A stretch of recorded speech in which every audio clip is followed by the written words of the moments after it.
Monsieur Lecoq, Emile Gaboriau, Chapter 1. At about 11 o'clock in the evening of the 20th of February, 186, which chanced to be Shrove Sunday, a party of detectives left the police station near the old barriere de to the direct south of Paris. Their mission was to explore the district extending on the one hand between the high road to Fontainebleau and the Seine, and on the other between the outer boulevards and the fortifications.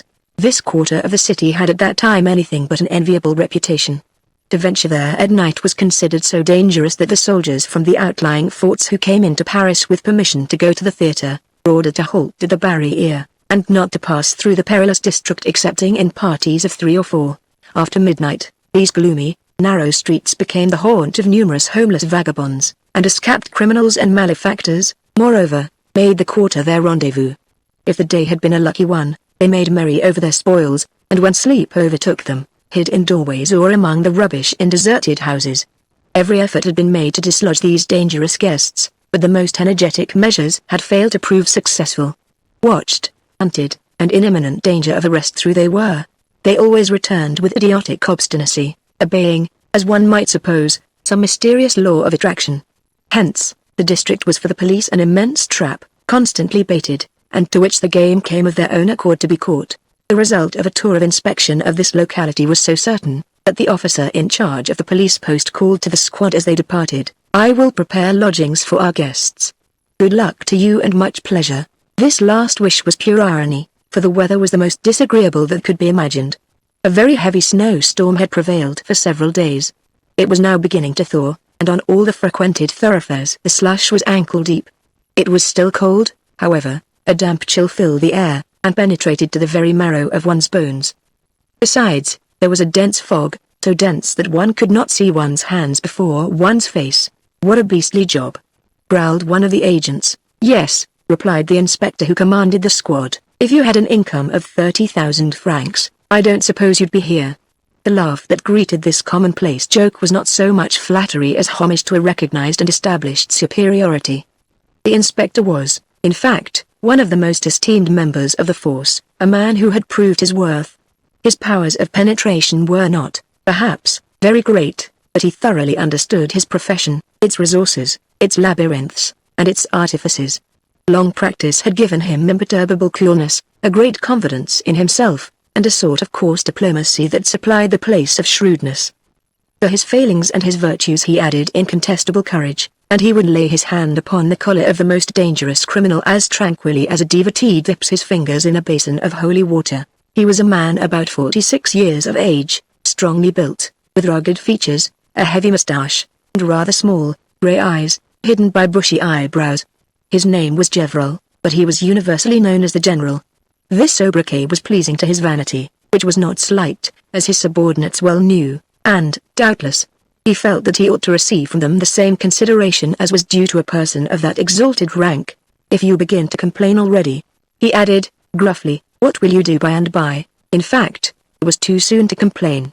The little party were then passing along the Rue de Choisy.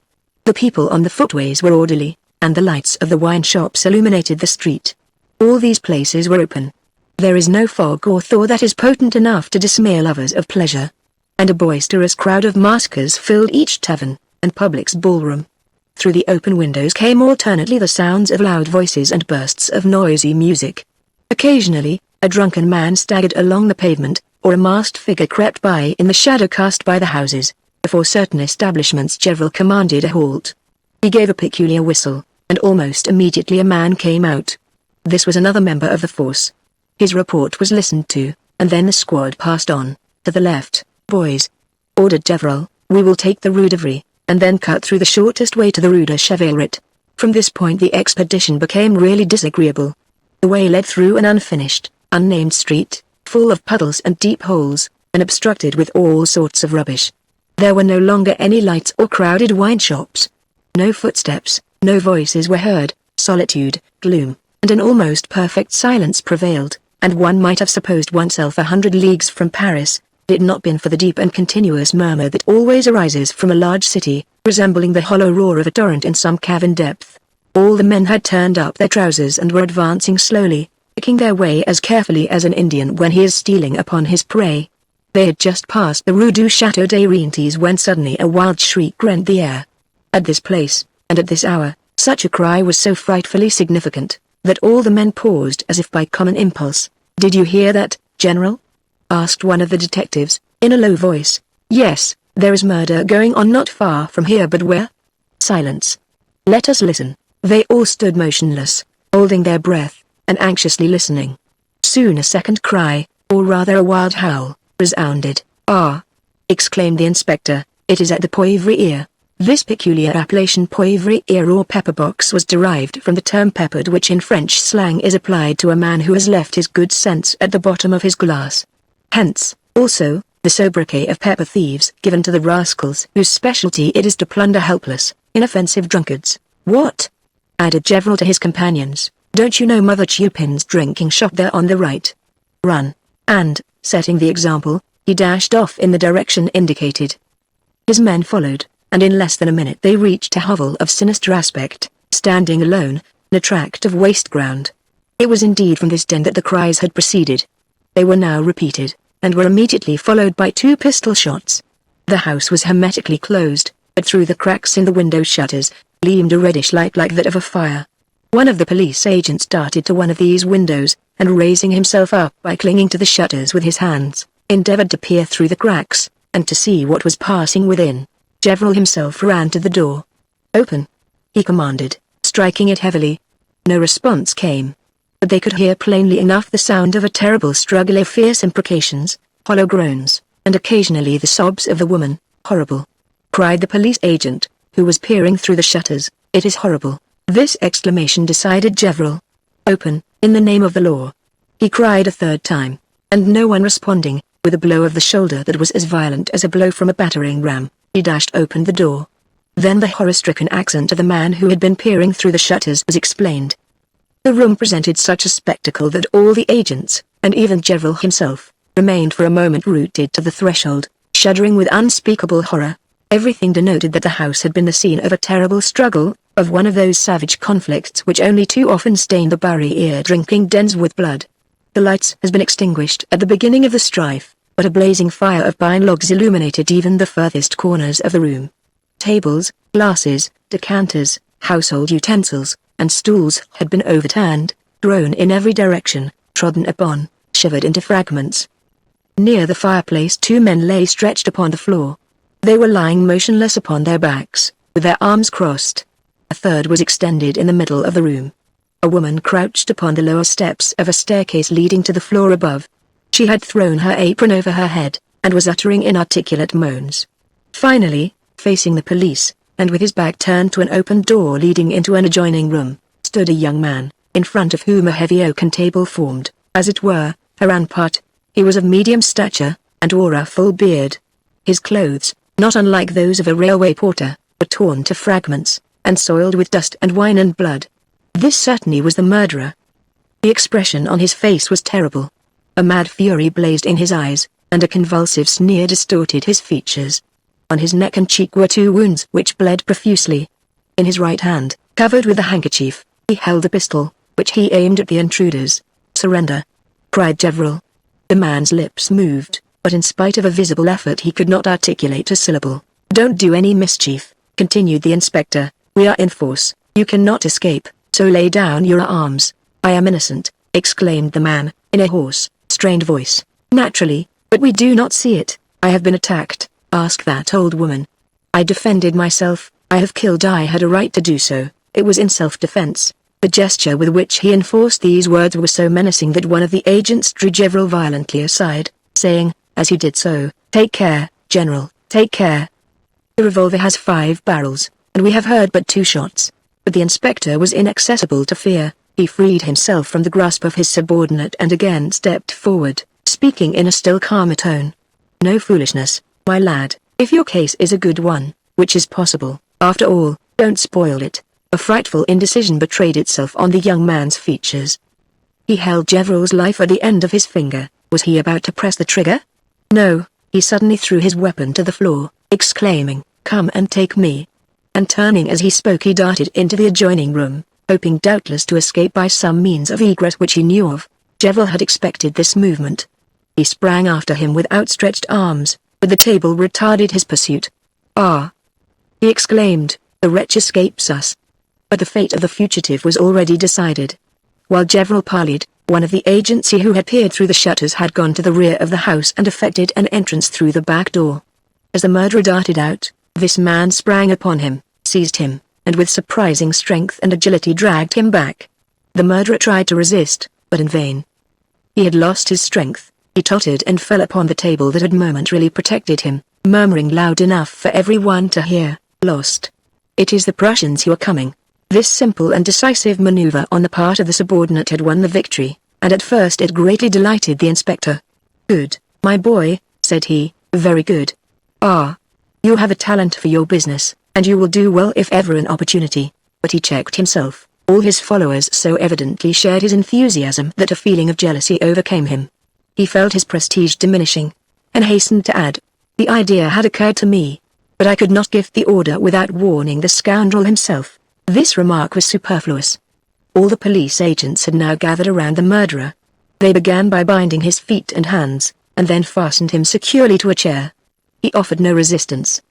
His wild excitement had given place to that gloomy prostration that follows all unnatural efforts, either of mind or body. Evidently he had abandoned himself to his fate. When Gaboriau saw that the men had finished their task, he called on them to attend to the other inmates of the den, and in addition ordered the lamps to be lit for the fire was going out. The inspector began his examination with the two men lying near the fireplace. He laid his hand on their hearts, but no pulsations were to be detected. He then held the face of his watch close to their lips, but the glass remained quite clear. "Useless," he murmured, after several trials, "useless, they are dead. They will never see morning again.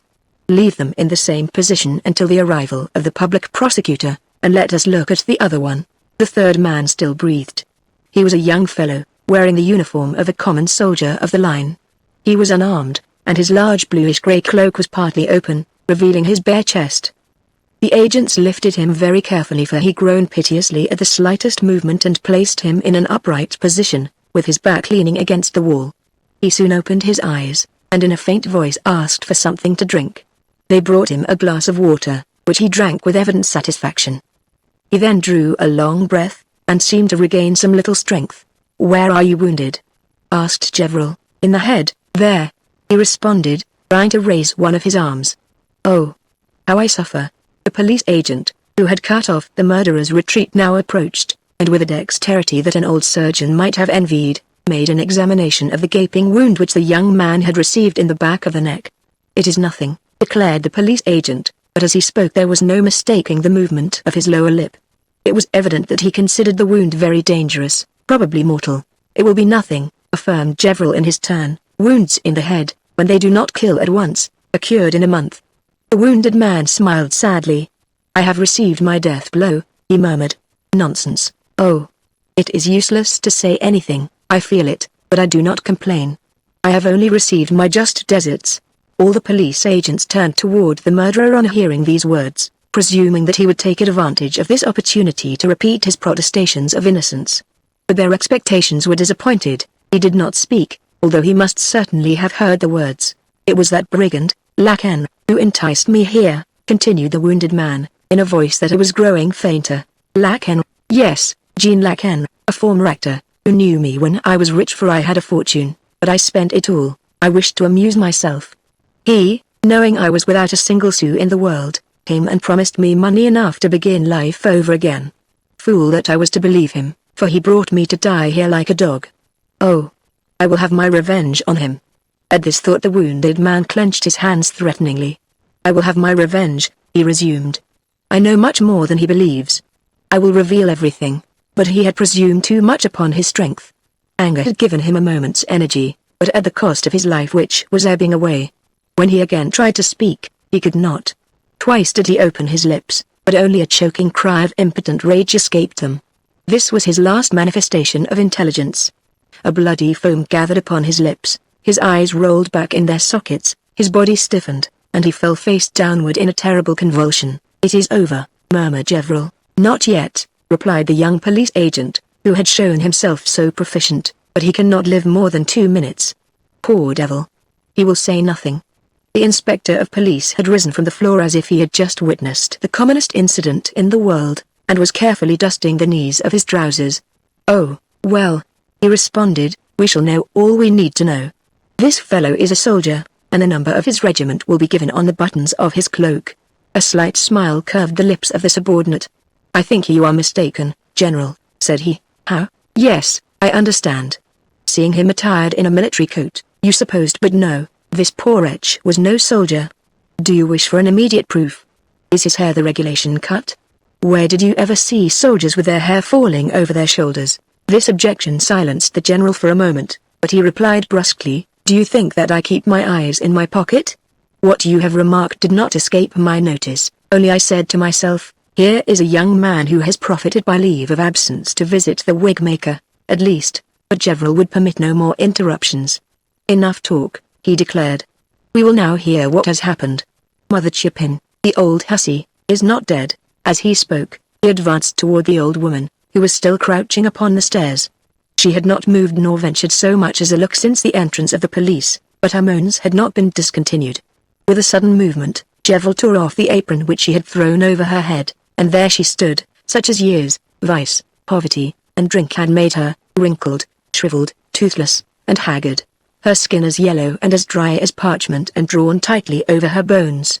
"Come, stand up," ordered the inspector. "Your lamentations don't affect me. You ought to be sent to prison for putting such vile drugs into your liquors, thus breeding madness in the brains of your customers." The old woman's little red eyes traveled slowly round the room, and then in tearful tones she exclaimed, "What a misfortune! What will become of me? Everything is broken, I am ruined." She only seemed impressed by the loss of her table utensils. "Now tell us how this trouble began," said Gevril. "Alas, I know nothing about it. I was upstairs mending my son's clothes, when I heard a dispute, and after that, of course I came down, and I saw those three men that are lying there picking a quarrel with the young man you have arrested. The poor innocent. For he is innocent, as truly as I am an honest woman. If my son Polite had been here he would have separated them, but I, a poor widow, what could I do? I cried police with all my might." After giving this testimony she resumed her seat, thinking she had said enough. But Gevril rudely ordered her to stand up again. "Oh, we have not done," said he. "I wish for other particulars." "What particulars, dear Monsieur Gevril, since I saw nothing?"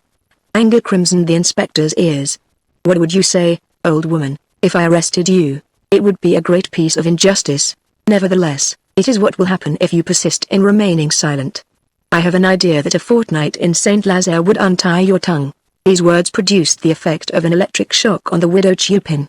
She suddenly ceased her hypocritical lamentations, rose, placed her hands defiantly on her hips, and poured forth a torrent of invective upon Gevril and his agents, accusing them of persecuting her family ever since they had previously arrested her son, a good-for-nothing fellow. Finally, she swore that she was not afraid of prison, and would be only too glad to end her days in jail beyond the reach of want. At first the general tried to impose silence upon the terrible termagant, but he soon discovered that he was powerless. Besides, all his subordinates were laughing.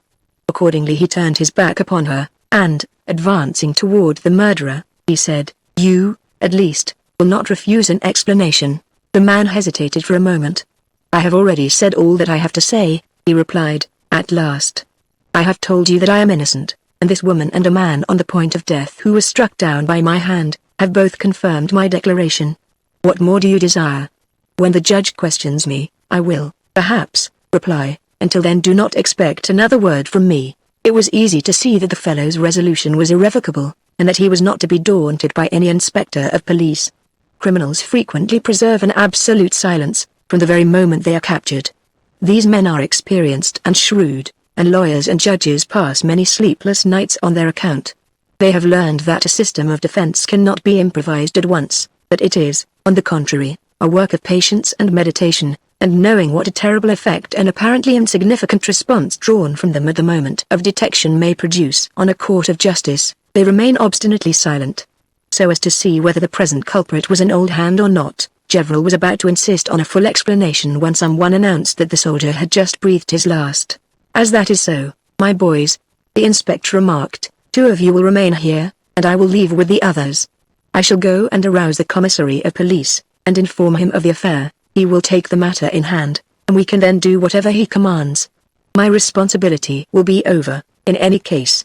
So untie our prisoner's legs and bind Mother Chupin's hands, and we will drop them both at the station house as we pass." The men hastened to obey, with the exception of the youngest among them, the same who had won the general's passing praise. He approached his chief, and motioning that he desired to speak with him, drew him outside the door. When they were a few steps from the house, Gevrol asked him what he wanted. "I wish to know, General, what you think of this affair." "I think, my boy, that 4 scoundrels encountered each other in this vile den. They began to quarrel, and from words they came to blows. One of them had a revolver, and he killed the others. It is as clear as daylight. According to his antecedents, and according to the antecedents of the victims, the assassin will be judged. Perhaps society owes him some thanks. And you think that any investigation, any further search is unnecessary?" "Entirely unnecessary." The younger man appeared to deliberate for a moment. "It seems to me, General," he at length replied, "that this affair is not perfectly clear. Have you noticed the murderer, remarked his demeanor, and observed his look? Have you been surprised as I have been? By what? Well, it seems to me I may, of course, be mistaken, but I fancy that appearances are deceitful, and yes, I suspect something. Explain yourself. Please, how can you explain the dog's faculty of scent?" Gevrol shrugged his shoulders. "In short," he replied, "you sent a melodrama here, a rendezvous of gentlemen in disguise, here at the Poivriere, at Mother Chupin's house. Well, hunt after the mystery, my boy, search all you like, you have my permission." "What? You will allow me?" "I not only allow you, I order you to do it. You are going to remain here with any one of your comrades you may select. And if you find anything that I have not seen, I will allow you to buy me a pair of spectacles." Chapter 2. The young police agent to whom Gevrol abandoned what he thought an unnecessary investigation was a debutante in his profession. His name was Lecoq. He was some 25 or 26 years of age, almost beardless, very pale, with red lips, and an abundance of wavy black hair. He was rather short but well proportioned, and each of his movements betrayed unusual energy. There was nothing remarkable about his appearance, if we except his eyes, which sparkled brilliantly or grew extremely dull, according to his mood, and his nose, the large full nostrils of which had a surprising mobility. The son of a respectable, well-to-do Norman family, Lecoq had received a good and solid education. He was prosecuting his law studies in Paris, when in the same week, blow following blow, he learned that his father had died, financially ruined, and that his mother had survived him only a few hours. He was left alone in the world, destitute of resources, obliged to earn his living. But how? He had an opportunity of learning his true value, and found that it amounted to nothing, for the university, on bestowing its diploma of bachelor, does not give an annuity with it. Hence, of what use is a college education to a poor orphan boy? He envied the lot of those who, with a trade at the ends of their fingers, could boldly enter the office of any manufacturer, and say, "I would like to work." Such men were working and eating. Lecoq sought bread by all the methods employed by people who are in reduced circumstances. Fruitless labor. There are 100,000 people in Paris who have seen better days. No matter. He gave proofs of undaunted energy. He gave lessons, and copied documents for a lawyer. He made his appearance in a new character almost every day, and left no means untried to earn an honest livelihood. At last he obtained employment from a well-known astronomer, the Baron Moser, and spent his days in solving bewildering and intricate problems, at the rate of 100 francs a month. But a season of discouragement came. After 5 years of constant toil, he found himself at the same point from which he had started. He was nearly crazed with rage and disappointment when he recapitulated his blighted hopes, his fruitless efforts, and the insults he had endured. The past had been sad.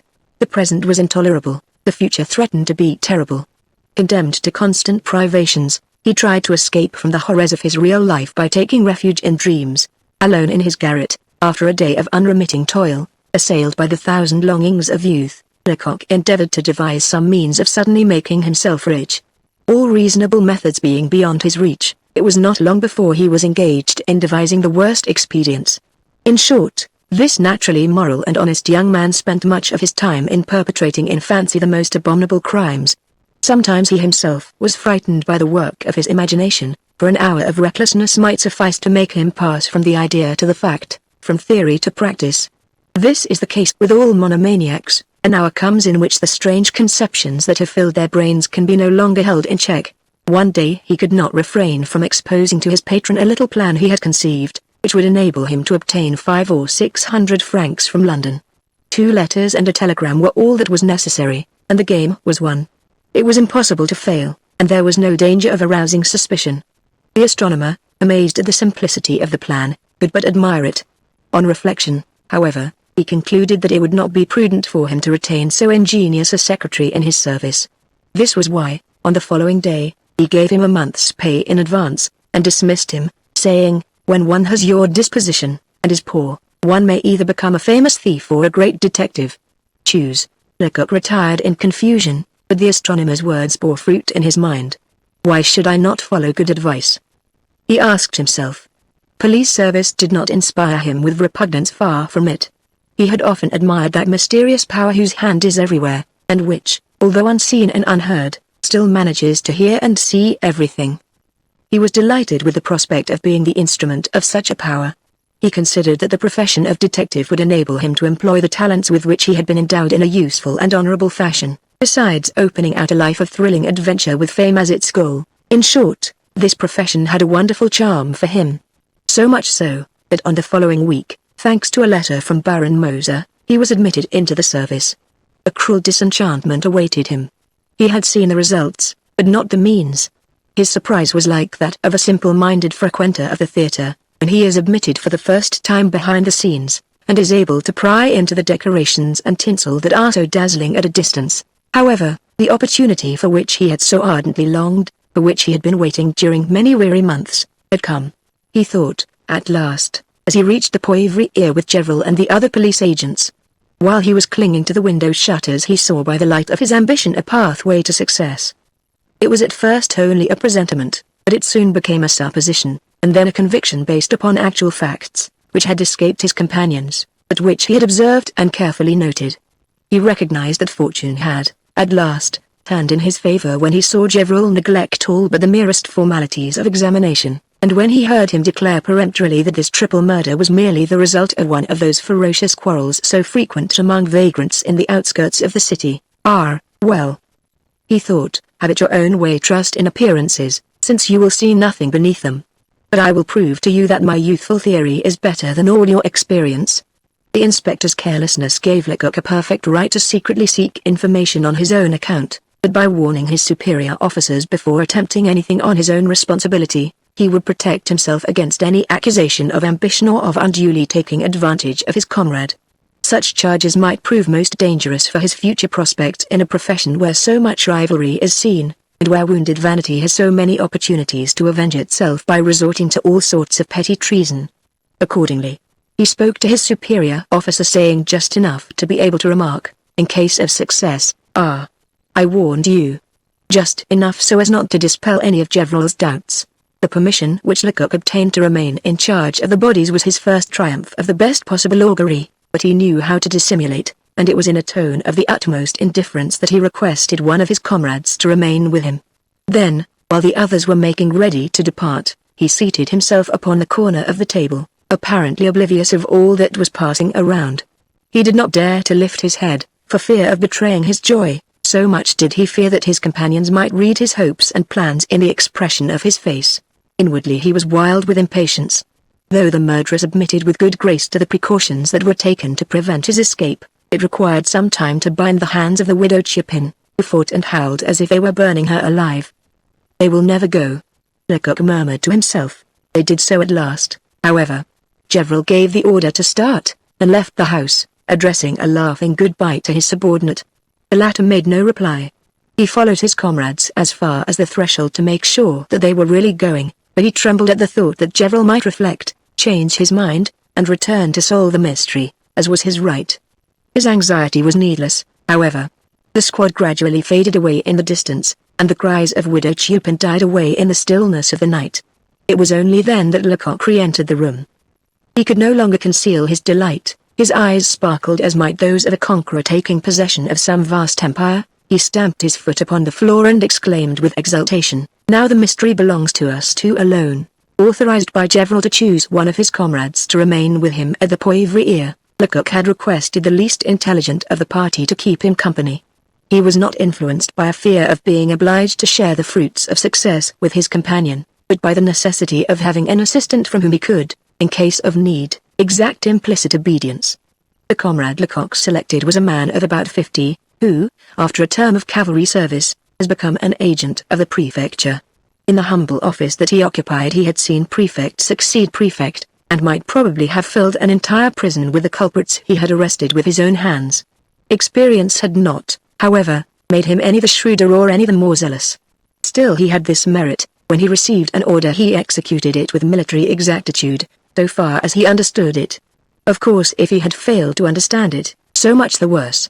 It might, indeed, be said of him, that he discharged his duties like a blind man, like an old horse trained for a riding school. When he had a moment's leisure, and a little money in his pocket, he invariably got drunk. Indeed, he spent his life between two fits of intoxication, without ever rising above a condition of semi-lucidity. His comrades had known, but had forgotten, his name, and his partiality for a certain beverage had accordingly induced them to call him Father Absinthe. With his limited powers of observation, he naturally did not observe the tone of triumph in his young companion's voice. "Upon my word," he remarked, when they were alone, "your idea of keeping me here was a good one, and I thank you for it. While the others spend the night paddling about in the slush, I shall get a good sleep." Here he stood, in a room that was splashed with blood, that was shuddering, so to speak, with crime, and yet face to face with the still warm bodies of 3 murdered men. He could talk of sleep, but, after all, what did it matter to him? He had seen so many similar scenes in his time. And does not habit infallibly lead to professional indifference, making the soldier cool and composed in the midst of conflict, and rendering the surgeon impassible when the patient shrieks and writhes beneath his operating knife? "I have been upstairs, looking about," pursued Father Absinthe. "I saw a bed up there, and we can mount guard here." White turns. With an imperious gesture, Lecoq interrupted him. "You must give up that idea, Father Absinthe," he said. "We are not here to sleep, but to collect information to make the most careful researches, and to note all the probabilities. In a few hours the commissary of police, the legal physician, and the public prosecutor will be here. I wish to have a report ready for them." This proposition seemed anything but pleasing to the old police agent. What is the use of that?" he exclaimed. "I know the general. When he goes in search of the commissary, as he has gone this evening, there is nothing more to be done. Do you think you can see anything that he didn't see? I think that Gaboriau, like everyone else, is liable to be mistaken. I think that he believes too implicitly in what seems to him evidence. I could swear that this affair is not what it seems to be, and I am sure that if we like we can discover the mystery which is concealed beneath present appearances." Although Lecoq's vehemence was intense, he did not succeed in making any impression upon his companion, who with a yawn that threatened to dislocate his jaws replied, "Perhaps you are right, but I am going to bed.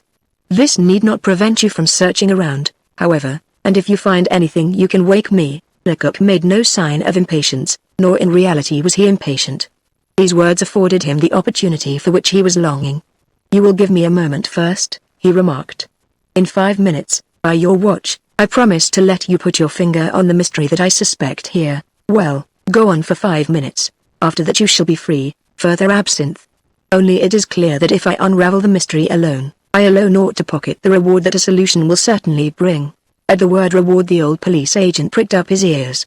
He was dazzled by the vision of an infinite number of bottles of the greenish liquor whose name he bore. "Convince me, then," said he, taking a seat upon a stool, which he had lifted from the floor. Lecoq remained standing in front of him. "To begin with," he remarked, "whom do you suppose the person we have just arrested to be? A porter, probably, or a vagabond. That is to say, a man belonging to the lowest class of society, consequently, a fellow without education." "Certainly." Lecoq spoke with his eyes fixed upon those of his companion. He distrusted his own powers, as is usual with persons of real merit, but he felt that if he could succeed in making his convictions penetrate his comrade's obtuse mind, their exactitude would be virtually proved. "And now," he continued, "what would you say if I showed you that this young man had received an excellent, even refined, education?" "I should reply that it was very extraordinary. I should reply that, but what a fool I am. You have not proved it to me yet, but I can do so very easily. Do you remember the words that he uttered as he fell?" "Yes, I remember them perfectly. He said, 'It is the Prussians who are coming.' What do you suppose he meant by that? What a question! I should suppose that he did not like the Prussians, and that he supposed he was offering us a terrible insult. Lecoq was waiting anxiously for this response. Well, Father Absinthe, he said gravely, you are wrong, quite wrong. And that this man has an education superior to his apparent position is proved by the fact that you did not understand his meaning, nor his intention. It was this single phrase that enlightened me. Father Absinthe's physiognomy expressed the strange and comical perplexity of a man who is so thoroughly mystified that he knows not whether to laugh, or to be angry. After reflecting a little, he decided to adopt the latter course. You are rather too young to impose upon an old fellow like me, he remarked. I don't like boasters. One moment, interrupted Lecoq, allow me to explain. You have certainly heard of a terrible battle which resulted in one of the greatest defeats that ever happened to France, the Battle of Waterloo? I don't see the connection. Answer, if you please. Yes then. I have heard of it. Very well, you must know then that for some time victory seemed likely to rest with the banners of France. The English began to fall back, and the Emperor had already exclaimed, we have them. When suddenly on the right, a little in the rear, a large body of troops was seen advancing. It was the Prussian army. The Battle of Waterloo was lost. In all his life, worthy Father Absinthe had never made such a strenuous effort to understand anything. In this case his perseverance was not wholly useless, for, springing from his stool, and probably in much the same tone that Archimedes cried Eureka, he exclaimed, I understand. The man's words were only an illusion. It is as you have said, remarked Lecoq, approvingly. But I had not finished. If the Emperor was thrown into consternation by the appearance of the Prussians, it was because he was momentarily expecting the arrival of one of his own generals from the same direction, Grouchy, with 35,000 men. So if this man's illusion was exact and complete, he was not expecting an enemy, but a friend. Now draw your own conclusions. Father Absinthe was amazed but convinced, and his eyes, heavy with sleep a few moments before, now opened to their widest extent. Good heavens, he murmured, if you put it in that way. But I forget, you must have seen something as you were looking through the shutters. The young man shook his head. Upon my honor, he declared, I saw nothing save the struggle between the murderer and the poor devil dressed as a soldier. It was that sentence alone that aroused my attention. Wonderful. Prodigious. Exclaimed the astonished old man. I will add that reflection has confirmed my suspicions. I ask myself why this man, instead of flying at once, should have waited and remained there, at that door, to parley with us. With a bound, Father Absinthe sprang again to his feet. Why?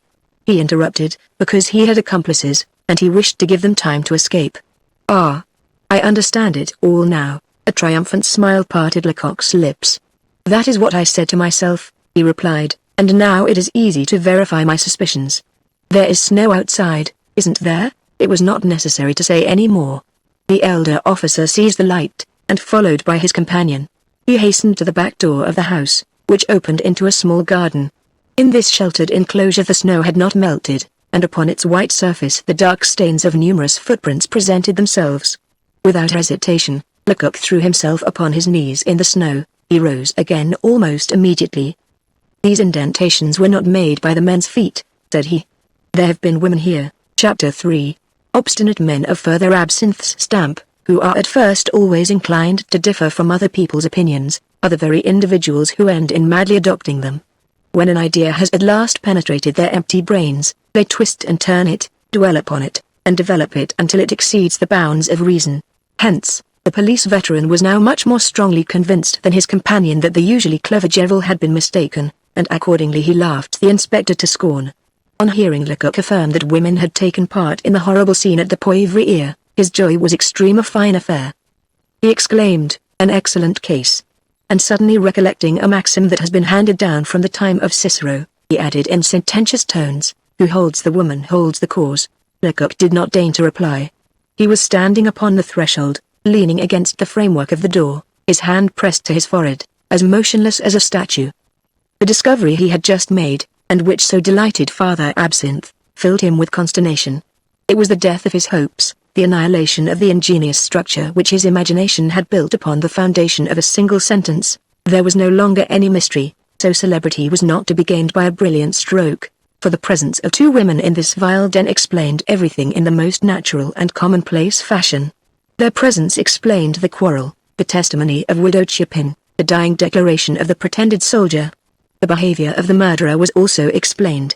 He had remained to cover the retreat of the two women, he had sacrificed himself in order to save them, an act of gallantry so common in the French character, that any scoundrel of the barrières might have performed it. Still, the strange allusion to the Battle of Waterloo remained unexplained. But what did that prove now? Nothing, simply nothing. However, who could say how low an unworthy passion might cause a man even of birth and breeding to descend? And the carnival afforded an opportunity for the parties to disguise themselves. But while Lecoq was turning and twisting all these probabilities in his mind, Father Absinthe became impatient. "Are we going to remain here until doomsday?" he asked. "Are we to pause just at the moment when our search has been productive of such brilliant results?" Brilliant results. These words stung the young man as deeply as the keenest irony could have done. "Leave me alone," he replied gruffly, "and, above all, don't walk about the garden, as by doing so, you'll damage any footprints." His companion swore a little, but soon became silent in his turn. He was constrained to submit to the irresistible ascendancy of superior will and intelligence. Lecoq was engaged in following out his course of reasoning. The murderer, leaving the ball at the Rainbow, a dancing house not far from here, near the fortifications, came to this wine shop, accompanied by 2 women. He found 3 men drinking here, who either began teasing him, or who displayed too much gallantry toward his companions. He became angry. The others threatened him. He was 1 against 3, he was armed. He became wild with rage, and fired. He checked himself, and an instant after added, aloud, "But was it the murderer who brought these women here? If he is tried, this will be the important point. It is necessary to obtain information regarding it."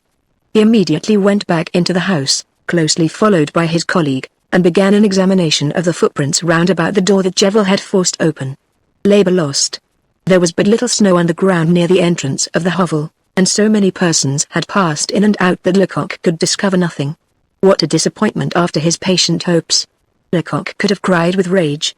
He saw the opportunity for which he had sighed so long indefinitely postponed. He fancied he could hear Jevel's coarse sarcasms. "Enough of this," he murmured, under his breath. "The general was right, and I am a fool." He was so positively convinced that one could do no more than discover the circumstances of some commonplace, vulgar broil, that he began to wonder if it would not be wise to renounce his search and take a nap, while awaiting the coming of the commissary of police. But Father Absinthe was no longer of this opinion. This worthy man, who was far from suspecting the nature of his companion's reflections, could not explain his inaction. "Come, my boy," said he, "have you lost your wits? This is losing time, it seems to me. The authorities will arrive in a few hours, and what report shall we be able to give them? As for me, if you desire to go to sleep, I shall pursue the investigation alone." Disappointed as he was, the young police officer could not repress a smile. He recognized his own exhortation of a few moments before. It was the old man who had suddenly become intrepid. To work, then. He sighed, like a man who, while foreseeing defeat, wishes, at least, to have no cause for self-reproach. He found it, however, extremely difficult to follow the footprints in the open air by the uncertain light of a candle, which was extinguished by the least breath of wind. "I wonder if there is a lantern in the house," he said. "If we could only lay our hands upon one." They searched everywhere, and, at last, upstairs in the widow Chupin's own room, they found a well-trimmed lantern, so small and compact that it certainly had never been intended for honest purposes. "A regular burglar's implement," said Father Absinthe, with a coarse laugh. The implement was useful in any case, as both men agreed when they returned to the garden and recommenced their investigations systematically. They advanced very slowly and with extreme caution. The old man carefully held the lantern in the best position, while Lecoq, on his knees, studied each footprint with the attention of a chiromancer professing to read the future in the hand of a rich client. This new examination assured Lecoq that he had been correct in his first supposition. It was plain that 2 women had left the Poivriere by the back door. They had started off running, as was proved by the length of the steps and the shape of the footprints. The difference in the tracks left by the 2 fugitives was so remarkable that it did not escape Father Absinthe's eyes. "Sapristi," he muttered, "one of these jades can boast of having a pretty foot at the end of her leg." He was right. One of the tracks betrayed a small, coquettish, slender foot, clad in an elegant high-heeled boot with a narrow sole and an arched instep. The other denoted a broad, short foot growing wider toward the end. It had evidently been encased in a strong, low shoe. This was indeed a clue. Lecoq's hopes at once revived, so eagerly does a man welcome any supposition that is in accordance with his desires. Trembling with anxiety, he went to examine some other footprints a short distance from these. and an excited exclamation at once escaped his lips. "What is it?" eagerly inquired the other agent. "What do you see? Come and look for yourself, see there!" cried Lecoq. The old man bent down, and his surprise was so great that he almost dropped the lantern. "Oh," said he in a stifled voice, "a man's footprint, exactly. And this fellow wore the finest of boots. See that imprint, how clear, how neat it is." Worthy Further Absinthe was scratching his ear furiously. His usual method of quickening his rather slow wits. "But it seems to me," he ventured to say at last, "that this individual was not coming from this ill-fated hovel." "Of course not, the direction of the foot tells you that." "No, he was not going away. He was coming here. But he did not pass beyond the spot where we are now standing.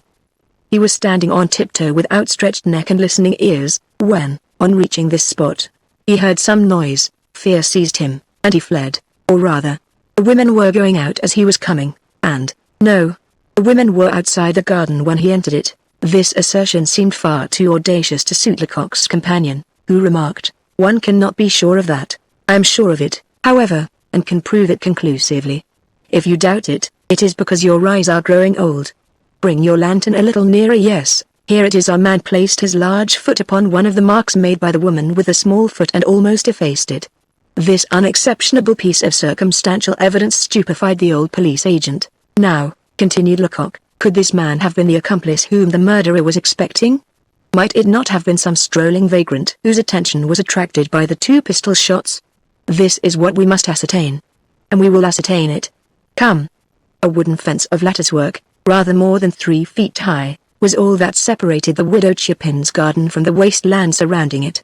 When Lecoq made the circuit of the house to cut off the murderer's escape, he had encountered this obstacle, and, fearing lest he should arrive too late, he had leapt the fence to the great detriment of his pantaloons, without even asking himself if there was a gate or not. There was one, however, a light gate of latticework similar to the fence, turning upon iron hinges, and closed by a wooden button. Now it was straight toward this gate that these footprints in the snow led the two police agents. Some now thought must have struck the younger man, for he suddenly paused. "Ah," he murmured. "These two women did not come to the Poivriere this evening for the first time." "Why do you think that, my boy?" inquired Father Absinthe. "I could almost swear it." "How, unless they were in the habit of coming to this den, could they have been aware of the existence of this gate? Could they have discovered it on such a dark, foggy night? No, for I, who can, without boasting, say that I have good eyes, I did not see it." "Ah. Yes, that is true. These two women, however, came here without hesitating, in a straight line, and note that to do this, it was necessary for them to cross the garden diagonally. The veteran would have given something if he could have found some objection to offer, but unfortunately he could find none. Upon my word," he exclaimed, "yours is a droll way of proceeding. You are only a conscript, I am a veteran in the service, and have assisted in more affairs of this sort than you are years old. Never have I seen—" "Nonsense," interrupted Lecoq, "you will see much more. For example, I can prove to you that although the women knew the exact position of the gate, the man knew it only by hearsay. The fact is easily demonstrated. Study the man's footprints, and you, who are very sharp, will see at once that he deviated greatly from the straight course. He was in such doubt that he was obliged to search for the gate with his hand stretched out before him, and his fingers have left their imprint on the thin covering of snow that lies upon the upper railing of the fence." The old man would have been glad to verify this statement for himself, as he said, but Lecoq was in a hurry. Let us go on," said he. "You can verify my assertions some other time."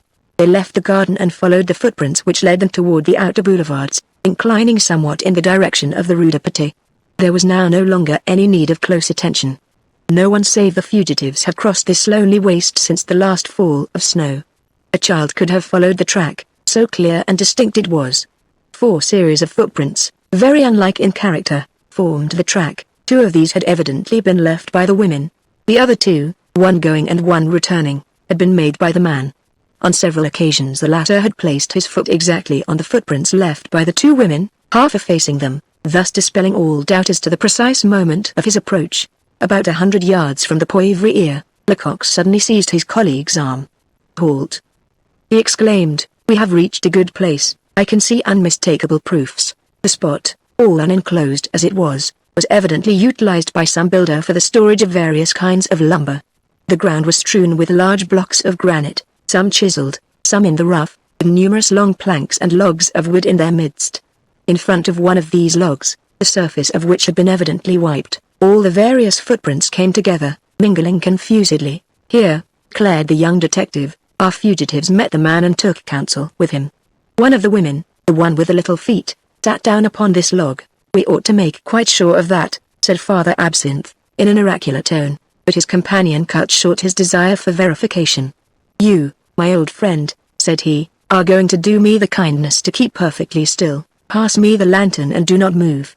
Lecoq's modest tone had suddenly become so imperious that his colleague dared offer no resistance.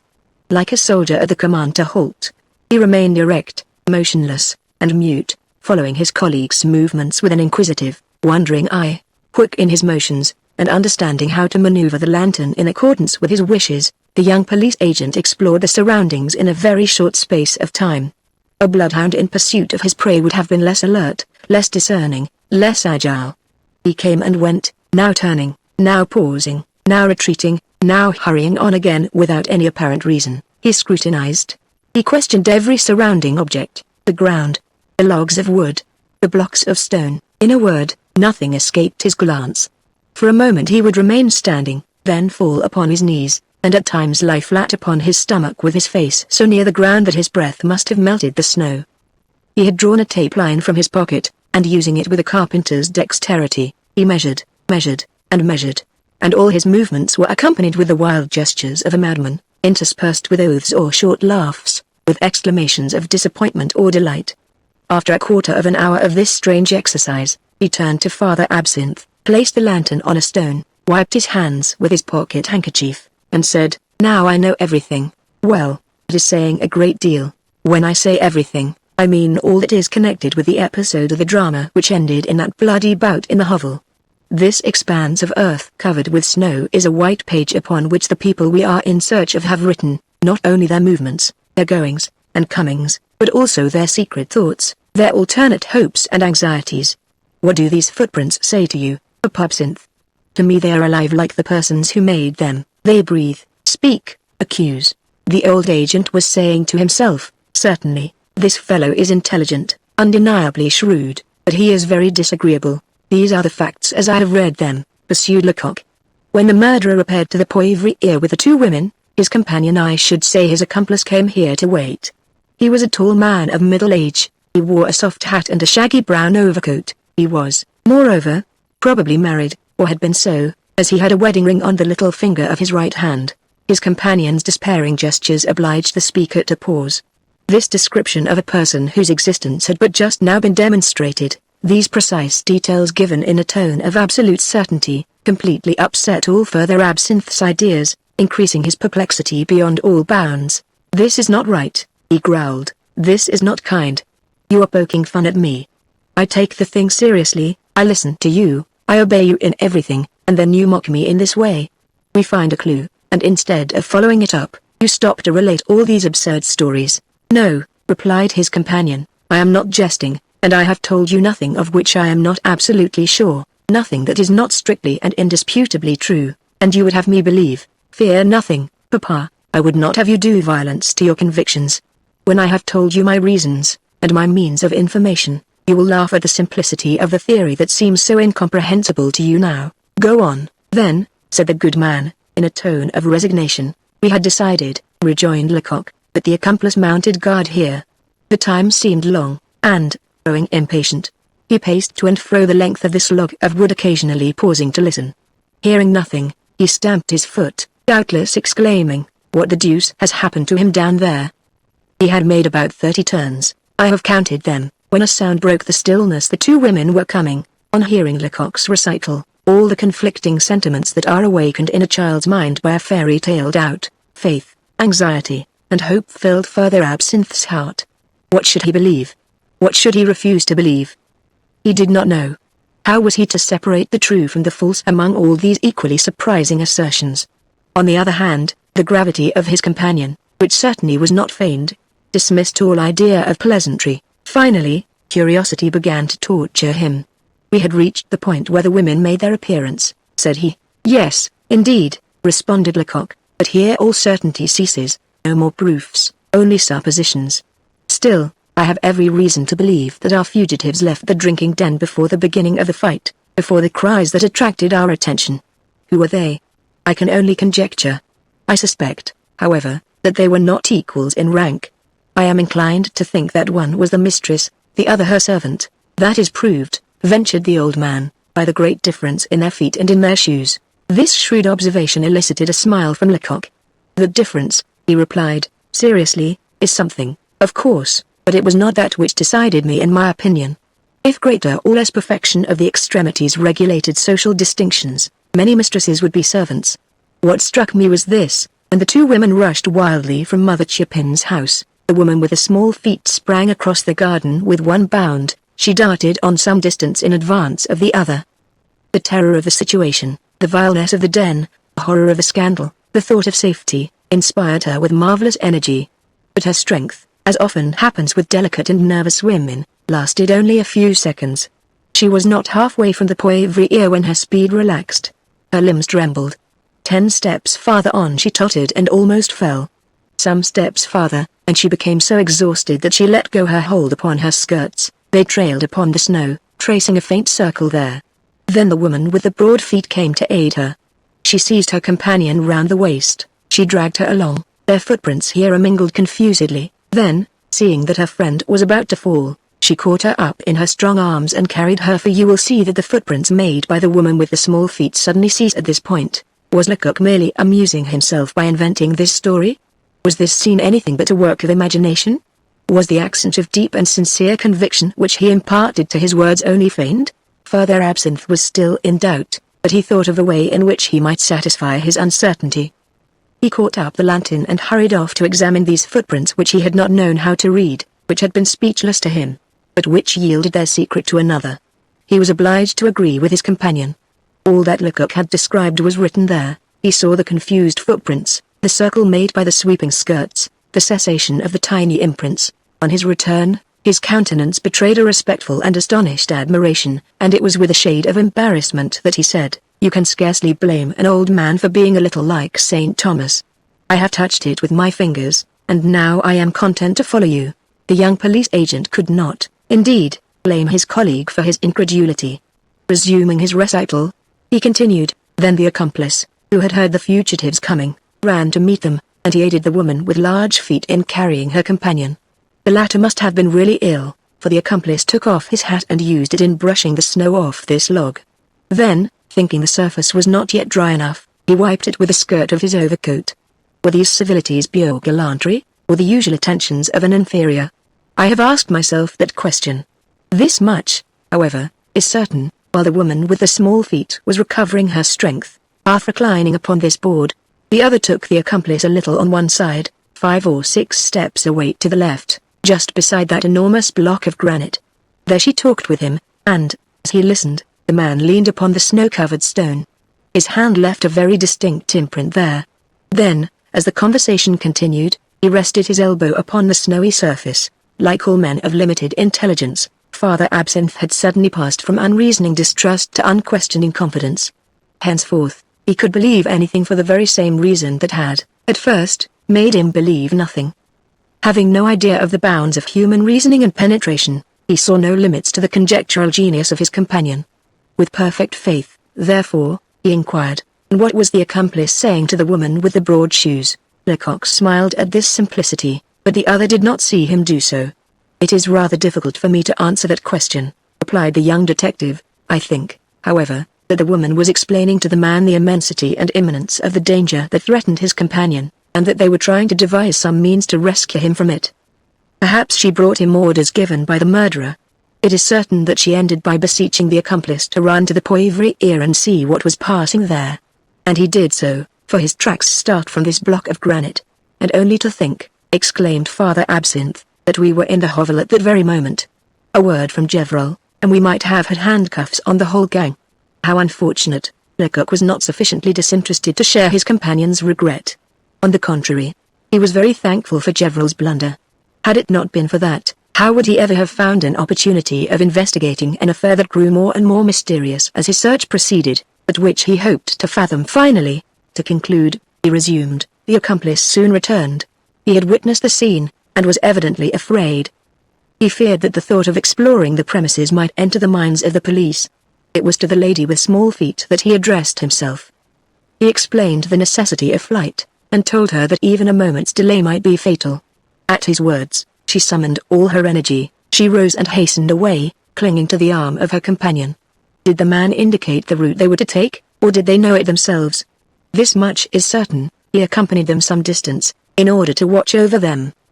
But besides protecting these women, he had a still more sacred duty to perform, that of succoring his accomplice, if possible. He retraced his steps, passed by here once more, and the last footprint that I can discover leads in the direction of the Rue du Château des Rientis. He wished to know what would become of the murderer, and went to place himself where he might see him pass by with his captors. Like a dilettante who can scarcely restrain his applause until the close of the aria that delights him, Father Absinthe had been unable during the recital to entirely suppress his admiration. But it was not until Lecoq ceased speaking that he gave full vent to his enthusiasm. "Here is a detective if you like," he exclaimed. "And they pretend that Gaboriau is shrewd. What has he ever done to compare with this? Ah! Shall I tell you what I think? Why, in comparison with you, the General is a more John the Baptist." Certainly the flattery was gross, but it was impossible to doubt its sincerity. This was the first time that the balmy dew of praise had fallen upon Lecoq's vanity, and it greatly delighted him, although he modestly replied, "Nonsense, you are too kind, Papa. After all, what have I done that is so very clever? I told you that the man was of middle age. It was not difficult to see that after one had examined his heavy, dragging step. I told you that he was tall and easy matter. When I saw that he had been leaning upon that block of granite that to the left, I measured the block in question. It is almost 5 feet 5 inches in height, consequently a man who could rest his elbow upon it must be at least 6 feet high. The mark of his hand proves that I am not mistaken. On seeing that he had brushed away the snow which covered the plank, I asked myself what he had used. I thought that it might be his cap, and the mark left by the peak proves that I was right. Finally, if I have discovered the color and the material of his overcoat, it is only because when he wiped the wetboard, some splinters of the wood tore off a few tiny flakes of brown wool, which I have found, and which will figure in the trial. But what does this amount to, after all? Nothing. We have only discovered the first clues of the affair. Still, we are on the right scent so, forward then. The old officer was electrified, and, like an echo, repeated, "Forward." Chapter 4. That night the vagabonds, who had taken refuge in the neighborhood of the Poivriere, had a very bad time of it, for while those who managed to sleep were disturbed by frightful dreams of a police raid, those who remained awake witnessed some strange incidents, well calculated to fill their minds with terror. On hearing the shots fired inside Mother Chupin's drinking den, most of the vagrants concluded that there had been a collision between the police and some of their comrades, and they immediately began prowling about, eagerly listening and watching, and ready to take flight to the least sign of danger. At first they could discover no particular reasons for alarm. But later on, at about 2 o'clock in the morning, just as they were beginning to feel secure again, the fog lifted a little, and they witnessed a phenomenon well calculated to arouse anxiety. Upon the unoccupied tract of land, which the people of the neighborhood called the plain, a small but very bright light was seen describing the most capricious evolutions. It moved here and there without any apparent aim, tracing the most inexplicable zigzags, sometimes sinking to the earth, sometimes rising to a height of 4 or 5 feet, at others remaining quite motionless, and the next second flying off like a ball. In spite of the place and the season of the year, less ignorant among vagabonds believed the light to be some ignis fatuus, one of those luminous meteors that raise from the marshes and float about in the atmosphere at the bidding of the wind. In point of fact, however, this ignis fatuus was the lantern by the light of which the 2 police agents were pursuing their investigations. After thus suddenly revealing his capacity to his first disciple, Lecoq found himself involved in a cruel perplexity. He had not the boldness and promptness of decision which is the gift of a prosperous past, and was hesitating between 2 courses, both equally reasonable, and both offering strong probabilities of success. He stood between 2 paths, that made by the 2 women on the one side, and that made by the accomplice on the other. Which should he take? For he could not hope to follow both. Seated upon the log where the women had rested a few moments before, with his hand pressed upon his forehead, he reflected and weighed the chances. If I follow the man I shall learn nothing that I do not know already. He has gone to hover round the party, he has followed them at a distance, he has seen them lock up his accomplice, and he is undoubtedly prowling round about the station house. If I hurried in pursuit, could I hope to overtake and capture him? No, too long a time has elapsed. Father Absinthe listened to this monologue with intense curiosity, as anxious as an unsophisticated person who, having questioned a clairvoyant in regard to some lost articles, is waiting the oracle's response. To follow the women, continued the young man, to what would that lead? Perhaps to an important discovery, perhaps to nothing. However, he preferred the unknown, which, with all its chances of failure, had chances of success as well. He rose, his course was decided. Father Absinthe, said he, we are going to follow the footprints of these two women, and wherever they lead us we will go. Inspired with equal ardor they began their walk. At the end of the path upon which they had entered they fancied they observed, as in some magic glass, the one the fruits, the other the glory of success. They hurried forward.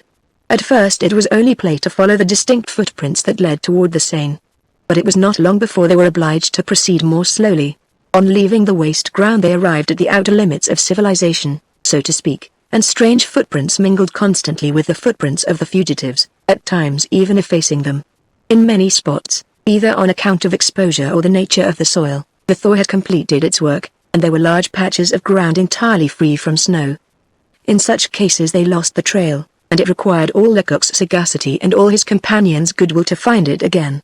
On such occasions Father Absinthe planted his cane in the earth, near the last footprint that had been discovered, and Lecoq and himself hunted all over the ground around this point, much after the fashion of a couple of bloodhounds thrown off the scent.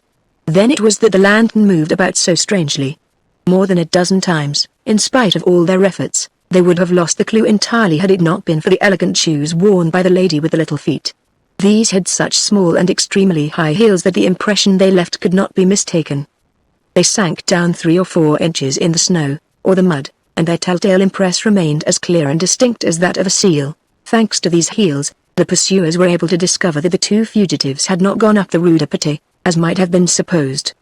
Probably they had considered this street too frequented, and too well lighted. They had only crossed it, just below the Rue de la Croix Rouge, and had profited by an empty space between 2 houses to regain the open ground. Certainly these women were well acquainted with the locality, murmured Lecoq. Indeed, the topography of the district evidently had no secrets for them, for, on quitting the Rue de Pété, they had immediately turned to the right, so as to avoid several large excavations, from which a quantity of brick clay had been dug. But at last the trail was recovered, and the detectives followed it as far as the Rue du Chevaleret. Here the footprints abruptly ceased.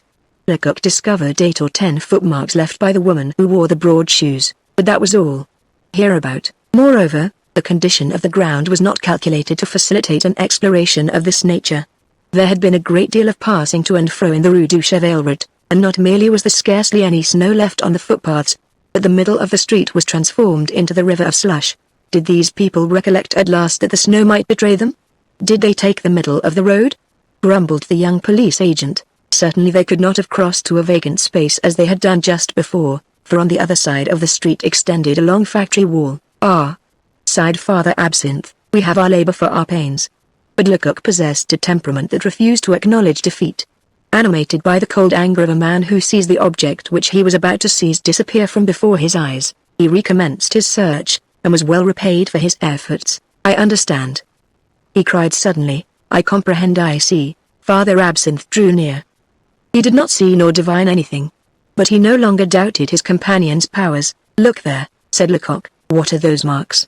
Marks left by the wheels of some carriage that plainly turned here. Very well, Papa.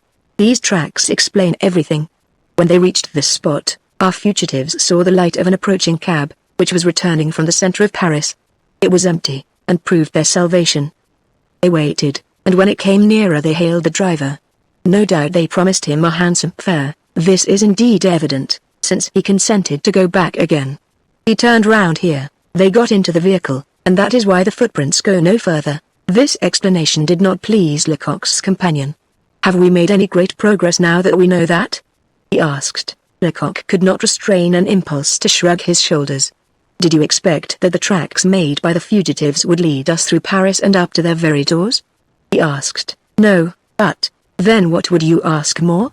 Do you think that I shall not know how to find this driver tomorrow? He was returning with his empty vehicle. His day's work was ended, hence, his stable is in the neighborhood. Do you suppose that he will have forgotten that he took up 2 persons in the Rue du Chevaleret? He will tell us where he drove them, but that will not do us any good, for, of course, they will not have given him their real address. But at all events he can probably give us a description of them, tell us how they were dressed, describe their appearance, their manner, and their age. And with that, and what we already know, an eloquent gesture expressed the remainder of his thought. Then he added, "We must now go back to the Poivriere, and go quickly. And you, my friend, may now extinguish your lantern." While doing his best to keep pace with his companion, who was in such haste to get back to the Poivriere that he almost ran, Father Absinthe's thoughts were as busy as his legs, and an entirely new train of ideas was awakened in his mind. During the 25 years that he had been connected with the police force, the good man, to use his own expression, had seen many of his colleagues walk over him and win, after only a few months' work, a promotion that his long years of service had not gained for him. In these cases he had not failed to accuse his superiors of injustice, his fortunate rivals of gross flattery. In his opinion, seniority was the only claim to advancement, the only, the best, the most respectable claim, and he was wont to sum up all his opinions, all his grief and bitterness of mind in one phrase: "It is infamous to pass over an old member of the service." Tonight, however, Father Absinthe discovered that there is something else in the world besides seniority, and sufficient reasons for what he had formerly regarded as favoritism. He secretly confessed that this newcomer whom he had treated so carelessly had just followed up a clue, as he, veteran though he was, would never have succeeded in doing. But communing with himself was not this good man's forte. He soon grew weary of reflection, and on reaching a place where they were obliged to proceed more slowly on account of the badness of the road, he deemed it a favorable opportunity to resume the conversation. "You are silent, comrade," he ventured to remark, "and one might swear that you were not exactly pleased." This surprising result of the old man's reflections would have amazed Lecoq, if his mind had not been 100 leagues away. "No, I am not pleased," he responded. "And why, pray? Only 10 minutes ago you were as gay as a lark." "Then I did not see the misfortune that threatens us." "A misfortune, a very great misfortune. Do you not perceive that the weather has undesirably changed? It is evident that the wind is now coming from the south. The fog has disappeared, but the sky is cloudy and threatening. It will rain in less than an hour. A few drops are falling now. I just felt one." These words produced on Lecoq much the same effect as a whip upon a spirited horse. He sprang forward, and, adopting a still more hurried pace, exclaimed, "Let us make haste! Let us make haste!" The old police agent followed him as in duty bound, but his mind was, if possible, still more troubled by the replies of his young companion. A great misfortune. The wind from the south. Rain. He could not see the connection. Greatly puzzled, and not a little anxious, Father Absinthe asked for an explanation, although he had but little more breath than was absolutely necessary to enable him to continue the forced march he was making. "Upon my word," said he, "I have racked my brains." His companion took pity on his anxiety. "What?" he exclaimed, as he still hastened forward. "You do not understand that our investigation, my success, and your reward, are dependent upon those black clouds which the wind is driving toward us. Oh! 20 minutes of merely gentle rain, and our time and labor will be lost. If it rains, the snow will melt, and then farewell to our proofs. Let us get on more quickly. You know very well that in such cases words don't suffice. If we declare to the public prosecutor that we have seen these footprints, he will ask, where? And what can we say? If we swear by all the gods that we have seen the footprints of a man and of 2 women, the investigating magistrate will say, let me see them. And who will feel sheepish then? Father Absinthe and Lecoq.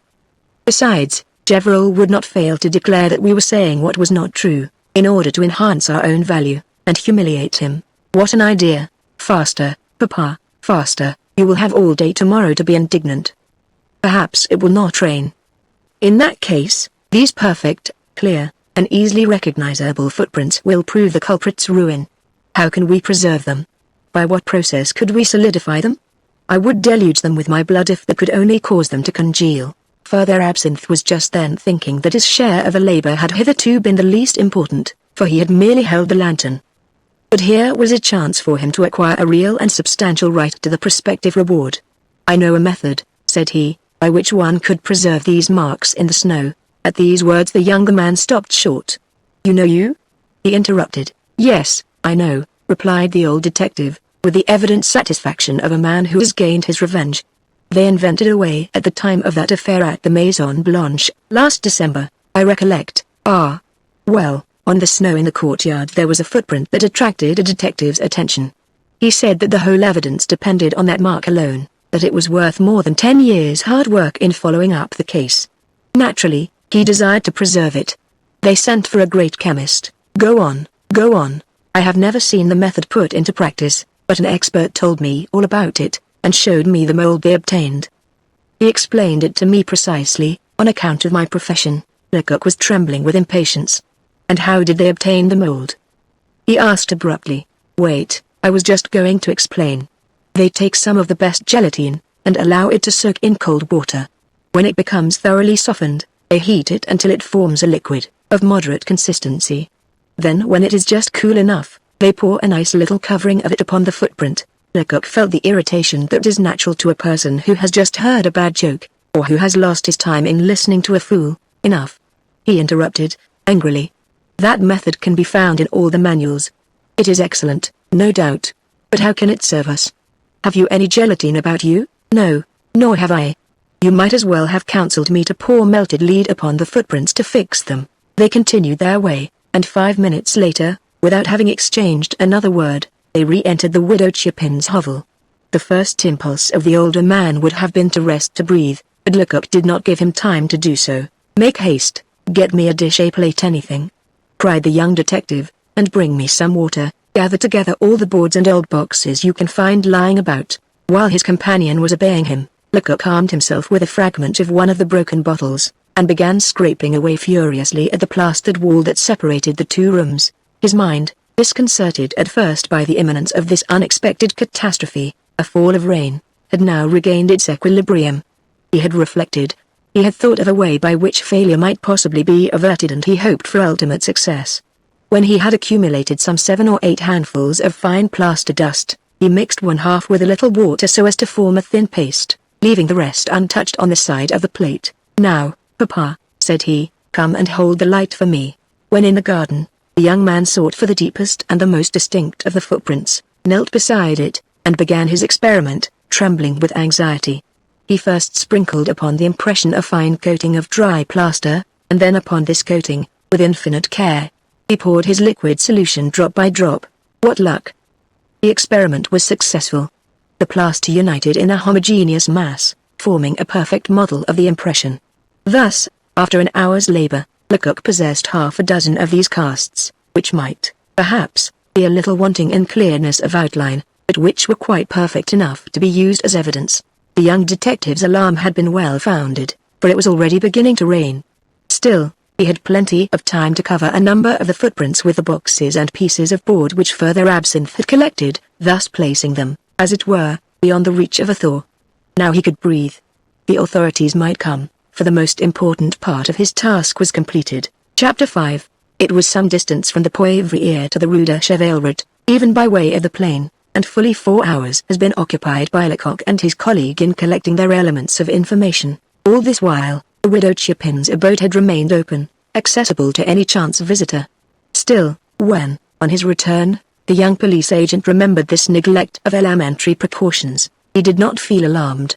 Considering all the circumstances, it was very difficult to believe that any serious harm could have resulted from this carelessness, for who would have been likely to visit this drinking den after midnight? Its bad name served the purpose of a bulwark. The most daring vagrants did not drink there without some disquietude, fearing that if the liquor caused them to lose consciousness, they might be robbed or perhaps even murdered. Hence, if anyone had been attracted to this notoriously dangerous drinking shop by the light that streamed through the open door, it could only have been some very reckless person returning late at night from the ball at the Rainbow, with a few sous left in his pocket. But, even then, a single glance inside would have sufficed to put the bravest to flight. In less than a second the young police agent had weighed all these possibilities, concerning which he did not breathe a word to Father Absinthe. When, little by little, the excitement caused by his successive hopes and disappointments, and by the accomplishment of the experiment with the footprints had died away, and he had regained his usual calm of mind, he made a careful inspection of the abode, and was by no means satisfied with himself. He had experimented upon Father Absinthe with his new system of investigation, just as an aspiring orator tries his powers before his least gifted friends, not before the cleverest. He had certainly overwhelmed the old veteran by his superiority, he had literally crushed him. But what great merit, what wonderful victory was this? Why should he boast of having outwitted Further Absinthe, one of the least sagacious men in the service, if he could only have given some startling proofs of his energy or of his penetration? But, after all, what had he accomplished? Was the mystery solved? Was his success more than problematical? When one thread is drawn out, the skein is not untangled. This night would undoubtedly decide his future as a detective, so he swore that if he could not conquer his vanity, he would, at least, compel himself to conceal it. Hence, it was in a very modest tone that he said to his companion, "We have done all that we can do outside. Now, would it not be wise to busy ourselves with the inside of the house?" Everything looked exactly in the same state as when the two men left the room. A candle, with a charred smoking wick, cast its flickering light upon the same scene of disorder, revealing to view the rigid features of the three victims. Without losing a moment, Lecoq began to pick up and study the various objects scattered over the floor. Some of these still remained intact. The widow Chupin had recoiled from the expense of a tiled floor, judging the bare ground upon which the cabin was built quite good enough for the feet of her customers. This ground, which must originally have been well beaten down, had, by constant use and damp, become well nigh as muddy as the soil outside. The first fruits of Lecoq's search were a large salad bowl and a big iron spoon, the latter so twisted and bent that it had evidently been used as a weapon during the conflict. On inspecting the bowl, it became evident that when the quarrel began the victims were regaling themselves with the familiar mixture of water, wine, and sugar, known round about the Barry ears as vin à la francaise. After the salad bowl, the two men picked up 5 of the weighty glasses ordinarily used in wine shops, and which, while looking as though they would contain half a bottle, are in point of fact so thick at the bottom that they hold next to nothing. 3 of these glasses were broken, 2 were whole. All of them had contained wine the same vin à la francaise. This was plain, but for greater surety, Lecoq applied his tongue to the bluish mixture remaining in the bottom of each glass. "The deuce!" he muttered, with an astonished air. Then he examined successively the surfaces of the 3 overturned tables. Upon one of these, the one nearest the fireplace and the window, the still wet marks of the 5 glasses, of the salad bowl, and even of the spoons could be distinguished. Lecoq very properly regarded this circumstance as a matter of the greatest importance, for it proved clearly enough that 5 persons had emptied the salad bowl in company. Who were these 5 persons? "Oh! Oh!" suddenly exclaimed Lecoq in 2 entirely different tones. Then the 2 women could not have been with the murderer. A very simple mode of discovery had presented itself to his mind. It was to ascertain if there were any other glasses, and what they had contained. After a fresh search on the floor, a 6th glass was found, similar in form to the others, but much smaller. Its smell showed that it had contained brandy. Then these 2 women had not been with the murderer, and therefore he could not have fought because the other men had insulted them. This discovery proved the inaccuracy of Lecoq's original suppositions.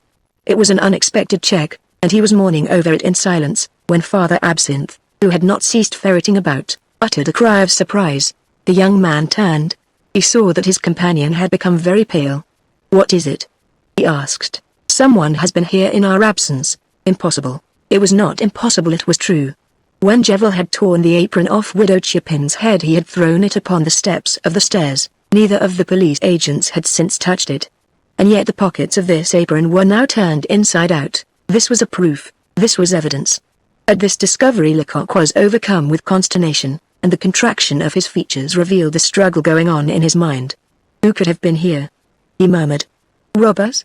That is improbable." Then, after a long silence which his companion took good care not to interrupt, he added, "The person who came here, who dared to penetrate into this abode and face the corpses of these murdered men, this person could have been none other than the accomplice. But it is not enough to suspect this, it is necessary to know it. I will know it." They searched for a long time, and it was not until after an hour of earnest work that, in front of the door forced open by the police, they discovered in the mud, just inside the marks made by Gevril's tread, a footprint that bore a close resemblance to those left by the man who had entered the garden. They compared the impressions and recognized the same designs formed by the nails upon the sole of the boot. "It must have been the accomplice," exclaimed Lecoq. "He watched us, he saw us go away, and then he entered." But why? What pressing, irresistible necessity made him decide to brave such imminent danger? He seized his companion's hand, nearly crushing it in his excitement. "Ah! I know why," continued he, violently. "I understand only too well. Some article that would have served to throw light on this horrible affair had been left or forgotten, or lost here, and to obtain it, to find it, he decided to run this terrible risk. And to think that it was my fault alone, this convincing proof escaped us. And I thought myself so shrewd. What a lesson. The door should have been locked, any fool would have thought of it. Here he checked himself, and remained with open mouth and distended eyes, pointing with his finger to one of the corners of the room. "What is the matter?" asked his frightened companion. Lecoq made no reply, but slowly, and with the stiff movements of a somnambulist, he approached the spot to which he had pointed, stooped, picked up something, and said, "My folly is not deserving of such luck." The object he had found was an earring composed of a single large diamond. The setting was of marvelous workmanship.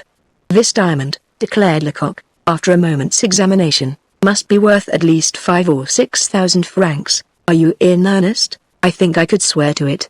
He would not have troubled about such a preamble as I think a few hours before. The blunder he had made was a lesson that would not be forgotten so long as he lived. Perhaps it was that same diamond earring that the accomplice came to seek, ventured Father Absinthe. The supposition is scarcely admissible. In that case, he would not have sought for it in Mother Chupin's apron. No, he must have been seeking for something else, a letter, for example. The older man was not listening. He had taken the earring, and was examining it in his turn. "And to think," he murmured, astonished by the brilliancy of the stone, "to think that a woman who had 10,000 francs worth of jewels in her ears would have come to the Poivriere. Who would have believed it?" Lecoq shook his head thoughtfully. "Yes, it is very strange, very improbable, very absurd. And yet we shall see many things quite as strange if we ever arrive, which I very much doubt, at a solution of this mysterious affair." Day was breaking, cold, cheerless, and gloomy, when Lecoq and his colleague concluded their investigation. There was not an inch of space that had not been explored, carefully examined and studied, one might almost say, with a magnifying glass. There now only remained to draw up the report. The younger man seated himself at the table, and, with the view of making his recital as intelligible as possible, he began by sketching a plan of the scene of the murder, graphic omitted. It will be seen that in the memoranda appended to this explanatory diagram, Lecoq had not once written his own name. In noting the things that he had imagined or discovered, he referred to himself simply as one of the police. This was not so much modesty as calculation. By hiding oneself on well-chosen occasions, one gains great notoriety when one emerges from the shade. It was also through cunning that he gave Gevrol such a prominent position. These tactics, rather subtle, perhaps, but after all perfectly fair, could not fail to call attention to the man who had shown himself so efficient when the efforts of his chief had been merely confined to breaking open the door. The document Lecoq drew up was not a procès-verbal, a formal act reserved for the officers of judiciary police. It was a simple report, that would be admitted under the title of an inquiry, and yet the young detective composed it with quite as much care as a general would have displayed in drawing up the bulletin of his first victory. While Lecoq was drawing and writing, Father Absinthe leaned over his shoulder to watch him. The plan amazed that worthy man. He had seen a great deal, but he had always supposed that it was necessary to be an engineer, an architect, or, at least, a carpenter, to execute such work. Not at all. With a tape line with which to take some measurements, a bit of board in place of a rule, his inexperienced colleague had soon accomplished the miracle. Father Absinthe's respect for Lecoq was thereby greatly augmented. It is true that the worthy veteran had not noticed the explosion of the young police agent's vanity, nor his return to his former modest demeanor. He had not observed his alarm, nor his perplexity, nor his lack of penetration. After a few moments, Father Absinthe ceased watching his companion. He felt weary after the labors of the night, his head was burning, and he shivered and his knees trembled. Perhaps, though he was by no means sensitive, he felt the influence of the horrors that surrounded him, and which seemed more sinister than ever in the bleak light of morning. He began to ferret in the cupboards, and at last succeeded in discovering, oh, marvelous fortune! A bottle of brandy, 3 parts full. He hesitated for an instant, then he poured out a glass, and drained it at a single draught. "Will you have some?" he inquired of his companion.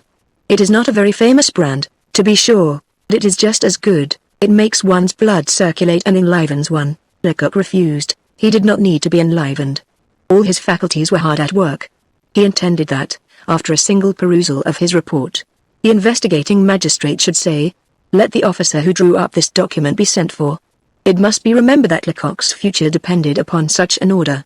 Accordingly, he took particular care to be brief, clear, and concise, to plainly indicate how his suspicions on the subject of the murder had been aroused, how they had increased, and how they had been confirmed. He explained by what series of deductions he had succeeded in establishing a theory which, if it was not the truth, was at least plausible enough to serve as the basis for further investigation. Then he enumerated the articles of conviction ranged on the table before him. There were the flakes of brown wool collected upon the plank, the valuable earring, the models of the different footprints in the garden, and the widow Chapin's apron with its pockets turned inside out. There was also the murderer's revolver, with 2 barrels discharged and 3 still loaded. This weapon, although not of an ornamental character, was still a specimen of highly finished workmanship. It bore the name of one Stevens, 14 Skinner Street, a well-known London gunsmith. Lecoq felt convinced that by examining the bodies of the victims he would obtain other and perhaps very valuable information, but he did not dare venture upon such a course.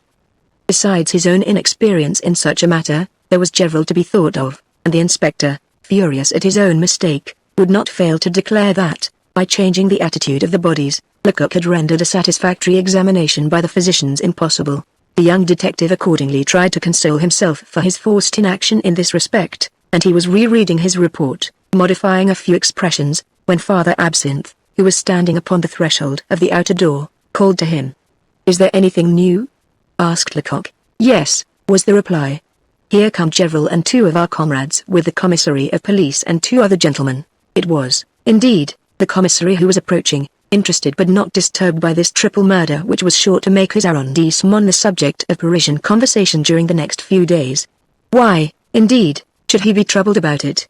For Gevrol, whose opinion in such matters might be regarded as an authority, had taken care to reassure him when he went to arouse him from his slumbers. It was only a fight between some old offenders, former jail-birds, habitués of the Poivriere. He had said, adding sententiously, if all these ruffians would kill one another, we might have some little peace. He added that as the murderer had been arrested and placed in confinement, there was nothing urgent about the case. Accordingly, the commissary thought there was no harm in taking another nap and waiting until morning before beginning the inquiry. He had seen the murderer, reported the case to the prefecture, and now he was coming leisurely enough accompanied by 2 physicians, appointed by the authorities to draw up a medico-legal report in all such cases.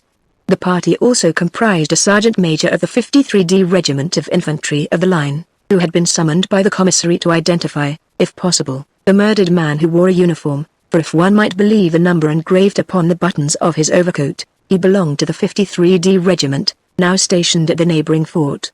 As the party approached it was evident that Inspector Gevrol was even less disturbed than the commissary. He whistled as he walked along, flourishing his cane, which never left his hand, and already laughing in his sleeve over the discomfiture of the presumptuous fool who had desired to remain to glean, where he, the experienced and skillful officer, had perceived nothing. As soon as he was within speaking distance, the inspector called to Father Absinthe, who, after warning Lecoq, remained on the threshold, leaning against the doorpost, puffing his pipe, as immovable as a sphinx. Well, old man," cried Gevrol, "have you any great melodrama, very dark and very mysterious, to relate to us?" "I have nothing to relate myself," replied the old detective, without even drawing his pipe from his lips. "I am too stupid, that is perfectly understood. But Monsieur Lecoq will tell you something that will astonish you." The prefix, Monsieur, which the old police agent used in speaking of his colleague, displeased Gevrol so much that he pretended not to understand. "Who are you speaking of?" he asked abruptly. "Of my colleague, of course, who is now busy finishing his report of Monsieur Lecoq." Quite unintentionally, the worthy fellow had certainly become the young police agent's godfather. From that day forward, for his enemies as well as for his friends, he was and he remained Monsieur Lecoq. "Ah, said the inspector, whose hearing was evidently impaired. He has discovered the pot of roses which others did not scent, General." By this remark, Father Absinthe made an enemy of his superior officer. But he cared little for that. Lecoq had become his deity, and no matter what the future might reserve, the old veteran had resolved to follow his young colleague's fortunes. "We'll see about that," murmured the inspector, mentally resolving to have an eye on this youth whom success might transform into a rival. He said no more, for the little party which he preceded had now overtaken him, and he stood aside to make way for the commissary of police. This commissary was far from being a novice. He had served for many years, and yet he could not repress a gesture of horror as he entered the Poivriere. The sergeant major of the 53D, who followed him, An old soldier, decorated and medaled, who had smelt powder many scores of times, was still more overcome. He grew as pale as the corpses lying on the ground, was obliged to lean against the wall for support. The two physicians alone retained their stoical indifference. Lecoq had risen, his report in his hand. He bowed, and assuming a respectful attitude, was waiting to be questioned. "You must have passed a frightful night," said the commissary, kindly, and quite unnecessarily, since any investigation was superfluous. "I think, however," replied the young police agent, having recourse to all his diplomacy, "that my time has not been entirely lost. I have acted according to the instructions of my superior officer. I have searched the premises thoroughly, and I have ascertained many things. I have, for example, acquired the certainty that the murderer had a friend, possibly an accomplice, of whom I can give quite a close description. He must have been of middle age, and wore, if I am not mistaken, a soft cap and a brown woolen overcoat. As for his boots, zoons!" exclaimed Gaboriau, and he stopped short, like a man whose impulse had exceeded his discretion, and he would have gladly recalled his words. "And you?" inquired the commissary. "Pray, what do you mean?" The inspector had gone too far to draw back, and, unwittingly, was now obliged to act as his own executioner. "I was about to mention," he said, "that this morning, an hour or so ago, while I was waiting for you, sir, before the station house, at the Barrière, where the murderer is confined, I noticed close by an individual whose appearance was not unlike that of the man described by Lecoq. This man seemed to be very intoxicated, for he reeled and staggered against the walls. He tried to cross the street, but fell down in the middle of it, in such a position that he would inevitably have been crushed by the first passing vehicle."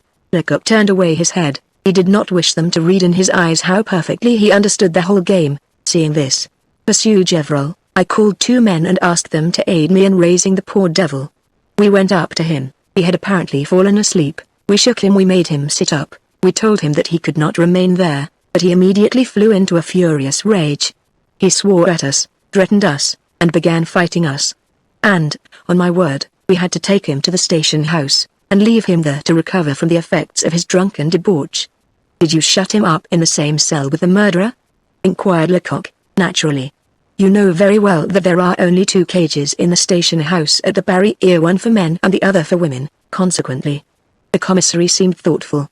"Ah, that's very unfortunate," he stammered, "and there is no remedy." "Excuse me, there is one," observed Gaboriau. "I can send one of my men to the station house with an order to detain the drunken man." Lecoq interposed with a gesture. "Trouble lost," he said coldly. "If this individual is an accomplice, he has got sober by now, rest assured of that, and is already far away." "Then what is to be done?" asked the inspector, with an ironical air. "May one be permitted to ask the advice of Monsieur Lecoq? I think chance offered us a splendid opportunity, and we did not know how to seize it, and that the best thing we can do now is to give over mourning, and prepare to profit by the next opportunity that presents itself." Gaboriau was, however, determined to send one of his men to the station house, and it was not until the messenger had started that Lecoq commenced the reading of his report. He read it rapidly, refraining as much as possible from placing the decisive proofs in strong relief, reserving these for his own benefit, but so strong was the logic of his deductions that he was frequently interrupted by approving remarks from the commissary and the 2 physicians. Gaboriau, who alone represented the opposition, shrugged his shoulders till they were well nigh dislocated, and grew literally green with jealousy. "I think that you alone, young man, have judged correctly in this affair," said the commissary when Lecoq had finished reading. "I may be mistaken, but your explanations have made me alter my opinion concerning the murderer's attitude while I was questioning him, which was only for a moment. He refused, obstinately refused, to answer my questions, and wouldn't even give me his name." The commissary was silent for a moment, reviewing the past circumstances in his mind, and it was in a serious tone that he eventually added, "We are, I feel convinced, in presence of one of those mysterious crimes the causes of which are beyond the reach of human sagacity. This strikes me as being one of those enigmatical cases which human justice never can reach." Lecoq made no audible rejoinder, but he smiled to himself and thought, "We'll see about that." Chapter 6. No consultation held at the bedside of a dying man ever took place in the presence of 2 physicians so utterly unlike each other as those who accompanied the commissary of police to the Poivriere. One of them, a tall old man with a bald head, wearing a broad-brimmed hat, and an overcoat of antique cut, was evidently one of those modest savants encountered occasionally in the byways of Paris, one of those healers devoted to their art, who too often die in obscurity, after rendering immense services to mankind. He had the gracious calmness of a man who, having seen so much of human misery, has nothing left to learn, and no troubled conscience could have possibly sustained his searching glance, which was as keen as his lancet. His colleague, young, fresh-looking, light-haired, and jovial, was somewhat foppishly attired, and his white hands were encased in handsome fur gloves.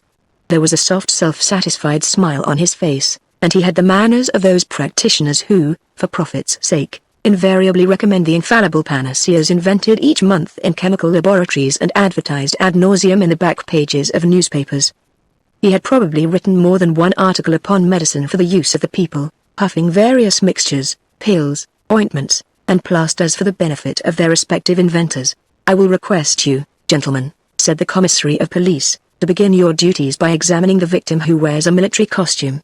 Here is a sergeant major summoned to answer a question of identity, whom I must send back to his quarters as soon as possible." The two physicians responded with a gesture of assent, and aided by Father Absinthe and another agent of police, they lifted the body and laid it upon two tables, which had previously been placed end to end. They were not obliged to make any note of the attitude in which they found the body, since the unfortunate man, who was still alive when the police entered the cabin, had been moved before he expired. "Approach, sergeant," ordered the commissary, "and look carefully at this man." It was with very evident repugnance that the old soldier obeyed. "What is the uniform that he wears?"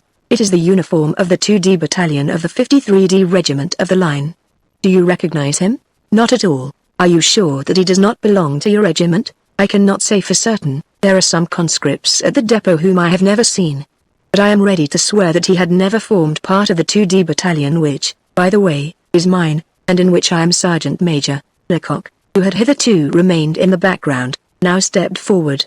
"It might be as well," he suggested, "to note the numbers marked on the other articles of clothing." "That is a very good idea," said the commissary, approvingly. "Here is his shako," added the young police agent. "It bears the number 3129. The officials followed Lecoq's advice, and soon discovered that each article of clothing worn by the unfortunate man bore a different number. "The deuce," murmured the sergeant, "there is every indication, but it is very singular." Invited to consider what he was going to say, the brave trooper evidently made an effort to collect his intellectual faculties.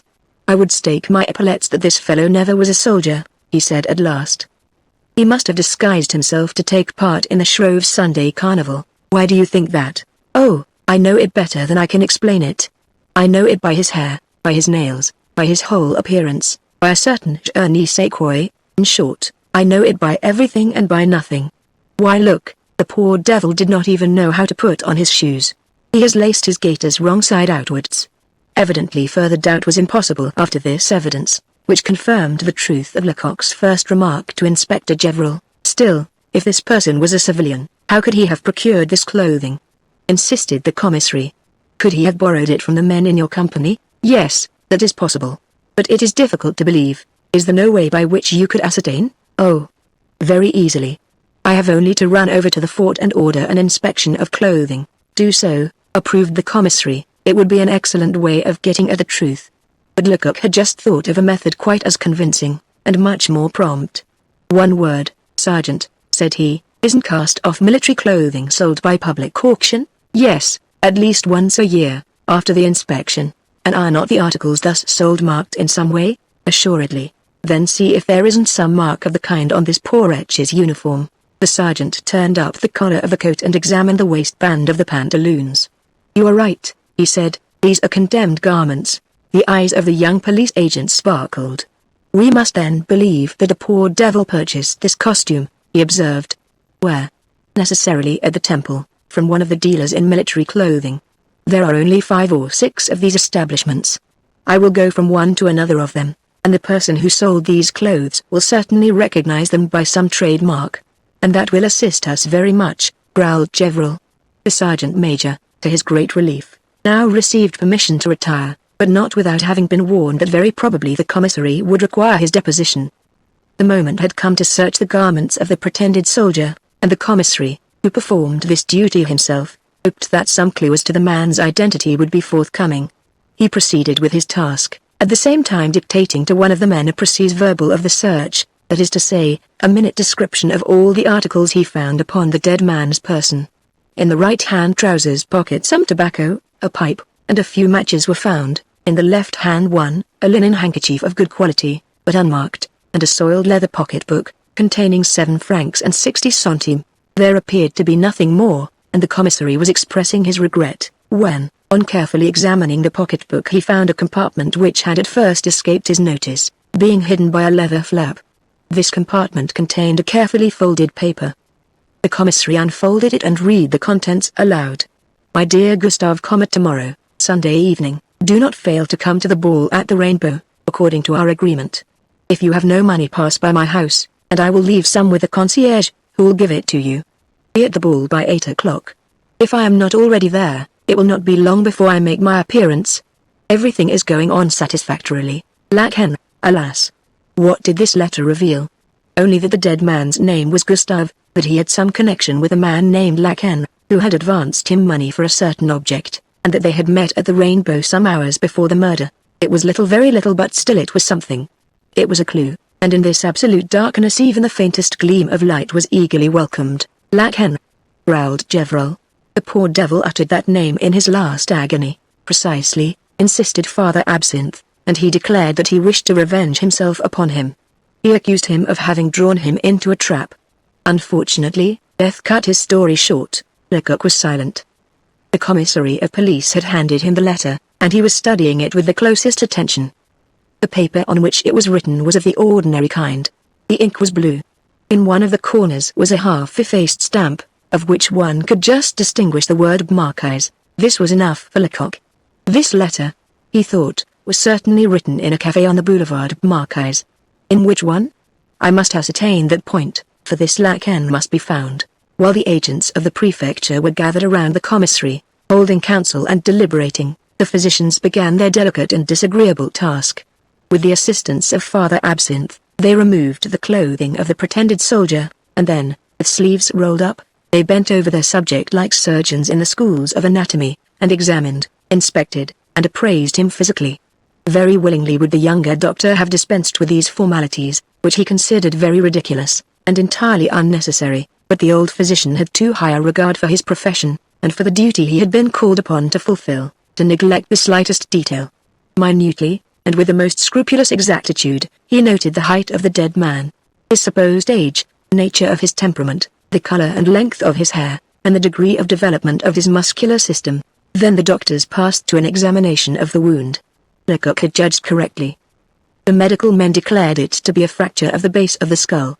It could, they stated, only have been caused by some instrument with a very broad surface, or by a violent knock of the head against some hard substance of considerable magnitude, but no weapon, other than the revolver, had been found, and it was evidently not heavy enough to produce such a wound.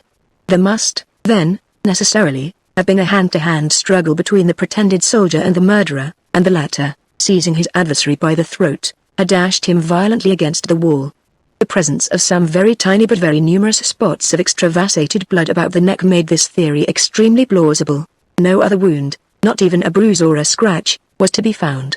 Hence, it became evident that this terrible struggle must have been exceedingly short. The murder of the pretended soldier must have been consummated between the moment when the squad of police heard the shrieks of despair and the moment when Lecoq peered through the shutter and saw the victim fall. The examination of the other murdered man required different but even greater precautions than those adopted by the doctors in their inspection of the pseudo-soldier. The position of these two victims had been respected. They were still lying across the hearth as they had fallen, and their attitude was a matter of great importance, since it might have decisive bearing on the case. Now, this attitude was such that one could not fail to be impressed with the idea that with both these men death had been instantaneous. They were both stretched out upon their backs, their limbs extended, and their hands wide open. No contraction or extension of the muscles, no trace of conflict could be perceived. It seemed evident that they had been taken unawares, more so as their faces expressed the most intense terror. Thus, said the old doctor, we may reasonably suppose that they were stupefied by some entirely unexpected, strange, and frightful spectacle. I have come across this terrified expression depicted upon the faces of dead people more than once. I recollect noticing it upon the features of a woman who died suddenly from the shock she experienced when one of her neighbors, with a view of playing her a trick, entered her house disguised as a ghost. Lecoq followed the physician's explanations. and tried to make them agree with the vague hypotheses that were evolving in his own brain. But who could these individuals be? Would they, in death, guard the secret of their identity, as the other victim had done? The first subject examined by the physicians was over 50 years of age. His hair was very thin and quite grey, and his face was closely shaven, excepting a thick tuft of hair on his rather prominent chin. He was very poorly clad, wearing a soiled woolen blouse and a pair of dilapidated trousers hanging in rags over his boots, which were very much trodden down at the heels. The old doctor declared that this man must have been instantly killed by a bullet. The size of the circular wound, the absence of blood around its edge, and the blackened and burnt state of the flesh demonstrated this fact with almost mathematical precision. The great difference that exists in wounds made by firearms, according to the distance from which the death-dealing missile comes, seen when the physicians began to examine the last of the murdered men. The ball that had caused the latter's death had scarcely crossed a yard of space before reaching him, and his wound was not nearly so hideous in aspect as the others. This individual, who was at least 15 years younger than his companion, was short and remarkably ugly, his face, which was quite beardless, being pitted all over by the smallpox. His garb was such as is worn by the worst frequenters of the barrier. His trousers were of a grey checked material, and his blouse, turned back at the throat, was blue. It was noticed that his boots had been blackened quite recently. The smart glazed cap that lay on the floor beside him was in harmony with his carefully curled hair and gaudy necktie. These were the only facts that the physician's report set forth in technical terms. This was the only information obtained by the most careful investigation. The two men's pockets were explored and turned inside out, but they contained nothing that gave the slightest clue to their identity, either as regards name, social position, or profession. There was not even the slightest indication on any of these points, not a letter, nor an address, not a fragment of paper, nothing, not even such common articles of personal use, as a tobacco pouch, a knife, or a pipe which might be recognized, and thus establish the owner's identity. A little tobacco in a paper bag, a couple of pocket handkerchiefs that were unmarked, a packet of cigarettes. These were the only articles discovered beyond the money which the victims carried loose in their pockets. On this point, it should be mentioned that the elder man had 67 francs about him, and the younger one, 2 louis. Rarely had the police found themselves in the presence of so strange an affair, without the slightest clue to guide them. Of course, there was the fact itself, as evidenced by the bodies of the 3 victims, but the authorities were quite ignorant of the circumstances that had attended and of the motive that had inspired the crime. Certainly, they might hope with the powerful means of investigation at their disposal to finally arrive at the truth in the course of time, and after repeated efforts. But, in the meanwhile, all was mystery, and so strangely did the case present itself that it could not safely be said who was really responsible for the horrible tragedy at the Poivriere. The murderer had certainly been arrested, but if he persisted in his obstinacy, how were they to ascertain his name? He protested that he had merely killed in self-defense. How could it be shown that such was not the case? Nothing was known concerning the victims, one of whom had with his dying breath accused himself. Then again, an inexplicable influence tied the widow Chupin's tongue. 2 women, one of whom had lost an earring valued at 5,000 francs, had witnessed the struggle, then disappeared. An accomplice, after 2 acts of unheard-of audacity, had also made his escape. And all these people, the women, the murderer, the keeper of the saloon, the accomplice, and the victims, were equally strange and mysterious, equally liable not to be what they seemed. Perhaps the commissary of police thought he would spend a very unpleasant quarter of an hour at the prefecture when he reported the case. Certainly, he spoke of the crime in a very despondent tone. It will now be best, he said at last, to transport these 3 bodies to the morgue. But they will doubtless be identified. He reflected for a moment, and then added, and to think that one of these dead men is perhaps Lecoq himself. That is scarcely possible, said Lecoq. The spurious soldier, being the last to die, had seen his companions fall. If he had supposed Lecoq to be dead, he would not have spoken of vengeance. Gaboriau, who for the past 2 hours had pretended to pay no attention to the proceedings, now approached. He was not the man to yield even to the strongest evidence. If Monsieur, the commissary, will listen to me, he shall hear my opinion, which is a trifle more definite than M. Lecoq's fancies. Before he could say any more, the sound of a vehicle stopping before the door of the cabin interrupted him, and an instant afterward the investigating magistrate entered the room. All the officials assembled at the Poivriere knew at least by sight the magistrate who now made his appearance, and Gaboriau, an old habitué of the Palais de Justice, mechanically murmured his name, M. Maurice d'Escorval.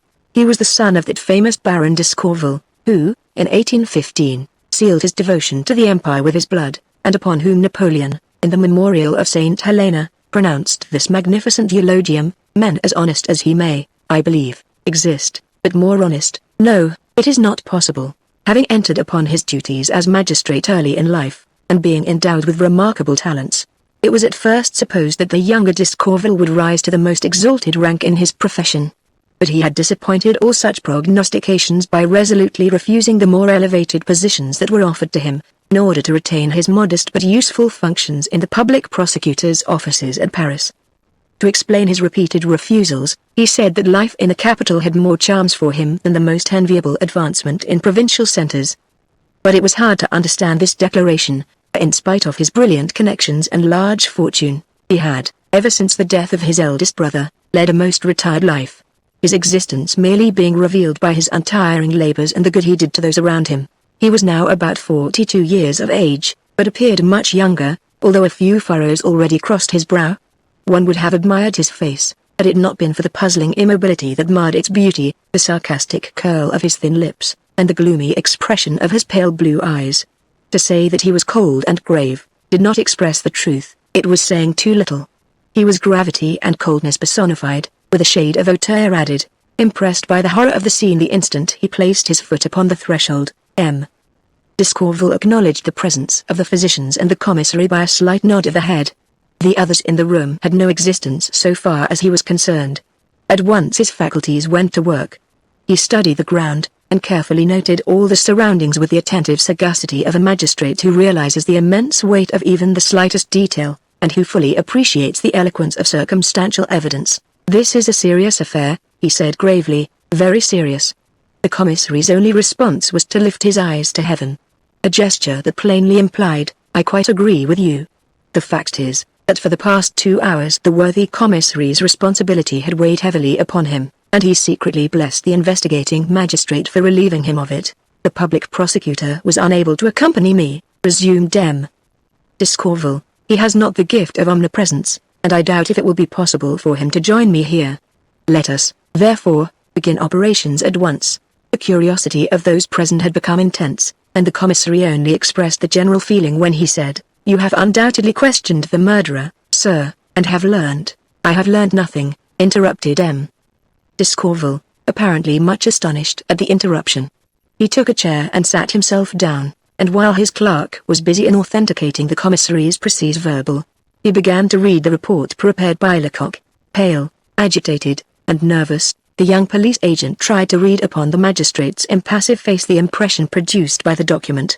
His future depended upon the magistrate's approval or disapproval, and it was not with a fuddled mind like that of further absinthe that he had now to deal, but with a superior intelligence. "If I could only plead my own cause," he thought. "What are cold written phrases in comparison with spoken, living words, palpitating with emotion and imbued with the convictions of the speaker?" However, he was soon reassured. The magistrate's face retained its immobility, but again and again did M. D'Escorval nod his head in token of approval, and occasionally some point more ingenious than the others extorted from his lips the exclamations, "Not bad, very good."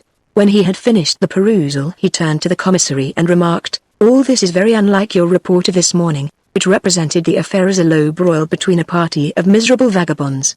The observation was only too just and fair, and the commissary deeply regretted that he had trusted to Gevrol's representations, and remained in bed. "This morning," he responded evasively, "I only gave you my first impressions. These have been modified by subsequent researches, so that—" "Oh," interrupted the magistrate, "I did not intend to reproach you, on the contrary, I must congratulate you. One could not have done better nor acted more promptly. The investigation that has been carried out shows great penetration and research, and the results are given with unusual clearness and wonderful precision." Lecoq's head whirled. The commissary hesitated for an instant. At first he was sorely tempted to confiscate this praise to his own profit. If he drove away the unworthy thought, it was because he was an honest man, and more than that, because he was not displeased to have the opportunity to do Gevrol a bad turn and punish him for his presumptuous folly. "I must confess," he said with some embarrassment, "that the merit of this investigation does not belong to me." "To whom, then, shall I attribute it? To the inspector?" thought M. D'Escorval, not without surprise, for having occasionally employed Gevrol, He did not expect from him such ingenuity and sagacity as was displayed in this report. "Is it you, then, who have conducted this investigation so ably?" he asked. "Upon my word, no," responded Inspector Gaboriau. "I, myself, am not so clever as all that. I content myself with telling what I actually discover, and I only give proofs when I have them in hand. May I be hung if the grounds of this report have any existence save in the brains of the man who imagined them." Perhaps the inspector really believed what he said, being one of those persons who are blinded by vanity to such a degree that, with the most convincing evidence before their eyes, they obstinately deny it. "And yet," insisted the magistrate, "these women whose footprints have been detected must have existed. The accomplice who left the flakes of wool adhering to the plank is a real being. This earring is a positive, palpable proof." Gaboriau had hard work to refrain from shrugging his shoulders. "All this can be satisfactorily explained," he said, "without a search of 12 or 14 hours. That the murderer had an accomplice is possible. The presence of the women is very natural. Wherever there are male thieves, you will find female thieves as well. As for the diamond, what does that prove? That the scoundrels had just met with a stroke of good luck. They had come here to divide their booty, and that the quarrel arose from the division. This was an explanation, and such a plausible one, that M. D'Escorval was silent, reflecting before he announced his decision. "Decidedly," he declared at last, "decidedly, I adopt the hypothesis set forth in the report." "Who prepared it?" Gaboriau's face turned red with anger. "One of my men," he replied, "a clever, adroit fellow, Monsieur Lecoq. Come forward, Lecoq, that the magistrate may see you."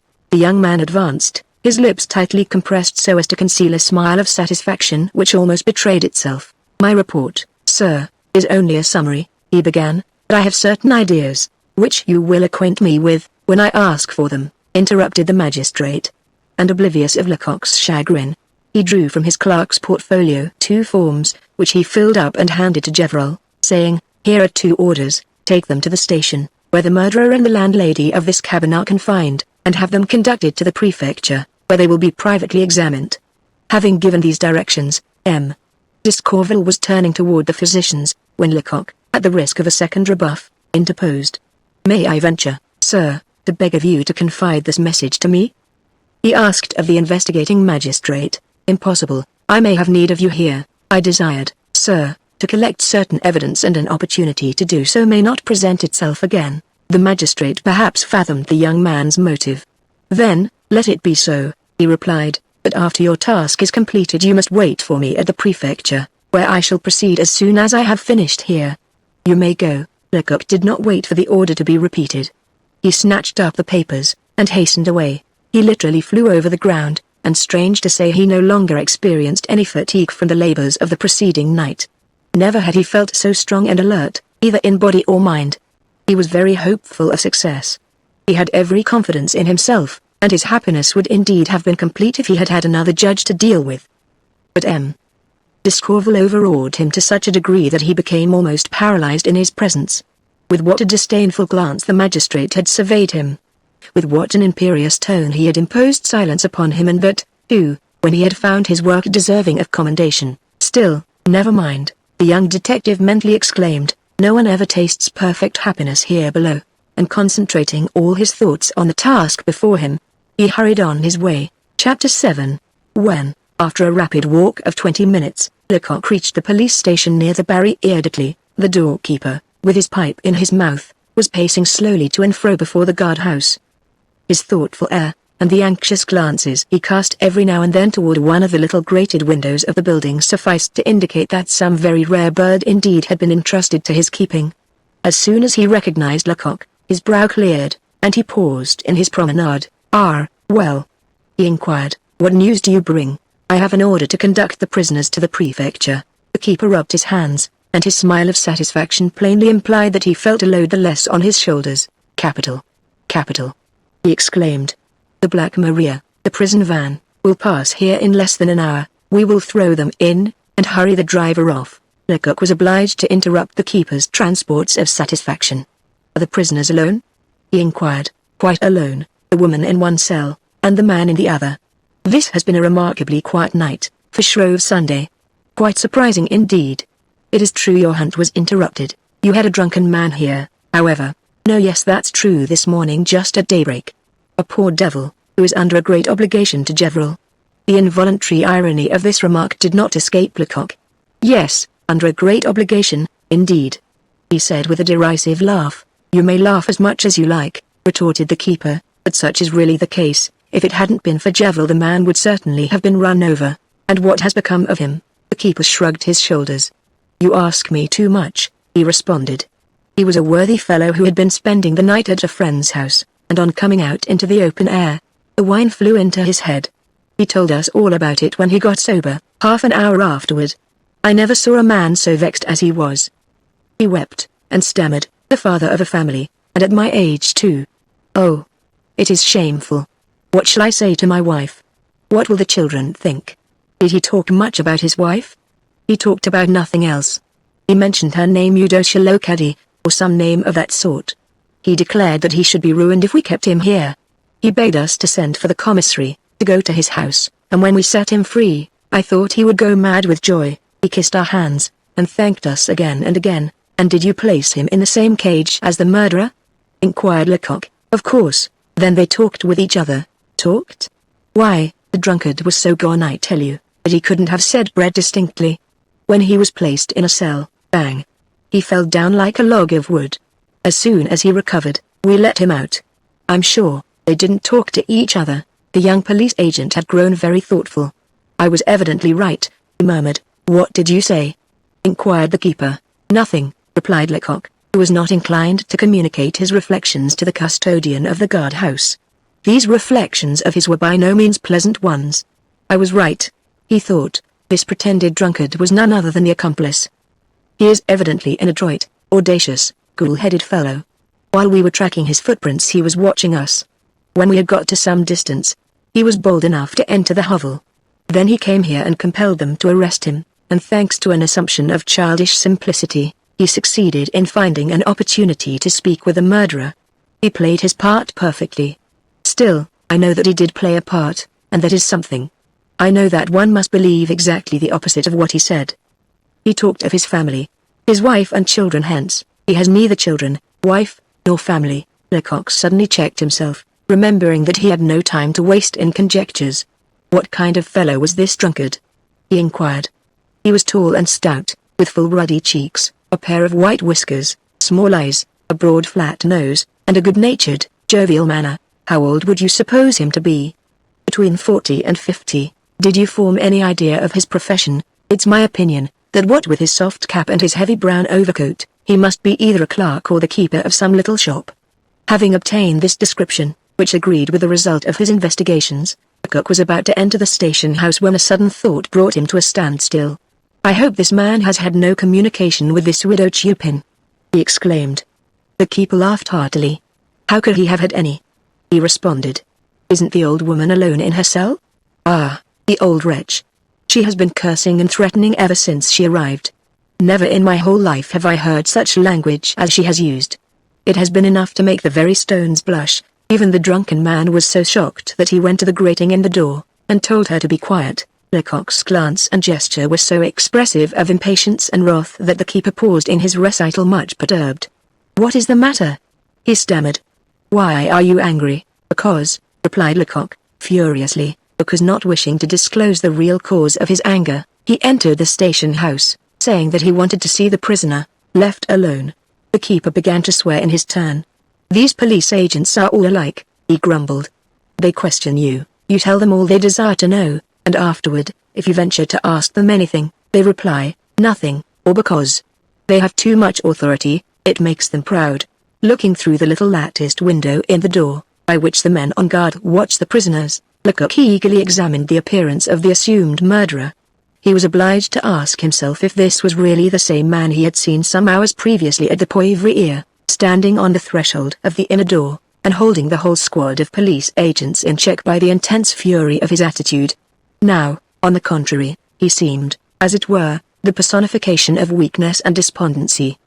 He was seated on a bench opposite the grating in the door, his elbows resting on his knees, his chin upon his hand, his underlip hanging low and his eyes fixed upon vacancy. No, murmured Lecoq, no, this man is not what he seems to be. So saying, he entered the cell. The culprit raised his head, gave the detective an indifferent glance, but did not utter a word. Well, "How goes it?" asked Lecoq. "I'm innocent," responded the prisoner, in a hoarse, discordant voice. "I hope so, I am sure, but that is for the magistrate to decide. I came to see if you wanted anything." "No," replied the murderer. A second later he changed his mind. "All the same," he said, "I shouldn't mind a crust and a drink of wine." "You shall have them," replied Lecoq, who at once went out to forage in the neighborhood for eatables of some sort. In his opinion, if the murderer had asked for a drink after at first refusing to partake of anything, it was solely with a view of conveying the idea that he was really the kind of man he pretended to be. At all events, whoever he might be, the prisoner ate with an excellent appetite. He then took up the large glass of wine that had been brought him, drained it slowly, and remarked, "That's capital. There can be nothing to beat that." This seeming satisfaction greatly disappointed Lecoq, who had selected, as a test, one of those horribly thick, bluish, nauseous mixtures in vogue around the Barry ears, hoping, nay, almost expecting, the murderer would not drink it without some sign of repugnance. And yet the contrary proved the case. However, the young detective had no time to ponder over the circumstance, for a rumble of wheels now announced the approach of that lugubrious vehicle, the Black Maria. When the widow Chupin was removed from her cells, she fought and scratched and cried murder at the top of her voice, and it was only by sheer force that she was at length got into the van. Then it was that the officials turned to the assassin. Lecoq certainly expected some sign of repugnance now, and he watched the prisoner closely. But he was again doomed to disappointment. The culprit entered the vehicle in the most unconcerned manner, and took possession of his compartment like one accustomed to it, knowing the most comfortable position to assume in such close quarters. "Ah, what an unfortunate morning," murmured Lecoq, disconsolately. "Still, I will lie in wait for him at the prefecture." When the door of the prison van had been securely closed, the driver cracked his whip, and the sturdy horses started off at a brisk trot. Lecoq had taken his seat in front, between the driver and the guard, but his mind was so engrossed with his own thoughts that he heard nothing of their conversation, which was very jovial, although frequently interrupted by the shrill voice of the widow Chupin, who sang and yelled her imprecations alternately. It is needless, however, to recapitulate her oaths. Let us rather follow the train of Lecoq's meditation. By what means could he secure some clue to the murderer's identity? He was still convinced that the prisoner must belong to the higher ranks of society. After all, it was not so extraordinary that he should have succeeded in feigning an appetite, that he should have concealed his distaste for a nauseous beverage, and that he should have entered the Black Maria without hesitation. Such conduct was quite possible, indeed almost probable on the part of a man, endowed with considerable strength of will, and realizing the imminence of his peril. But granting this, would he be equally able to hide his feelings when he was obliged to submit to the humiliating formalities that awaited him, formalities which in certain cases can, and must, be pushed even to the verge of insult and outrage? No, Lecoq could not believe that this would be possible. He felt sure that the disgraceful position in which the prisoner would find himself would cause him to revolt, to lose his self-control, to utter some word that might give the desired clue. It was not until the gloomy vehicle had turned off the Pont Neuf onto the Quai de l'Horloge that the young detective became conscious of what was transpiring around him. Soon the van passed through an open gateway, and drew up in a small, damp courtyard. Lecoq immediately alighted, and opened the door of the compartment in which the supposed murderer was confined, exclaiming as he did so, "Here we are, get out." There was no fear of the prisoner escaping. The iron gate had been closed, and at least a dozen agents were standing near at hand, waiting to have a look at the new arrivals. The prisoner slowly stepped to the ground. His expression of face remained unchanged, and each gesture evinced the perfect indifference of a man accustomed to such ordeals. Lecoq scrutinized his demeanor as attentively as an anatomist might have watched the action of a muscle. He noted that the prisoner seemed to experience a sensation of satisfaction directly his foot touched the pavement of the courtyard, that he drew a long breath, and then stretched and shook himself, as if to regain the elasticity of his limbs, cramped by confinement in the narrow compartment from which he had just emerged. Then he glanced around him, and a scarcely perceptible smile played upon his lips. One might have sworn that the place was familiar to him, that he was well acquainted with these high grim walls, these grated windows, these heavy doors, in short, with all the sinister belongings of a prison. "Good Lord," murmured Lecoq, greatly chagrined, "does he indeed recognize the place?" And his sense of disappointment and disquietude increased when, without waiting for a word, motion, or a sign, the prisoner turned toward one of the 5 or 6 doors that opened into the courtyard. Without an instant's hesitation he walked straight toward the very doorway he was expected to enter. Lecoq asked himself, was it chance? But his amazement and disappointment increased tenfold when, after entering the gloomy corridor, he saw the culprit proceed some little distance, resolutely turn to the left, pass by the keeper's room, and finally enter the registrar's office. An old offender could not have done better. Big drops of perspiration stood on Lecoq's forehead. This man, thought he, has certainly been here before. He knows the ropes. The registrar's office was a large room heated almost to suffocation by an immense stove, and badly lighted by 3 small windows, the panes of which were covered with a thick coating of dust. There sat the clerk reading a newspaper, spread out over the open register, that fatal book in which are inscribed the names of all those whom misconduct, crime, misfortune, madness, or error have brought to these grim portals. 3 or 4 attendants, who were awaiting the hour for entering upon their duties, reclined half asleep upon the wooden benches that lined 3 sides of the room. These benches, with a couple of tables, and some dilapidated chairs, constituted the entire furniture of the office, in one corner of which stood a measuring machine, under which each culprit was obliged to pass, the exact height of the prisoners being recorded in order that the description of their persons might be complete in every respect. At the entrance of the culprit accompanied by Lecoq, the clerk raised his head. "Ah," said he, "has the van arrived?" "Yes," responded Lecoq. And showing the orders signed by M. D'Escorval, he added, "Here are this man's papers." The registrar took the documents and read them. "Oh!" he exclaimed, "a triple assassination. Oh! Oh!" The glance he gave the prisoner was positively deferential. This was no common culprit, no ordinary vagabond, no vulgar thief. "The investigating magistrate orders a private examination," continued the clerk, "and I must give the prisoner other clothing, as the things he is wearing now will be used as evidence.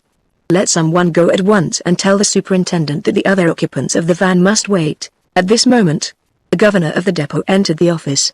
The clerk at once dipped his pen in the ink, and turning to the prisoner he asked, "What is your name, May? Your Christian name?" "I have none." "What, have you no Christian name?" The prisoner seemed to reflect for a moment, and then answered, sulkily, "I may as well tell you that you need not tire yourself by questioning me. I shan't answer anyone else but the magistrate. You would like to make me cut my own throat, wouldn't you? A very clever trick, of course, but one that won't do for me. You must see that you only aggravate your situation," observed the governor. "Not in the least. I am innocent. You wish to ruin me. I only defend myself. Get anything more out of me now, if you can. But you had better give me back what they took from me at the station house. My 136 francs and 8 sous. I shall need them when I get out of this place. I want you to make a note of them on the register." "Where are they?" The money had been given to Lecoq by the keeper of the station house, who had found it upon the prisoner when he was placed in his custody. Lecoq now laid it upon the table. "Here are your 136 francs and 8 sous, said he, "and also your knife, your handkerchief, and 4 cigars." An expression of lively contentment was discernible on the prisoner's features. "Now," resumed the clerk, "will you answer?" But the governor perceived the futility of further questioning, and silencing the clerk by a gesture, he told the prisoner to take off his boots. Lecoq thought the assassin's glance wavered as he heard this order. "Was it only a fancy? Why must I do that?" asked the culprit. "To pass under the beam," replied the clerk. "We must make a note of your exact height." The prisoner made no reply, but sat down and drew off his heavy boots. The heel of the right one was worn down on the inside. It was, moreover, noticed that the prisoner wore no socks, and that his feet were coated with mud. "You only wear boots on Sundays, then?" remarked Lecoq. "Why do you think that?" "By the mud with which your feet are covered, as high as the ankle bone." "What of that?" exclaimed the prisoner, in an insolent tone. "Is it a crime not to have Marchioness's feet?" "It is a crime you are not guilty of, at all events," said the young detective slowly. "Do you think I can't see that if the mud were picked off your feet would be white and neat? The nails have been carefully cut and polished." He paused. A new idea inspired by his genius for investigation had just crossed Lecoq's mind. Pushing a chair in front of the prisoner, and spreading a newspaper over it, he said, "Will you place your foot there?" The man did not comply with the request. "It is useless to resist," exclaimed the governor, "we are in force." The prisoner delayed no longer. He placed his foot on the chair, as he had been ordered, and Lecoq, with the aid of a knife, proceeded to remove the fragments of mud that adhered to the skin. Anywhere else so strange and grotesque a proceeding would have excited laughter, but here, in this gloomy chamber, the anteroom of the assize court, an otherwise trivial act is fraught with serious import. Nothing astonishes, and should a smile threaten to curve one's lips, it is instantly repressed. All the spectators, from the governor of the prison to the keepers, had witnessed many other incidents equally absurd, and no one thought of inquiring the detective's motive. This much was known already, that the prisoner was trying to conceal his identity. Now it was necessary to establish it, at any cost, and Lecoq had probably discovered some means of attaining this end. The operation was soon concluded, and Lecoq swept the dust off the paper into the palm of his hand. He divided it into two parts, enclosing one portion in a scrap of paper, and slipping it into his own pocket. For the remainder he formed a package which he handed to the governor, saying, "I beg you, sir, to take charge of this, and to seal it up here, in presence of the prisoner. This formality is necessary, so that by and by he may not pretend that the dust has been changed." The governor complied with the request, and as he placed this bit of proof, as he styled it, in a small satchel for safekeeping, the prisoner shrugged his shoulders with a sneering laugh. Still, beneath this cynical gaiety Lecoq thought he could detect poignant anxiety. Chance owed him the compensation of this slight triumph. The previous events had deceived all his calculations. The prisoner did not offer the slightest objection when he was ordered to undress, and to exchange his soiled and blood-stained garments for the clothing furnished by the government. Not a muscle of his face moved while he submitted his person to one of those ignominious examinations which make the blood rush to the forehead of the lowest criminal. It was with perfect indifference that he allowed an inspector to comb his hair and beard, and to examine the inside of his mouth, so as to make sure that he had not concealed either some fragment of glass, by the aid of which captives can sever the strongest bars, or one of those microscopical bits of lead with which prisoners write the notes they exchange, rolled up in a morsel of bread, and called postilions. These formalities having been concluded, the superintendent rang for one of the keepers. "Conduct this man to number 3 of the secret cells," he ordered. There was no need to drag the prisoner away. He walked out, as he had entered, preceding the guard, like some old habitué, who knows where he is going. "What a rascal!" exclaimed the clerk. "Then you think," began Lecoq, baffled but not convinced. "Ah, there can be no doubt of it," declared the governor. "This man is certainly a dangerous criminal, an old offender. I think I have seen him before. I could almost swear to it." Thus it was evident these people, with their long, varied experience, shared Gevrol's opinion. Lecoq stood alone. He did not discuss the matter. What good would it have done? Besides, the widow Chupin was just being brought in. The journey must have calmed her nerves. She had become as gentle as a lamb. It was in a wheedling voice, and with tearful eyes, that she called upon these good gentlemen to witness the shameful injustice with which she was treated. She, an honest woman. Was she not the mainstay of her family, since her son Polite was in custody, charged with pocket-picking? Hence what would become of her daughter-in-law, and of her grandson Toto, who had no one to look after them but her? Still, when her name had been taken, and a keeper was ordered to remove her, nature reasserted itself, and scarcely had she entered the corridor than she was heard quarreling with the guard. "You are wrong not to be polite," she said. "You are losing a good fee. Thou counting many a good drink I would stand you when I get out of here." Lecoq was now free until M. Discorval's arrival.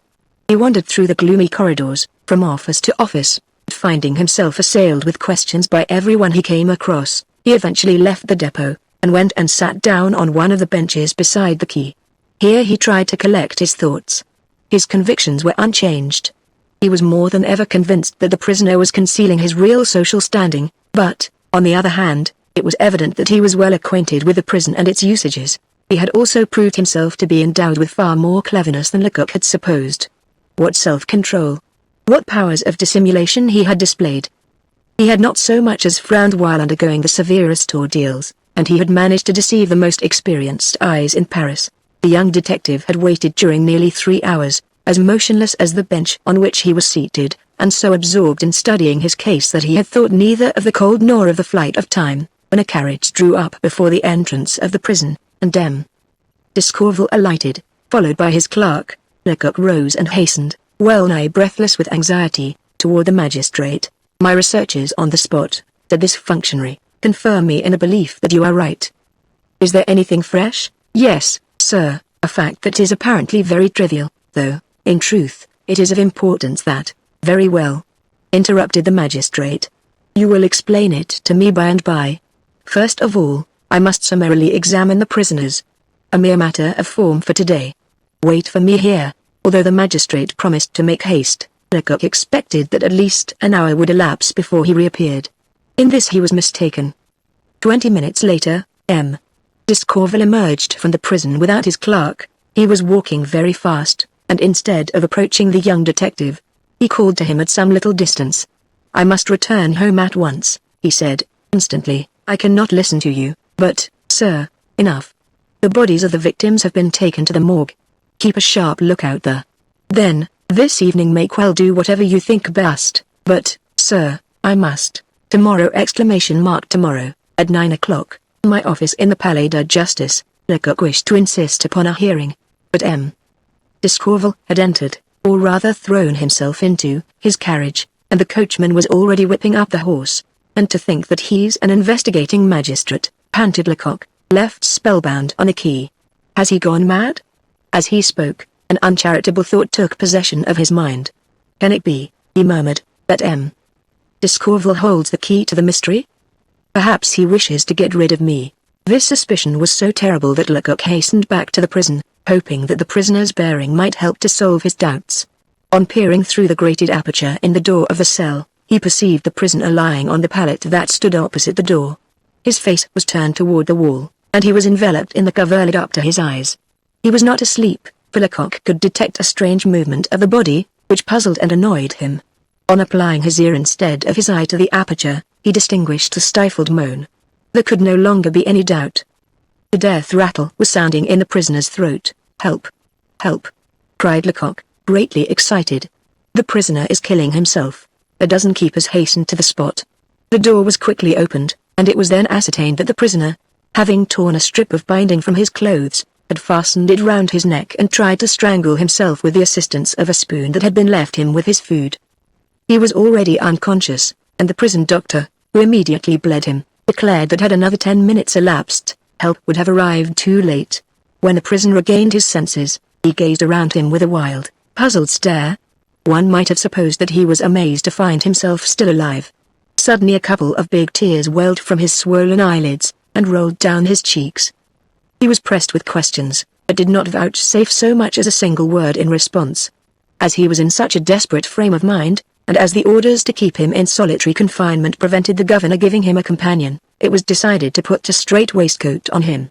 Lecoq assisted at this operation, and then walked away, puzzled, thoughtful, and agitated. Intuition told him that these mysterious occurrences concealed some terrible drama. "Still, what can have occurred since the prisoner's arrival here?" he murmured. "Has he confessed his guilt to the magistrate, or what is his reason for attempting so desperate an act?" Chapter 8. Lecoq did not sleep that night, although he had been on his feet for more than 40 hours, and had scarcely paused either to eat or drink.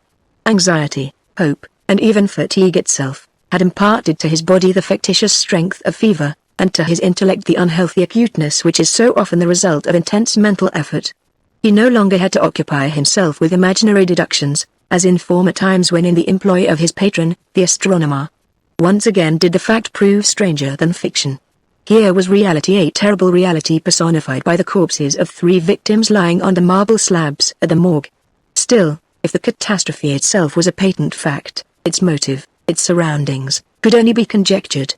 Who could tell what circumstances had preceded and paved the way for this tragical denouement? It is true that all doubt might be dispelled by one discovery: the identity of the murderer. Who was he? Who was right, Gaboriau or Lecoq? The former's views were shared by the officials at the prison. The latter stood alone. Again, the former's opinion was based upon formidable proof, the evidence of sight, while Lecoq's hypothesis rested only on a series of subtle observations and deductions, starting from a single sentence that had fallen from the prisoner's lips. And yet Lecoq resolutely persisted in his theory, guided by the following reasons. He learned from M. Discorval's clerk that when the magistrate had examined the prisoner, the latter not only refused to confess, but answered all the questions put to him in the most evasive fashion. In several instances, moreover, he had not replied at all. If the magistrate had not insisted, it was because this first examination was a mere formality, solely intended to justify the somewhat premature delivery of the order to imprison the accused. Now, under these circumstances, how was one to explain the prisoner's attempt at self-destruction? Prison statistics show that habitual offenders do not commit suicide. When apprehended for a criminal act, they are sometimes seized with a wild frenzy and suffer repeated nervous attacks. At others they fall into a dull stupor, just as some glutted beast succumbs to sleep with the blood of his prey still dripping from his lips. However, such men never think of putting an end to their days. They hold fast to life, no matter how seriously they may be compromised. In truth, they are cowards. On the other hand, the unfortunate fellow who, in a moment of frenzy, commits a crime, not unfrequently seeks to avoid the consequences of his act by self-destruction. Hence, the prisoner's frustrated attempt at suicide was a strong argument in favor of Lecoq's theory. This wretched man's secret must be a terrible one, since he held it dearer than life, since he had tried to destroy himself that he might take it unrevealed to the grave. 4 o'clock was striking when Lecoq sprang from his bed, on which he had thrown himself without undressing, and 5 minutes later he was walking down the Rue Montmartre. The weather was still cold and muggy, and a thick fog hung over the city. But the young detective was too engrossed with his own thoughts to pay attention to any atmospherical unpleasantness. Walking with a brisk stride, he had just reached the church of Saint Eustache, and a coarse, mocking voice accosted him with the exclamation, "Ah, my fine fellow." He looked up and perceived Gaboriau, who, with 3 of his men, had come to cast his nets round about the markets, whence the police generally return with a good haul of thieves and vagabonds. "You are up very early this morning, Monsieur Lecoq," continued the inspector. "You are still trying to discover our man's identity, I suppose?" "Still trying. Is he a prince in disguise, or only a marquis?" "One or the other, I am quite certain." "All right then. In that case you will not refuse us the opportunity to drink to your success." Lecoq consented, and the party entered a wine shop close by. When the glasses were filled, Lecoq turned to Gaboriau and exclaimed, "Upon my word, General, our meeting will save me a long walk. I was going to the prefecture to request you, on M. D'Escorval's behalf, to send one of our comrades to the morgue this morning. The affair at the Poivriere has been noised about, and all the world will be so he desires some officer to be present to watch the crowd and listen to the remarks of the visitors." "All right, Father Absinthe shall be there when the doors open." To send Father Absinthe where a shrewd and subtle agent was required was a mockery. Still Lecoq did not protest, for it was better to be badly served than to be betrayed, and he could at least trust Father Absinthe. "It doesn't much matter," continued Gaboriau, "but you should have informed me of this last evening. However, when I reached the prefecture you had gone. I had some work to do." "Yes, at the station house near the Barriere d'Italy. I wanted to know whether the floor of the cell was paved or tiled." So saying, Lecoq paid the score, saluted his superior officer, and went out. "Thunder!" exclaimed Gaboriau, striking his glass violently upon the counter. "Thunder! How that fellow provokes me. He does not know the ABC of his profession. When he can't discover anything, he invents wonderful stories, and then misleads the magistrates with his high-sounding phrases, in the hope of gaining promotion. I'll give him advancement with a vengeance. I'll teach him to set himself above me." Lecoq had not been deceived. The evening before, he had visited the station house where the prisoner had first been confined, and had compared the soil of the cell floor with the dust he had placed in his pocket, and he carried away with him, as he believed, one of those crushing proofs that often suffice to extort from the most obstinate criminal a complete confession. If Lecoq was in haste to part company with Gaboriau, it was because he was anxious to pursue his investigations still further, before appearing in M. D'Escorval's presence. He was determined to find the cab driver who had been stopped by the 2 women in the Rue du Chevaleret, and with this object in view, he had obtained at the prefecture the names and addresses of all the cab owners hiring between the Road de Fontainebleau and the Seine. His earlier efforts at investigation proved unsuccessful. At the first establishment he visited, the stable boys, who were not yet up, swore at him roundly. In the second, he found the grooms at work, but none of the drivers had as yet put in an appearance. Moreover, the owner refused to show him the books upon which are recorded or should be recorded each driver's daily engagements. Lecoq was beginning to despair, when at about 7:30 he reached an establishment just beyond the fortifications belonging to a man named Trigault. Here he learned that on Sunday night, or rather, early on Monday morning, one of the drivers had been accosted on his way home by some persons who succeeded in persuading him to drive them back into Paris. This driver, who was then in the courtyard harnessing his horse, proved to be a little old man, a ruddy complexion, and a pair of small eyes full of cunning. Lecoq walked up to him at once. "Was it you," he asked, "who, on Sunday night or rather on Monday, between 1 and 2 in the morning, drove a couple of women from the Rue du Chevaleret into Paris?" The driver looked up, and surveying Lecoq attentively, cautiously replied, "Perhaps. It is a positive answer that I want." "Aha!" said the old man sneeringly, You know, two ladies who have lost something in a cab, and so, the young detective trembled with satisfaction. This man was certainly the one he was looking for. Have you heard anything about a crime that has been committed in the neighborhood?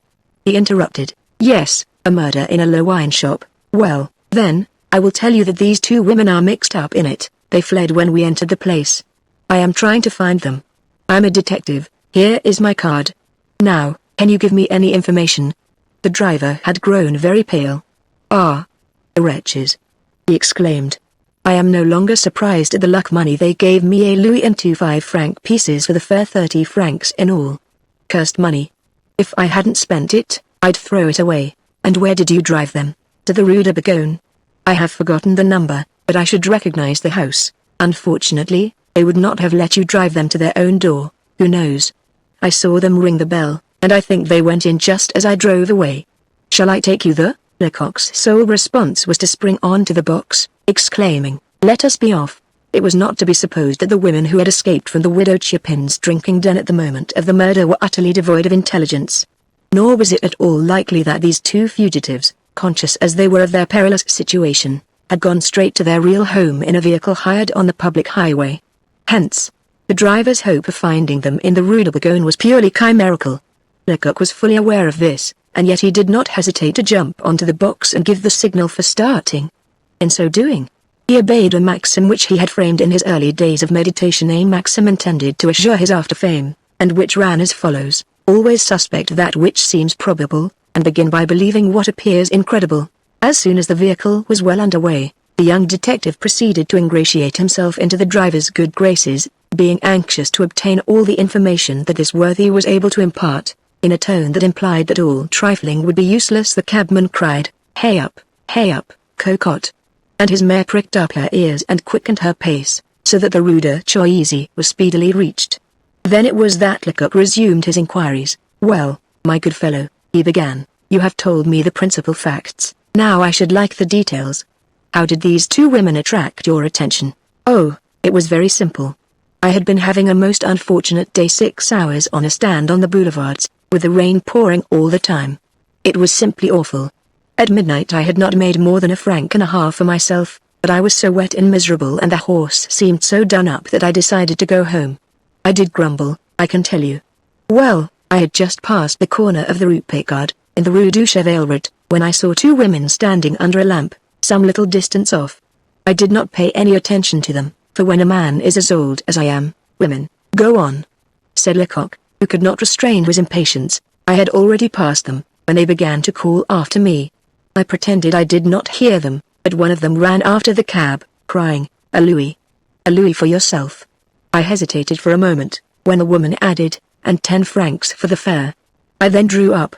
Lecoq was boiling over with impatience, but he felt that the wisest course was not to interrupt the driver with questions, but to listen to all he had to say. As you may suppose, continued the coachman, I wasn't inclined to trust two such suspicious characters, alone at that hour and in that part of the city.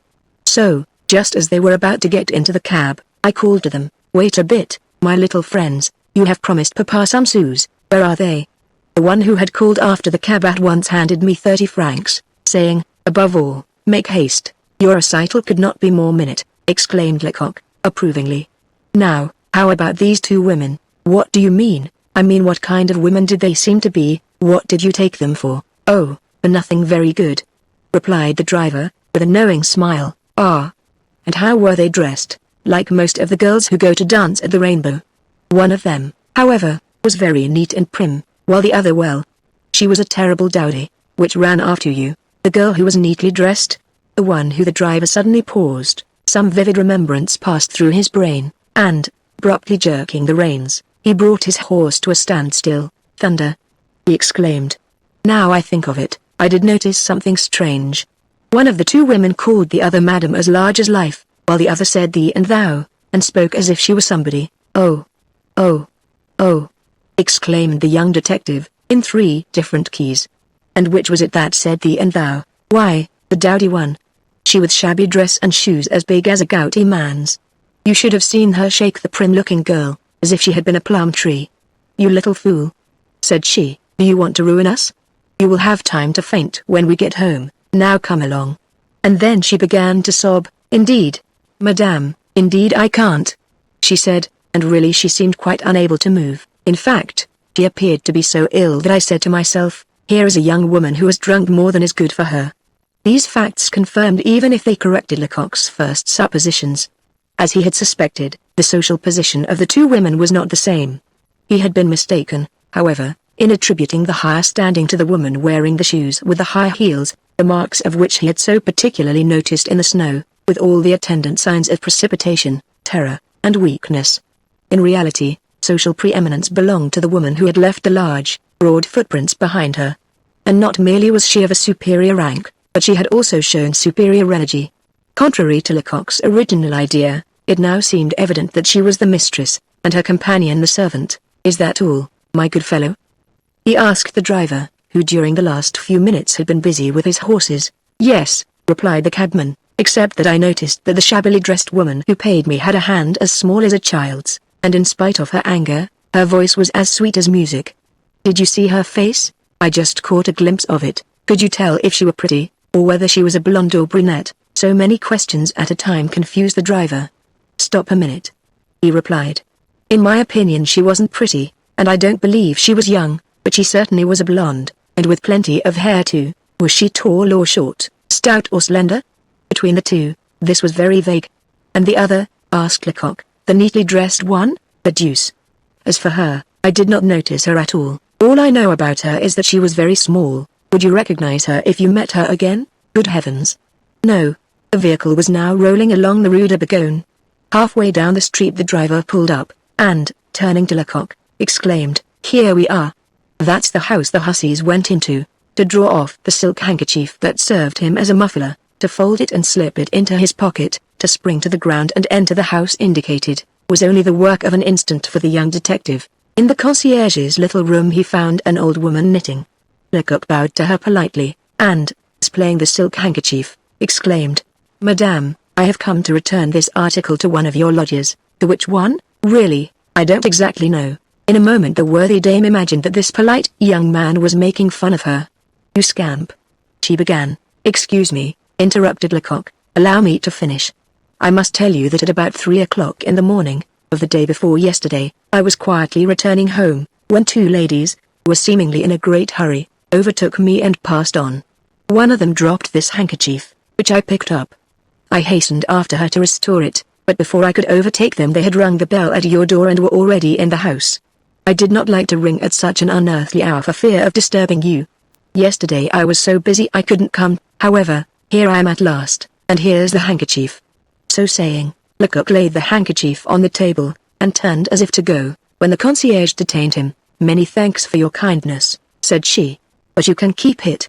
We have no ladies in this house who are in the habit of coming home alone after midnight." "Still I have eyes," insisted Lecoq, "and I certainly saw." "Ah, I had forgotten," exclaimed the old woman. "The night you speak of someone certainly did ring the bell here. I pulled the string that opens the door and listened, but not hearing anyone close the door or come upstairs, I said to myself, some mischievous fellow has been playing a trick on me. I slipped on my dress and went out into the hall, where I saw two women hastening toward the door. Before I could reach them they slammed the door in my face. I opened it again as quickly as I could and looked out into the street. But they were hurrying away as fast as they could. In what direction? Oh, they were running toward the Rue de Varenne." Lecoq was baffled again, however, he bowed civilly to the concierge, whom he might possibly have need of at another time, and then went back to the cab. "As I had supposed, they do not live here," he remarked to the driver. The latter shrugged his shoulders in evident vexation, which would inevitably have vented in a torrent of words, if Lecoq, who had consulted his watch, had not forestalled the outburst by saying, 9 o'clock. I am an hour behind time already, still I shall have some news to tell. Now take me to the morgue as quickly as possible. When a mysterious crime has been perpetrated, or a great catastrophe has happened, and the identity of the victims has not been established, a great day invariably follows at the morgue. The attendants are so accustomed to the horrors of the place that the most sickly sight fails to impress them, and even under the most distressing circumstances, they hasten gaily to and fro, exchanging jests well calculated to make an ordinary mortal's flesh creep.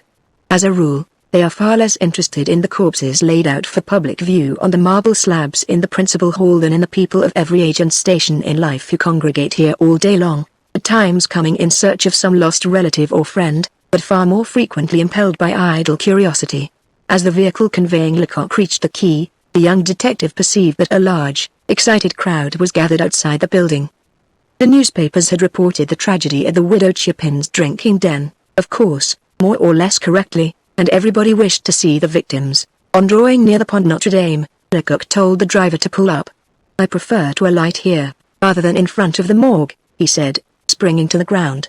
Then, producing first his watch, and next his purse, he added, "We have been an hour and 40 minutes, my good fellow, consequently I owe you nothing at all," replied the driver, decidedly, "but, no, not a sou. I'm too worried already to think that I took the money these hussies offered me. It would only have served me right if the liquor I bought with it had given me the gripes.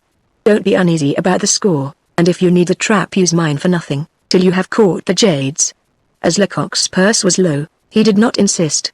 "You will, at least, take my name and address?" continued the driver. "Certainly. The magistrate will want your evidence, and a summons will be sent you." "All right, then. Address it to Papillon, Eugene, driver, care of M. Trigault.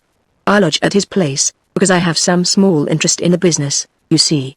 The young detective was hastening away, when Papillon called him back. "When you leave the morgue you will want to go somewhere else," he said. "You told me that you had another appointment, and that you were already late." "Yes, I ought to be at the Palais de Justice, but it is only a few steps from here." "No matter. I will wait for you at the corner of the bridge." "It's useless to say no, I've made up my mind, and I'm a Breton, you know. I want you to ride out the 30 francs that those jades paid me. It would have been cruel to refuse such a request." Accordingly, Lecoq made a gesture of assent, and then hurried toward the morgue. If there was a crowd on the roadway outside, it was because the gloomy building itself was crammed full of people. Indeed, the sightseers, most of whom could see nothing at all, were packed as closely as sardines, and it was only by dint of well-nigh superhuman efforts that Lecoq managed to effect an entrance.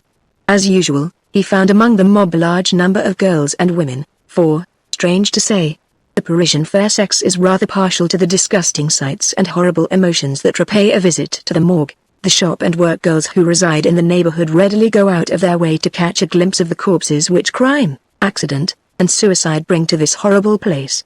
A few, the more sensitive among them, may come no further than the door, but the others enter, and after a long stare return and recount their impressions to their less courageous companions. If there should be no corpse exhibited, if all the marble slabs are unoccupied, strange as it may seem, the visitors turn hastily away with an expression of disappointment or discontent.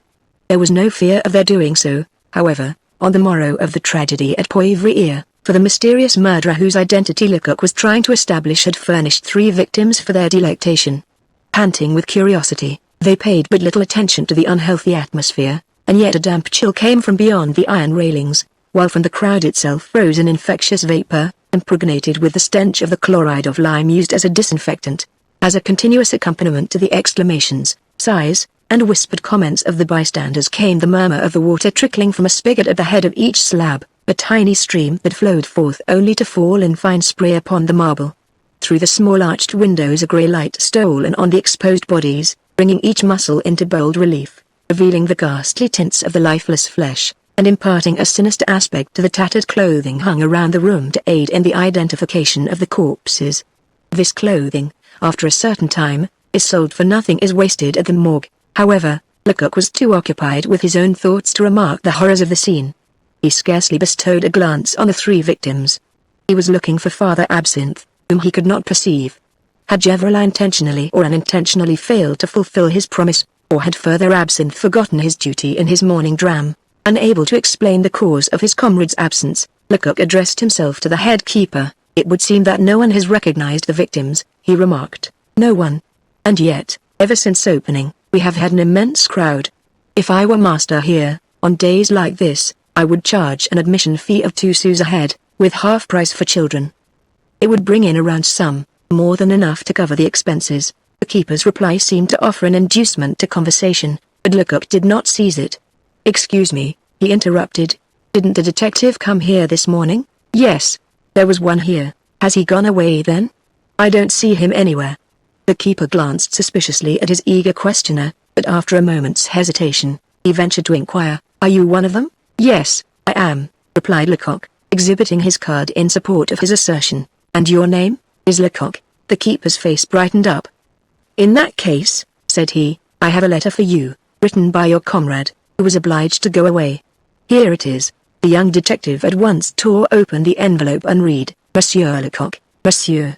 This simple formula of politeness brought a faint smile to his lips. Was it not, on Father Absinthe's part, an evident recognition of his colleague's superiority? Indeed, our hero accepted it as a token of unquestioning devotion which it would be his duty to repay with a master's kind protection toward his first disciple. However, he had no time to waste in thought, and accordingly at once proceeded to peruse the note, which ran as follows. Monsieur Lecoq, I had been standing on duty since the opening of the morgue, when at about 9 o'clock 3 younger men entered, arm in arm. From their manner and appearance, I judged them to be clerks in some store or warehouse. Suddenly I noticed that one of them turned as white as his shirt, and calling the attention of his companions to one of the unknown victims, he whispered, "Gustave." His comrades put their hands over his mouth, and one of them exclaimed, "What are you about, you fool, to mix yourself up with this affair? Do you want to get us into trouble?" Thereupon they went out, and I followed them. But the person who had first spoken was so overcome that he could scarcely drag himself along, and his companions were obliged to take him to a little restaurant close by. I entered it myself, and it is there I write this letter, in the meantime watching them out of the corner of my eye. I send this note, explaining my absence, to the head keeper, who will give it you. You will understand that I am going to follow these men. A. B. S. The handwriting of this letter was almost illegible, and there were mistakes in spelling in well-nigh every line. Still, its meaning was clear and exact, and could not fail to excite the most flattering hopes. Lecoq's face was so radiant when he returned to the cab that, as the old coachman urged on his horse, he could not refrain from saying, "Things are going on to suit you." A friendly hush was the only response. It required all Lecoq's attention to classify this new information. When he alighted from the cab in front of the Palais de Justice, he experienced considerable difficulty in dismissing the old cabman, who insisted upon remaining at his orders. He succeeded at last, however, but even when he had reached the portico on the left side of the building, the worthy fellow, standing up, still shouted at the top of his voice, "At M. Trigault's house, don't forget Father Papillon number 998 1,000 Lecoq had entered the left wing of the Palais. He climbed the stairs till he had reached the 3rd floor, and was about to enter the long, narrow, badly lighted corridor known as the Galerie de l'Instruction, when, finding a doorkeeper installed behind a heavy oaken desk, he remarked, "M. Discourval is, of course, in his office?" The man shook his head. "No," said he, "M. Discourval is not here this morning, and he won't be here for several weeks." "Why not?" "What do you mean?" "Last night, as he was alighting from his carriage, at his own door, he had a most unfortunate fall, and broke his leg." Chapter 9. Some men are wealthy. They own a carriage drawn by a pair of high-stepping horses, and driven by a coachman in stylish livery, and as they pass by, leaning back on comfortable cushions, they become the object of many an envious glance. Sometimes, however, the coachman has taken a drop too much, and upsets the carriage. Perhaps the horses run away and a general smash ensues, or, maybe, the hitherto fortunate owner, in a moment of absent-mindedness, misses the step, and fractures his leg on a curbstone. Such accidents occur every day, and their long list should make humble foot passengers bless the lowly lot which preserves them from such peril. On learning the misfortune that had befallen M. Discourval, Lecoq's face wore such an expression of consternation that the doorkeeper could not help laughing. "What is there so very extraordinary about that I've told you?" he asked. "Oh, nothing." The detective did not speak the truth. The fact is, he had just been struck by the strange coincidence of two events: the supposed murderer's attempted suicide, and the magistrate's fall. Still, he did not allow the vague presentiment that flitted through his mind to assume any definite form. For after all, what possible connection could there be between the two occurrences? Then again, he never allowed himself to be governed by prejudice, nor had he as yet enriched his formulary with an axiom he afterward professed: "Distrust all circumstances that seem to favor your secret wishes." Of course, Lecoq did not rejoice at M. Discourval's accident. Could he have prevented it, he would have gladly done so. Still, he could not help saying to himself that this stroke of misfortune would free him from all further connection with a man whose superciliousness and disdain had been painfully disagreeable to his feelings. This thought caused a sensation of relief, almost one of light-heartedness. "In that case," said the young detective to the doorkeeper, I shall have nothing to do here this morning. You must be joking, was the reply. Does the world stop moving because one man is disabled? The news only arrived an hour ago, but all the urgent business that M. Discorval had in charge has already been divided among the other magistrates.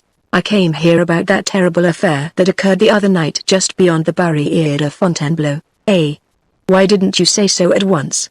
A messenger has been sent to the prefecture after you already. M. Segmuller has charge of the case, and he's waiting for you. Doubt and perplexity were plainly written on Lecoq's forehead. He was trying to remember the magistrate that bore this name, and wondered whether he was a likely man to espouse his views. Yes, resumed the doorkeeper, who seemed to be in a talkative mood. M. Segmuller, you don't seem to know him. He is a worthy man, not quite so grim as most of our gentlemen. A prisoner he had examined said one day, that devil there has pumped me so well that I shall certainly have my head chopped off, but, nevertheless, he's a good fellow. His heart somewhat lightened by these favorable reports, Lecoq went and tapped at a door that was indicated to him, and which bore the number 22. Come in, called out a pleasant voice. The young detective entered, and found himself face to face with a man of some 40 years of age, tall and rather corpulent, who at once exclaimed, "Ah! You are Lecoq. Very well, take a seat. I am busy just now looking over the papers of the case, but I will attend to you in 5 minutes." Lecoq obeyed, at the same time glancing furtively at the magistrate with whom he was about to work. M.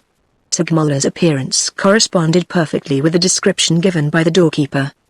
His plump face wore an air of frankness and benevolence, and his blue eyes had a most pleasant expression. Nevertheless, Lecoq distrusted these appearances, and in so doing he was right. Born near Strasbourg, M. Segmuller possessed that candid physiognomy common to most of the natives of blonde Alsace, a deceitful mask, which, behind seeming simplicity, not unfrequently conceals a Gascon cunning, rendered all the more dangerous since it is allied with extreme caution. He had a wonderfully alert, penetrating mind, but his system, every magistrate as his own, was mainly good humor. Unlike most of his colleagues, who were as stiff and cutting in manner as the sword which the statue of justice usually holds in her hand, he made simplicity and kindness of demeanor his leading trait, though, of course, without ever losing sight of his magisterial duties. Still, the tone of his voice was so paternal, and the subtle purport of his questions so veiled by his seeming frankness, that most of those whom he examined forgot the necessity of protecting themselves, and unawares confessed their guilt. Thus, it frequently happened that while some unsuspecting culprit was complacently congratulating himself upon getting the best of the judge, poor wretch was really being turned inside out like a glove, by the side of such a man as M. Segmuller. A grave and slender clerk would have excited distrust, so he had chosen one who was a caricature of himself. This clerk's name was Gogate. He was short but corpulent, and his broad, beardless face habitually wore a silly smile, not out of keeping with his intellect, which was none of the brightest. As stated above, when Lecoq entered M. Segmuller's room, the latter was busy studying the case which had so unexpectedly fallen into his hands. All the articles which the young detective had collected, from the flakes of wool to the diamond earring, were spread out upon the magistrate's desk. With the greatest attention, he perused the report prepared by Lecoq, and according to the different phases of the affair, he examined one or another of the objects before him, or else consulted the plan of the ground. A good half hour elapsed before he had completed his inspection, when he threw himself back in his armchair. "Monsieur Lecoq," he said, slowly, "Monsieur Discorval has informed me by a note on the margin of this file of papers that you are an intelligent man, and that we can trust you. I am willing, at all events. You speak too slightingly of yourself. This is the first time that an agent has brought me a report as complete as yours. You are young, and if you persevere, I think you will be able to accomplish great things in your profession." Nervous with delight, Lecoq bowed and stammered his thanks. "Your opinion in this matter coincides with mine," continued M. Segmuller, "and the public prosecutor informs me that M. Discorval shares the same views. An enigma is before us, and it ought to be solved." "Oh!" "Will solve it, I am certain, sir," exclaimed Lecoq, who at this moment felt capable of the most extraordinary achievements. Indeed, he would have gone through fire and water for the magistrate who had received him so kindly, and his enthusiasm sparkled so plainly in his eyes that M. Segmuller could not restrain a smile. "I have strong hopes of it myself," he responded, "but we are far from the end. Now, what have you been doing since yesterday? Did M. Discorval give you any orders? Have you obtained any fresh information?" "I don't think I have wasted my time," replied Lecoq, who at once proceeded to relate the various facts that had come to his knowledge since his departure from the Poivriere. With rare precision and that happiness of expression which seldom fails a man well acquainted with his subject, he recounted the daring feats of the presumed accomplice, the points he had noted in the supposed murderer's conduct, the latter's unsuccessful attempt at self-destruction. He repeated the testimony given by the cab driver, and by the concierge in the Rue de Bourgogne, and then read the letter he had received from Father Absinthe. In conclusion, he placed on the magistrate's desk some of the dirt he had scraped from the prisoner's feet, at the same time depositing beside it a similar parcel of dust collected on the floor of the cell in which the murderer was confined at the Barrière d'Italie. When Lecoq had explained the reasons that had led him to collect this soil, and the conclusions that might be drawn from a comparison of the two parcels, M. Segmuller, who had been listening attentively, at once exclaimed, "You are right. It may be that you have discovered a means to confound all the prisoner's denials. At all events, this is certainly a proof of surprising sagacity on your part. So it must have been, for Gogate." The clerk nodded approvingly. "Capital," he murmured. "I should never have thought of that." While he was talking, M. Segmuller had carefully placed all the so-called articles of conviction in a large drawer, from which they would not emerge until the trial. "Now," said he, "I understand the case well enough to examine the widow Chupin. We may gain some information from her." He was laying his hand upon the bell, when Lecoq stopped him with an almost supplicating gesture. "I have one great favor to ask you, sir," he observed. "What is it? Speak. I should very much like to be present at this examination. It takes so little, sometimes, to awaken a happy inspiration. Although the law says that the accused shall first of all be privately examined by the investigating magistrate assisted by his clerk, it also allows the presence of police agents." Accordingly, M. Segmuller told Lecoq that he might remain. At the same time he rang his bell, which was speedily answered by a messenger. "Has the widow Chupin been brought here, in compliance with my orders?" asked M. Segmuller. "Yes, sir, she is in the gallery outside." "Let her come in then." An instant later the hostess of the Poivriere entered the room, bowing to the right and to the left. This was not her first appearance before a magistrate, and she was not ignorant of the respect that is due to justice. Accordingly, she had arrayed herself for her examination with the utmost care. She had arranged her rebellious grey locks in smooth bands, and her garments, although of common material, looked positively neat.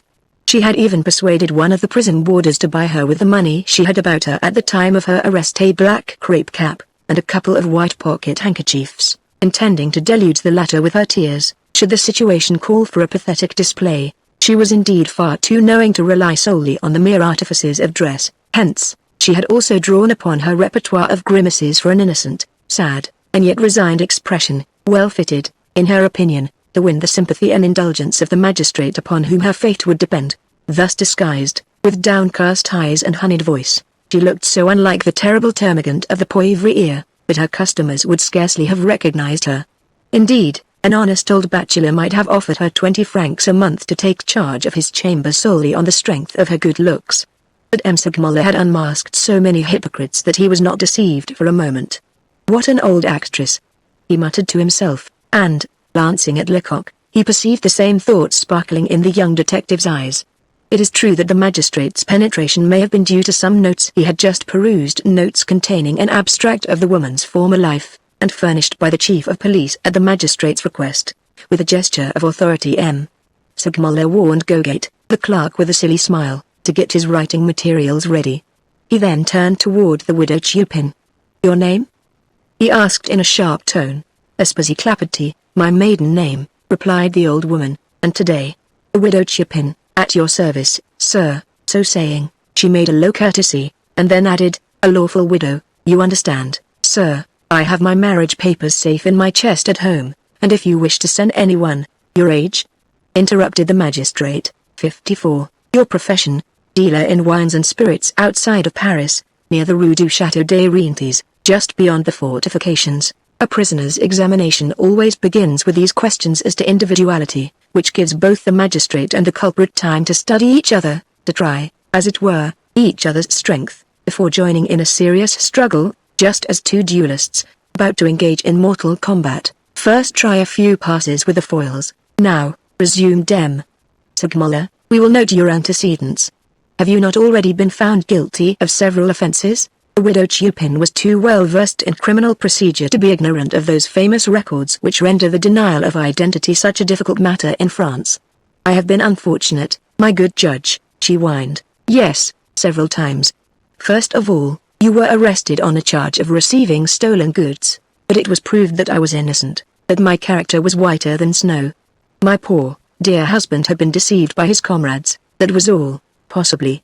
But while your husband was undergoing his sentence, you were condemned, first to 1 month's and then to 3 months' imprisonment for stealing. Oh, I had some enemies who did their best to ruin me. Next you were imprisoned for having led some young girls astray. They were good-for-nothing hussies, my kind sir, heartless, unprincipled creatures. I did them many favors, and then they went and related a batch of falsehoods to ruin me. I have always been too kind and considerate toward others." The list of the woman's offenses was not exhausted, but M. Segmuller thought it useless to continue. "Such is your past," he resumed. "At the present time your wine shop is the resort of rogues and criminals. Your son is undergoing his 4th term of imprisonment, and it has been clearly proved that you abetted and assisted him in his evil deeds. Your daughter-in-law, by some miracle, has remained honest and industrious, hence you have tormented and abused her to such an extent that the authorities have been obliged to interfere. When she left your house you tried to keep her child, no doubt meaning to bring it up after the same fashion as its father. This, thought the widow Chupin, is the right moment to try and soften the magistrate's heart." Accordingly, she drew one of her new handkerchiefs from her pocket, and, by dint of rubbing her eyes, endeavored to extract a tear. "Oh, unhappy me," she groaned. "How can anyone imagine that I would harm my grandson, my poor little Toto? Why, I should be worse than a wild beast to try and bring my own flesh and blood to perdition." She soon perceived, however, that her lamentations did not much affect M. Segmuller, hence, suddenly changing both her tone and manner, she began her justification. She did not positively deny her past, but she threw all the blame on the injustice of destiny, which, while favoring a few, generally the less deserving, showed no mercy to others. Alas! She was one of those who had had no luck in life, having always been persecuted, despite her innocence. In this last affair, for instance, how was she to blame? A triple murder had stained her shop with blood, but the most respectable establishments are not exempt from similar catastrophes. During her solitary confinement, she had, said she, dived down into the deepest recesses of her conscience, and she was still unable to discover what blame could justly be laid at her door. "I can tell you," interrupted the magistrate. "You are accused of impeding the action of the law. Good heavens! Is it possible? And of seeking to defeat justice? This is equivalent to complicity. Widow Chupin, take care. When the police entered your cabin, after this crime had been committed, you refused to answer their questions. I told them all that I knew." "Very well, then, you must repeat what you told them to me." M. Segmuller had reason to feel satisfied. He had conducted the examination in such a way that the widow Chupin would now have to initiate a narrative of the tragedy. This excellent point gained, for this shrewd old woman, possessed of all her coolness, would naturally have been on her guard against any direct questions. Now, it was essential that she should not suspect either what the magistrate knew of the affair, or what he was ignorant of. By leaving her to her own devices she might, in the course of the version which she proposed to substitute for the truth, not merely strengthen Lecoq's theories, but also let fall some remark calculated to facilitate the task of future investigation. Both M. Segmuller and Lecoq were of opinion that the version of the crime which they were about to hear had been concocted at the station house of the place Dudley while the murderer and the spurious drunkard were left together, and that it had been transmitted by the accomplice to the widow during the brief conversation they were allowed to have through the wicket of the latter's cell. Invited by the magistrate to recount the circumstances of the tragedy, Mother Chupin did not hesitate for a moment. "Oh, it was a very simple affair, my good sir," she began. "I was sitting by my fireside on Sunday evening, when suddenly the door opened, and 3 men and 2 women came in. M. Segmuller and the young detective exchanged glances. The accomplice had evidently seen Lecoq and his comrade examining the footprints, and accordingly the presence of the 2 women was not to be denied. "What time was this?" asked the magistrate. "About 11 o'clock. Go on." "As soon as they sat down they ordered a bowl of wine, a la Francaise. Without boasting, I may say that I haven't an equal in preparing that drink. Of course, I waited on them, and afterward, having a blouse to mend for my boy, I went upstairs to my room, which is just over the shop. Leaving the people alone?" "Yes, my judge, that showed a great deal of confidence on your part." The widow sadly shook her head. People as poor as I am don't fear the thieves, she sighed. Go on, go on. Well, I had been upstairs about half an hour, and I heard someone below call out, old woman. So I went down, and found a tall, big-bearded man, who had just come in. He asked for a glass of brandy, which I brought to a table where he had sat down by himself. And then did you go upstairs again? Interrupted the magistrate. The exclamation was ironical, of course. But no one could have told from the widow Chupin's placid countenance whether she was aware that such was the case. Precisely, my good sir, she replied in the most composed manner. Only this time I had scarcely taken up my needle when I heard a terrible uproar in the shop. I hurried downstairs to put a stop to it, but heaven knows my interference would have been of little use. The 3 men who had come in first of all had fallen upon the newcomer, and they were beating him, my good sir, they were killing him. I screamed. Just then the man who had come in alone drew a revolver from his pocket. He fired and killed one of his assailants, who fell to the ground. I was so frightened that I crouched on the staircase and threw my apron over my head that I might not see the blood run. An instant later Monsieur Gevril arrived with his men. They forced open the door, and behold, the widow Chupin here stopped short. These wretched old women, who have trafficked in every sort of vice, and who have tasted every disgrace, at times attain a perfection of hypocrisy calculated to deceive the most subtle penetration. Anyone unacquainted with the antecedents of the landlady of the Poivriere would certainly have been impressed by her apparent candor, so skillfully did she affect a display of frankness, surprise, and fear. Her expression would have been simply perfect, had it not been for her eyes. Her small grey eyes, as restless as those of a caged animal, and gleaming at intervals with craftiness and cunning. Thus she stood, mentally rejoicing at the success of her narrative, for she was convinced that the magistrate placed implicit confidence in her revelations, although during her recital, delivered, by the way, with conjurer-like volubility, not a muscle of M. Segmuller's face had betrayed what was passing in his mind. When she paused, out of breath, he rose from his seat, and without a word approached his clerk to inspect the notes taken during the earlier part of the examination. From the corner where he was quietly seated, Lecoq did not cease watching the prisoner. She thinks that it's all over, he muttered to himself. She fancies that her deposition is accepted without question. If such were, indeed, the widow's opinion, she was soon to be undeceived, for, after addressing a few low-spoken words to the smiling Gogate, M. Segmuller took a seat near the fireplace, convinced that the moment had now come to abandon defensive tactics, and open fire on the enemy's position. So, widow Chupin, he began, you tell us that you didn't remain for a single moment with the people who came into your shop that evening. Not a moment. They came in and ordered what they wanted. You waited on them, and then left them to themselves? Yes, my good sir. It seems to me impossible that you didn't overhear some words of their conversation.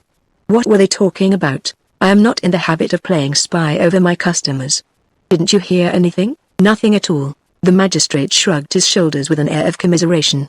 In other words, he remarked, you refuse to inform justice. Oh, my good sir, allow me to finish. All these improbable stories about leaving the shop and mending your son's clothes in your bedroom are so many inventions.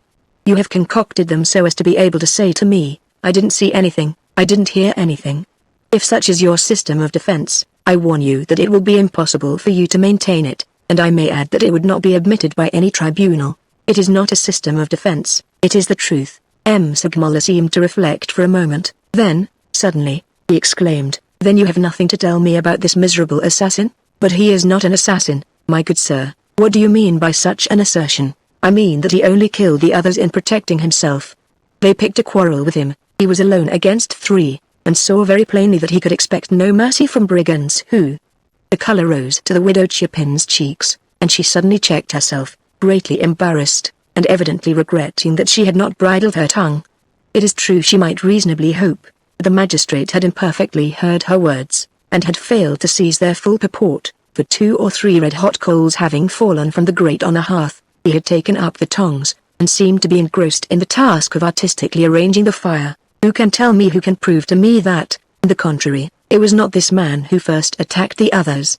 He murmured, thoughtfully. I can, stoutly declared the widows, already forgetful of her prudent hesitation. I can swear it. M. Segmuller looked up, intense astonishment written upon his face. How can you know that? He said slowly. How can you swear it? You were in your bedroom when the quarrel began. Silent and motionless in his corner, Lecoq was inwardly jubilant. This was a most happy result, he thought. A few questions more, and the old woman would be obliged to contradict herself. What she had already said sufficed to show that she must have a secret interest in the matter, or else she would never have been so imprudently earnest in defending the prisoner. However, you have probably been led to this conclusion by your knowledge of the murderer's character, remarked M. Segmuller. You are apparently well acquainted with him. Oh, I had never set eyes on him before that evening. But he must have been in your establishment before? Never in his life. Oh. Then how do you explain that on entering the shop while you were upstairs, this unknown person, this stranger, should have called out, "Here, old woman"? Did he merely guess that the establishment was kept by a woman, and that this woman was no longer young? He did not say that. Reflect a moment. You, yourself just told me so. Oh, I didn't say that, I'm sure, my good sir. Yes, you did, and I will prove it by having your evidence read. Gogate, read the passage, if you please. The smiling clerk looked back through his minutes and then, in his clearest voice, he read these words, taken down as they fell from the widow Chupin's lips. I had been upstairs about half an hour, and I heard someone below call out, "Hey, old woman." So I went down, etc., etc. Are you convinced? Asked M. Segmuller. The old offender's assurance was sensibly diminished by this proof of her prevarication. However, instead of discussing the subject any further, the magistrate glided over it as if he did not attach much importance to the incident. And the other men, he resumed, those who were killed. Did you know them? No, good sir, no more than I knew Adam and Eve. And were you not surprised to see 3 men utterly unknown to you, and accompanied by 2 women, enter your establishment? Sometimes chance, come. You do not think of what you are saying. It was not chance that brought these customers, in the middle of the night, to a wine shop with a reputation like yours, an establishment situated far from any frequented route in the midst of a desolate waste. I'm not a sorceress, I say what I think. Then you did not even know the youngest of the victims, the man who was attired as a soldier, he who was named Gustav? Not at all. M. Segmuller noted the intonation of this response, and then slowly added, but you must have heard of one of Gustav's friends, a man called Lecoq. On hearing this name, the landlady of the Poivriere became visibly embarrassed, and it was in an altered voice that she stammered, Lecoq. Lecoq? No, I have never heard that name mentioned. Still, despite her denial, the effect of M. Segmuller's remark was evident, and Lecoq secretly vowed that he would find this Lecoq, at any cost.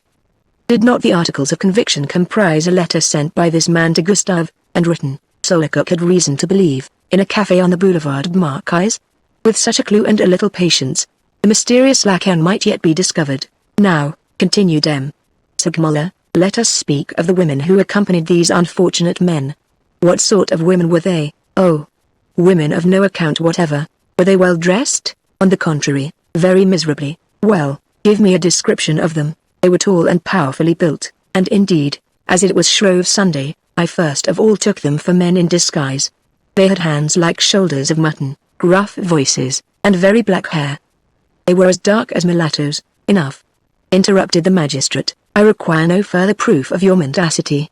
These women were short, and one of them was remarkably fair. I swear to you, my good sir, do not declare it upon oath. I shall be forced to confront you with an honest man, who will tell you to your face that you are a liar. The widow did not reply, and there was a moment's silence. M. Segmuller determined to deal a decisive blow. Do you also affirm that you had nothing of a compromising character in the pocket of your apron? He asked. Nothing. You may have it examined. It was left in the house. Then you still persist in your system, resumed M. Segmuller. Believe me, you are wrong. Reflect. It rests with you to go to the assize court as a witness, or an accomplice. Although the widow seemed crushed by this unexpected blow, the magistrate did not add another word. A deposition was read over to her, she signed it, and was then led away. M. Segmuller immediately seated himself at his desk, filled up a blank form and handed it to his clerk, saying, "This is an order for the governor of the depot. Tell him to send the supposed murderer here at once." Chapter 10. If it is difficult to extort a confession from a man interested in preserving silence and persuaded that no proofs can be produced against him, it is a yet more arduous task to make a woman, similarly situated, speak the truth. As they say at the Palais de Justice, one might as well try to make the devil confess.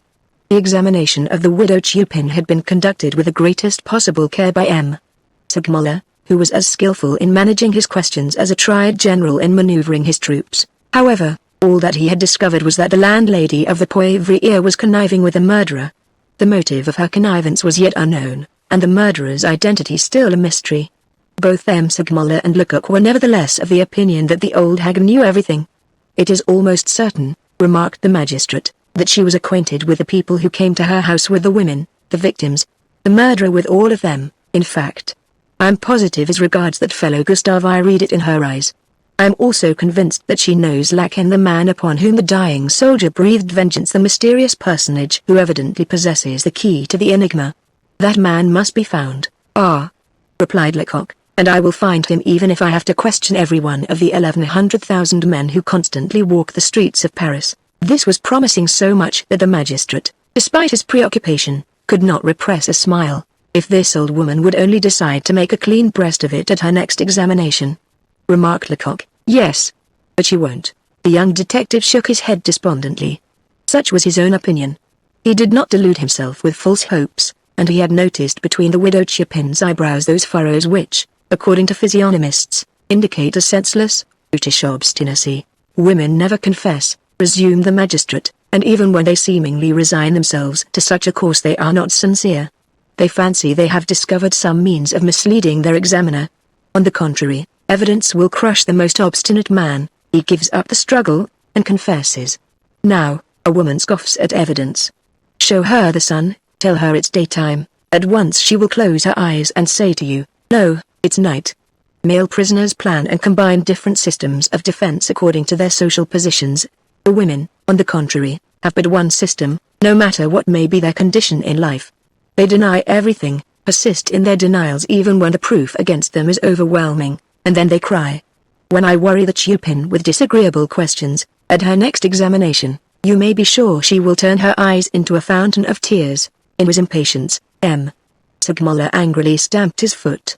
He had many weapons in his arsenal, but none strong enough to break a woman's dogged resistance. "If I only understood the motive that guides this old hag," he continued. "But not a clue. Who can tell me what powerful interest induces her to remain silent? Is it her own cause that she is defending? Is she an accomplice? Is it certain that she did not aid the murderer in planning an ambuscade?" "Yes," responded Lecoq, slowly, "yes, this supposition very naturally presents itself to the mind.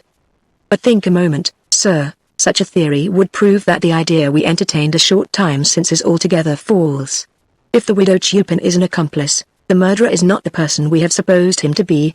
He is simply the man he seems to be." This argument apparently convinced M. Segmuller. "What is your opinion?" he asked. The young detective had formed his opinion a long while ago.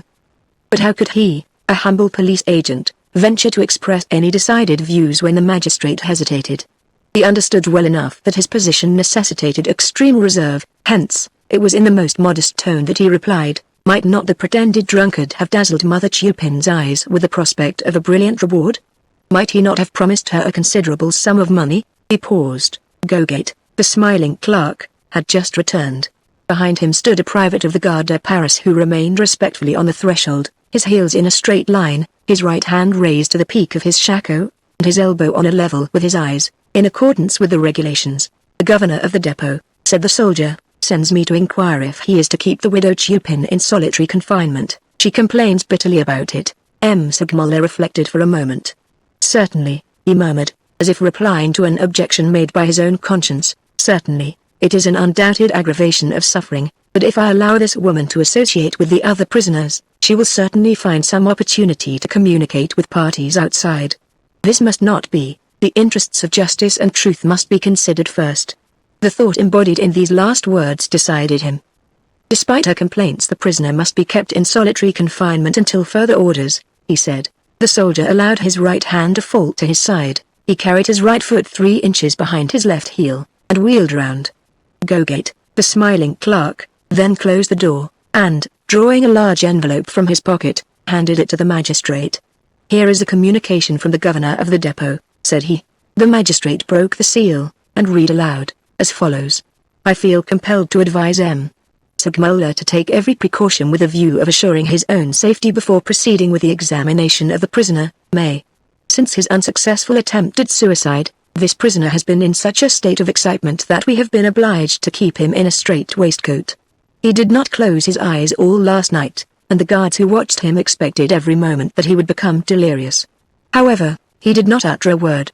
When food was offered him this morning, he resolutely rejected it, and I should not be surprised if it were his intention to starve himself to death. I have rarely seen a more determined criminal. I think him capable of any desperate act. Ah!" exclaimed the clerk, whose smile had disappeared. "If I were in your place, sir, I would only let him in here with an escort of soldiers." "What? You Gogate, you, an old clerk, makes such a proposition? Can it be that you're frightened?" "Frightened? No, certainly not, but—" "Nonsense!" interrupted Lecoq, in a tone that betrayed superlative confidence in his own muscles. "Am I not here?" If M. Segmuller had seated himself at his desk, that article of furniture would naturally have served as a rampart between the prisoner and himself. For purposes of convenience he usually did place himself behind it, but after Gogate's display of fear, he would have blushed to have taken the slightest measure of self-protection. Accordingly, he went and sat down by the fireplace as he had done a few moments previously while questioning the widow Chupin, and then ordered his doorkeeper to admit the prisoner alone. He emphasized this word alone. A moment later the door was flung open with a violent jerk, and the prisoner entered, or rather precipitated himself into the room. Gogate turned pale behind his table, and Lecoq advanced a step forward, ready to spring upon the prisoner and pinion him should it be requisite. But when the latter reached the center of the room, he paused and looked around him. "Where is the magistrate?" he inquired, in a hoarse voice. "I'm the magistrate," replied M. Segmuller. "No, the other one." "What other one?" "The one who came to question me last evening. He has met with an accident. Yesterday, after leaving you, he fell down and broke his leg." "Oh, and I am to take his place?" The prisoner was apparently deaf to the explanation. Excitement had seemingly given way to stupor. His features, hitherto contracted with anger, now relaxed. He grew pale and tottered, as if about to fall. "Compose yourself," said the magistrate in a benevolent tone. "If you are too weak to remain standing, take a seat." Already, with a powerful effort, the man had recovered his self-possession. A momentary gleam flashed from his eyes. "Many thanks for your kindness," he replied, "but this is nothing. I felt a slight sensation of dizziness, but it is over now. Is it long since you have eaten anything?" "I have eaten nothing since that man," and so saying he pointed to Lecoq, "brought me some bread and wine at the station house. Wouldn't you like to take something?" "No, and yet if you would be so kind I should like a glass of water." "Will you not have some wine with it?" "I should prefer pure water." His request was at once complied with. He drained a first glass full at a single draught. The glass was then replenished and he drank again, this time, however, more slowly. One might have supposed that he was drinking in life itself. Certainly, when he laid down the empty glass, he seemed quite another man. 18 out of every 20 criminals who appear before our investigating magistrates come prepared with a more or less complete plan of defense, which they have conceived during their preliminary confinement. Innocent or guilty, they have resolved on playing some part or other, which they begin to act as soon as they cross the threshold of the room where the magistrate awaits them. The moment they enter his presence, the magistrate needs to bring all his powers of penetration into play, for such a culprit's first attitude as surely betrays his plan of defense as an index reveals a book's contents. In this case, however, M. Segmuller did not think that appearances were deceitful. It seemed evident to him that the prisoner was not feigning, but that the excited frenzy which marked his entrance was as real as his after stupor. At all events, there seemed no fear of the danger the governor of the depot had spoken of, and accordingly M. Segmuller seated himself at his desk. Here he felt stronger and the more at ease for his back being turned to the window, his face was half hidden in shadow, and in case of need, he could, by bending over his papers, conceal any sign of surprise or discomfiture. The prisoner, on the contrary, stood in the full light, and not a movement of his features, not the fluttering of an eyelid could escape the magistrate's attention. He seemed to have completely recovered from his indisposition, and his features assumed an expression which indicated either careless indifference, or complete resignation. "Do you feel better?" asked M. Segmuller. "I feel very well, I hope," continued the magistrate, paternally, "that in future you will know how to moderate your excitement. Yesterday you tried to destroy yourself. It would have been another great crime added to many others, a crime which—" With a hasty movement of the hand, the prisoner interrupted him. "I have committed no crime," said he, in a rough, but no longer threatening voice. "I was attacked, and I defended myself. Anyone has a right to do that. There were 3 men against me. It was a great misfortune, and I will give my right hand to repair it, but my conscience does not reproach me that much."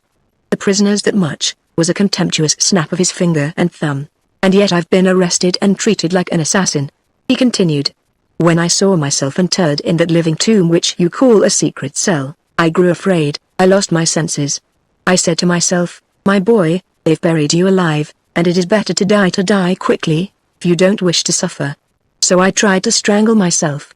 My death wouldn't have caused the slightest sorrow to anyone. I have neither wife nor child depending upon me for support.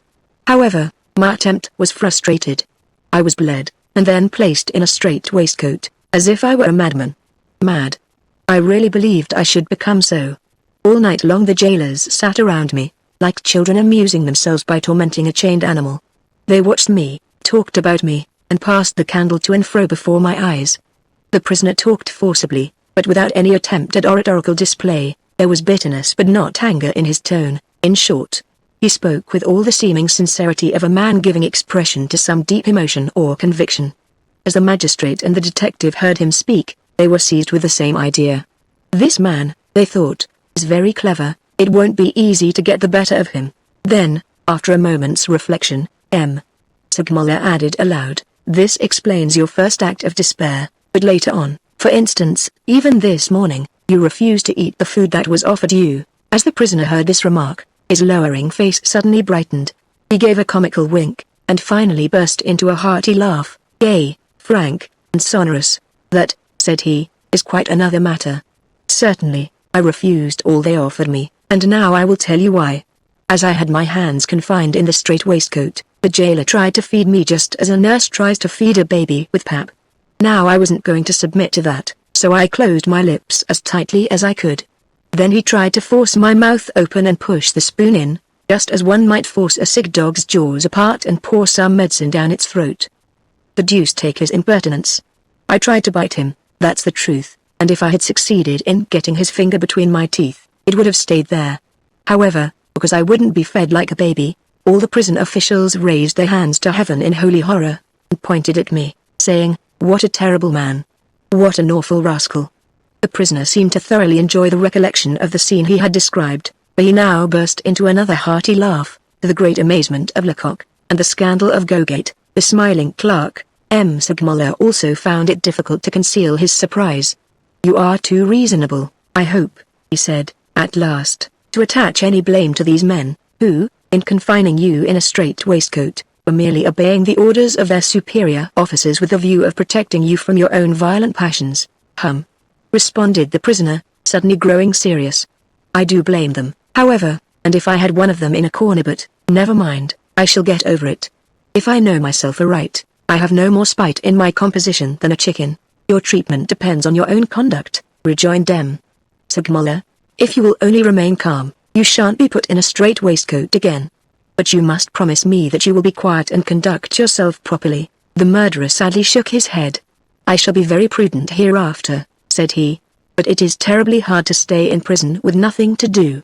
If I had some comrades with me, we could laugh and chat, and the time would slip by, but it is positively horrible to have to remain alone, entirely alone, in that cold, damp cell, where not a sound can be heard. The magistrate bent over his desk to make a note. The word comrades had attracted his attention, and he proposed to ask the prisoner to explain it at a later stage of the inquiry. If you are innocent, he remarked, you will soon be released, but it is necessary to prove your innocence. What must I do to prove it? Tell the truth, the whole truth, answer my questions honestly without reserve. As for that, you may depend upon me. As he spoke, the prisoner lifted his hand, as if to call upon God to witness his sincerity, but M. Segmuller immediately intervened. Prisoners do not take the oath, said he. Indeed, ejaculated the man with an astonished air. That's strange. Although the magistrate had apparently paid but little attention to the prisoner, he had in point of fact carefully noted his attitude, his tone of voice, his looks and gestures. M. Segmuller had, moreover, done his utmost to set the culprit's mind at ease, to quiet all possible suspicion of a trap, and his inspection of the prisoner's person led him to believe that this result had been attained. Now, said he, you will give me your attention, and do not forget that your liberty depends upon your frankness. What is your name, May? What is your Christian name? I have none. That is impossible. I have been told that already 3 times since yesterday, rejoined the prisoner impatiently. And yet it's the truth. If I were a liar, I could easily tell you that my name was Peter, James, or John, but lying is not in my line. Really, I have no Christian name. If it were a question of surnames, it would be quite another thing. I have had plenty of them. What were they? Let me see to commence with. When I was with Father Fougas, I was called a Faloyer, because you see, who was this Father Fougas? The great wild beast tamer, sir. Ah. He could boast of a menagerie and no mistake. Lions, tigers, and bears, serpents as big round as your thigh, parakeets of every color under the sun. Ah. It was a wonderful collection. But unfortunately, was the man jesting, or was he in earnest? It was so hard to decide, that M. Segmuller and Lecoq were equally in doubt. As for Gogate, the smiling clerk, he chuckled to himself as his pen ran over the paper. Enough, interrupted the magistrate. How old are you? 44 or 45 years of age. Where were you born? In Brittany, probably. M. Segmuller thought he could detect a hidden vein of irony in this reply. I warn you, said he, severely, that if you go on in this way your chances of recovering your liberty will be greatly compromised. Each of your answers is a breach of propriety. As the supposed murderer heard these words, an expression of mingled distress and anxiety was apparent in his face. Ah. I meant no offense, sir, he sighed. You questioned me, and I replied. You will see that I have spoken the truth, if you will allow me to recount the history of the whole affair. When the prisoner speaks, the prosecution is enlightened, so runs an old proverb frequently quoted at the Palais de Justice. It does, indeed, seem almost impossible for a culprit to say more than a few words in an investigating magistrate's presence, without betraying his intentions or his thoughts, without, in short, revealing more or less of the secret he is endeavoring to conceal. All criminals, even the most simple-minded, understand this, and those who are shrewd prove remarkably reticent. Confining themselves to the few facts upon which they have founded their defense, they are careful not to travel any further unless absolutely compelled to do so, and even then they only speak with the utmost caution. When questioned, they reply, of course, but always briefly, and they are very sparing of details. In the present instance, however, the prisoner was prodigal of words. He did not seem to think that there was any danger of his being the medium of accomplishing his own decapitation. He did not hesitate like those who are afraid of misplacing a word of the romance they are substituting for the truth. Under other circumstances, this fact could have been a strong argument in his favor. You may tell your own story, then, said M. Segmuller in answer to the prisoner's indirect request. The presumed murderer did not try to hide the satisfaction he experienced at thus being allowed to plead his own cause, in his own way. His eyes sparkled and his nostrils dilated as if with pleasure. He sat himself down, threw his head back, passed his tongue over his lips as if to moisten them, and said, Am I to understand that you wish to hear my history? Yes. Then you must know that one day about 45 years ago, Father de Ringlet, the manager of a traveling acrobatic company, was going from Guingamp to Saint Brieuc, in Brittany. He had with him 2 large vehicles containing his wife, the necessary theatrical paraphernalia, and the members of the company. Well, soon after passing Château-Laudron, he perceived something white lying by the roadside, near the edge of a ditch. I must go and see what that is, he said to his wife. He stopped the horses, lighted from the vehicle he was in, went to the ditch, picked up the object he had noticed, and uttered a cry of surprise. You will ask me what he had found? Ah! Good heavens! A mere trifle. He had found your humble servant, then about 6 months old. With these last words, the prisoner made a low bow to his audience. Naturally, Father Ringlet carried me to his wife. She was a kind-hearted woman. She took me, examined me, fed me, and said, He's a strong, healthy child, and will keep him since his mother has been so wicked as to abandon him by the roadside.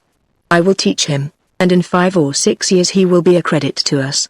They then asked each other what name they should give me, and as it happened to be the first day of May, they decided to call me after the month, and so it happens that May has been my name from that day to this. The prisoner paused again and looked from one to another of his listeners, as if seeking some sign of approval.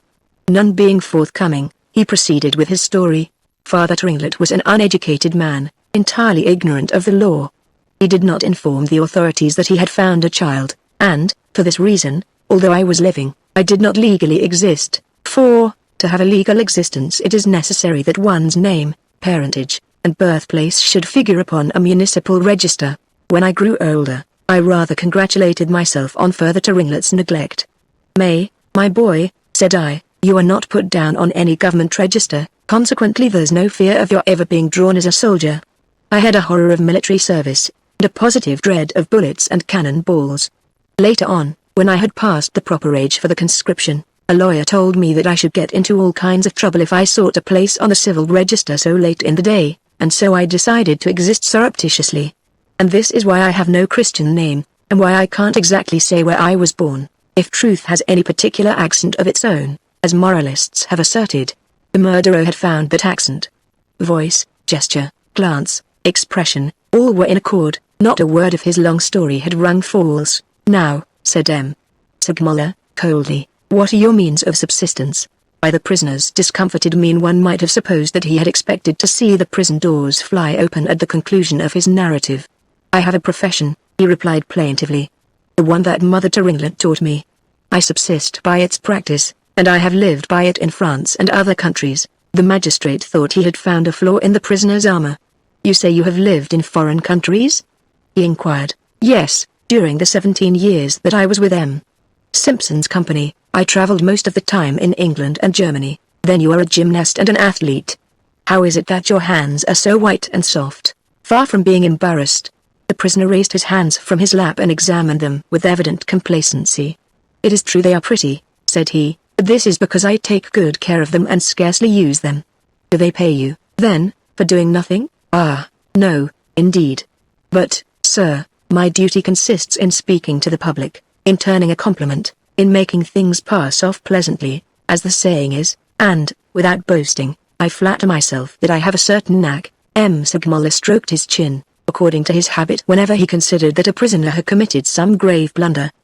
In that case, said he, will you give me a specimen of your talent? Ah, ha! Laughed the prisoner, evidently supposing this to be a jest on the part of the magistrate. Ah, ha! Obey me, if you please, insisted M. Segmuller. The supposed murderer made no objection. His face at once assumed a different expression, his features wearing a mingled air of impudence, conceit, and irony.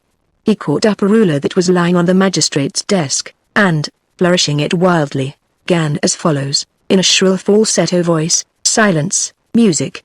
And you, big drum, hold your peace. Now is the hour, now is the moment, ladies and gentlemen, to witness the grand, unique performance of these great artists, unequaled in the world for their feats upon the trapeze and the tightrope, and in innumerable other exercises of grace, suppleness, and strength. That is sufficient, interrupted the magistrate. You can speak like that in France, but what do you say in Germany? Of course, I used the language of that country. Let me hear, then, retorted M. Segmuller, whose mother tongue was German. The prisoner ceased his mocking manner, assumed an air of comical importance, and without the slightest hesitation began to speak as follows, in very emphatic tones, Mitb Willigung der Hochlublitschen Brig Kiet, Wordhut, Vorheisige with den Bürgerschaft, Zemersten will Aufschwut Genevisser, Oder. This opening of the prisoner's German harangue may be thus rendered, with the permission of the local authorities there will now be presented before the honourable citizens, for the first time Genevieve, or there. Enough, said the magistrate, harshly. He rose, perhaps to conceal his chagrin, and added, we will send for an interpreter to tell us whether you speak English as fluently. On hearing these words, Lecoq modestly stepped forward. I understand English, said he, very well. You hear, prisoner, but the man was already transformed. British gravity and apathy were written upon his features. His gestures were stiff and constrained, and in the most ponderous tones he exclaimed, walk up. Ladies and gentlemen, walk up. Long life to the Queen and to the Honourable Mayor of this town. No country, England excepted our glorious England ! Could produce such a marvel, such a paragon. For a minute or two longer he continued in the same strain. M. Segmuller was leaning upon his desk, his face hidden by his hands. Lecoq, standing in front of the prisoner, could not conceal his astonishment. Gogate, the smiling clerk, alone found the scene amusing. Chapter 11.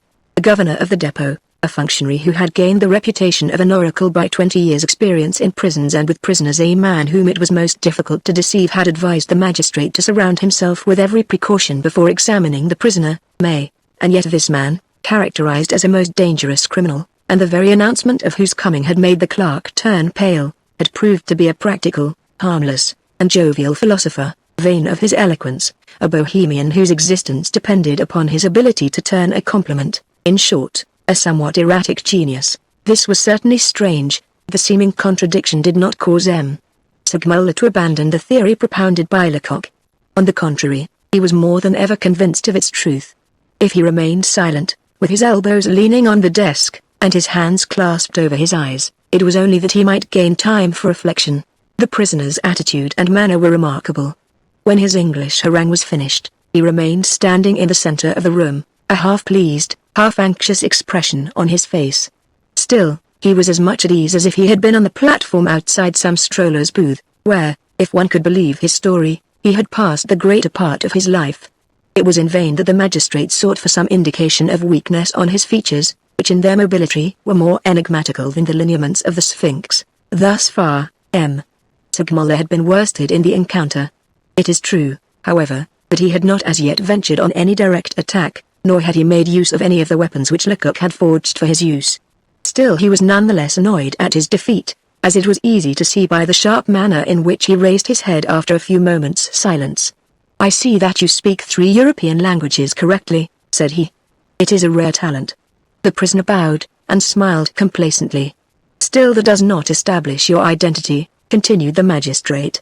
"Have you any acquaintances in Paris? Can you indicate any respectable person who will vouch for the truth of this story?" "Ah, sir, it is 17 years since I left France. That is unfortunate, but the prosecution cannot content itself with such an explanation." "What about your last employer, M.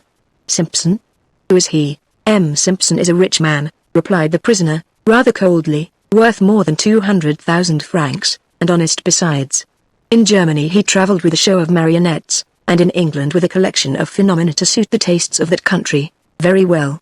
Then this millionaire could testify in your favor. It would be easy to find him, I suppose?" "Certainly," responded May, emphatically. "M. Simpson would willingly do me this favor. It would not be difficult for me to find him, only it would require considerable time." "Why?" "Because at the present moment he must be on his way to America. It was on account of this journey that I left his company. I detest the ocean." A moment previously Lecoq's anxiety had been so intense that his heart almost stopped beating. On hearing these last words, however, he regained all his self-possession. As for the magistrate, he merely greeted the murderer's reply with a brief but significant ejaculation. "When I say that he is on his way," resumed the prisoner, "I may be mistaken. He may not have started yet, though he had certainly made all his arrangements before we separated. What ship was he to sail by?" "He did not tell me." "Where was he when you left him?" "At Leipzig." "When was this?" "Last Wednesday." M. Segmuller shrugged his shoulders disdainfully. "So you say you were in Leipzig on Wednesday? How long have you been in Paris?" "Since Sunday afternoon, at 4 o'clock. It will be necessary to prove that." Judging by the murderer's contracted brow, it might be conjectured that he was making a strenuous effort to remember something. He cast questioning glances first toward the ceiling and then toward the floor, scratching his head and tapping his foot in evident perplexity. "How can I prove it? How?" he murmured. The magistrate did not appear disposed to wait. "Let me assist you," said he. "The people at the inn where you boarded while in Leipzig must remember you. We did not stop at an inn. Where did you eat and sleep, then?" "In M. Simpson's large traveling carriage. It had been sold, but he was not to give it up until he reached the port he was to sail from." "What port was that?" "I don't know." At this reply Lecoq, who had less experience than the magistrate in the art of concealing one's impressions, could not help rubbing his hands with satisfaction. The prisoner was plainly convicted of falsehood. Indeed driven into a corner. "So you have only your own word to offer in support of this story?" inquired M. Segmuller. "Wait a moment," said the prisoner, extending his arm as if to clutch at a still vague inspiration. "Wait a moment. When I arrived in Paris I had with me a trunk containing my clothes. The linen is all marked with the first letter of my name, and besides some ordinary coats and trousers, there were a couple of costumes I used to wear when I appeared in public." "Well, what have you done with all these things?" "When I arrived in Paris, I took the trunk to a hotel, close by the Northern Railway station." "Go on. Tell us the name of this hotel," said M. Segmuller, perceiving that the prisoner had stopped short, evidently embarrassed. "That's just what I'm trying to recollect. I've forgotten it. But I haven't forgotten the house. I fancy I can see it now, and, if someone would only take me to the neighborhood, I should certainly recognize it. The people at the hotel would know me, and, besides, my trunk would prove the truth of what I've told you." On hearing this statement, Lecoq mentally resolved to make a tour of investigation through the various hotels surrounding the Gare du Nord.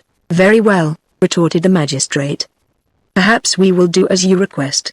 Now, there are two questions I desire to ask. If you arrived in Paris at 4 o'clock in the afternoon, how did it happen that by midnight of the same day you had discovered the Poivriere, which is merely frequented by suspicious characters, and is situated in such a lonely spot that it would be impossible to find it at night time, if one were not familiar with the surrounding localities? In the second place, how does it happen, if you possess such clothing as you describe, that you are so poorly dressed? The prisoner smiled at these questions. I can easily explain that, he replied. One's clothes are soon spoiled when one travels third class, so on leaving Leipzig I put on the worst things I had. When I arrived here, and felt my feet on the pavements of Paris, I went literally wild with delight. I acted like a fool. I had some money in my pocket. It was Shrove Sunday and my only thought was to make a night of it. I did not think of changing my clothes. As I had formerly been in the habit of amusing myself round about the Barrière d'Italie, I hastened there and entered a wine shop. While I was eating a morsel, two men came in and began talking about spending the night at a ball at the Rainbow. I asked them to take me with them. They agreed, I paid their bills, and we started. But soon after our arrival these young men left me and joined the dancers. It was not long before I grew weary of merely looking on. Rather disappointed, I left the inn, and being foolish enough not to ask my way, I wandered on till I lost myself, while traversing a tract of unoccupied land. I was about to go back, when I saw a light in the distance. I walked straight toward it, and reached that cursed hovel. What happened then? Oh! I went in, called for someone. A woman came downstairs, and I asked her for a glass of brandy. When she brought it, I sat down and lighted a cigar. Then I looked about me. The interior was almost enough to frighten one. 3 men and 2 women were drinking and chatting in low tones at another table. My face did not seem to suit them. One of them got up, came toward me, and said, "You are a police agent, you've come here to play the spy, that's very plain." I answered that I wasn't a police agent. He replied that I was. I again declared that I wasn't. In short, he swore that he was sure of it, and that my beard was false. So saying, he caught hold of my beard and pulled it. This made me mad. I jumped up, and with a blow of my fist I felled him to the ground. In an instant all the others were upon me. I had my revolver, you know the rest. And while all this was going on, what were the 2 women doing? I was too busy to pay any attention to them. They disappeared, but you saw them when you entered the place. What were they like? Oh! They were big, ugly creatures, as tall as grenadiers, and as dark as moles. Between plausible falsehood, and improbable truth, justice, human justice, and therefore liable to error, is compelled to decide as best it can. For the past hour Segmuller had not been free from mental disquietude. But all his doubts vanished when he heard the prisoner declare that the 2 women were tall and dark. If he had said, the women were fair, Segmuller would not have known what to believe, but in the magistrate's opinion the audacious falsehood he had just heard proved that there was a perfect understanding between the supposed murderer and widow Chupin. Certainly, Segmuller's satisfaction was great, but his face did not betray it. It was of the utmost importance that the prisoner should believe that he had succeeded in deceiving his examiner. "You must understand how necessary it is to find these women," said the magistrate kindly. "If their testimony corresponds with your allegations, your innocence will be proved conclusively." "Yes, I understand that.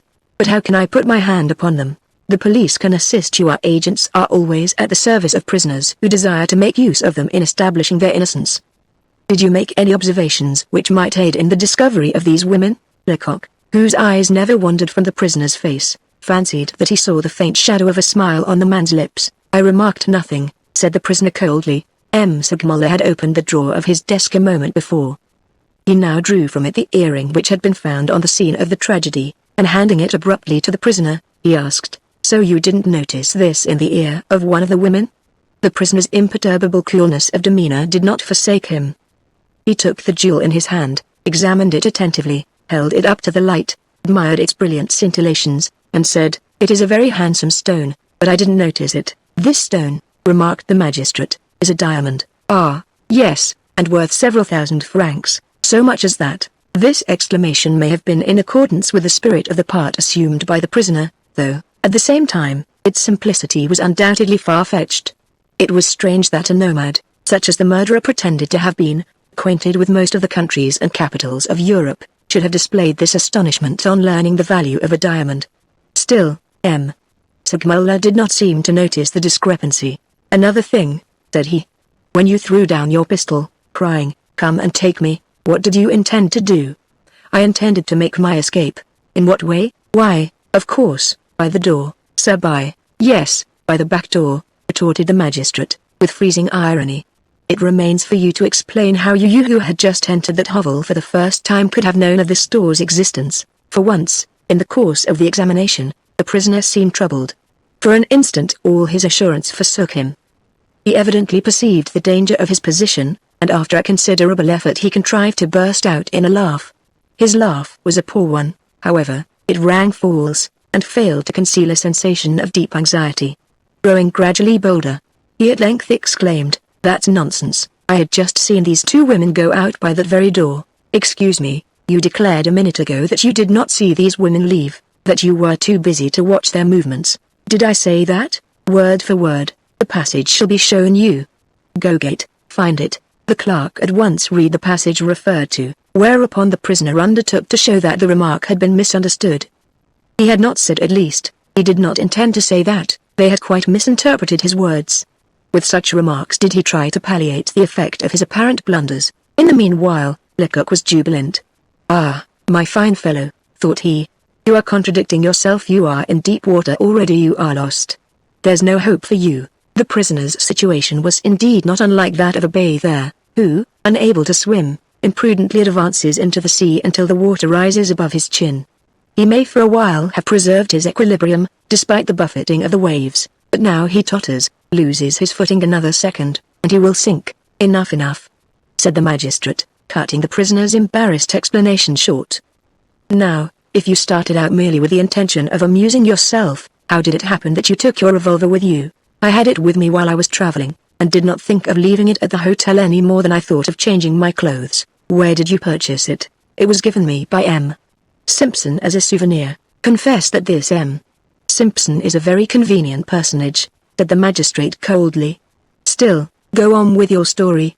"Only 2 chambers of this murderous weapon were discharged, but 3 men were killed."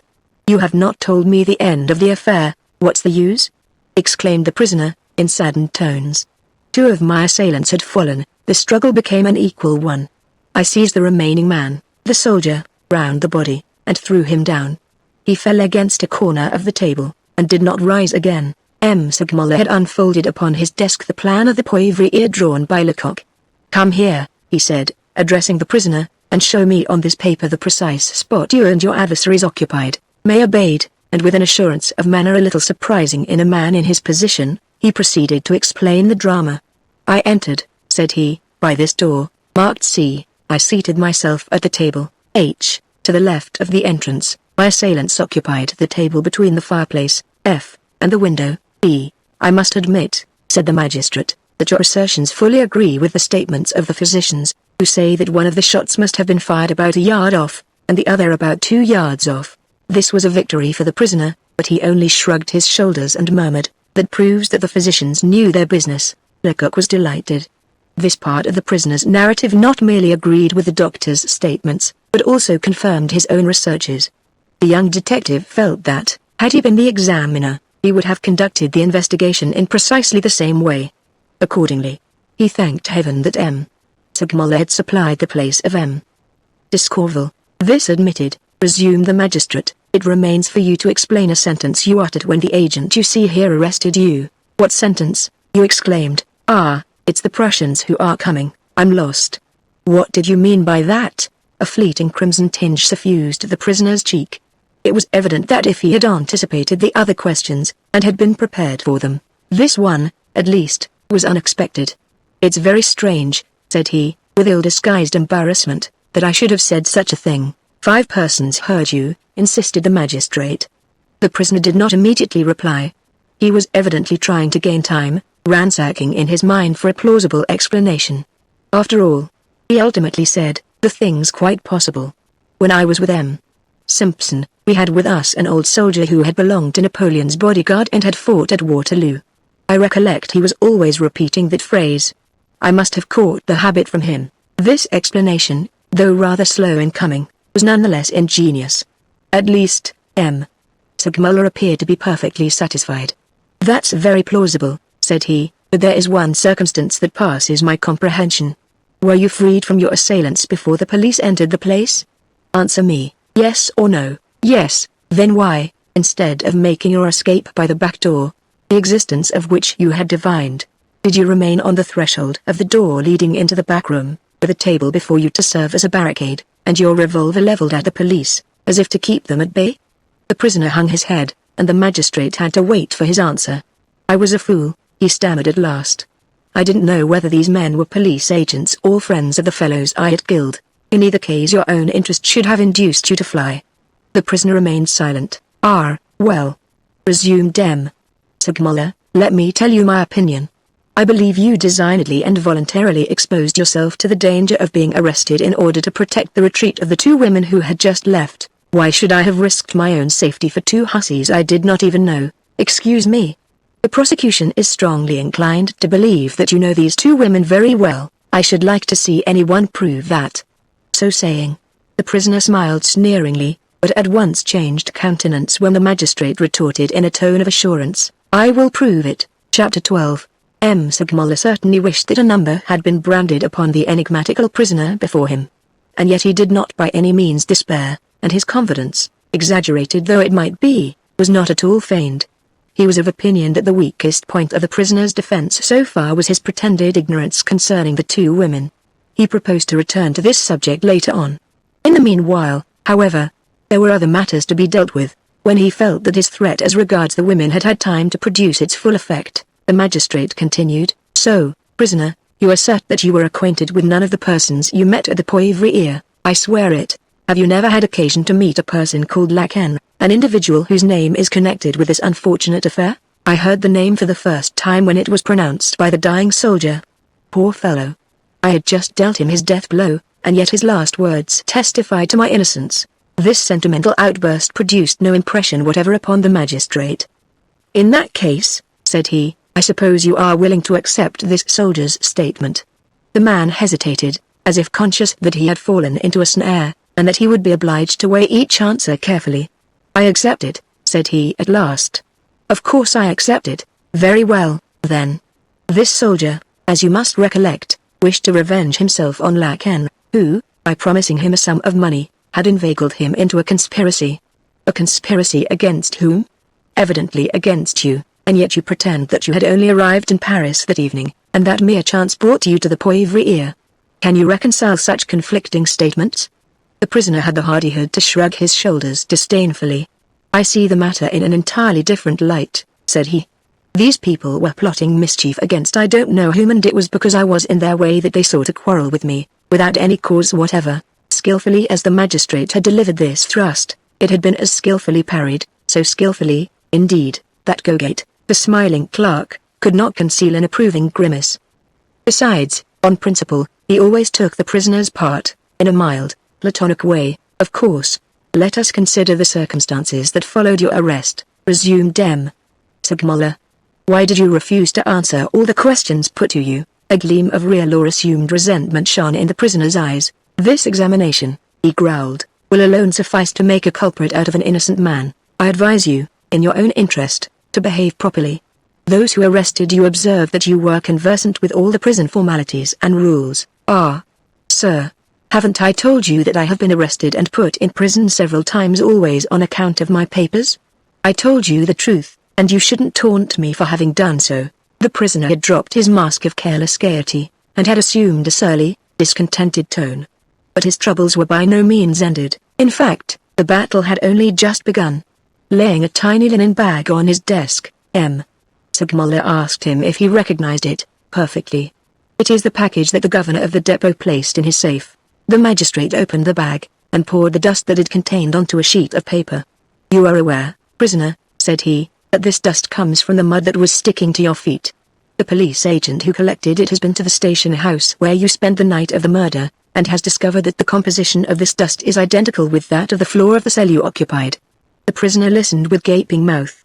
Hence, continued the magistrate, it was certainly at the station house, and designedly, that you soiled your feet with that mud. In doing so you had an object. I wished, let me finish.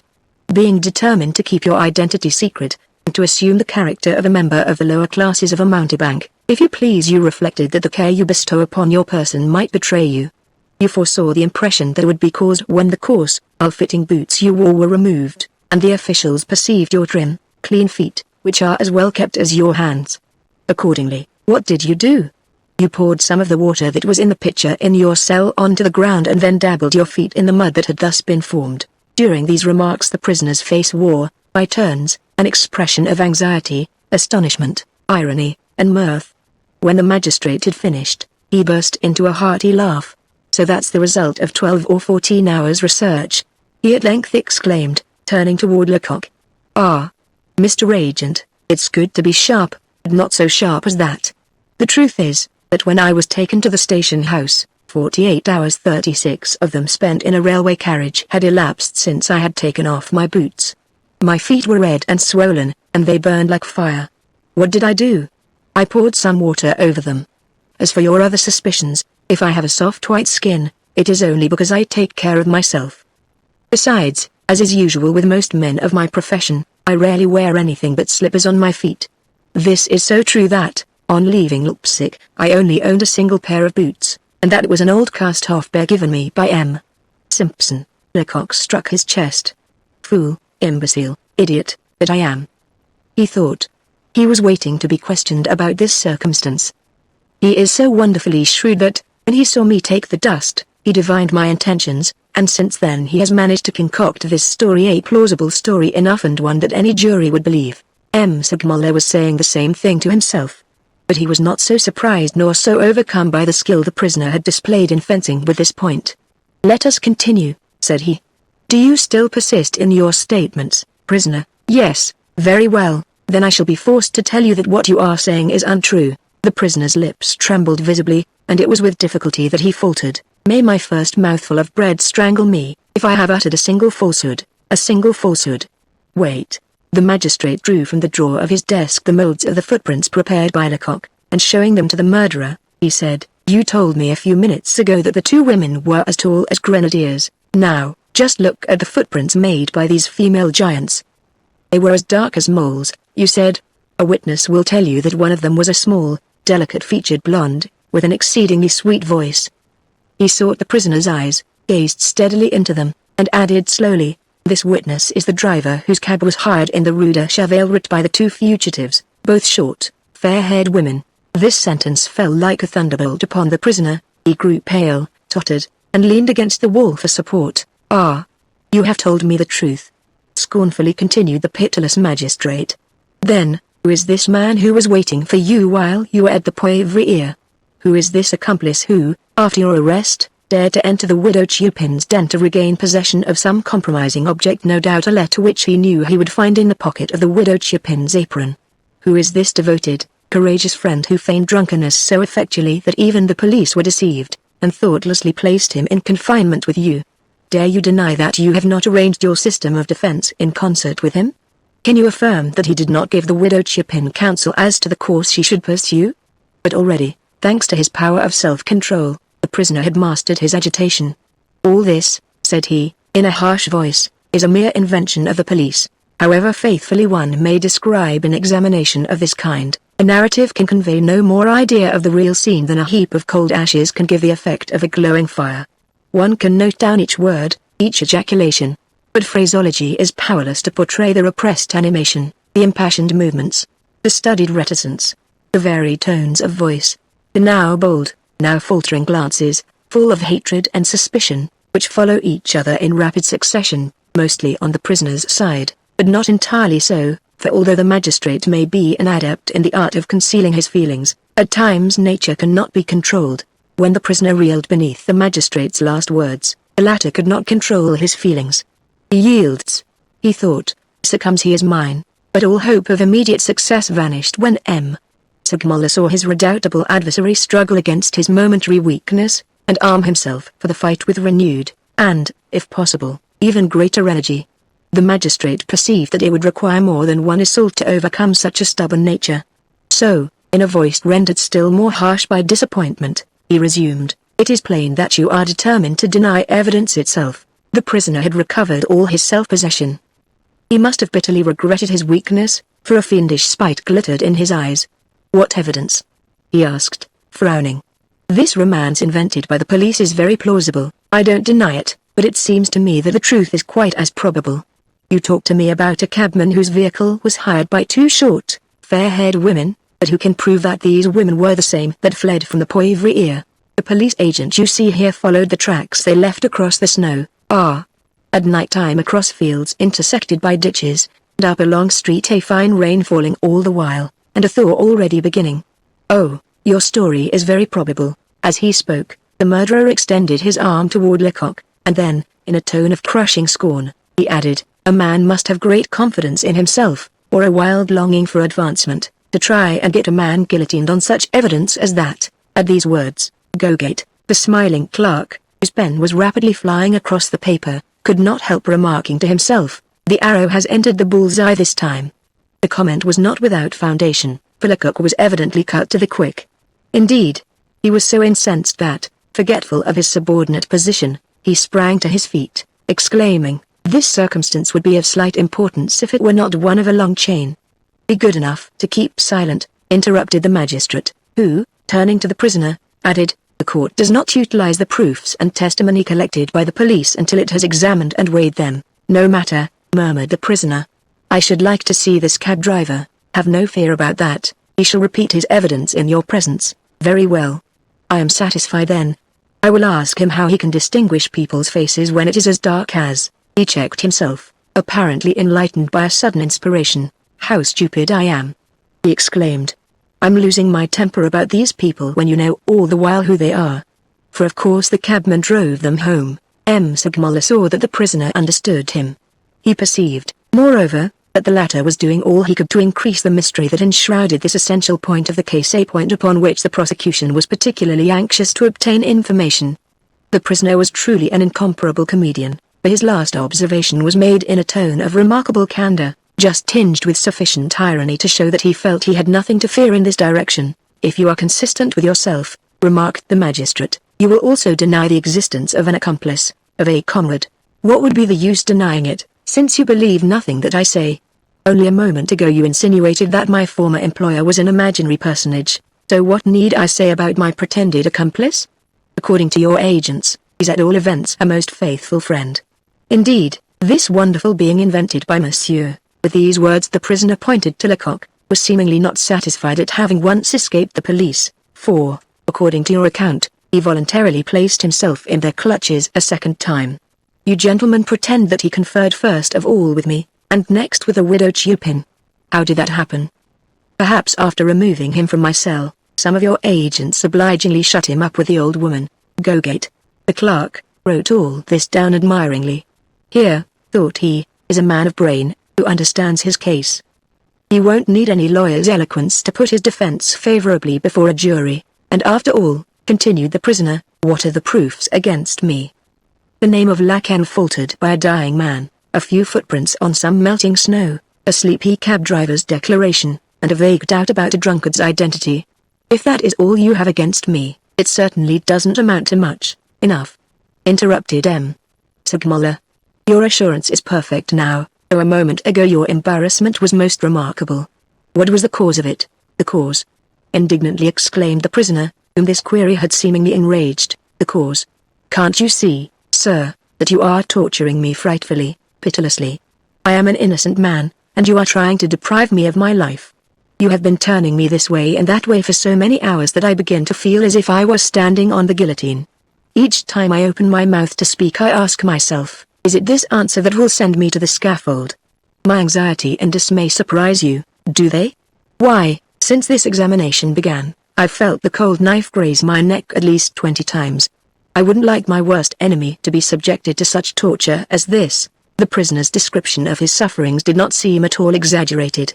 His hair was saturated with perspiration, and big drops of sweat rested on his pallid brow, or coursed down his cheeks onto his beard. I am not your enemy, said the magistrate more gently.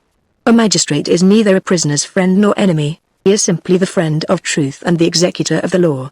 I am not seeking either for an innocent man nor for a culprit, I merely wish to arrive at the truth. I must know who you are, and I do know. If the assertion costs me my life I may and none other. No, you are not. Who am I then? Some great man in disguise?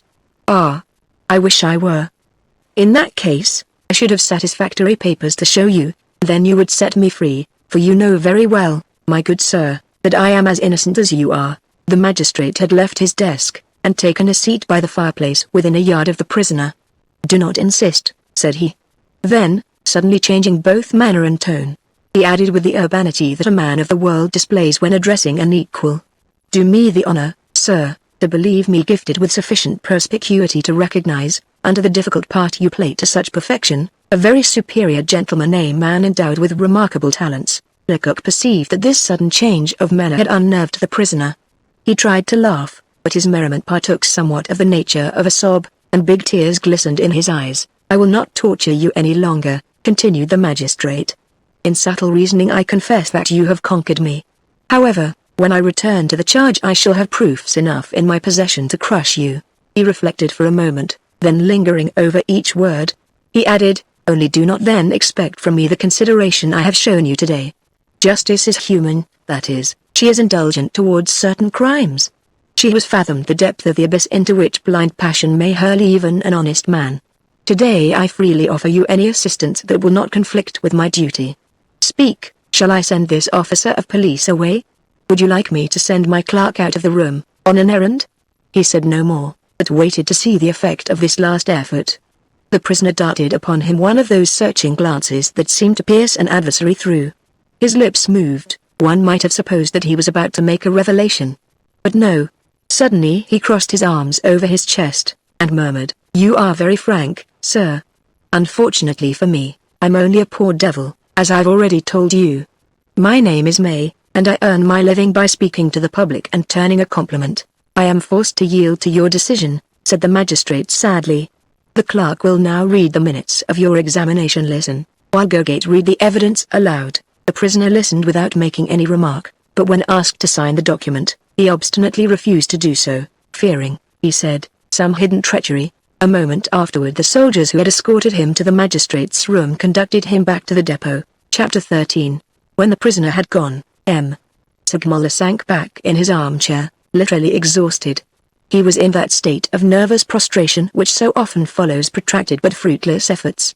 He had scarcely strength enough to bathe his burning forehead and gleaming eyes with cool, refreshing water. This frightful examination had lasted no less than 7 consecutive hours. The smiling clerk, who had kept his place at his desk busily writing the whole while, now rose to his feet, glad of an opportunity to stretch his limbs and snap his fingers, cramped by holding the pen. Still, he was not in the least degree bored. He invariably took a semi-theatrical interest in the dramas that were daily enacted in his presence. His excitement being all the greater owing to the uncertainty that shrouded the finish of the final act, a finish that only too often belied the ordinary rules and deductions of writers for the stage. "What a knave!" he exclaimed after vainly waiting for the magistrate or the detective to express an opinion. "What a rascal!" M. Segmuller ordinarily put considerable confidence in his clerk's long experience. He sometimes even went so far as to consult him, doubtless somewhat in the same style that Molière consulted his servant. But, on this occasion he did not accept his opinion. "No," said he in a thoughtful tone, "the man is not a knave. When I spoke to him kindly he was really touched. He wept, he hesitated. I could have sworn that he was about to tell me everything. Ah, he's a man of wonderful power," observed Lecoq. The detective was sincere in his praise. Although the prisoner had disappointed his plans, and had even insulted him, he could not help admiring his shrewdness and courage. Lecoq had prepared himself for a strenuous struggle with this man, and he hoped to conquer in the end. Nevertheless in his secret soul he felt for his adversary, admiring that sympathy which a man worthy of one's steel always inspires. "What coolness, what courage!" continued the young detective. "Ah, there's no denying it, his system of defensive absolute denial is a masterpiece. It is perfect. How well he played the difficult part of buffoon. At times I could scarcely restrain my admiration. What is a famous comedian beside that fellow? The greatest actors need the adjunct of stage scenery to support the illusion, whereas this man, entirely unaided, almost convinced me even against my reason." "Do you know what your very appropriate criticism proves?" inquired the magistrate. "I am listening, sir." Well, I have arrived at this conclusion: either this man is really May, the stroller, earning his living by paying compliments, as he says, or else he belongs to the highest rank of society, and not to the middle classes. It is only in the lowest or in the highest ranks that you encounter such grim energy as he has displayed, such scorn of life, as well as such remarkable presence of mind and resolution. A vulgar tradesman attracted to the poivrier by some shameful passion would have confessed it long ago. But, sir, this man is surely not the buffoon, replied the young detective. No, certainly not, responded M. Segmuller. We must, therefore, decide upon some plan of action. He smiled kindly, and added, in a friendly voice, it was unnecessary to tell you that, Monsieur Lecoq. Quite unnecessary, since to you belongs the honor of having detected this fraud. As for myself, I confess, that if I had not been warned in advance, I should have been the dupe of this clever artist's talent. The young detective bowed, a blush of modesty tinged his cheeks, but a gleam of pleased vanity sparkled in his eyes. What a difference between this friendly, benevolent magistrate and M. D'Escorval, so taciturn and haughty. This man, at least, understood, appreciated, and encouraged him, and it was with a common theory and an equal ardor that they were about to devote themselves to a search for the truth. Scarcely had Lecoq allowed these thoughts to flit across his mind than he reflected that his satisfaction was, after all, a trifle premature, and that success was still extremely doubtful. With this chilling conclusion, presence of mind returned. Turning toward the magistrate, he exclaimed, "You will recollect, sir, that the widow Chupin mentioned a son of hers, a certain Polite." "Yes. Why not question him? He must know all the frequenters of the poivrier, and might perhaps give us valuable information regarding Gustave, Lacan, and the murderer himself. As he is not in solitary confinement, he has probably heard of his mother's arrest, but it seems to me impossible that he should suspect our present perplexity." "Ah! You are 100 times right," exclaimed the magistrate. "I ought to have thought of that myself. In his position he can scarcely have been tampered with as yet, and I'll have him up here tomorrow morning. I will also question his wife." Turning to his clerk, M. Segmuller added, "Quick, Gogate, prepare a summons in the name of the wife of Hippolyte Chupin, and address an order to the governor of the depot to produce her husband." But night was coming on. It was already too dark to see to write, and accordingly the clerk rang the bell for lights. Just as the messenger who brought the lamps turned to leave the room, a rap was heard at the door. Immediately afterward the governor of the depot entered. During the past 24 hours this worthy functionary had been greatly perplexed concerning the mysterious prisoner he had placed in secret cell number 3, and he now came to the magistrate for advice regarding him. "I come to ask," said he, "if I am still to retain the prisoner May in solitary confinement?" "Yes, although I fear fresh attacks of frenzy, I dislike to confine him in the straitjacket again. Leave him free in his cell," replied M. Segmuller, "and tell the keepers to watch him well, but to treat him kindly. By the provisions of Article 613 of the Code, accused parties are placed in the custody of the government, but the investigating magistrate is allowed to adopt such measures concerning them as he may deem necessary for the interest of the prosecution."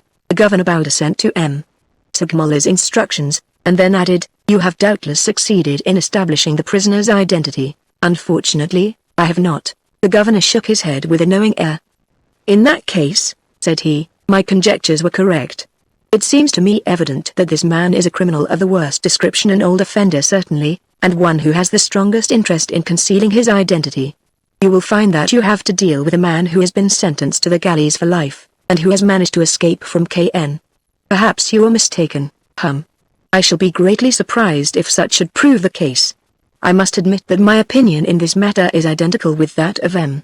Gevrol, the most experienced and the most skillful of our inspectors. I agree with him in thinking that young detectives are often overzealous, and run after phantoms originated in their own brains." Lecoq, crimson with wrath, was about to make an angry response when M. Segmuller motioned to him to remain silent. Then with a smile on his face the magistrate replied to the governor. "Upon my word, my dear friend," he said, "the more I study this affair, the more convinced I am of the correctness of the theory advanced by the overzealous detective. But, after all, I am not infallible, and I shall depend upon your counsel and assistance." "Oh, I have means of verifying my assertion," interrupted the governor, "and I hope before the end of the next 24 hours that our man will have been identified, either by the police or by one of his fellow prisoners." With these words he took his leave. Scarcely had he done so than Lecoq sprang to his feet. The young detective was furious. "You see that Gevrol already speaks ill of me. He is jealous. Well, what does that matter to you? If you succeed, you will have your revenge. If you are mistaken, then I am mistaken, too. Then, As it was already late, Segmuller confided to Lecoq's keeping the various articles the latter had accumulated in support of his theory. He also placed in his hands the diamond earring, the owner of which must be discovered, and the letter signed Lacan, which had been found in the pocket of the spurious soldier. Having given him full instructions, he asked him to make his appearance promptly on the morrow, and then dismissed him, saying, "Now go, and may good luck attend you." Chapter 14. Long, narrow, and low of ceiling, having on the one side a row of windows looking on to a small courtyard, and on the other a range of doors, each with a number on its central panel, thus reminding one of some corridor in a second-rate hotel, such as the galleried instruction at the Palais de Justice, whereby admittance is gained into the various rooms occupied by the investigating magistrates. Even in the daytime, when it is thronged with prisoners, witnesses, and guards, it is a sad and gloomy place. But it is absolutely sinister of aspect at night time, when deserted, and only dimly lighted by the smoky lamp of a solitary attendant, waiting for the departure of some magistrate whom business has detained later than usual. Although Lecoq was not sensitive to such influences, he made haste to reach the staircase and thus escape the echo of his footsteps, which sounded most drearily in the silence and darkness pervading the gallery. Finding an open window on the floor below, he looked out to ascertain the state of the weather. The temperature was much milder, the snow had altogether disappeared, and the pavement was almost dry. A slight haze, illumined by the ruddy glare of the street lamps, hung like a purple mantle over the city. The streets below were full of animation, vehicles were rolling rapidly to and fro, and the footways were too narrow for the bustling crowd, which, now that the labors of the day were ended, was hastening homeward or in search of pleasure. The sight drew a sigh from the young detective. "And it is in this great city," he murmured, "in the midst of this world of people that I must discover the traces of a person I don't even know. Is it possible to accomplish such a feat?" The feeling of despondency that had momentarily surprised him was not, however, of long duration. "Yes, it is possible," cried an inward voice. "Besides, it must be done, your future depends upon it. Where there's a will, there's a way." 10 seconds later he was in the street, more than ever inflamed with hope and courage. Unfortunately, however, man can only place organs of limited power at the disposal of his boundless desires, and Lecoq had not taken 20 steps along the streets before he became aware that if the spirit was willing, flesh was weak. His limbs trembled, and his head whirled. Nature was asserting her rights. During the last 48 hours, the young detective had taken scarcely a moment's rest, and he had, moreover, now passed an entire day without food. "Am I going to be ill?" he thought, sinking onto a bench. And he groaned inwardly on recapitulating all that he wished to do that evening. If he dealt only with the more important matters, must he not at once ascertain the result of further Absinthe's search after the man who had recognized one of the victims at the morgue, test the prisoner's assertions regarding the box of clothes left at one of the hotels surrounding the Northern Railway station, and last, but not the least, must he not procure address of Polite Chupin's wife, in order to serve her with the summons to appear before Segmuller? Under the power of urgent necessity, he succeeded in triumphing over his attack of weakness, and rose, murmuring, "I will go first to the prefecture and to the morgue, then I will see." But he did not find further Absinthe at the prefecture, and no one could give any tidings of him. He had not been there at all during the day. Nor could anyone indicate, even vaguely, the abode of the widow Chupin's daughter-in-law. On the other hand, however, Lecoq met a number of his colleagues, who laughed and jeered at him unmercifully. "Ah, you are a shrewd fellow," they said. "It seems that you have just made a wonderful discovery, and it's said you are going to be decorated with the Legion of Honor." Gevrel's influence betrayed itself everywhere. The jealous inspector had taken pains to inform all his colleagues and subordinates that poor Lecoq, crazed by ambition, persisted in declaring that a low, vulgar murderer trying to escape justice was some great personage in disguise. However, the jeers and taunts of which Lecoq was the object had but little effect upon him, and he consoled himself with the reflection that, he laughs best who laughs last. If he were restless and anxious as he walked along the Quai des Orfèvres, it was because he could not explain Father Absinthe's prolonged absence, and because he feared that Gevrel, mad with jealousy, might attempt, in some underhand way, to frustrate his, Lecoq's, efforts to arrive at a solution of the mystery. At the morgue the young detective met with no better success than at the prefecture. After ringing 3 or 4 times, one of the keepers opened the door and informed him that the bodies had not been identified, and that the old police agent had not been seen since he went away early in the morning. "This is a bad beginning," thought Lecoq. "I will go and get some dinner that, perhaps, will change the luck. At all events, I have certainly earned the bottle of good wine to which I intend to treat myself. It was a happy thought. A hearty meal washed down with a couple of glasses of Bordeaux sent new courage and energy coursing through his veins. If he still felt a trifle weary, the sensation of fatigue was at all events greatly diminished when he left the restaurant with a cigar between his lips. Just at that moment he longed for Father Papillon's trap and sturdy steed. Fortunately, a cab was passing.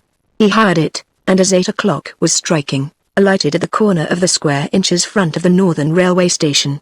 After a brief glance round, he began his search for the hotel where the murderer pretended to have left a box of clothes. It must be understood that he did not present himself in his official capacity. Hotel proprietors fight shy of detectives, and Lecoq was aware that if he proclaimed his calling he would probably learn nothing at all. By brushing back his hair and turning up his coat collar, he made, however, a very considerable alteration in his appearance, and it was with a marked English accent that he asked the landlords and servants of various hostelries surrounding the station for information concerning a foreign workman named May. He conducted his search with considerable address, but everywhere he received the same reply: "We don't know such a person. We haven't seen anyone answering the description you give of him." Any other answer would have astonished Lecoq, so strongly persuaded was he that the prisoner had only mentioned the circumstances of a trunk left at one of these hotels in order to give a semblance of truth to his narrative. Nevertheless, he continued his investigation. If he noted down in his memorandum book the names of all the hotels which he visited, it was with a view of making sure of the prisoner's discomfiture when he was conducted to the neighborhood and asked to prove the truth of his story. Eventually, Lecoq reached the Hotel de MagneonBooks, at the corner of the Rue Street Quentin. The house was of modest proportions, but seemed respectable and well kept. Lecoq pushed open the glass door leading into the vestibule, and entered the office, a neat, brightly lighted room, where he found a woman standing upon a chair, her face on a level with a large bird cage, covered with a piece of black silk. She was repeating 3 or 4 German words with great earnestness to the inmate of the cage, and was so engrossed in this occupation that Lecoq had to make considerable noise before he could attract her attention. At length she turned her head, and the young detective exclaimed, "Ah, good evening. Madame, you are much interested, I see, in teaching your parrot to talk." "It isn't a parrot," replied the woman, who had not yet descended from her perch, "but a starling, and I am trying to teach it to say 'Have you breakfasted?' in German." "What? Can starlings talk?" "Yes, sir, as well as you or I," rejoined the woman, jumping down from the chair. Just then the bird, as if it had understood the question, cried very distinctly, "Camille." "Where is Camille?" But Lecoq was too preoccupied to pay any further attention to the incident. "Madame," he began, "I wish to speak to the proprietor of this hotel." "I am the proprietor." "Oh. Very well. I was expecting a mechanic from Leipzig to meet me here in Paris. To my great surprise, he has not made his appearance, and I came to inquire if he was stopping here." "His name is May." "May," repeated the hostess, thoughtfully. "May. He ought to have arrived last Sunday evening." The woman's face brightened. "Wait a moment," said she. "Was this friend of yours a middle-aged man, of medium size, of very dark complexion, wearing a full beard, and having very bright eyes?" Lecoq could scarcely conceal his agitation. This was an exact description of the supposed murderer. "Yes," he stammered, "that is a very good portrait of the man." "Ah, well. He came here on Shrove Sunday, in the afternoon. He asked for a cheap room, and I showed him one on the 5th floor. The office boy was not here at the time, and he insisted upon taking his trunk upstairs himself. I offered him some refreshments, but he declined to take anything, saying that he was in a great hurry, and he went away after giving me 10 francs as security for the rent." "Where is he now?" inquired the young detective. "Dear me. That reminds me," replied the woman. "He has never returned, and I have been rather anxious about him. Paris is such a dangerous place for strangers. It is true he spoke French as well as you or I, but what of that? Yesterday evening I gave orders that the commissary of police should be informed of the matter." "Yesterday the commissary?" "Yes. Still, I don't know whether the boy obeyed me. I had forgotten all about it. Allow me to ring for the boy, and ask him." A bucket of iced water falling upon Lecoq's head could not have astonished him more than did this announcement from the proprietress of the Hotel de MagneonBooks. Had the prisoner indeed told the truth? Was it possible? Gevril and the governor of the prison were right, then, and them. Segmuller and he, Lecoq, were senseless fools, pursuing a phantom. These ideas flashed rapidly through the young detective's brain. But he had no time for reflection. The boy who had been summoned now made his appearance, and proved to be a big overgrown lad with frank, chubby face. Fritz asked his mistress, "Did you go to the commissary's office?" "Yes, madame." "What did he say?" "He was not in. But I spoke to his secretary, M. Casimir, who said you were not to worry yourself, as the man would no doubt return, but he has not returned," the boy rejoined, with a movement of the shoulders that plainly implied, "How can I help that, you hear, sir?" said the hostess, apparently thinking the importunate questioner would now withdraw. Such, however, was not Lecoq's intention, and he did not even move, though he had need of all his self-possession to retain his English accent. "This is very annoying," said he, "very. I am even more anxious and undecided than I was before, since I am not certain that this is the man I am seeking for. Unfortunately, sir, I can tell you nothing more," calmly replied the landlady. Lecoq reflected for a moment, knitting his brows and biting his lips, as if he were trying to discover some means of solving the mystery. In point of fact, he was seeking for some adroit phrase which might lead this woman to show him the register in which all travelers are compelled to inscribe their full names, profession, and usual residence. At the same time, however, it was necessary that he should not arouse her suspicions. "But, madame," said he at last, "can't you remember the name this man gave you? Was it May? Try to recollect if that was the name Maître May." "Ah, I have so many things to remember. But now I think of it, and the name must be entered in my book, which, if it would oblige you, I can show you. It is in the drawer of my writing table. Whatever can I have done with my keys?" And while the hostess, who seemed to possess about as much intelligence as her starling, was turning the whole office upside down looking for her keys, Lecoq scrutinized her closely. She was about 40 years of age, with an abundance of light hair, and a very fair complexion. She was well preserved, that is to say, she was plump and healthy in appearance. Her glance was frank and unembarrassed, her voice was clear and musical, and her manners were pleasing, and entirely free from affectation. "Ah!" she eventually exclaimed, "I have found those wretched keys at last." So saying, she opened her desk, took out the register, laid it on the table, and began turning over the leaves. At last she found the desired page. "Sunday, February 20th, said she. "Look, sir, here on the 7th line, may no Christian name for an artist coming from Leipzig without papers." While Lecoq was examining this record with a dazed air, the woman exclaimed, "Ah! Now I can explain how it happened that I forgot the man's name and strange profession for an artist. I did not make the entry myself." "Who made it, then?" "The man himself, while I was finding 10 francs to give him as change for the louis he handed me. You can see that the writing is not at all like that of other entries." Lecoq had already noted this circumstance, which seemed to furnish an irrefutable argument in favor of the assertions made by the landlady and the prisoner. "Are you sure," he asked, "that this is the man's handwriting?" In his anxiety he had forgotten his English accent. The woman noticed this at once, for she drew back, and cast a suspicious glance at the pretended foreigner. "I know what I am saying," she said, indignantly. "And now this is enough, isn't it?" Knowing that he had betrayed himself, and thoroughly ashamed of his lack of coolness, Lecoq renounced his English accent altogether. "Excuse me," he said, "if I ask one more question. Have you this man's trunk in your possession?" "Certainly. You would do me an immense service by showing it to me." "Show it to you?" exclaimed the landlady, angrily. "What do you take me for? What do you want? And who are you?" "You shall know in half an hour," replied the young detective, realizing that further persuasion would be useless. He hastily left the room, ran to the Place des Roubaix, jumped into a cab, and giving the driver the address of the district commissary of police, promised him 100 sous over and above the regular fare if he would only make haste. As might have been expected under such circumstances, the poor horse fairly flew over the ground. Lecoq was fortunate enough to find the commissary at his office. Having given his name, he was immediately ushered into the magistrate's presence and told his story in a few words. "It is really true that they came to inform me of this man's disappearance," said the commissary.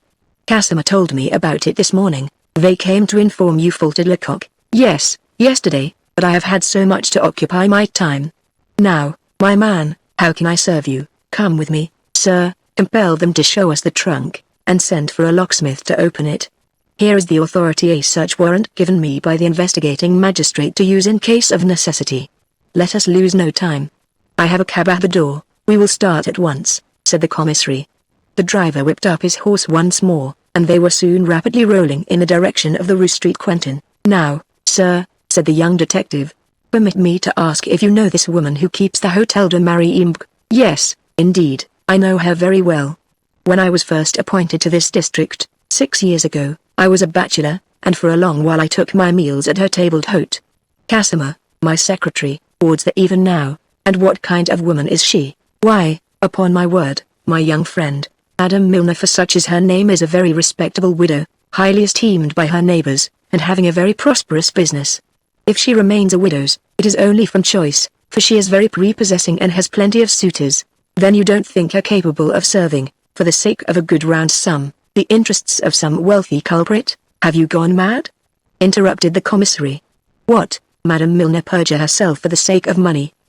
Haven't I just told you that she is an honest woman, and that she is very well off? Besides, she informed me yesterday that this man was missing, so, Lecoq made no reply. The driver was pulling up, they had reached their destination. On seeing her obstinate questioner reappear, accompanied by the commissary, Madame Milner seemed to understand everything. Good heavens! She exclaimed, a detective! I might have guessed it. Some crime has been committed, and now my hotel has lost its reputation forever. While a messenger was dispatched for a locksmith, the commissary endeavored to reassure and console her, a task of no little difficulty, and which he was some time in accomplishing. At last they all went up to the missing man's room, and Lecoq sprang toward the trunk. Ah! There was no denying it.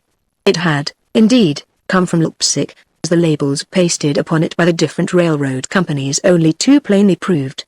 On being opened, it was, moreover, found to contain the various articles mentioned by the prisoner. Lecoq was thunderstruck. When he had seen the commissary lock the trunk and its contents up in a cupboard and take possession of the key, he felt he could endure nothing more. He left the room with downcast head, and stumbled like a drunken man as he went down the stairs. Chapter 15. Mardi Gras, or Shrove Tuesday, was very gay that year. It is to say, all places of public resort were crowded.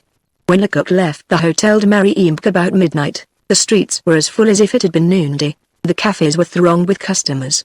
But the young detective had no heart for pleasure.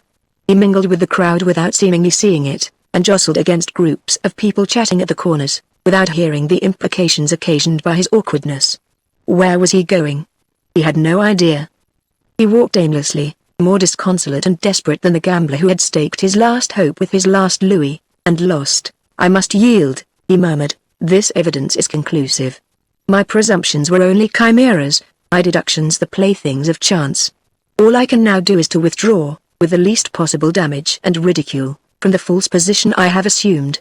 Just as he reached the boulevard, however, a new idea entered his brain, an idea of so startling a kind that he could scarcely restrain a loud exclamation of surprise. What a fool I am! Cried he, striking his hand violently against his forehead. Is it possible to be so strong in theory, and yet so ridiculously weak in practice? Ah! I am only a child, a mere novice, disheartened by the slightest obstacle. I meet with a difficulty, and at once I lose all my courage. Now, let me reflect calmly. What did I tell the judge about this murderer, whose plan of defense so puzzles us? Did I not tell him that we had to deal with a man of superior talent, with a man of consummate penetration and experience, a bold, courageous fellow of imperturbable coolness, who will do anything to ensure success of his plans? Yes, I told him all that, and yet I give up the game in despair as soon as I meet with a single circumstance that I cannot instantly explain. It is evident that such a prisoner would not resort to old, hackneyed, commonplace expedients. Time, patience, and research are requisite to find a flaw in his defense. With such a man as he is, the more appearances are against my presumptions, and in favor of his narrative, the more certain it is that I am right, or else logic is no longer logic. At this thought, Lecoq burst into a hearty laugh. Still, continued he, it would perhaps be premature to expose this theory at headquarters in Jevel's presence. He would at once present me with a certificate for admission into some lunatic asylum. The young detective paused. While absorbed in thought, his legs, obeying an instinctive impulse, had brought him to his lodgings. He rang the bell, the door opened, and he groped his way slowly up to the 4th floor. He had reached his room, and was about to enter, when someone, whom he could not distinguish in the dark, called out, "Is that you, Monsieur Lecoq?" "Yes, it's I," replied the young man, somewhat surprised. "But who are you?" "I'm Father Absinthe." "Oh. Indeed. Well, you are welcome. I didn't recognize your voice. Will you come in?" They entered the room, and Lecoq lit a candle. Then the young man could see his colleague, and, good heavens! He found him in a most pitiable condition. He He was as dirty and as bespattered with mud as a lost dog that has been wandering about in the rain and the mire for a week at the very least. His overcoat bore the traces of frequent contact with damp wools, his hat had lost its form entirely. His eyes wore an anxious look, and his moustache drooped despondently. He spoke, moreover, so strangely that one might have supposed his mouth was full of sand. "Do you bring me bad news?" inquired Lecoq, after a short examination of his companion. "Yes, bad. The people you were following escaped you, then?" The old man nodded his head affirmatively. "It is unfortunate, very unfortunate," said Lecoq. "But it is useless to distress ourselves about it. Don't be so cast down, Father Absinthe. Tomorrow, between us, we will repair the damage." This friendly encouragement only increased the old man's evident embarrassment. He blushed, this veteran, as if he had been a schoolgirl, and raising his hands toward heaven, he exclaimed, "Ah, you wretch! Didn't I tell you so? Why? What is the matter with you?" inquired Lecoq. Father Absinthe made no reply. Approaching a looking-glass that hung against the wall, he surveyed himself reproachfully and began to heap cruel insults upon the reflection of his features. "You old good-for-nothing!" he exclaimed. "You vile deserter! Have you no shame left? You were entrusted with a mission, were you not? And how have you fulfilled it? You have got drunk, you old wretch, so drunk as to have lost your wits. Ah, you shan't escape punishment this time, for even if Lecoq is indulgent, you shan't taste another drop for a week. Yes, you old sot, you shall suffer for this escapade. Come, come," said Lecoq, "you can sermonize by and by. Now tell me your story." "Ah, I am not proud of it, believe me. However, never mind. No doubt you received the letter in which I told you I was going to follow the young men who seemed to recognize Gustave." "Yes, yes, go on." "Well, as soon as they entered the cafe, into which I had followed them, they began drinking, probably to drive away their emotion. After that they apparently felt hungry. At all events they ordered breakfast. I followed their example. The meal, with coffee and beer afterward, took up no little time, and indeed a couple of hours had elapsed before they were ready to pay their bill and go. Good. I suppose they would now return home. Not at all. They walked down the Rue Dauphine, and I saw them enter another cafe. 5 minutes later I glided in after them, and found them already engaged in a game of billiards. At this point Father Absinthe hesitated. It is no easy task to recount one's blunders to the very person who has suffered by them. I seated myself at a little table. He eventually resumed, and asked for a newspaper. I was reading with one eye and watching with the other, when a respectable-looking man entered, and took a seat beside me. As soon as he had seated himself, he asked me to let him have the paper when I had finished with it.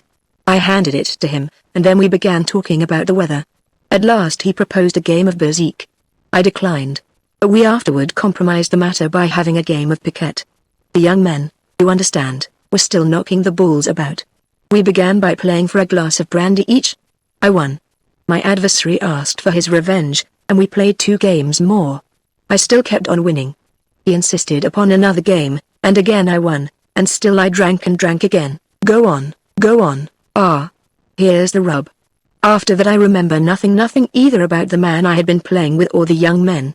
It seems to me, however, that I recollect falling asleep in the cafe, and that a long while afterward a waiter came and woke me and told me to go. Then I must have wandered about along the quays until I came to my senses, and decided to go to your lodgings and wait on the stairs until you returned. To Father Absinthe's great surprise, Lecoq seemed rather thoughtful than angry. "What do you think about this chance acquaintance of yours, Papa?" asked the young detective. "I think he was following me while I was following the others, and that he entered the cafe with the view of making me drunk." "What was he like?" "Oh, he was a tall, stoutish man, with a broad, red face, and a flat nose, and he was very unpretending and affable in manner." "It was he!" exclaimed Lecoq. "He? Who?" "Why, the accomplice, the man whose footprints we discovered, the pretended drunkard, a devil incarnate, who will get the best of us yet, if we don't keep our eyes open. Don't you forget him, Papa, and if you ever meet him again." But Father Absinthe's confession was not ended. Like most devotees, he had reserved the worst sin from the last. "But that's not all," he resumed, "and as it's best to make a clean breast of it, I will tell you that it seems to me this traitor talked about the affair at the Poivriere, and that I told him all we had discovered, and all we intended to do." Lecoq made such a threatening gesture that the old tippler drew back in consternation. "You wretched man!" exclaimed the young detective, "to betray our plans to the enemy," but his calmness soon returned. If at first sight the evil seemed to be beyond remedy, on further thought it had a good side after all. It sufficed to dispel all the doubts that had assailed Lecoq's mind after his visit to the Hotel de MagneonBooks. However, quoth our hero, this is not the time for deliberation. I am overcome with fatigue. Take a mattress from the bed for yourself, my friend, and let us get a little sleep. Lecoq was a man of considerable forethought. Hence, before going to bed he took good care to wind up his alarm so that it might wake him at 6 o'clock. With that to warn us, he remarked to his companion, as he blew out the candle, there need be no fear of our missing the coach. He had not, however, made allowance for his own extreme weariness or for the soporific effect of the alcoholic fumes with which his comrade's breath was redolent. When 6 o'clock struck at the Church of St. Eustache, the young detective's alarm resounded faithfully enough, with a loud and protracted whir. Shrill and sonorous as was the sound, it failed, however, to break the heavy sleep of the two detectives. They would indeed, in all probability, have continued slumbering for several hours longer, if at 7:30 a sturdy fist had not begun to rap loudly at the door. With one bound Lecoq was out of bed, amazed at seeing the bright sunlight, and furious at the futility of his precautions. "Come in," he cried to his early visitor. He had no enemies to fear, and could, without danger, sleep with his door unlocked. In response to his call, Father Papillin's shrewd face peered into the room. "Ah! It is my worthy coachman," exclaimed Lecoq. "Is there anything new?" "Excuse me, but it's the old affair that brings me here," replied our eccentric friend the cabman. "You know the 30 francs those wretched women paid me. Really, I shan't sleep in peace till you have worked off the amount by using my vehicle. Our drive yesterday lasted 2 hours and a half, which, according to the regular fare, would be worth 100 sous, so you see I've still more than 12 hours at your disposal." "That is all nonsense, my friend, possibly, but I am responsible for it, and if you won't use my cab, I've sworn to spend those 12 hours waiting outside your door. So now make up your mind." He gazed at Lecoq beseechingly, and it was evident that a refusal would wound him keenly. "Very well," replied Lecoq, "I will take you for the morning, only I ought to warn you that we are starting on a long journey." "Oh, Cocottes' legs may be relied upon. My companion and myself have business in your own neighborhood. It is absolutely necessary for us to find the widow Chupin's daughter-in-law, and I hope we shall be able to obtain her address from the police commissary of the district where the Poivriere is situated." "Very well, we will go wherever you wish, I'm at your orders." A few moments later they were on their way. Papillin's features wore an air of self-satisfied pride as, sitting erect on his box, he cracked his whip, and encouraged the nimble Cocotte. The vehicle could not have got over the ground more rapidly if its driver had been promised 100 sous gratuity. Father Absinthe alone was sad. He had been forgiven by Lecoq, but he could not forget that he, an old police agent, had been duped as easily as if he had been some ignorant provincial. The thought was humiliating, and then in addition he had been fool enough to reveal the secret plans of the prosecution.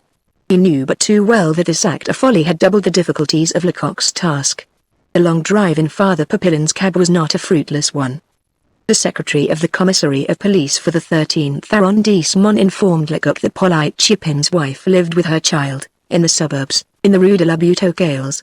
He could not indicate the precise number, but he described the house and gave them some information concerning its occupants. The widow Chupin's daughter-in-law, a native of Auvergne, had been bitterly punished for preferring a rakish Parisian ragamuffin to one of the grimy charcoal burners of the Puy de Dôme.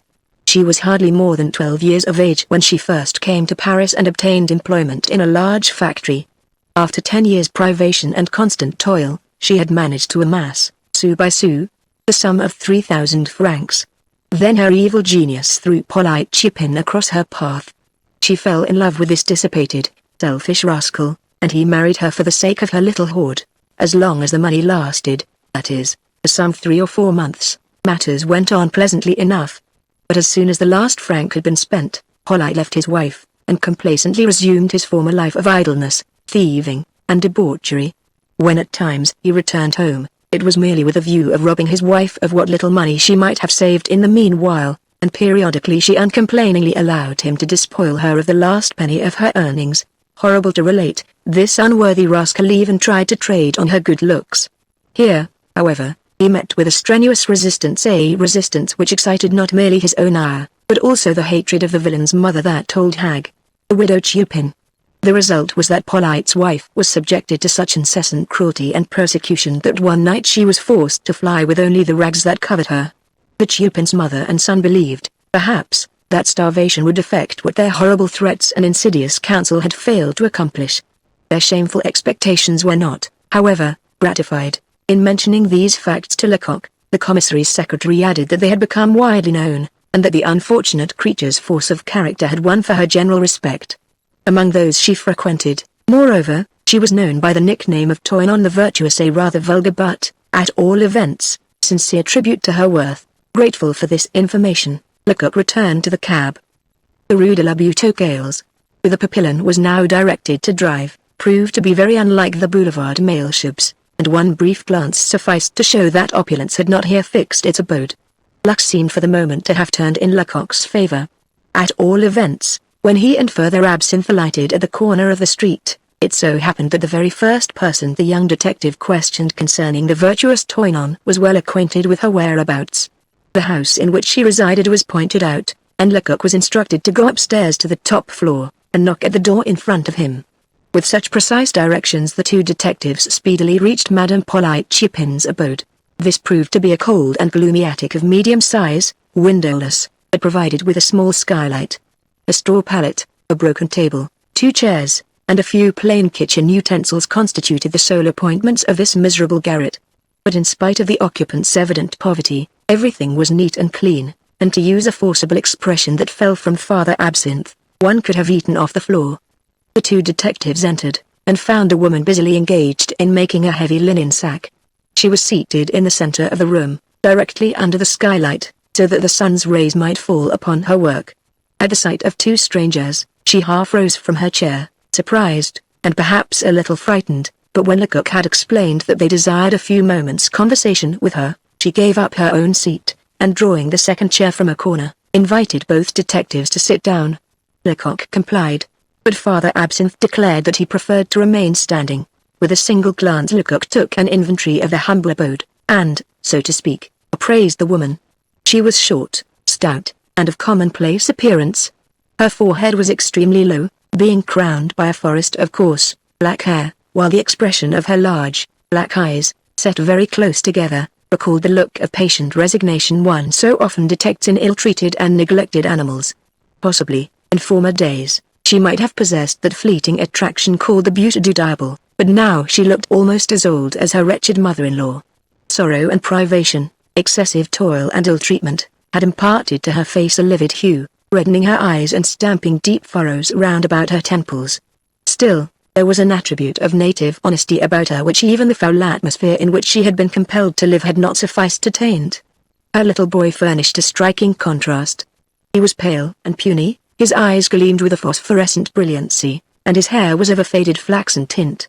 One little circumstance attracted both detectives' attention. If the mother was attired in an old, thin, faded calico dress, the child was warmly clad in stout woolen material. "Madame, you have doubtless heard of a dreadful crime committed in your mother-in-law's establishment," began Lecoq in a soft voice. "Alas!" "Yes, sir," replied Toinon the Virtuous, quickly adding, "but my husband could not have been implicated in it, since he is in prison." Did not this objection, forestalling, as it were, suspicion, betray the most horrible apprehensions? "Yes, I am aware of that," replied Lecoq. "Polyte was arrested a fortnight ago." "Yes, and very unjustly, sir," replied the neglected wife. "He was led astray by his companions, wicked, desperate men. He is so weak when he has taken a glass of wine that they can do whatever they like with him.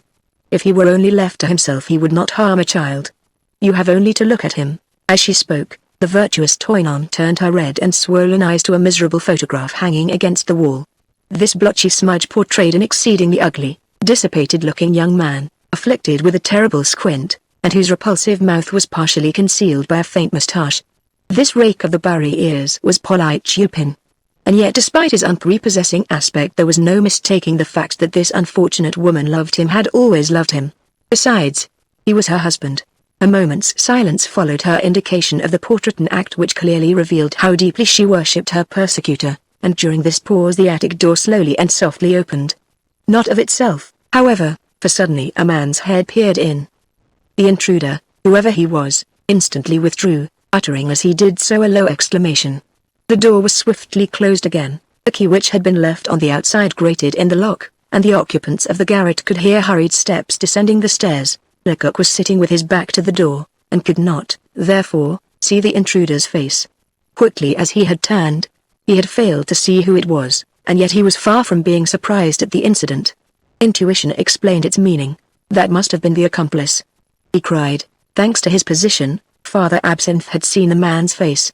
Yes, said he, yes, it was the same man who made me drink with him yesterday. With a bound, both detectives threw themselves against the door, exhausting their strength in vain attempts to open it. It resisted all their efforts, for it was of solid oak, having been purchased by the landlord from some public building in process of demolition, and it was, moreover, furnished with a strong and massive fastening. Help us, cried Father Absinthe to the woman, who stood petrified with astonishment. Give us a bar, a piece of iron, a nail, anything. The younger man was making frantic efforts to push back the bolt, or to force the lock from the wood. He was wild with rage. At last, having succeeded in forcing the door open, they dashed out in pursuit of their mysterious adversary. On reaching the street, they eagerly questioned the bystanders.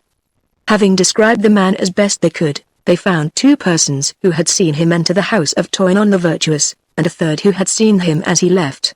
Some children who were playing in the middle of the street added that he had run off in the direction of the Rue du Moulin des Presses as fast as his legs could carry him. It was in this street, near the corner of the Rue de la Butte aux Gales, that Lecoq had left old Papillon waiting with the cab. Let us hasten there, proposed Father Absinthe. Perhaps Papillon can give us some information. But Lecoq shook his head despondently. He would go no further. It would be of no use, he said. He had sufficient presence of mind to turn the key in the lock, and that saved him. He is at least 10 minutes in advance of us, and we should never overtake him. Father Absinthe could not restrain his anger. He looked upon this mysterious accomplice who had so cruelly duped him as a personal enemy, and he would willingly have given a month's pay to be able to lay his hand on his shoulder. Lecoq was quite as angry as his subordinate, and his vanity was likewise wounded. He felt, however, that coolness and deliberation were necessary. Yes, said he thoughtfully, he's a shrewd and daring fellow, a perfect demon. He doesn't remain idle. If we are working, he's at work too. No matter what side I turn, I find him on the defensive. He foiled you, Pa, in your effort to obtain a clue concerning Gustave's identity, and he made me appear a fool in arranging that little comedy at the Hotel de MagneonBooks. His diligence has been wonderful. He has hitherto been in advance of us everywhere, and this fact explains the failures that have attended all my efforts. Here we arrive before him. But if he came here, it was because he scented danger. Hence, we may hope. Now let us get back and question Polite's wife. Alas! Poor Toinon the Virtuous did not understand the affair at all. She had remained upstairs, holding her child by the hand, and leaning over the baluster, her mind in great perplexity and her eyes and ears on the alert. As soon as she perceived the 2 detectives coming up the stairs again, she hastened down to meet them. In the name of heaven, what does this all mean? She asked. Whatever has happened? But Lecoq was not the man to tell his business on a landing, with inquisitive ears all around him, and before he answered Toinon he made her go up into her own garret, and securely closed the door. We started in pursuit of a man who is implicated in the murders at the Poivriere, he said, one who came here hoping to find you alone, who was frightened at seeing us, a murderer, faltered Toinon, with clasped hands. What could he want of me? Who knows? It is very probable that he is one of your husband's friends. Oh, sir, why did you not tell me just now that Polite had some very undesirable acquaintances? But don't be alarmed, this does not compromise him in the least. Besides, you can very easily clear him of all suspicion. How? In what way? Oh, tell me at once, merely by answering me frankly, and by assisting me to find the guilty party. Now, among your husband's friends, don't you know any who might be capable of such a deed? Give me the names of his acquaintances. The poor woman's hesitation was evident. Undoubtedly she had been present at many sinister cabals, and had been threatened with terrible punishment if she dared to disclose the plans formed by Polite or his associates. You have nothing to fear, said Lecoq, encouragingly, and I promise you no one shall ever know that you have told me a word. Very probably you can tell me nothing more than I know already. I have heard a great deal about your former life, and the brutality with which Polite and his mother have treated you. My husband has never treated me brutally, said the young woman, indignantly. Besides, that matter would only concern myself, and your mother-in-law. She is, perhaps, a trifle quick-tempered, but in reality she has a good heart. Then, If you were so happy at the widow Chapin's house, why did you fly from it? Toinon the virtuous turned scarlet to the very roots of her hair. I left for other reasons, she replied. There were always a great many drunken men about the house, and, sometimes, when I was alone, some of them tried to carry their pleasantry too far. You may say that I have a solid fist of my own, and that I am quite capable of protecting myself. That's true. But while I was away one day some fellows were wicked enough to make this child drink to such an excess that when I came home I found him as stiff and cold as if he were dead. It was necessary to fetch a doctor or else. She suddenly paused, her eyes dilated. From red she turned livid, and in a hoarse, unnatural voice, she cried, Toto. Wretched child. Lecoq looked behind him, and shuddered. He understood everything. This child not yet 5 years old had stolen up behind him, and, ferreting in the pockets of his overcoat, had rifled them of their contents. Ah, well yes, exclaimed the unfortunate mother, bursting into tears. That's how it was. Directly the child was out of my sight, they used to take him into town. They took him into the crowded streets, and taught him to pick people's pockets, and bring them everything he could lay his hands on. If the child was detected they were angry with him and beat him, and if he succeeded they gave him a sou to buy some sweets, and kept what he had taken. The luckless Toinon hid her face in her hands, and sobbed in an almost unintelligible voice, I did not wish my little one to be a thief. But what this poor creature did not tell was that the man who had led the child out into the streets, to teach him to steal, was his own father, and her husband the ruffian, Polite Chupin. The two detectives plainly understood, however, that such was the case, and the father's crime was so horrible, and the woman's grief so great, that, familiar as they were with all the phases of crime, their very hearts were touched. Lecoq's main thought, however, was to shorten this painful scene. The poor mother's emotion was a sufficient guarantee of her sincerity. Listen, said he, with affected harshness. 2 questions only, then I will leave you. Was there a man named Gustave among the frequenters of the Poivriere? No, sir, I'm quite sure there wasn't. Very well. But Lacan, you must know Lacan. Yes, sir, I know him. The young police agent could not repress an exclamation of delight. At last, thought he, I have a clue that may lead me to the truth. What kind of man is he? He asked with intense anxiety. Oh. He is not at all like the other men who come to drink at my mother-in-law's shop. I have only seen him once, but I remember him perfectly. It was on a Sunday. He was in a cab. He stopped at the corner of the waste ground and spoke to Polite. When he went away, my husband said to me, you see that old man there? He will make all our fortunes. I thought him a very respectable-looking gentleman. That's enough, interrupted Lecoq.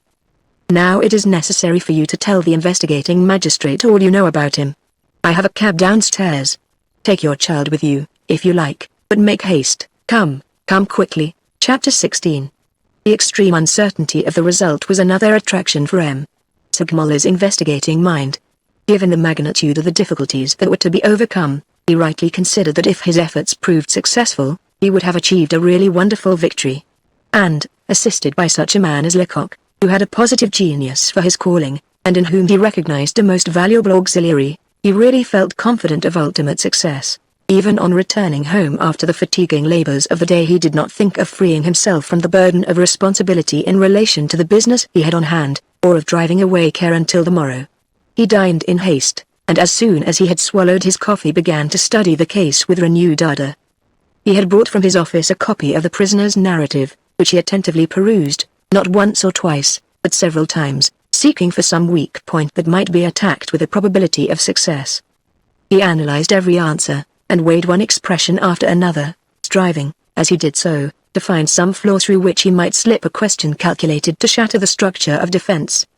He worked thus, far into the night, and yet he was on his legs again at an early hour in the morning. By 8 o'clock he was not merely dressed and shaved.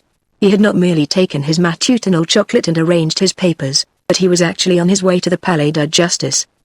He had quite forgotten that his own impatience was not shared by others. In point of fact, the Palais de Justice was scarcely awake when he arrived there. The doors had barely opened.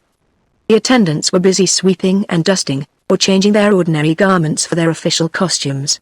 Some of them standing in the windows of the long dressing room were shaking and brushing the judges' and advocates' gowns, while in the great hall several clerks stood in a group, chaffing each other while waiting for the arrival of the head registrar and the opening of the investigation offices. Sagmuller thought that he had better begin by consulting the public prosecutor, but he discovered that this functionary had not yet arrived. Angry and impatient, he proceeded to his own office, and with his eyes fixed on the clock, growled at the slowness of the minute hand. Just after 9 o'clock, Gogate, the smiling clerk, put in an appearance and speedily learned the kind of humor his master was in. "Ah, you've come at last," gruffly ejaculated Sagmuller, momentarily oblivious of the fact that he himself scarcely ever arrived before 10, and that 9:15 was certainly early for his clerk. Gogate's curiosity had indeed prompted him to hurry to the Palais. Still, although well aware that he did not deserve a reprimand, he endeavored to mumble an excuse cut short by Sagmuller in such unusually harsh tones that for once in a way Gogate's habitual smile faded from his face. "It's evident," thought he, "that the wind's blowing from a bad quarter this morning," with which reflection he philosophically put on his black sleeves and going to his table pretended to be absorbed in the task of mending his pens and preparing his paper. In the meanwhile, Sagmuller, who was usually calmness personified, and dignity par excellence, paced restlessly to and fro. At times he would sit down and then suddenly spring to his feet again, gesticulating impatiently as he did so. Indeed, he seemed unable to remain quiet for a moment. "The prosecution is evidently making no headway," thought the clerk. "May's prospects are encouraging." Owing to the magistrate's harsh reception, the idea delighted him, and, indeed, letting his rancor have the upper hand, Gogate actually offered up a prayer that the prisoner might get the better of the fight. From 9:30 till 10 o'clock Sagmuller rang for his messenger at least 5 times, and each time he asked him the same questions. "Are you sure that Lecoq has not been here this morning?" "Inquire. If he has not been here, he must certainly have sent someone, or else have written to me." Each time the astonished doorkeeper replied, "No one has been here, and there is no letter for you." 5 identical negative answers to the same inquiries only increased the magistrate's wrath and impatience. "It is inconceivable," he exclaimed. "Here I am upon coals of fire, and that man dares to keep me waiting. Where can he be?" At last he ordered a messenger to go and see if he could not find Lecoq somewhere in the neighborhood, perhaps in some restaurant or cafe. "At all events, he must be found and brought back immediately," said he. When the man had started, Sagmuller began to recover his composure. "We must not lose valuable time," he said to his clerk. "I was to examine the widow Chapin's son. I had better do so now. Go and tell them to bring him to me." Lecoq left the order at the prison. In less than a quarter of an hour Polite entered the room. From head to foot, from his lofty silk cap to his gaudy-colored carpet slippers, he was indeed the original of the portrait upon which Portoinon the Virtuous had lavished such loving glances. And yet the photograph was flattering. The lens had failed to convey the expression of low cunning that distinguished the man's features, the impudence of his leering smile, and the mingled cowardice and ferocity of his eyes, which never looked another person in the face. Nor could the portrait depict the unwholesome, livid pallor of his skin, restless blinking of his eyelids, and the constant movement of his thin lips as he drew them tightly over his short, sharp teeth. There was no mistaking his nature. One glance and he was estimated at his worth. When he had answered the preliminary questions, telling the magistrate that he was 30 years of age, and that he had been born in Paris, he assumed a pretentious attitude and waited to see what else was coming. But before proceeding with the real matter in hand, Sagmuller wished to relieve the complacent scoundrel of some of his insulting assurance. Accordingly, he reminded Polite, in forcible terms, that his sentence in the affair in which he was now implicated would depend very much upon his behavior and answers during the present examination. Polite listened with a nonchalant and even ironical air. In fact, this indirect threat scarcely touched him. Having previously made inquiries, he had ascertained that he could not be condemned to more than 6 months' imprisonment for the offense for which he had been arrested, and what did a month more or less matter to him? The magistrate, who read this thought in Polite's eyes, cut his preamble short. "Justice," said he, "now requires some information from you concerning the frequenters of your mother's establishment." "There are a great many of them, sir," answered Polite in a harsh voice. "Do you know one of them named Gustave?" "No, sir." To insist would probably awaken suspicion in Polite's mind. Accordingly, Sagmuller continued, "You must, however, remember Lacan. Lacan? No, this is the first time I've heard that name. Take care. The police have means of finding out a great many things." The scapegrace did not flinch. "I am telling the truth, sir," he retorted. "What interest could I possibly have in deceiving you, Scarcely had he finished speaking than the door suddenly opened and Toinon the virtuous entered the room, carrying her child in her arms. On perceiving her husband, she uttered a joyful exclamation, and sprang toward him. But Polite, stepping back, gave her such a threatening glance that she remained routed to the spot. "It must be an enemy who pretends that I know anyone named Lecoq," cried the barrier bully. "I should like to kill the person who uttered such a falsehood." "Yes, kill him, I will never forgive it." The messenger whom M. Segmuller had instructed to go in search of Lecoq was not at all displeased with the errand, for it enabled him to leave his post and take a pleasant little stroll through the neighborhood. He first of all proceeded to the prefecture of police, going the longest way round as a matter of course, but, on reaching his destination, he could find no one who had seen the young detective. Accordingly, M. Segmuller's envoy retraced his steps, and leisurely sauntered through the restaurants, cafes, and wine shops installed in the vicinity of the Palais de Justice, and dependent on the customers it brought them. Being of a conscientious turn of mind, he entered each establishment in succession and meeting now and again various acquaintances. He felt compelled to proffer and accept numerous glasses of the favorite morning beverage white wine. Turn which way he would, however, loiter as long as he might, there were still no signs of Lecoq. He was returning in haste, a trifle uneasy on account of the length of his absence, when he perceived a cab pull up in front of the Palais gateway. A second glance, and oh, great good fortune, he saw Lecoq, Father Absinthe, and the virtuous Toinon alight from this very vehicle. His peace of mind at once returned, and it was in a very important and somewhat husky tone that he delivered the order for Lecoq to follow him without a minute's delay. "M. Segmuller has asked for you a number of times," said he. "He has been extremely impatient, and he is in a very bad humor, so you may expect to have your head snapped off in the most expeditious manner." Lecoq smiled as he went up the stairs. Was he not bringing with him the most potent of justifications? He thought of the agreeable surprise he had in store for the magistrate, and fancied he could picture the sudden brightening of that functionary's gloomy face, and yet, fate so willed it that the doorkeeper's message and his urgent appeal that Lecoq should not loiter on the way, produced the most unfortunate results. Believing that M. Segmuller was anxiously waiting for him, Lecoq saw nothing wrong in opening the door of the magistrate's room without previously knocking, and being anxious to justify his absence, he yielded, moreover, to the impulse that led him to push forward the poor woman whose testimony might prove so decisive. When he saw, however, that the magistrate was not alone, and when he recognized Polite Chip in the original of the photograph in the man M. Segmuller was examining, his stupefaction became intense. He instantly perceived his mistake and understood its consequences. There was only one thing to be done. He must prevent any exchange of words between the two. Accordingly, springing toward Toinon and seizing her roughly by the arm, he ordered her to leave the room at once. But the poor creature was quite overcome, and trembled like a leaf. Her eyes were fixed upon her unworthy husband, and the happiness she felt at seeing him again shone plainly in her anxious gaze. Just for 1 second, and then she caught his withering glance and heard his words of menace. Terror-stricken, she staggered back, and then Lecoq seized her around the waist, and, lifting her with his strong arms, carried her out into the passage. The whole scene had been so brief that M. Segmuller was still forming the order for Toinon to be removed from the room, when he found the door closed again, and himself and Gogate alone with Polite. Thought the smiling clerk, in a flutter of delight, this is something new. But as these little diversions never made him forget his duties, he leaned toward the magistrate and asked, "Shall I take down the last words the witness uttered?" "Certainly," replied M.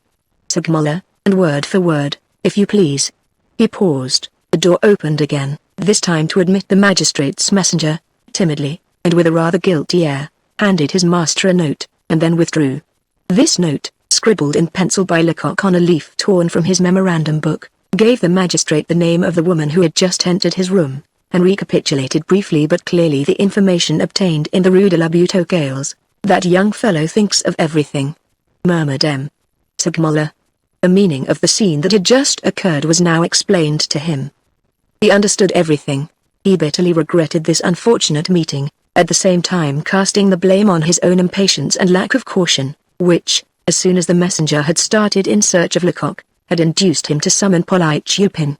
Although he could not conceal from himself the enormous influence this seemingly trivial incident might have, still he would not allow himself to be cast down, but prepared to resume his examination of Polite Chupin in hopes of yet obtaining the information he desired. "Let us proceed," he said to Polite. who had not moved since his wife had been taken from the room, being to all appearances sublimely indifferent to everything passing around him. To the magistrate's proposal he carelessly nodded assent. "Was that your wife who came in just now?" asked M. Segmuller. "Yes, she wished to embrace you, and you repulsed her." "I didn't repulse her, you kept her at a distance at all events. If you had a spark of affection in your nature, you would at least have looked at your child. She held out to you. Why did you behave in that manner? It wasn't the time for sentiment. You are not telling the truth. You simply desired to attract her attention, to influence her evidence." I influence her evidence? I don't understand you. But for that supposition, your words would have been meaningless. "What words?" The magistrate turned to his clerk. "Gogate," said he, "read the last remark you took down." In a monotonous voice, the smiling clerk repeated, "I should like to kill the person who dared to say that I knew Lacan." "Well, then," insisted M. Segmuller, "what did you mean by that?" "It's very easy to understand, sir." M. Segmuller rose. "Don't prevaricate any longer," he said. "You certainly ordered your wife not to say anything about Lacan. That's evident. Why did you do so? What are you afraid of her telling us? Do you suppose the police are ignorant of your acquaintance with Lacan, or of your conversation with him when he came in a cab to the corner of the waste ground near your mother's wine shop, and of the hopes of fortune you based upon his promises? Be guided by me, confess everything, while there is yet time, and abandon the present course which may lead you into serious danger. One may be an accomplice in more ways than one." As these words fell on Polite's ears, it was evident his impudence and indifference had received a severe shock. He seemed confounded, and hung his head as if thoroughly abashed. Still, he preserved an obstinate silence, and the magistrate, finding that this last thrust had failed to produce any effect, gave up the fight in despair.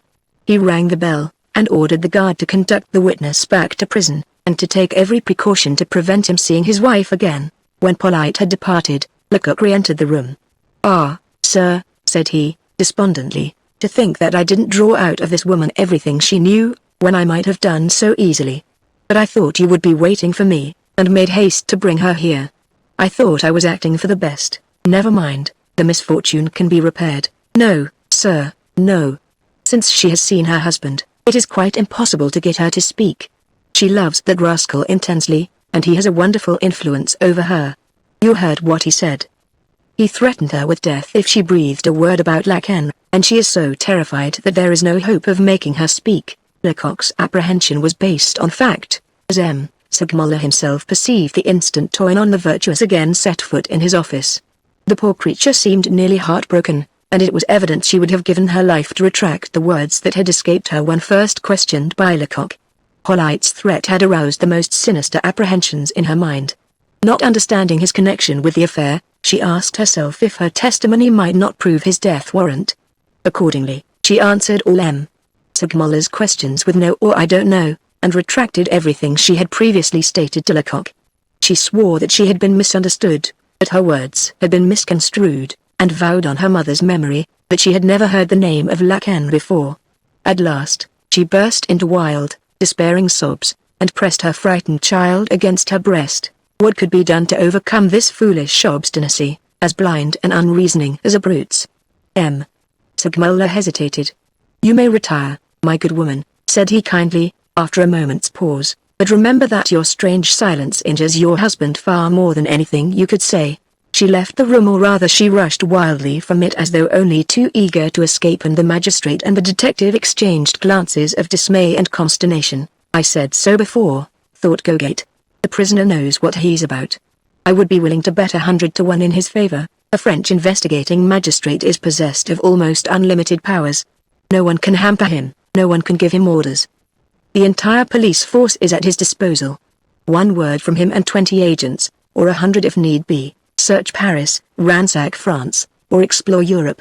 If there be anyone whom he believes able to throw light upon an obscure point, he simply sends an order to that person to appear before him, and the man must come even if he lives 100 leagues away. Such is the magistrate, such are his powers. On the other hand, the prisoner charged with a crime, but as yet unconvicted, is confined, unless his offense be of a trivial description, in what is called a secret cell. He is, so to say, cut off from the number of the living. He knows nothing of what may be going on in the world outside. He cannot tell what witnesses may have been called, or what they may have said, and in his uncertainty he asks himself again and again how far the prosecution has been able to establish the charges against him. Such is the prisoner's position, and yet despite the fact that the two adversaries are so unequally armed, the man in the secret cell not unfrequently wins the victory. If he is sure that he has left behind him no proof of his having committed the crime, if he has no guilty antecedents to be afraid of, he can impregnable in a defense of absolute denial brave all the attacks of justice. Such was, at this moment, the situation of May, the mysterious murderer, as both M. Segmuller and Lecoq were forced to admit, with mingled grief and anger. They had hoped to arrive at a solution of the problem by examining Polyte Chupin and his wife, and they had been disappointed, for the prisoner's identity remained as problematical as ever. And yet, exclaimed the magistrate impatiently, these people know something about this matter, and if they would only speak, but they won't. What motive is it that keeps them silent? This is what we must discover. Who will tell us the price that has been promised Polyte Chupin for his silence? What recompense can he count upon? It must be a great one, for he is braving real danger. Lecoq did not immediately reply to the magistrate's successive queries, but it was easy to see from his knit brows that his mind was hard at work. You ask me, sir, he eventually remarked, what reward has been promised Chupin? I ask on my part who can have promised him this reward? Who has promised it? Why, plainly the accomplice who has beaten us on every point. Yes, rejoined Lecoq, I suppose it must have been he. It certainly looks like his handiwork now. What artifice can he have used? We know how he managed to have an interview with the widow Chupin, but how has he succeeded in getting at Polyte, who is in prison, closely watched? The young detective's insinuation, vague as it was, did not escape M. Segmuller. What do you mean? Asked the latter, with an air of mingled surprise and indignation. You can't suppose that one of the keepers has been bribed? Lecoq shook his head, in a somewhat equivocal manner. I mean nothing, he replied, I don't suspect anyone. All I want is information. Has Chupin been forewarned or not? Yes, of course he has. Then if that point is admitted it can only be explained in two ways. Either there are informers in the prison, or else Chupin has been allowed to see some visitor. These suppositions evidently worried M. Segmuller, who for a moment seemed to hesitate between the two opinions, then, suddenly making up his mind, he rose from his chair, took up his hat, and said, this matter must be cleared up. Come with me, Monsieur Lecoq. A couple of minutes later, the magistrate and the detective had reached the depot, which is connected with the Palais de Justice by a narrow passage, especially reserved for official use. The prisoners' morning rations had just been served to them, and the governor was walking up and down the courtyard, in the company of Inspector Gevril. As soon as he perceived M. Segmuller he hastened toward him and asked if he had not come about the prisoner May. As the magistrate nodded assent, the governor at once added, well, I was only just now telling Inspector Gevril that I was very well satisfied with May's behavior. It has not only been quite unnecessary to place him in the strait waistcoat again, but his mood seems to have changed entirely. He eats with a good appetite, he is as gay as a lark, and he constantly laughs and jests with his keeper. Gevril had pricked up his ears when he heard himself named by the governor, and considering this mention to be a sufficient introduction, he thought there would be no impropriety in his listening to the conversation. Accordingly, he approached the others, and noted with some satisfaction the troubled glances which Lecoq and the magistrate exchanged. M. Segmuller was plainly perplexed. May's gay manner to which the governor of the depot alluded might perhaps have been assumed for the purpose of sustaining his character as a jester and buffoon. It might be due to a certainty of defeating the judicial inquiry, or, knows. The prisoner had perhaps received some favorable news from outside, with Lecoq's last words still ringing in his ears. It is no wonder that the magistrate should have dwelt on this last supposition. Are you quite sure, he asked, that no communication from outside can reach the inmates of the secret cells? The governor of the depot was cut to the quick by M. Segmuller's implied doubt. What? Were his subordinates suspected? Was his own professional honesty impugned? He could not help lifting his hands to heaven in mute protest against such an unjust charge. Am I sure? He exclaimed. Then you can never have visited the secret cells. You have no idea, then, of their situation. You are unacquainted with the triple bolts that secure doors, the grating that shuts out the sunlight, to say nothing of the guard who walks beneath the windows day and night. Why, a bird couldn't even reach the prisoners in those cells. Such a description was bound to reassure the most skeptical mind, and M. Segmuller breathed again. Now that I am easy on that score, said he, I should like some information about another prisoner, a fellow named Chupin, who isn't in the secret cells. I want to know if any visitor came for him yesterday. I must speak to the registrar, replied the governor, before I can answer you with certainty. Wait a moment though, here comes a man who can perhaps tell us. He is usually on guard at the entrance. Here, Ferraud, this way, the man to whom the governor called hastened to obey the summons. Do you know whether anyone asked to see the prisoner Chupin yesterday? Yes, sir, I went to fetch Chupin to the parlor myself. And who was his visitor? Eagerly asked Lecoq. Wasn't he a tall man, very red in the face? Excuse me, sir. The visitor was a lady, his aunt, at least so Chupin told me. Neither M. Segmuller nor Lecoq could restrain an exclamation of surprise. What was she like?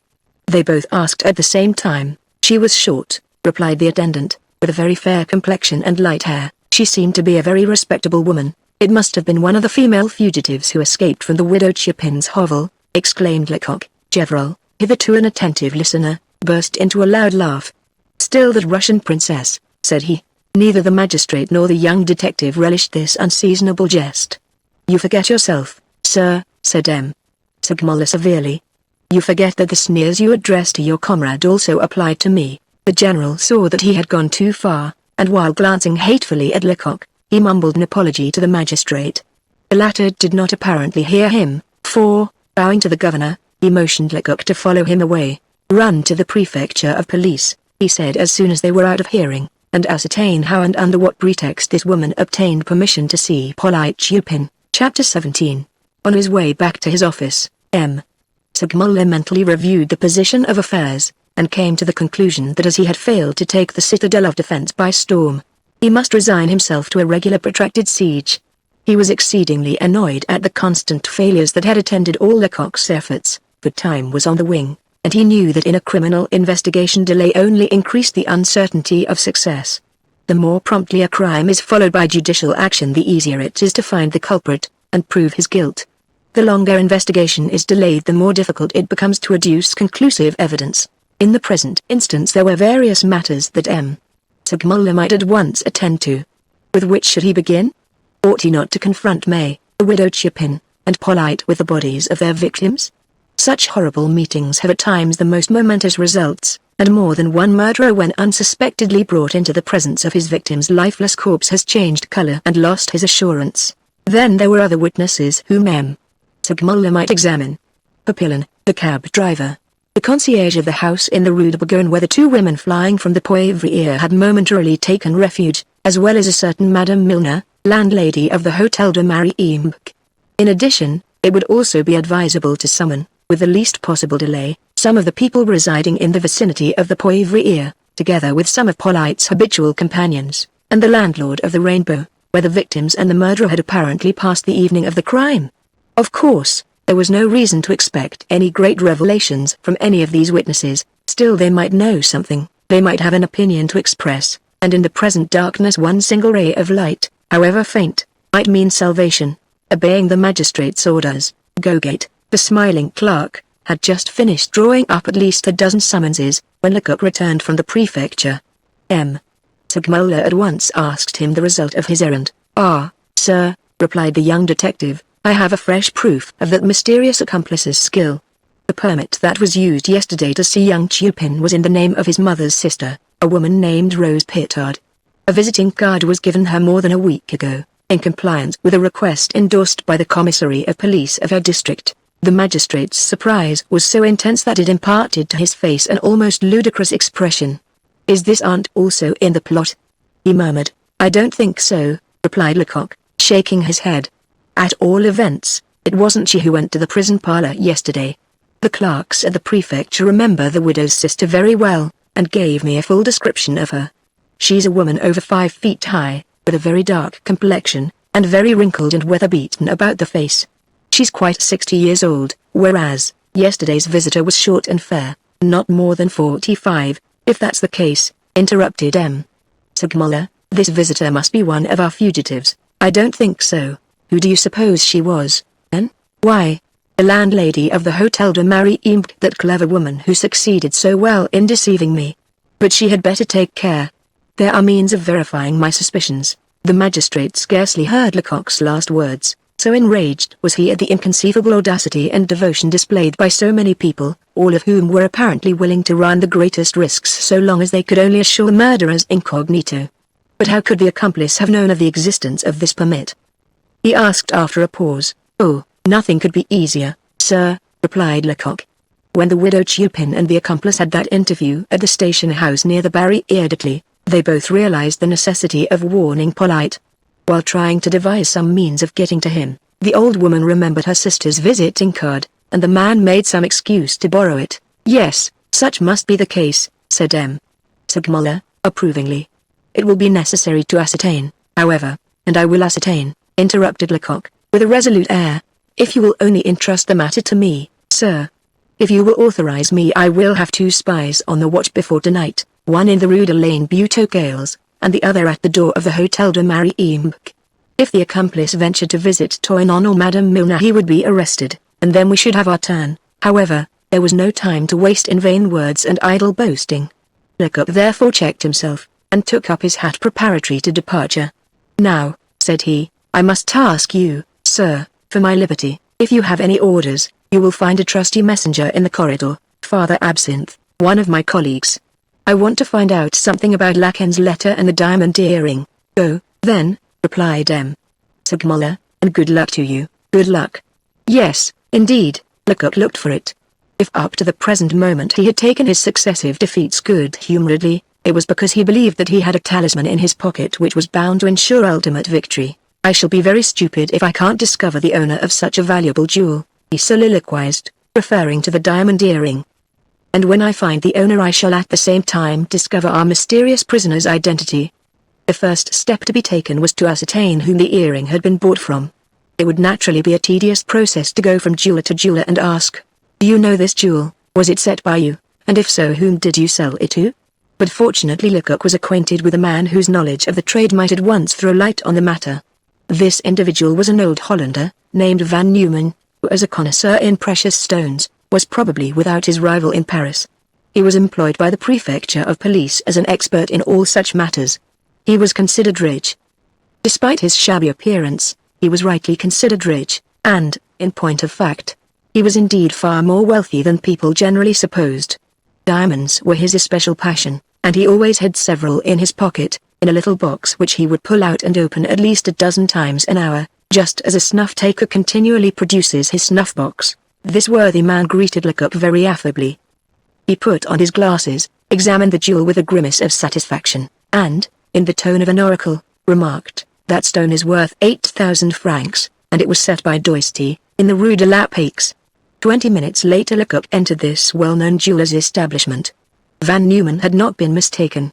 Doisty immediately recognized the earring, which had, indeed, come from his shop. But whom had he sold it to? He could not recollect, for it had passed out of his hands 3 or 4 years before. "Wait a moment though," said he, "I will just ask my wife, who has a wonderful memory." Madame Doisty truly deserved this eulogium. A single glance at the jewel enabled her to say that she had seen this earring before, and that the pair had been purchased from them by the Marchioness d'Arlange. "You must recollect," she added, turning to her husband, "that the Marchioness only gave us 9,000 francs on account, and that we had all the trouble in the world to make her pay the balance." Her husband did remember this circumstance, and in recording his recollection, he exchanged a significant glance with his wife. "Now," said the detective, "I should like to have this Marchioness's address." "She lives in the Faubourg Street Germain," replied Madame Doisty, "near the Esplanade des Invalides." Lecoq had refrained from any sign of satisfaction while he was in the jeweller's presence. But directly he had left the shop he evinced such delirious joy that the passers-by asked themselves in amazement if he were not mad. He did not walk, but fairly danced over the stones, gesticulating in the most ridiculous fashion as he addressed this triumphant monologue to the empty air. "At last," said he, "this affair emerges from the mystery that has enshrouded it. At last I reach the veritable actors in the drama, the exalted personages whose existence I had suspected. Ah, Gevrol, my illustrious general. You talked about a Russian princess, but you will be obliged to content yourself with a simple marchioness." But the vertigo that had seized the young detective gradually disappeared. His good sense reasserted itself, and, looking calmly at the situation, he felt that he should need all his presence of mind, penetration, and sagacity to bring the expedition to a successful finish. What course should he pursue? On entering the Marchioness's presence, in order to draw from her a full confession and to obtain full particulars of the murder, as well as the murderer's name, it will be best to threaten her, to frighten her into confession, he soliloquized. If I give her time for reflection, I shall learn nothing. He paused in his cogitations, for he had reached the residence of the Marchioness d'Arlange, a charming mansion with a courtyard in front and garden in the rear. Before entering, he deemed it advisable to obtain some information concerning the inmates. It is here, then, he murmured, that I am to find the solution of the enigma. Here, behind these embroidered curtains, dwells the frightened fugitive of the other night. What agony of fear must torture her since she has discovered the loss of her earring. For more than an hour, standing under a neighbor's portico-ear, Lecoq remained watching the house. He would have liked to see the face of anyone, but the time passed by and not even a shadow could be detected behind the curtain, not even a servant passed across the courtyard.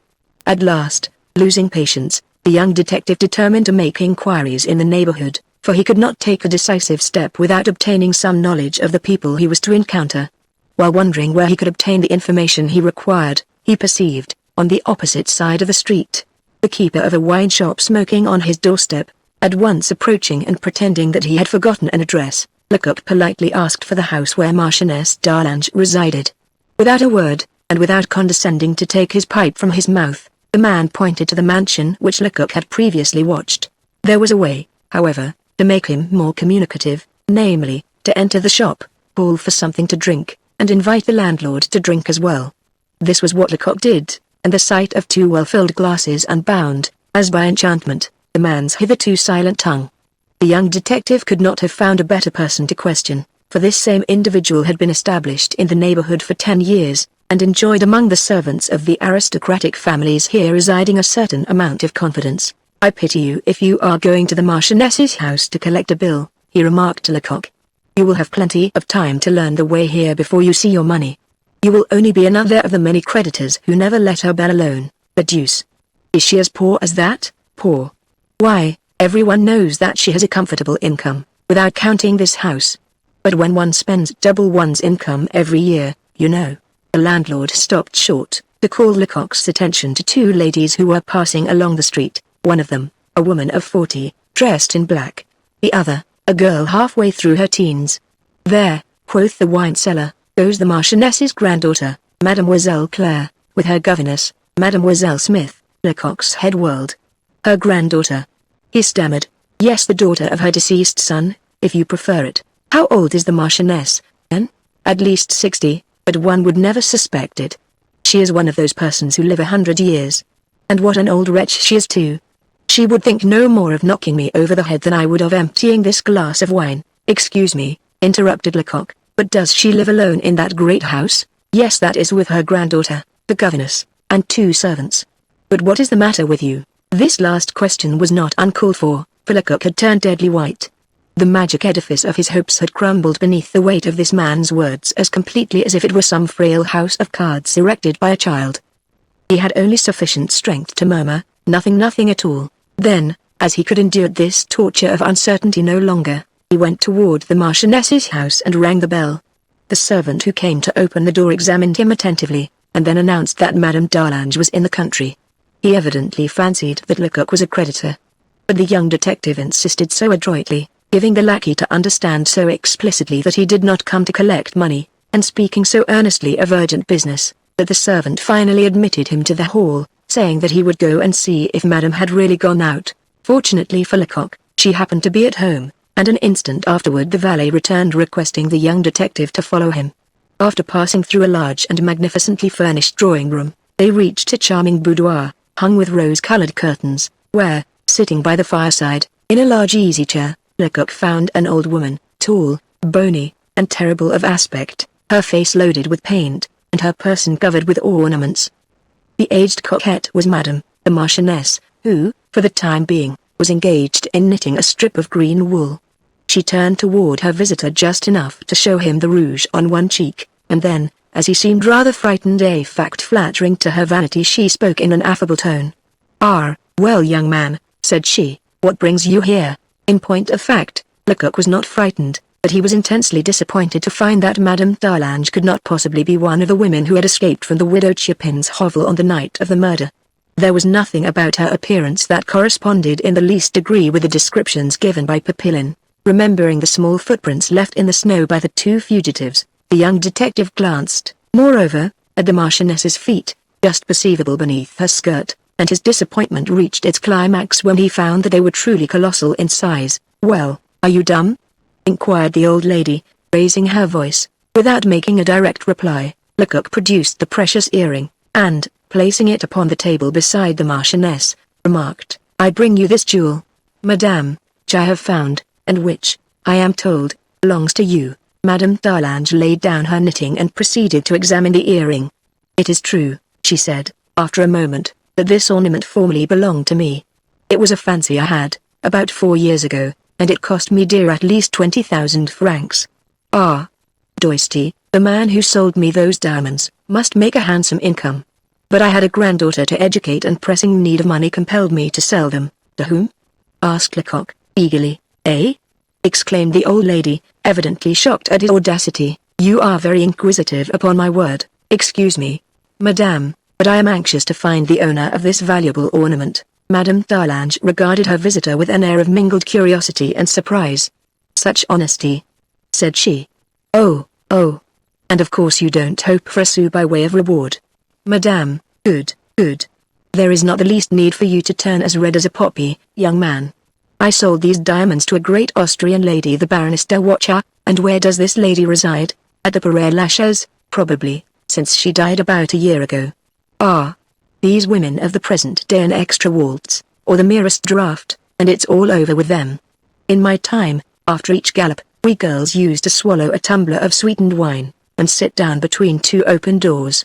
And we did very well, as you see, but, madame," insisted Lecoq, "the Baroness de Watcha must have left someone behind her, a husband, or children." "No one but a brother, who holds a court position at Vienna, and who could not leave even to attend the funeral.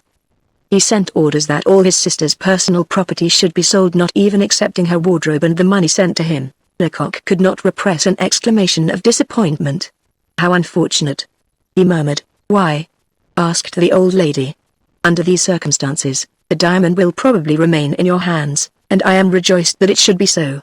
It will be a fitting reward for your honesty." Madame d'Arlange was naturally not aware that her remark implied the most exquisite torture for Lecoq. Ah! If it should be as she said, if he should never find the lady who had lost this costly jewel. Smarting under the Marchioness's unintended irony, he would have liked to apostrophize her in angry terms, but it could not be, for it was advisable if not absolutely necessary that he should conceal his true identity. Accordingly, he contrived to smile, and even stammered in acknowledgment of Madame d'Arlange's good wishes. Then, as if he had no more to expect, he made her a low bow and withdrew. This new misfortune well-nigh overwhelmed him. One by one all the threads upon which he had relied to guide him out of this intricate labyrinth were breaking in his hands. In the present instance he could scarcely be the dupe of some fresh comedy, for if the murderer's accomplice had taken Doisty, the jeweler, into his confidence, he would have instructed him to say that the earring had never come from his establishment, and that he could not consequently tell whom it had been sold to. On the contrary, however, Doisty and his wife had readily given Madame d'Arlange's name, and all the circumstances pointed in favor of their sincerity. Then, again, there was good reason to believe in the veracity of the Marchioness's assertions. They were sufficiently authenticated by a significant glance which Lecoq had detected between the jeweler and his wife. The meaning of this glance could not be doubted. It implied plainly that both husband and wife were of opinion that in buying these earrings the Marchioness engaged in one of those little speculations which are more common than many people might suppose among ladies moving in high-class society. Being in urgent want of ready money, she had bought on credit at a high price to sell for cash at a loss. As Lecoq was anxious to investigate the matter as far as possible, he returned to Doisty's establishment, and, by a plausible pretext, succeeded in gaining a sight of the books in which the jeweler recorded his transactions. He soon found the sale of the earrings duly recorded, specified by Madame Doisty at the date both in the daybook and the ledger. Madame d'Arlange first paid 9,000 francs on account, and the balance of the purchase money, an equivalent sum, had been received in installments at long intervals subsequently. Now, if it had been easy for Madame Milner to make a false entry in her traveller's registry at the Hôtel de MagneonBooks, it was absurd to suppose that the jeweler had falsified all his accounts for 4 years. Hence, facts were indisputable, and yet, the young detective was not satisfied. He hurried to the Faubourg Saint-Honor, to the house formerly occupied by the Baroness de Watchau, and there found a good-natured concierge, who at once informed him that after the Baroness's death her furniture and personal effects had been taken to the great auction mart in the Rue Drouot, the sale being conducted by M. Petty, the eminent auctioneer. Without losing a minute, Lecoq hastened to this individual's office. M. Petty remembered the Watchau sale very well. It had made quite a sensation at the time, and on searching among his papers he soon found a long catalogue of the various articles sold. Several lots of jewelry were mentioned, with the sums paid, and the names of the purchasers, but there was not the slightest allusion to these particular earrings. When Lecoq produced the diamond he had in his pocket, the auctioneer could not remember that he had ever seen it, though of course this was no evidence to the contrary, for, as he himself remarked, so many articles passed through his hands. However, this much he could declare upon oath: the Baroness's brother, her only heir, had preserved nothing, not so much as a pin's worth of his sister's effects, although he had been in a great hurry to receive the proceeds, which amounted to the pleasant sum of 167,530 francs, all expenses deducted. Everything this lady possessed was sold? Inquired Lecoq. Everything. And what is the name of this brother of hers? Watchau, also. The Baroness had probably married one of her relatives. Until last year her brother occupied a very prominent diplomatic position. I think he now resides at Berlin. Certainly this information would not seem to indicate that the auctioneer had been tampered with, and yet Lecoq was not satisfied. It is very strange, he thought, as he walked toward his lodgings, that whichever side I turn, in this affair, I find mention of Germany.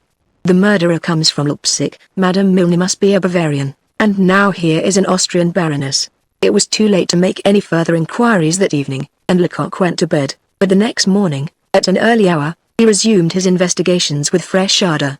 There now seemed only one remaining clue to success, the letter signed Lacan, which had been found in the pocket of the murdered soldier. This letter, judging from the half-effaced heading at the top of the notepaper, must have been written in some café on the Boulevard Marquise. To discover which precise café would be mere child's play, and indeed the fourth landlord to whom Lecoq exhibited the letter recognized the paper as his. But neither he, nor his wife, nor the young lady at the counter, nor the waiters, nor any of the customers present at the time, had ever once heard mention made of this singular name Lacan. And now what was Lecoq to do? Was the case utterly hopeless? Not yet. Had not the spurious soldier declared that this Lacan was an old comedian?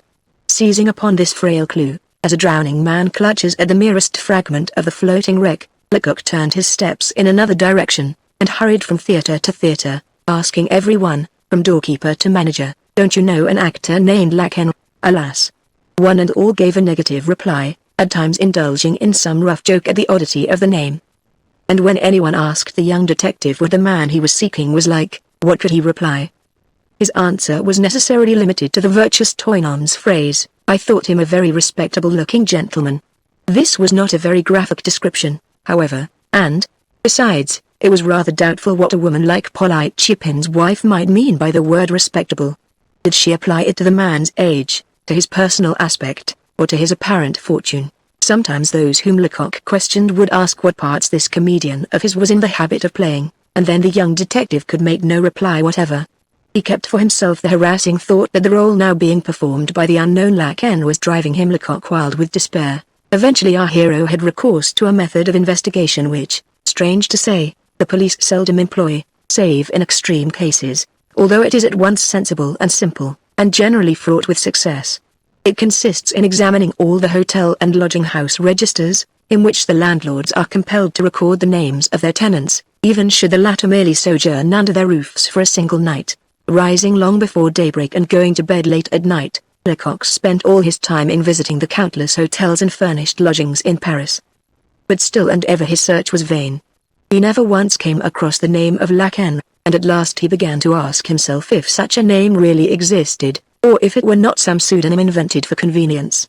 He had not found it even in Didot's directory, the so-called Almanach Boitin, where one finds all the most singular and absurd names in France, those which are formed of the most fantastic mingling of syllables. Still, nothing could daunt him or turn him from the almost impossible task he had undertaken, and his obstinate perseverance well nigh developed into monomania. He was no longer subject to occasional outbursts of anger, quickly repressed, but lived in a state of constant exasperation, which soon impaired the clearness of his mind. No more theories, or ingenious deductions, no more subtle reasoning. He pursued his search without method and without order, much as further absinthe might have done when under the influence of alcohol. Perhaps he had come to rely less upon his own shrewdness than upon chance to reveal to him the substance of the mystery, of which he had as yet only detected the shadow. Chapter 18. When a heavy stone is thrown into a lake, a considerable commotion ensues. The water spouts and seethes and bubbles, and frequently a tall jet leaps into the air. But all this agitation only lasts for a moment. The bubbling subsides as the circles of the passing whirlpool grow larger and larger, the surface regains at last its customary smoothness, and soon no trace remains of the passage of the stone, now buried in the depths below. So it is with the events of our daily life, however momentous they may appear at the hour of their occurrence. It seems as if their impressions would last for years, but no. They speedily sink into the depths of the past, and time obliterates their passage just as the water of the lake closes over and hides the stone, for an instant the cause of such commotion. Thus it was that at the end of a fortnight the frightful crime committed in the widow Chapin's drinking den, the triple murder which has made all Paris shudder, which had furnished the material for so many newspaper articles, the topic for such indignant comments, was completely forgotten. Indeed, had the tragedy at the Poivriere occurred in the times of Charlemagne, it could not have passed more thoroughly out of people's minds. It was remembered only in 3 places: at the depot, at the Prefecture de Police, and at the Palais de Justice. M. Segmuller's repeated efforts had proved as unsuccessful as Lecoq's. Skillful questioning, ingenious insinuations, forcible threats, and seductive promises had proved powerless to overcome the dogged spirit of absolute denial which persistently animated, not merely the prisoner May, but also the widow Chapin, her son Polite, Toinon the Virtuous, and Madame Milner. The evidence of these various witnesses showed plainly enough that they were all in league with the mysterious accomplice, but what did this knowledge avail? Their attitude never varied. And, even if at times their looks gave the lie to their denials, one could always read in their eyes an unshaken determination to conceal the truth. There were moments when the magistrate, overpowered by a sense of the insufficiency of the purely moral weapons at his disposal, almost regretted that the Inquisition was suppressed. Yes, in presence of the lies that were told him, lies so impudent that they were almost insults, he no longer wondered at the judicial cruelties of the Middle Ages, or at the use of the muscle-breaking rack, the flesh-burning, red-hot pincers, and other horrible instruments, which, by the physical torture they inflicted, forced the most obstinate culprit to confess. The prisoner May's manner was virtually unaltered, and far from showing any signs of weakness. His assurance had, if anything, increased, as though he were confident of ultimate victory and as though he had in some way learned that the prosecution had failed to make the slightest progress. On one occasion, when summoned before M. Segmuller, he ventured to remark in a tone of covert tyranny, "Why do you keep me confined so long in a secret cell? Am I never to be set at liberty or sent to the assizes? Am I to suffer much longer on account of your fantastic idea that I am some great personage in disguise? I shall keep you until you have confessed," was M. Segmuller's answer. "Confessed what? Oh, you know very well." The prisoner shrugged his shoulders at these last words, and then in a tone of mingled despondency and mockery retorted, "In that case there is no hope of my ever leaving this cursed prison." It was probably this conviction that induced him to make all seeming preparations for an indefinite stay. He applied for and obtained a portion of the contents of the trunk found at the Hotel de Mariembourg, and evinced great joy when the various knickknacks and articles of clothing were handed over to him. Thanks to the money found upon his person when arrested, and deposited with the prison registrar, he was, moreover, able to procure any little luxuries, which are never denied to unconvicted prisoners, no matter what may be the charges against them, for they have a right to be considered as innocent until a jury has decided to the contrary. To while away the time, May next asked for a volume of Béranger's songs, and his request being granted, he spent most of the day in learning several of the ditties by heart, singing them in a loud voice and with considerable taste. This fancy having excited some comment, he pretended that he was cultivating a talent which might be useful to him when he was set at liberty. For he had no doubt of his acquittal, at least, so he declared, and if he were anxious about the date of his trial, he did not show the slightest apprehension concerning its result. He was never despondent save when he spoke of his profession. To all appearance he pined for the stage, and, in fact, he almost wept when he recalled the fantastic, many-colored costumes, clad in which he had once appeared before crowded audiences that had been convulsed with laughter by his sallies of wit, delivered between bursts of noisy music. He seemed to have become altogether a better fellow, more frank, communicative, and submissive. He eagerly embraced every opportunity to babble about his past, and over again did he recount the adventures of the roving life he had led while in the employ of M. Simpson, the showman. He had, of course, traveled a great deal, and he remembered everything he had seen, possessing, moreover, an inexhaustible fund of musing stories, with which he entertained his custodians. His manner and his words were so natural that head keepers and subordinate turnkeys alike were quite willing to give credit to his assertions. The governor of the depot alone remained unconvinced. He had declared that this pretended buffoon must be some dangerous criminal who had escaped from KN, and who for this reason was determined to conceal his antecedents. Such being this functionary's opinion, he tried every means to substantiate it. Accordingly, during an entire fortnight, May was submitted to the scrutiny of innumerable members of the police force, to whom were added all the more notable private detectives of the capital. No one recognized him, however, and although his photograph was sent to all the prisons and police stations of the empire, not one of the officials could recognize his features. Other circumstances occurred, each of which had its influence, and one and all them speaking in the prisoner's favor. For instance, the second bureau of the Prefecture de Police found positive traces of the existence of a strolling artist, named Ringlet, who was probably the man referred to in May's story. This Ringlet had been dead several years. Then again, inquiries made in Germany revealed the fact that a certain M. Simpson was very well known in that country, where he had achieved great celebrity as a circus manager. In presence of this information and the negative result of the scrutiny to which May had been subjected, the governor of the depot abandoned his views and openly confessed that he had been mistaken. The prisoner, May, he wrote to the magistrate, is really and truly what he pretends to be. There can be no further doubt on the subject. This message, it may be added, was sent at Gevrol's instigation, so thus it was that M. Segmuller and Lecoq alone remained of their opinion. This opinion was at least worthy of consideration, as they alone knew all the details of the investigation which had been conducted with such strict secrecy, and yet this fact was of little import. It is not merely unpleasant, but often extremely dangerous to struggle on against all the world, and unfortunately for truth and logic one man's opinion, correct though it may be, is nothing in the balance of daily life against the faulty views of 1,000 adversaries. The May affair had soon become notorious among the members of the police force, and whenever Lecoq appeared at the prefecture he had to brave his colleagues' sarcastic pleasantry. Nor did M. Segmuller escape scot-free, for more than one fellow magistrate, meeting him on the stairs or in the corridor, inquired, with a smile, what he was doing with his Caspar Hauser, his man in the iron mask, in a word, with his mysterious mountebank. When thus assailed, both M. Segmuller and Lecoq could scarcely restrain those movements of angry impatience which come naturally to a person who feels certain he is in the right and yet cannot prove it. Me. Sometimes exclaimed the magistrate, why did Discorval break his leg? Had it not been for that cursed mishap, he would have been obliged to endure all these perplexities, and I should be enjoying myself like other people, and I thought myself so shrewd, murmured the young detective by his side. Little by little anxiety did its work. Magistrate and detective both lost their appetites and looked haggard, and yet the idea of yielding never once occurred to them. Although of very different natures, they were both determined to persevere in the task they had set themselves, that of solving this tantalizing enigma. Lecoq, indeed, had resolved to renounce all other claims upon his time, and to devote himself entirely to the study of the case. Henceforth, he said to M.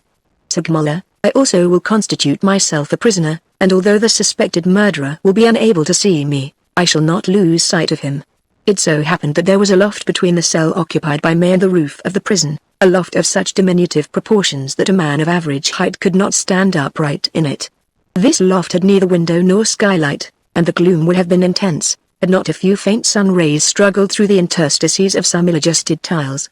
In this unattractive garret Lecoq established himself one fine morning, just at the hour when May was taking his daily walk in the courtyard of the prison accompanied by a couple of keepers. Under these circumstances there was no fear of Lecoq's movements attracting the prisoner's notice or suspicion. The garret had a paved floor, and first of all the young detective removed one of the stones with a pickaxe he had brought for the purpose. Beneath this stone he found a timber beam, through which he next proceeded to bore a hole of funnel shape, large at the top and gradually dwindling until on piercing the ceiling of the cell it was no more than 2/3 of an inch in diameter. Prior to commencing his operations, Lecoq had visited the prisoner's quarters and had skillfully chosen the place of the projected aperture, so that the stains and graining of the beam would hide it from the view of anyone below. He was yet at work when the governor of the depot and his rival Gaboriau appeared upon the threshold of the loft. "So this is to be your observatory, Monsieur Lecoq?" remarked Gaboriau, with a sneering laugh. "Yes, sir. You will not be very comfortable here. I shall be less uncomfortable than you suppose. I have brought a large blanket with me, and I shall stretch myself out on the floor and manage to sleep here, so that, night and day, you will have your eye on the prisoner. Yes, night and day, without giving yourself time to eat or drink?" inquired Gaboriau. "Excuse me. Father Absinthe will bring me my meals, execute any errand I may have, and relieve me at times if necessary." The jealous general laughed, but his laugh, loud as it was yet a trifle constrained. "Well, I pity you," he said, "very possibly. Do you know what you will look like, with your eye glued to that hole?" "Like what?" "Tell me, we needn't stand on ceremony." Well, you will look just like one of those silly naturalists who put all sorts of little insects under a magnifying glass, and spend their lives in watching them." Lecoq had finished his work, and rose from his kneeling position. "You couldn't have found a better comparison, General," said he. "I owe my idea to those very naturalists you speak about so slightingly. By dint of studying those little creatures as you say under a microscope, these patient, gifted men discover the habits and instincts of the insect world. Very well, then. What they can do with an insect, I will do with a man." "Oh, ho!" said the governor of the prison, considerably astonished. "Yes, that's my plan," continued Lecoq. "I want to learn this prisoner's secret, and I will do so. That I've sworn, and success must be mine, for, however strong his courage may be, he will have his moments of weakness, and then I shall be present at them.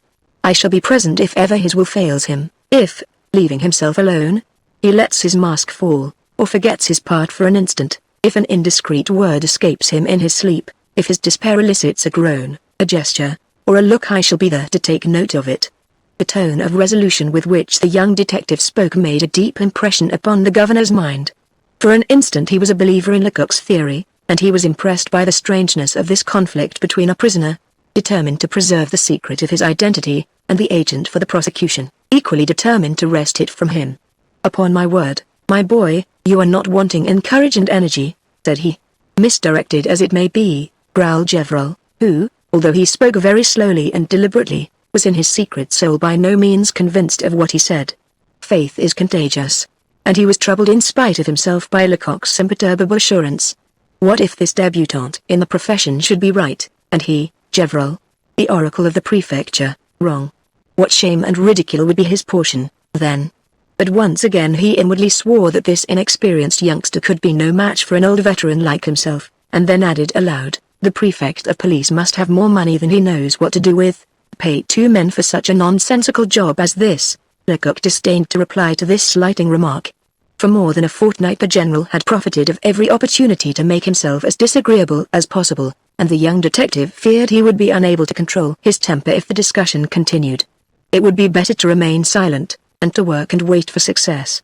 To succeed would be revenge enough. Moreover, he was impatient to see these unwelcome visitors depart, believing, perhaps, that Gaboriau was quite capable of attracting the prisoner's attention by some unusual sound. As soon as they went away, Lecoq hastily spread his blanket over the stones and stretched himself out upon it in such a position that he could alternately apply his eye and his ear to the aperture.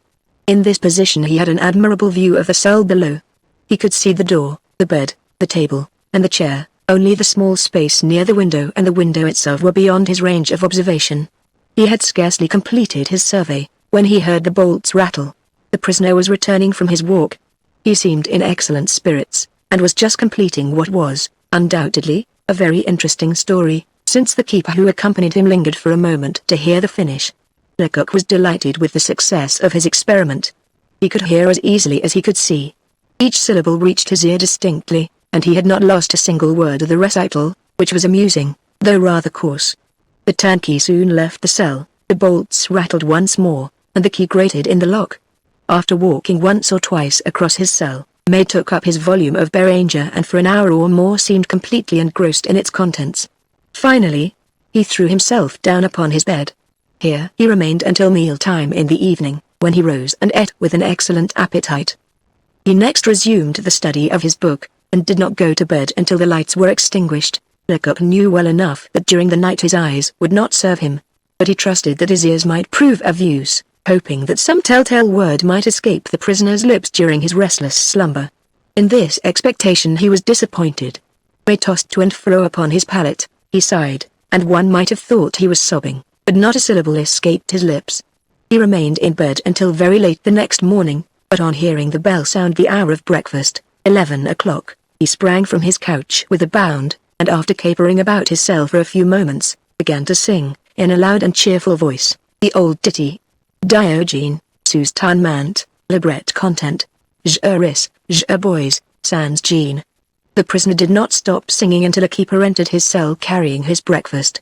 The day now beginning differed in no respect from the one that had preceded it, neither did the night. The same might be said of the next day, and of those which followed. To sing, to eat, to sleep, to attend to his hands and nails, such was the life led by this so-called buffoon. His manner, which never varied, was that of a naturally cheerful man terribly bored.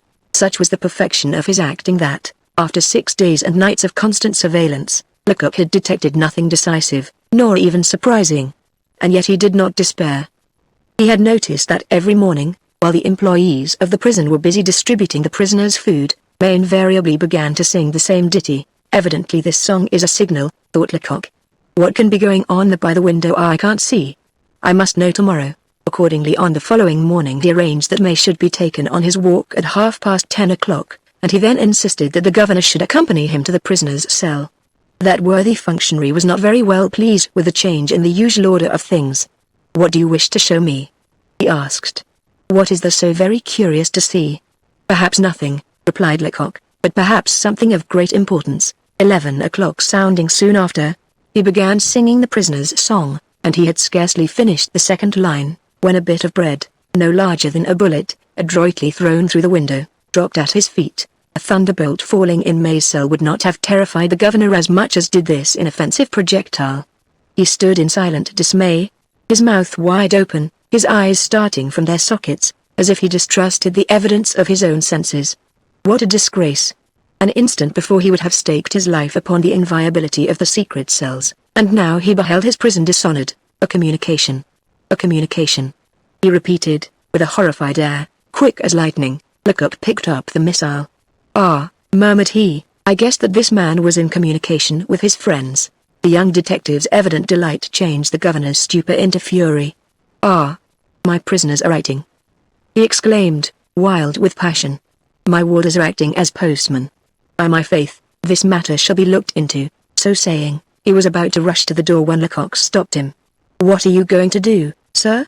he asked. "I am going to call all the employees of this prison together, and inform them that there is a traitor among them, and that I must know who he is, as I wish to make an example of him. And if, in 24 hours from now, the culprit has not been discovered, every man connected with this prison shall be removed." Again he started to leave the room, and Lecoq, this time, had almost to use force to detain him. "Be calm, sir, be calm," he entreated. "I will punish. Yes, I understand that, but wait until you have regained your self-possession. It is quite possible that the guilty party may be one of the prisoners who assist in the distribution of food every morning. What does that matter? Excuse me, but it matters a great deal. If you noise this discovery abroad, we shall never discover the truth. The traitor will not be fool enough to confess his guilt. We must be silent and wait. We will keep a close watch and detect the culprit in the very act." These objections were so sensible that the governor yielded. "So be it," he sighed, "I will try and be patient. But let me see the missive that was enclosed in this bit of bread." Lecoq could not consent to this proposal. "I warned M. Segmuller," said he, "that there would probably be something new this morning, and he will be waiting for me in his office. We must only examine the letter in his presence." This remark was so correct that the governor assented, and they at once started for the Palais de Justice. On their way, Lecoq endeavored to convince his companion that it was wrong to deplore a circumstance which might be of incalculable benefit to the prosecution. "It was an illusion," said he, "to imagine that the governor of a prison could be more cunning than the prisoners entrusted to him. A prisoner is almost always a match in ingenuity for his custodians." The young detective had not finished speaking when they reached the magistrate's office. Scarcely had Lecoq opened the door than M. Segmuller and his clerk rose from their seats. They both read important intelligence in our hero's troubled face. "What is it?" eagerly asked the magistrate. Lecoq's sole response was to lay the pellet of bread upon M. Segmuller's desk. In an instant the magistrate had opened it, extracting from the center a tiny slip of the thinnest tissue paper. This he unfolded, and smoothed upon the palm of his hand. As soon as he glanced at it, his brow contracted. "Ah! This note is written in cipher," he exclaimed, with a disappointed air. "We must not lose patience," said Lecoq quietly. He took the slip of paper from the magistrate and read the numbers inscribed upon it. They ran as follows: 235, 15, 3, 8, 25, 2, 16, 208, 5, 360, 4, 36, 19, 7, 14, 118, 84, 23, 9, 40, 11, 99, "And so we shall learn nothing from this note," murmured the governor. "Why not?" The smiling clerk ventured to remark. "There is no system of cipher which cannot be read with a little skill and patience. There are some people who make it their business." "You are right," said Lecoq, approvingly. "And I, myself, once had the knack of it." "What?" exclaimed the magistrate. "Do you hope to find the key to this cipher?" "With time, yes." Lecoq was about to place the paper in his breast pocket, when the magistrate begged him to examine it a little further. He did so, and after a while his face suddenly brightened. Striking his forehead with his open palm, he cried, "I've found it!" An exclamation of incredulous surprise simultaneously escaped the magistrate, the governor, and the clerk. "At least I think so," added Lecoq, more cautiously. "If I am not mistaken, the prisoner and his accomplice have adopted a very simple system called the double book cipher. The correspondents first agree upon some particular book, and both obtain a copy of the same edition. When one desires to communicate with the other, he opens the book haphazard, and begins by writing the number of the page. Then he must find on the same page the words that will express his thoughts. If the first word he wishes to write is the 20th on a page, he places number 20 after the number of the page, then he begins to count 1, 2, 3, and so on, until he finds the next word he wishes to use. If this word happens to be the 6th, he writes the figure 6, and he continues so on till he has finished his letter. You see, now, how the correspondent who receives the note must begin. He finds the page indicated, and then each figure represents a word. Nothing could be clearer, said the magistrate, approvingly. If this note, pursued Lecoq, had been exchanged between two persons at liberty, it would be folly to attempt its translation. This simple system is the only one which has completely baffled inquisitive efforts, simply because there is no way of ascertaining the book agreed upon. But in this instance such is not the case. May is a prisoner, and he has only one book in his possession, the Songs of Beranger. Let this book be sent for.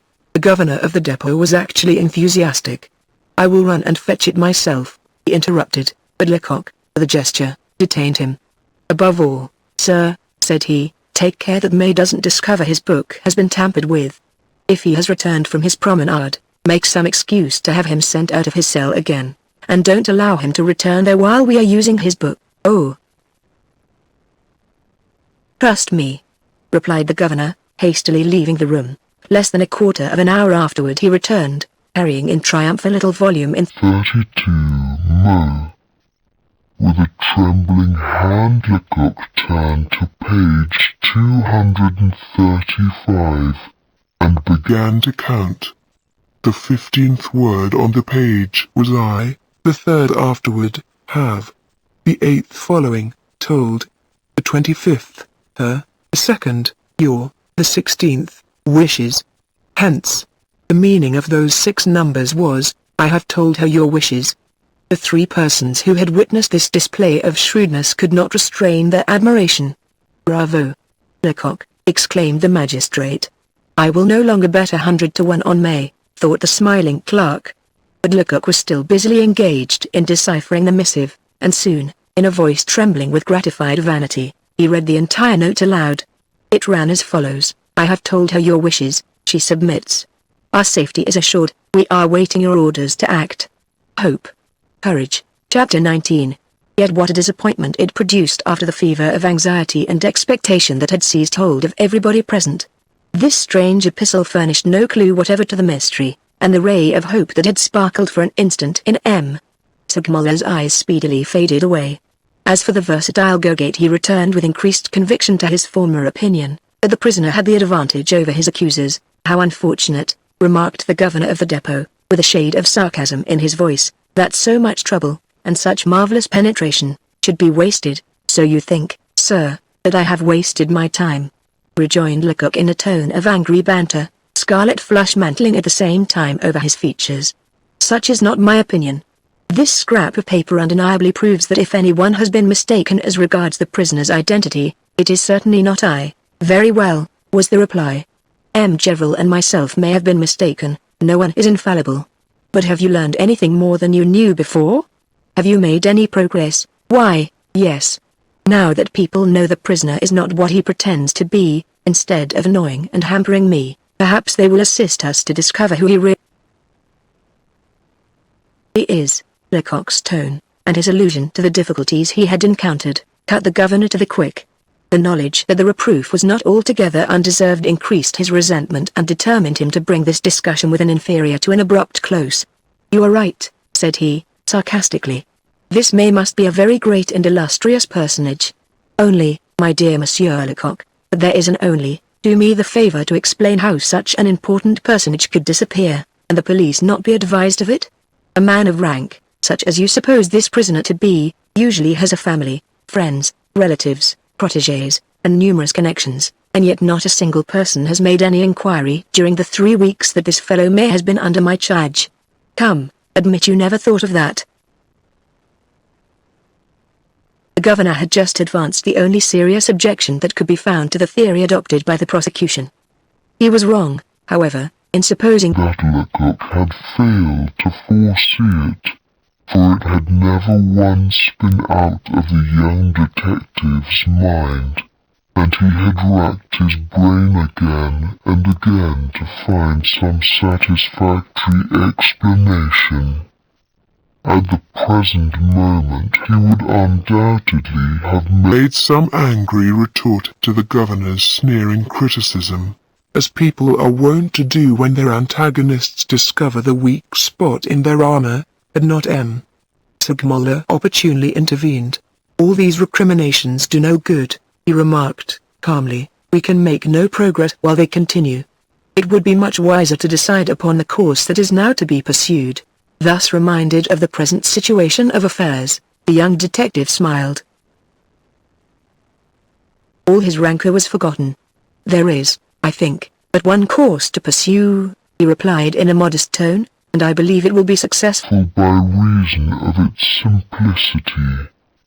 We must substitute a communication of our own composition for this one. That will not be at all difficult, since I have the key to the cipher. I shall only be obliged to purchase a similar volume of Béranger's songs, and May, believing that he is addressing his accomplice, will reply in all sincerity, will reveal everything perhaps. Excuse me, interrupted the governor, but how will you obtain possession of his reply? Ah, you ask me too much. I know the way in which his letters have reached him. For the rest, I will watch and find a way, never fear. Gogate, the smiling clerk, could not conceal an approving grin. If he had happened to have 10 francs in his pocket just then, he would have risked them all on Lecoq without a moment's hesitation. First, resumed the young detective, I will replace this missive by one of my own composition. Tomorrow, at breakfast time, if the prisoner gives the signal, Father Absinthe shall throw the morsel of bread enclosing my note through the window while I watch the effect through the hole in the ceiling of the cell. Lecoq was so delighted with this plan of his that he at once rang the bell, and when the magistrate's messenger appeared, he gave him ½ a franc and requested him to go at once and purchase some of the thinnest tissue paper. When this had been procured, Lecoq took his seat at the clerk's desk, and, provided with a volume of Béranger's songs, began to compose a fresh note, copying as closely as possible the forms of the figures used by the unknown correspondent. The task did not occupy him more than 10 minutes, for, fearing lest he might commit some blunder, he reproduced most of the words of the original letter, giving them, however, an entirely different meaning. When completed, his note read as follows: I have told her your wishes, she does not submit. Our safety is threatened. We are awaiting your orders. I tremble. Having acquainted the magistrate with the purport of the note, Lecoq next rolled up the paper, and enclosing it in the fragment of bread, remarked, "Tomorrow we shall learn something new, tomorrow." The 24 hours that separated the young man from the decisive moment he looked forward to seemed as it were a century, and he resorted to every possible expedient to hasten the passing of the time. At length, after giving precise instructions to Father Absinthe, he retired to his loft for the night. The hours seemed interminable, and such was his nervous excitement that he found it quite impossible to sleep. On rising at daybreak he discovered that the prisoner was already awake. May was sitting on the foot of his bed, apparently plunged in thought. Suddenly he sprang to his feet and paced restlessly to and fro.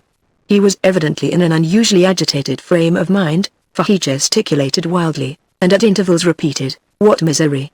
My God! What misery! Ah! My fine fellow," thought Lecoq, "you are anxious about the daily letter you failed to receive yesterday. Patience, patience. One of my writing will soon arrive." At last the young detective heard the stir usually preceding the distribution of the food. People were running to and fro, sabots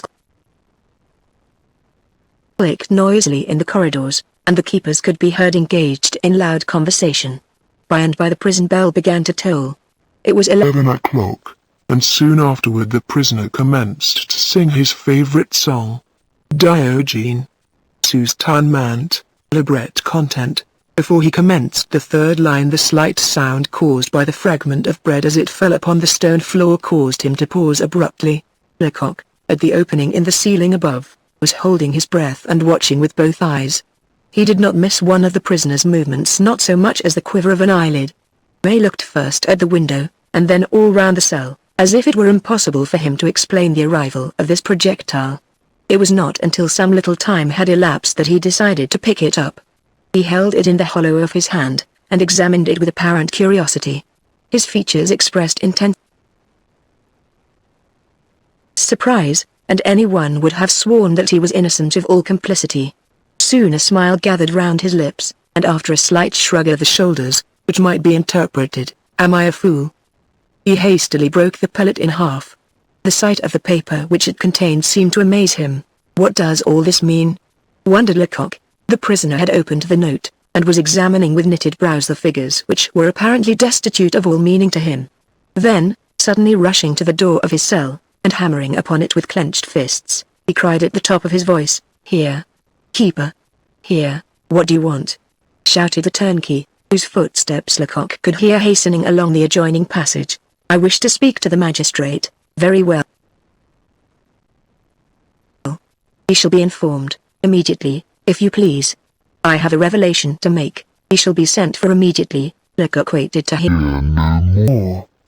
He tore down the narrow staircase leading from the loft, and rushed to the Palais de Justice to acquaint M.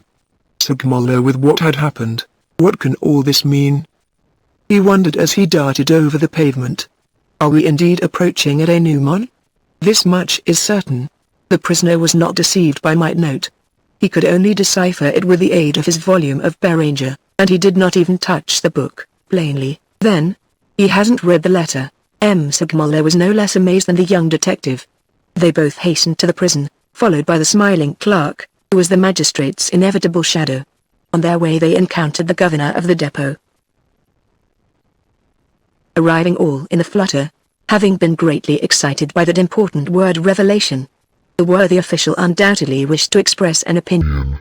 But the magistrate checked him by the abrupt remark, "I know all about it, and I am coming." When they had reached the narrow corridor leading to the secret cells, Lecoq passed on in advance of the rest of the party. He said to himself that by stealing upon the prisoner unawares he might possibly find him engaged in surreptitiously reading the note. In any case, he would have an opportunity to glance at the interior of the cell. May was seated beside the table, his head resting on his hands. At the grating of the bolt, drawn by the governor himself, the prisoner rose to his feet, smoothed his hair, and remained standing in a respectful attitude, apparently waiting for the visitors to address him. "Did you send for me?" inquired the magistrate. "Yes, sir." "You have, I understand, some revelation to make to me. I have something of importance to tell you." "Very well. These gentlemen will retire. Sagmola had already turned to Lecoq and the governor to request them to withdraw, when the prisoner motioned him not to do so. "It is not necessary," said May. "I am, on the contrary, very well pleased to speak before these gentlemen." "Speak, then." May did not wait for the injunction to be repeated. Throwing his chest forward, and his head back as had been his wont throughout his examinations, whenever he wished to make an oratorical display, he began as follows: "It shall be for you to say, gentlemen, whether I'm an honest man or not. The profession matters little. One may, perhaps, act as the clown of a traveling show, and yet be an honest man, a man of honor. Oh, spare us your reflections." "Very well, sir, it suits me exactly. To be brief, then here which was thrown into my cell a few minutes ago. There are some numbers on it which may mean something, but I have examined them, and they are quite Greek to me." He paused, and then handing Lecoq's missive to the magistrate, quietly added, "It was rolled up in a bit of bread." This declaration was so unexpected, that it struck all the officials dumb with surprise. But the prisoner, without seeming to notice the effect he had produced, placidly continued, "I suppose the person who threw it made a mistake in the window. I know very well that it's a mean piece of business to denounce a companion in prison.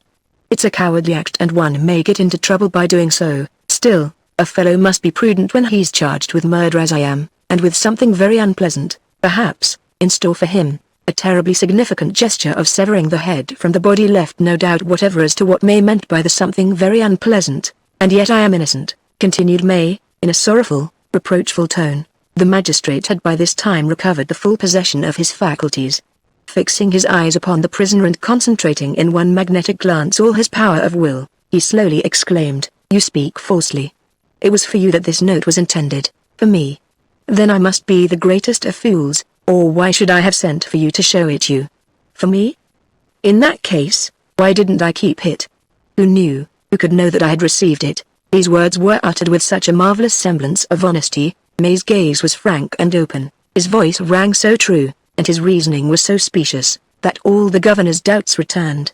"And what if I could prove that you are uttering a falsehood?" insisted Sagmola. "What if I could prove it here and now? You would have to lie to do so." "Oh. Pardon. Excuse me, I mean," but the magistrate was not in a frame of mind to stickle for nicety of expression. He motioned May to be silent, and, turning to Lecoq, exclaimed, "Show the prisoner that you have discovered the key to his secret correspondence." A sudden change passed over May's features. "Ah, it is this agent of police who says the letter was for me," he remarked in an altered tone. "The same agent who asserts that I am a grand seigneur." Then, looking disdainfully at Lecoq, he added, "Under these circumstances there's no hope for me. When the police are absolutely determined that a man shall be found guilty, they contrive to prove his guilt, everybody knows that. And when a prisoner receives no letters, an agent, who wishes to show that he is corresponding knows well enough how to write to him." May's features wore such an expression of marked contempt that Lecoq could scarcely refrain from making an angry reply. He restrained his impulse, however, in obedience to a warning gesture from the magistrate, and taking from the table the volume of Béranger's songs, he endeavored to prove to the prisoner that each number in the note which he had shown Sagmola corresponded with a word on the page indicated, and that these various words formed several intelligible phrases. This overpowering evidence did not seem to trouble May in the least. After expressing the same admiration for this novel system of correspondence that a child would show for a new toy, he declared his belief that no one could equal the police in such machinations. What could have been done in the face of such obstinacy? Sagmola did not even attempt to argue the point, but quietly retired, followed by his companions. Until they reached the governor's office, he did not utter a word. Then, sinking down into an armchair, he exclaimed, "We must confess ourselves beaten. This man will always remain what he is, an inexplicable enigma. But what is the meaning of the comedy he has just played?" "I do not understand it at all," remarked the governor. "Why," replied Lecoq, "don't you see that he wished to persuade the magistrate that the first note, the one that fell into the cell while you and I were there yesterday, had been written by me in a mad desire to prove the truth of my theory at any cost. It was a hazardous project, but the importance of the result to be gained must have emboldened him to attempt it. Had he succeeded, I should have been disgraced, and he would have remained May the stroller, without any further doubt as to his identity. But how could he know that I had discovered his secret correspondence, and that I was watching him from the loft overhead? That will probably never be explained. The governor and the young detective exchanged glances of mutual distrust. Thought the former. Yes, indeed, that note which fell into the cell while I was there the other day might after all have been this crafty fellow's work. His further absinthe may have served him in the first instance just as he did subsequently. While these reflections were flitting through the governor's mind, Lecoq suspiciously remarked to himself, who knows but what this fool of a governor confided everything to Gevrol. If he did so, the general, jealous as he is, would not have scrupled to play one such a damaging trick. His thoughts had gone no further when Gogate, the smiling clerk, boldly broke the silence with the trite remark, "What a pity such a clever comedy didn't succeed." These words startled the magistrate from his reverie. "Yes, a shameful farce," said he, "and one I would never have authorized, had I not been blinded by a mad longing to arrive at the truth. Such tricks only bring the sacred majesty of justice into contempt." At these bitter words, Lecoq turned white with anger. This was the second affront within an hour. The prisoner had first insulted him, and now it was the magistrate's turn. "I am defeated," thought he. "I must confess it. Fate is against me. Ah! If I had only succeeded." Disappointment alone had impelled M. Segmuller to utter these harsh words. They were both cruel and unjust, and the magistrate soon regretted them, and did everything in his power to drive them from Lecoq's recollection. They met every day after this unfortunate incident, and every morning, when the young detective came to give an account of his investigations, they had a long conference together. For Lecoq still continued his efforts, still labored on with an obstinacy intensified by constant sneers, still pursued his investigations with that cold and determined zeal which keeps one's faculties on the alert for years. The magistrate, however, was utterly discouraged. "We must abandon this attempt," said he. "All the means of detection have been exhausted. I give it up. The prisoner will go to the assizes, to be acquitted or condemned under the name of May. I will trouble myself no more about the matter." He said this, but the anxiety and disappointment caused by defeat, sneering criticism, and perplexity, as to the best course to be pursued, so affected his health that he became really ill, so ill that he had to take to his bed. He had been confined to his room for a week or so, when one morning Lecoq called to inquire after him. "You see, my good fellow," quoth M. Segmuller, despondently, "that this mysterious murderer is fatal to us magistrates." "Ah! He is too much for us. He will preserve the secret of his identity, possibly," replied Lecoq. "At all events, there is now but one way left to discover his secret. We must allow him to escape and then track him to his lair." This expedient, although at first sight a very startling one, was not of Lecoq's own invention, nor was it by any means novel. At all times, in cases of necessity, have the police closed their eyes and opened the prison doors for the release of suspected criminals. And not a few, dazzled by liberty and ignorant of being watched, have foolishly betrayed themselves. All prisoners are not like the Marquis de la Valette, protected by royal connivance, and one might enumerate many individuals who have been released, only to be rearrested after confessing their guilt to police spies or auxiliaries who have won their confidence. Naturally, however, it is but seldom, and only in special cases, and as a last resort, that such a plan is adopted. Moreover, the authorities only consent to it when they hope to derive some important advantage, such as the capture of a whole band of criminals. For instance, police perhaps arrest one of a band. Now, despite his criminal propensities, the captured culprit often has a certain sense of honor. We all know that there is honor among thieves which prompts him to refuse all information concerning his accomplices. In such a case, what is to be done? Is he to be sent to the assizes by himself, tried and convicted, while his comrades escape scot-free? No, it is best to set him at liberty. The prison doors are opened, and he is told that he is free. But each after step he takes in the streets outside is dogged by skillful detectives, and soon, at the very moment when he is boasting of his good luck and audacity to the comrades he has rejoined, the whole gang find themselves caught in the snare. M. Segmuller knew all this, and much more, and yet, on hearing Lecoq's proposition, he made an angry gesture and exclaimed, "Are you mad?" "I think not, sir. At all events your scheme is a most foolish one." "Why so, sir?" "You will recollect the famous murder of the Chaboises. The police soon succeeded in capturing the guilty parties, but a robbery of 160,000 francs in bank notes and coin had been committed at the same time, and this large sum of money couldn't be found. The murderers obstinately refused to say where they had concealed it, for, of course, It would prove a fortune for them, if they ever escaped the gallows. In the meanwhile, however, the children of the victims were ruined. Now, M. Patrigent, the magistrate who investigated the affair, was the first to convince the authorities that it would be best to set one of the murderers at liberty. His advice was followed, and 3 days later the culprit was surprised unearthing the money from among a bed of mushrooms.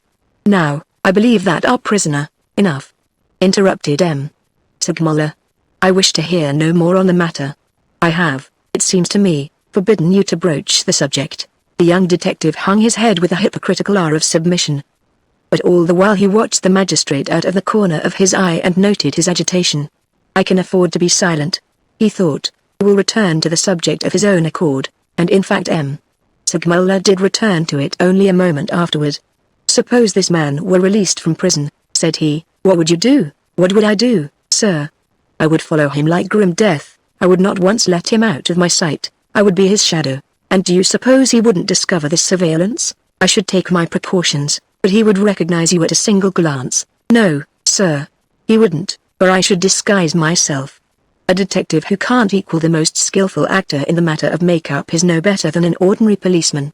I have only practiced at it for a 12-month, but I can easily make myself look old or young, dark or light, or assume the manner of a man of the world, or of some frightful ruffian of the Barry ears. I wasn't aware that you possessed this talent, Monsieur Lecoq. Oh, I'm very far from the perfection I hope to arrive at, though I may venture to say that in 3 days from now I could call on you and talk with you for half an hour without being recognized. M. Segmuller made no rejoinder, and it was evident to Lecoq that the magistrate had offered this objection rather in the hope of its being overruled, than with the wish to see it prevail.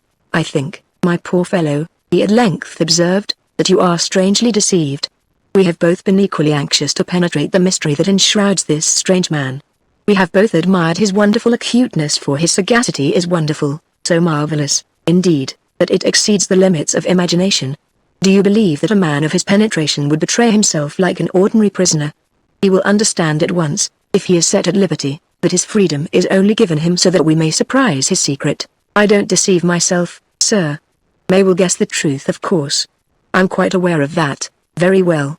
Then, what would be the use of attempting what you propose? I have come to this conclusion, replied Lecoq. May will find himself strangely embarrassed, even when he's set free. He won't have a sou in his pocket. We know he has no trade, so what will he do to earn a living? He may struggle along for a while, but he won't be willing to suffer long. Man must have food and shelter, and when he finds himself without a roof over his head, without even a crust of bread to break, he will remember that he is rich. Won't he then try to recover possession of his property? Yes, certainly he will. He will try to obtain money, endeavor to communicate with his friends, and I shall wait till that moment arrives. Months may elapse, before, seeing no signs of my surveillance, he may venture on some decisive step, and then I will spring forward with a warrant for his arrest in my hand. And what if he should leave Paris? What if he should go abroad? Oh, I will follow him.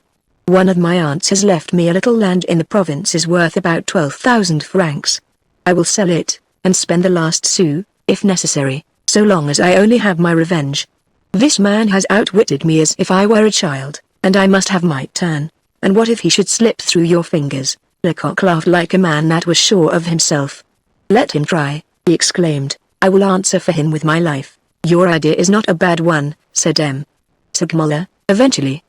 But you must understand that law and justice will take no part in such intrigues.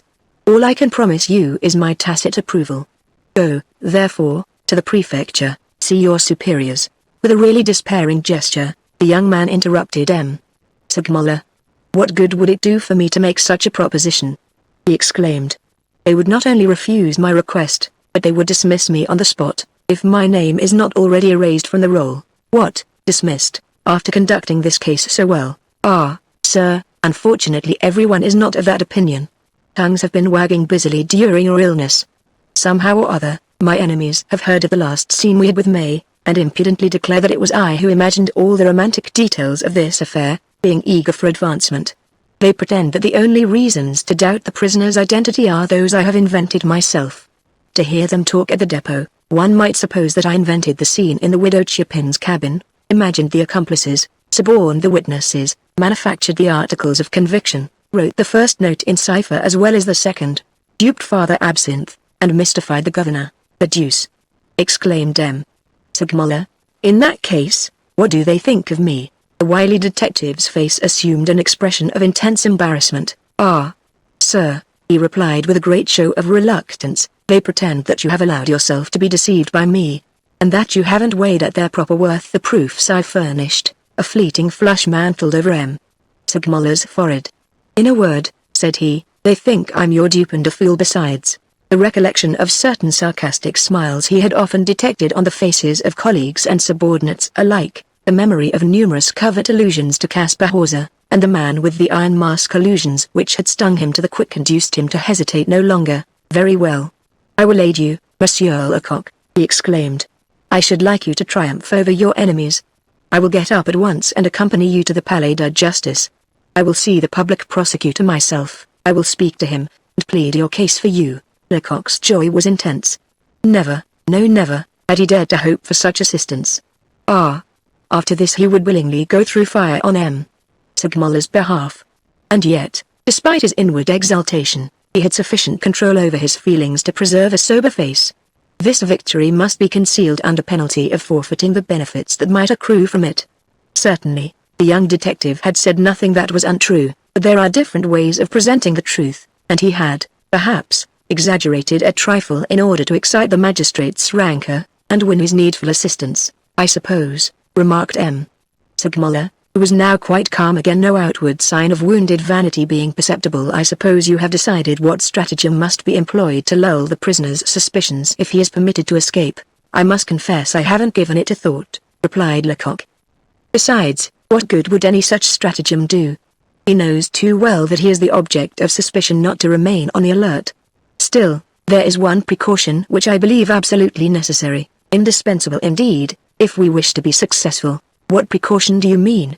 inquired the magistrate. "Well, sir, I think an order should be given to have May transferred to another prison. It doesn't in the least matter which, you can select the one you please." "Why should we do that?" "Because, during the few days preceding his release, it is absolutely necessary he should hold no communication with his friends outside, and that he should be unable to warn his accomplice." "Then you think he's badly guarded where he is?" inquired M. Segmuller with seeming amazement. "No, sir, I did not say that. I am satisfied that since the affair of the sci-fi note the governor's vigilance has been unimpeachable. However, news from outside certainly reaches the suspected murderer at the depot. We have had material evidence, full proof of that, and besides..." The young detective paused in evident embarrassment. He plainly had some idea in his head to which he feared to give expression. "And besides," repeated the magistrate. "Well, sir, I will be perfectly frank with you. I find that Gevrol enjoys too much liberty at the depot. He is perfectly at home there, he comes and goes as he likes, and no one ever thinks of asking what he is doing, where he is going, or what he wants. No pass is necessary for his admission, and he can influence the governor just as he likes. Now, to tell the truth, I distrust Gevrol." "Oh, Monsieur Lecoq, yes, I know very well that it's a bold accusation, but a man is not master of his presentiments, so there it is. I distrust Gevrol. Did the prisoner know that I was watching him from the loft, and that I had discovered his secret correspondence? Was he ignorant of it? To my mind he evidently knew everything, as the last scene we had with him proves." "I must say that's my own opinion," interrupted M. Segmuller. "But how could he have known it?" resumed Lecoq. "He could not have discovered it by himself. I endured tortures for a while in the hope of solving the problem. But all my trouble was wasted. Now the supposition of Gevrol's intervention would explain everything." M. Segmuller had turned pale with anger. If I could really believe that," he exclaimed, "if I were sure of it." "Have you any proofs?" The young man shook his head. "No," said he, "I haven't, but even if my hands were full of proofs I should not dare to show them. I should ruin my future. If ever I succeed, I must expect many such acts of treachery. There is hatred and rivalry in every profession. And, mark this, sir, I don't doubt Gevrol's honesty. If 100,000 francs were counted out upon the table and offered to him, he wouldn't even try to release a prisoner. But he would rob justice of a dozen criminals in the mere hope of injuring me, jealous as he is, and fearing lest I might obtain advancement." How many things these simple words explained! Did they not give the key to many and many an enigma which justice has failed to solve, simply on account of the jealousy and rivalry that animate the detective force? Thus thought M. Segmuller, but he had no time for further reflection. "That will do," said he. "Go into the drawing room for a moment. I will dress and join you there. I will send for a cab, for we must make haste if I am to see the public prosecutor today." Less than a quarter of an hour afterward Segmuller, who usually spent considerable time over his toilet, was dressed and ready to start.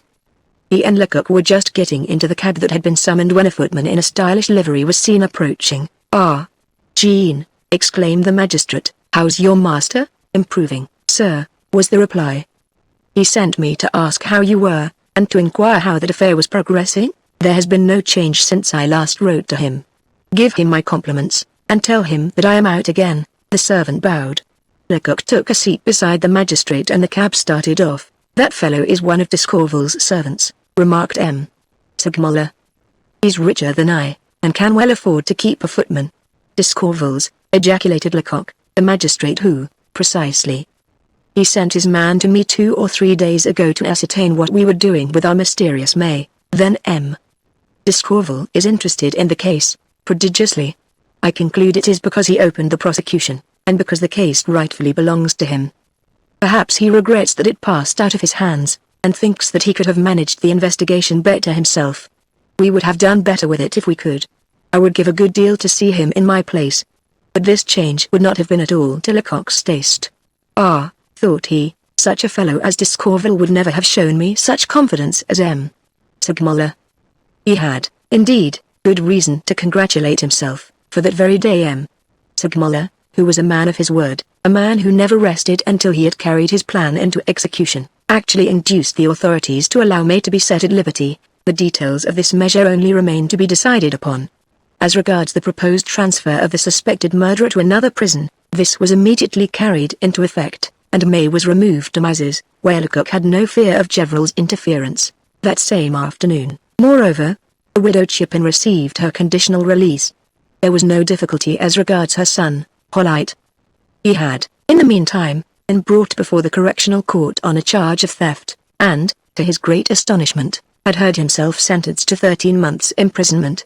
After this, Segmuller had nothing to do but to wait, and this was the easier as the advent of the Easter holidays gave him an opportunity to seek a little rest and recreation with his family in the provinces. On the day he returned to Paris the last of the recess, and by chance a Sunday he was sitting alone in his library when his cook came to tell him that there was a man in the vestibule who had been sent from a neighboring register office to take the place of a servant he had recently dismissed.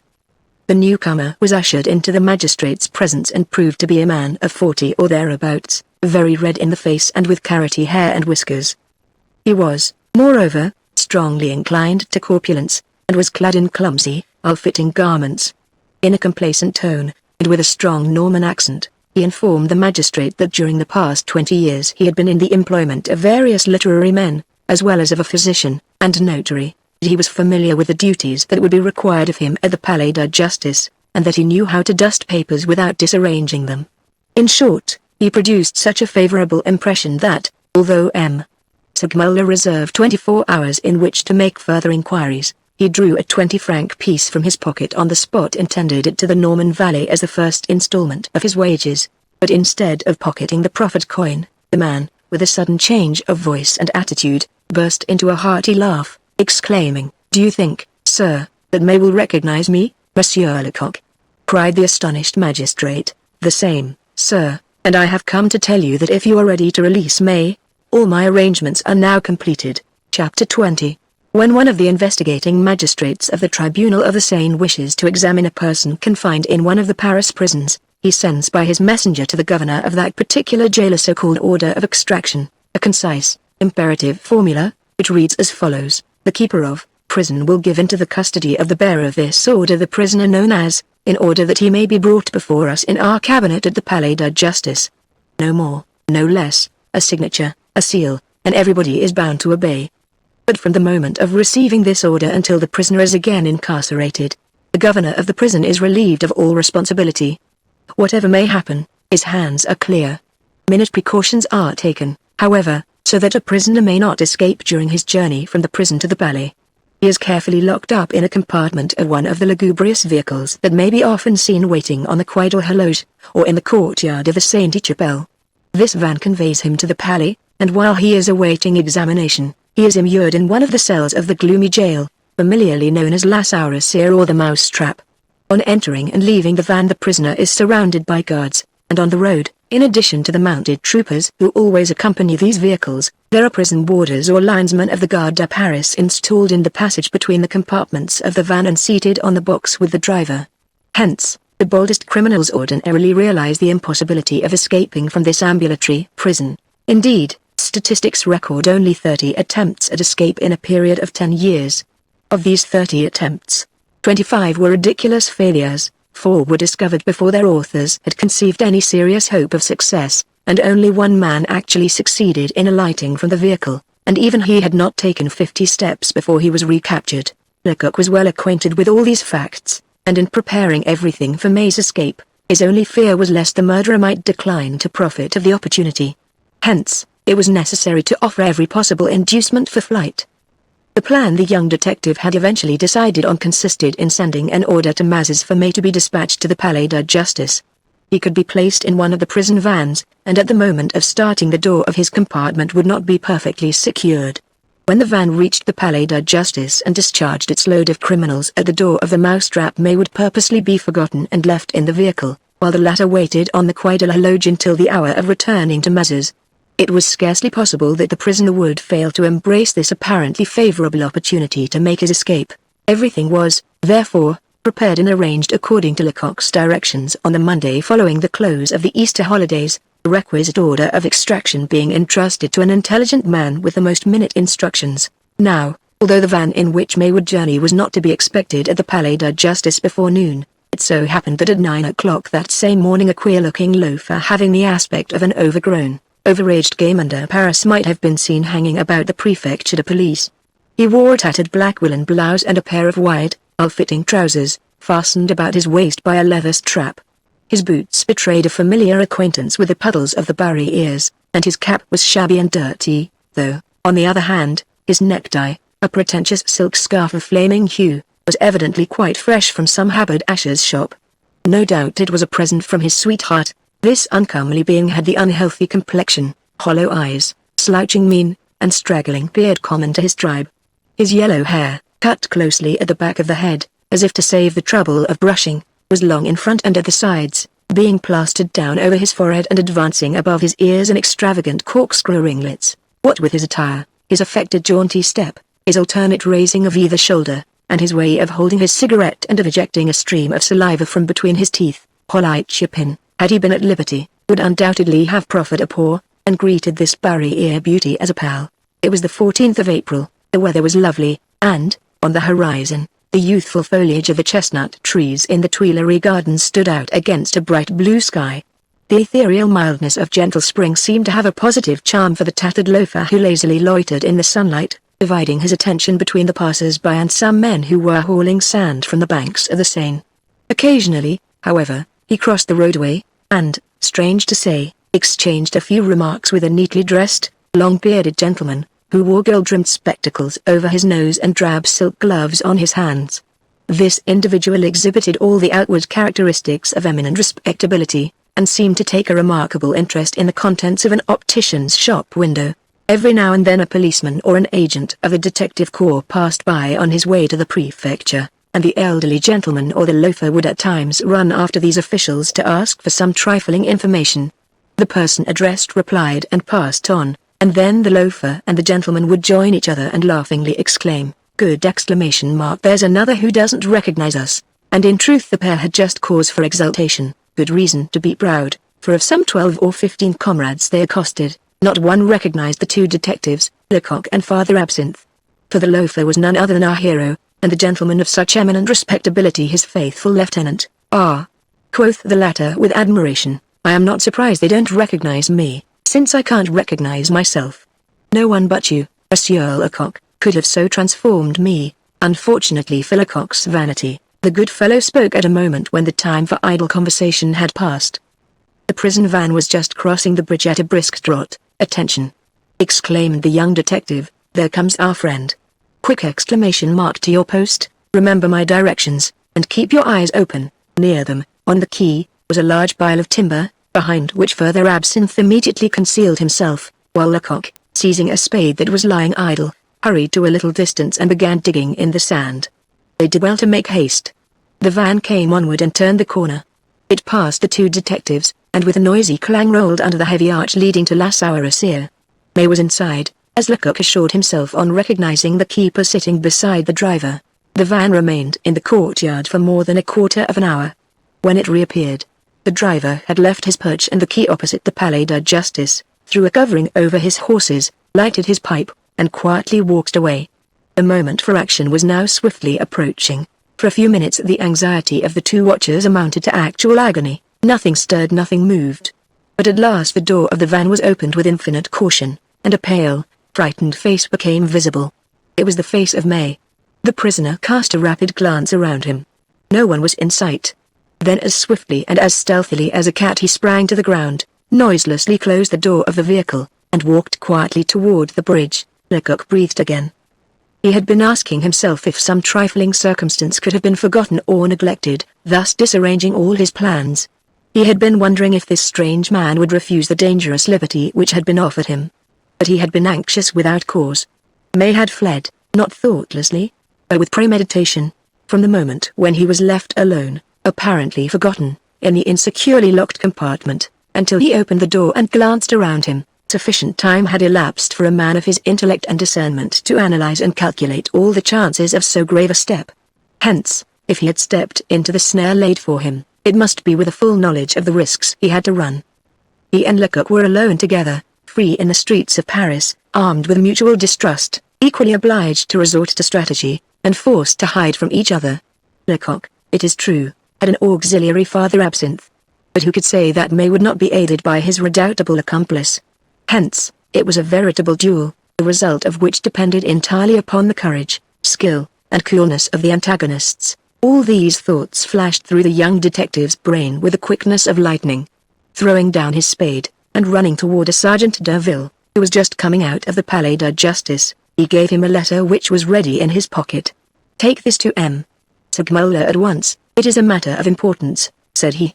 The policeman attempted to question this loafer who was in correspondence with the magistrates, but Lecoq had already darted off on the prisoner's trail.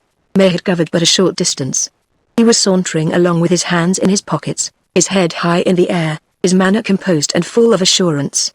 Had he reflected that it would be dangerous to run while so near the prison from which he had just escaped? Or was he of opinion that as an opportunity of flight had been willingly furnished him, there was no danger of immediate rearrest? This was a point Lecoq could not decide.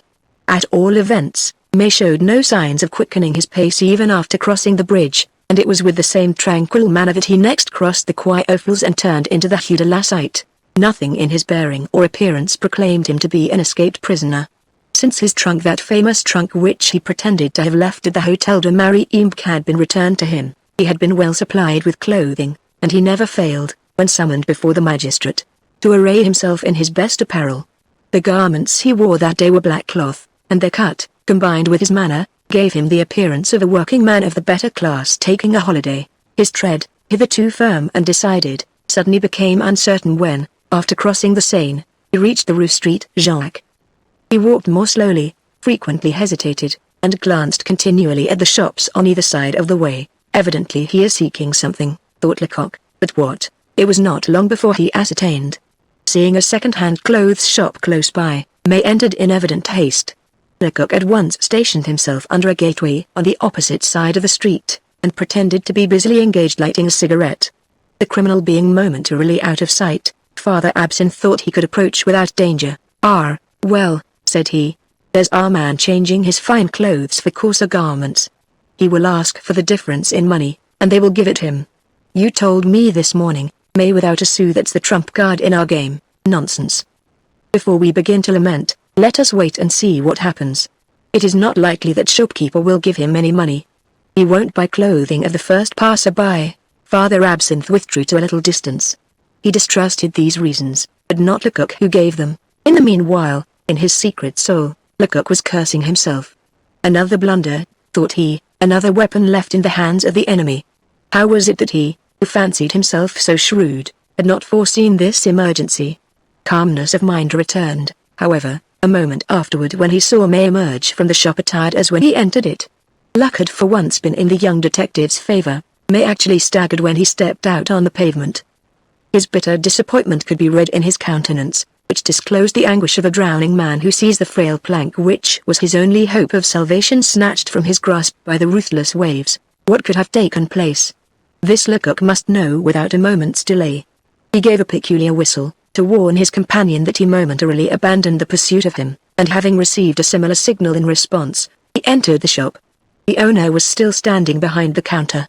Lecoq wasted no time in parleying. He merely showed his card to acquaint the man with his profession, and curtly asked, what did the fellow want who was just in here? The shopkeeper seemed embarrassed. It's a long story, he stammered. Then tell it, said Lecoq, surprised at the man's hesitation. Oh, it's very simple. About 12 days ago a man entered my shop with a bundle under his arm. He claimed to be a countryman of mine. Are you an Alsatian? Yes, sir. Well, I went with this man to the wine shop at the corner, where he ordered a bottle of good wine, and while we drank together, he asked me if I would consent to keep the package he had with him until one of his cousins came to claim it. To prevent any mistake, this cousin was to say certain words, a countersign, as it were. I refused, shortly and decidedly, for the very month before I had got into trouble and had been charged with receiving stolen goods, all by obliging a person in this way. Well, you never saw a man so vexed and so surprised. What made me all the more determined in my refusal was that he offered me a good round sum in payment for my trouble. This only increased my suspicion, and I persisted in my refusal. The shopkeeper paused to take breath, but Lecoq was on fire with impatience. And what then? He insisted. Well, he paid for the wine and went away. I had forgotten all about the matter until that man came in here just now, and after asking me if I hadn't a package for him, which had been left by one of his cousins, began to say some peculiar words, the countersign, no doubt. When I replied that I had nothing at all, he turned as white as his shirt, and I thought he was going to faint. All my suspicions came back to me. So when he afterward proposed that I should buy his clothes, I told him I couldn't think of it. All this was plain enough to Lecoq. And this cousin who was here a fortnight ago, what was he like? Asked he. He was a tall, rather corpulent man, the ruddy complexion, and white whiskers. Ah! I should recognize him in an instant. The accomplice! Exclaimed Lecoq. What did you say? Nothing that would interest you. Thank you. I am in a hurry. You will see me again. Good morning. Lecoq had not remained 5 minutes in the shop, and yet, when he emerged, May and Father Absinthe were nowhere in sight. Still, the young detective was not at all uneasy on that score. In making arrangements with his old colleague for this pursuit, Lecoq had foreseen such a situation, and it had been agreed that if one of them were obliged to remain behind, the other, who was closely following May, should from time to time make chalk marks on the walls, shutters, and facings of the shops, so as to indicate the route, and enable his companion to rejoin him. Hence, in order to know which way to go, Lecoq had only to glance at the buildings around him. The task was neither long nor difficult, for on the front of the third shop beyond that of the second-hand clothes dealer a superb dash of the crayon instructed him to turn into the Rue Saint-Jacques. When he rushed in that direction, his mind busy at work with the incident that had just occurred. What a terrible warning that old clothes dealer's declaration had been. Ah! That mysterious accomplice was a man of foresight. He had even done his utmost to ensure his comrade's salvation in the event of his being allowed to escape. What did the package the shopkeeper had spoken of contain? Clothes, no doubt. Everything necessary for a complete disguise, money, papers, forged passport most likely. While these thoughts were rushing through Lecoq's mind, he had reached the Rue Soufflet, where he paused for an instant to learn his way from the walls. This was the work of a second. A long chalk mark on a watchmaker's shop pointed to the Boulevard Saint-Michel, whither the young detective at once directed his steps. The accomplice, said he to himself, resuming his meditation, didn't succeed with that old clothes dealer, but he isn't a man to be disheartened by one rebuff. He has certainly taken other measures.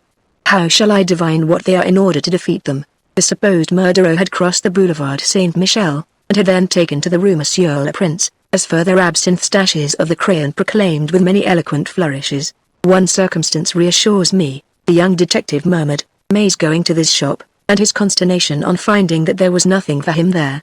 The accomplice had informed him of his plans, but had not been able to inform him of their failure. Hence, from this hour, the prisoner is left to his own resources. The chain that bound him to his accomplice is broken, there is no longer an understanding between them.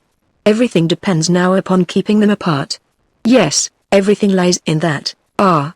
How Lecoq rejoiced that he had succeeded in having May transferred to another prison, for he was convinced that the accomplice had warned May of the attempt he was going to make with the old clothes dealer on the very evening before May's removal to Maz's.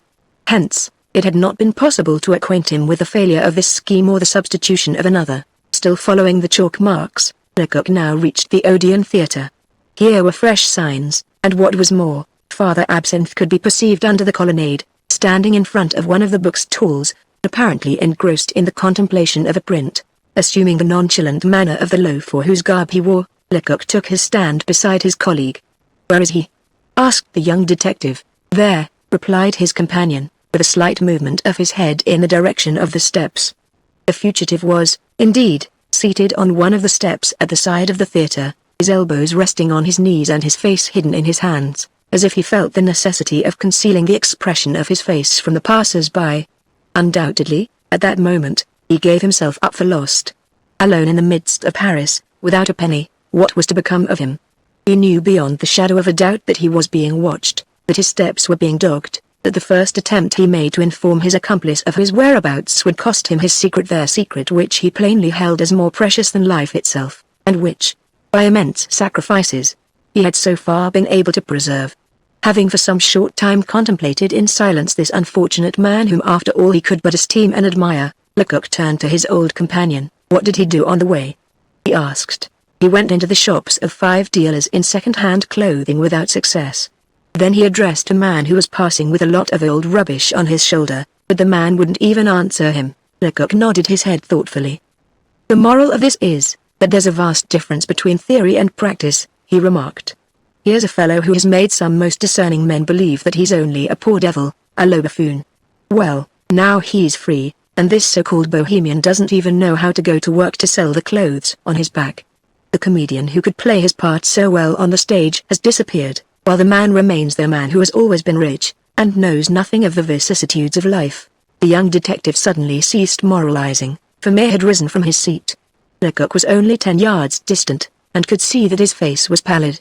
His attitude expressed profound dejection, and one could read his indecision in his eyes.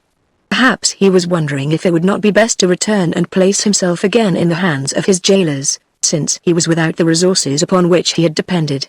After a little, however, he shook off the torpor that had for a time overpowered him, his eyes brightened, and, with a gesture of defiance, he left the steps, crossed the open square and walked down the Rue de l'Ancien Comedie. He strode onward now with a brisk, determined step of a man who has a definite aim in view, who knows where he is going now, murmured Father Absinthe, as he trotted along by Lecoq's side. "I do," replied the young detective. "And the proof is, that I am going to leave you, and run on in advance, to prepare for his reception. I may be mistaken, however, and as we must be prepared for any emergency, leave me the chalk marks as you go along. If our man doesn't come to the Hotel de MagneonBooks, as I think he will, I shall come back here to start in pursuit of you again." Just then an empty cab chanced to be passing, and Lecoq hastily got into it, telling the driver to take him to the Northern Railway station by the shortest route and as quickly as possible. As time was precious, he handed the cabman his fare while on the road, and then began to search his pocketbook, among the various documents confided to him by M. Segmuller, for a particular paper he would now require. Scarcely had the cab stopped at the Place de Roubaix than the young detective alighted and ran toward the Hotel de MagneonBooks, where, as on the occasion of his first visit, he found Madame Milner standing on a chair in front of her birdcage, obstinately trying to teach her starling German, while the bird with equal obstinacy repeated, "Camille. Where is Camille?" On perceiving the individual of questionable mien who had presumed to cross her threshold, the pretty widow did not deign to change her position. "What do you want?" she asked in a curt, sharp voice. "I am the nephew of a messenger at the Palais de Justice," replied Lecoq with an awkward bow, in perfect keeping with his attire. "On going to see my uncle this morning, I found him laid up with rheumatism, and he asked me to bring you this paper in his stead. It is a summons for you to appear at once before the investigating magistrate." This reply induced Madame Milner to abandon her perch. "Very well," she replied after glancing at the summons, "give me time to throw a shawl over my shoulder, and I'll start." Lecoq withdrew with another awkward bow, but he had not reached the street before a significant grimace betrayed his inward satisfaction. She had duped him once, and now he had repaid her. On looking round him he perceived a half-built house at the corner of the Rue Street Quentin, and being momentarily in want of a hiding place, he concluded that he had best conceal himself there. The pretty widow had only asked for sufficient time to slip on a shawl before starting, but then it so happened that she was rather particular as to her personal appearance, and such a plump, attractive little body as herself, having an eye perhaps to renewed wedlock, could not possibly be expected to tie her bonnet strings in less than a quarter of an hour. Hence, Lecoq's sojourn behind the scaffolding of the half-built house proved rather longer than he had expected, and at the thought that May might arrive at any moment he fairly trembled with anxiety. How much was he in advance of the fugitive? Half an hour, perhaps. And he had accomplished only half his task. At last, however, the coquettish landlady made her appearance as radiant as a spring morning. She probably wished to make up for the time she had spent over her toilet, for as she turned the corner she began to run. Lecoq waited till she was out of sight, and then bounding from his place of concealment, he burst into the Hotel de MagneonBooks like a bombshell. Fritz, the Bavarian lad, must have been warned that the house was to be left in his sole charge for some hours, for having comfortably installed himself in his mistress's own particular armchair, with his legs resting on another one, he had already commenced to fall asleep. "Wake up!" shouted Lecoq. "Wake up!" At the sound of this voice, which rang like a trumpet blast, Fritz sprang to his feet, frightened half out of his wits. "You see that I am an agent of the prefecture of police," said the visitor, showing his card. "Now, if you wish to avoid all sorts of disagreeable things, the least of which will be a sojourn in prison, you must obey me." The boy trembled in every limb. "Yes, mein Herr Monsieur, I mean I will obey you," he stammered.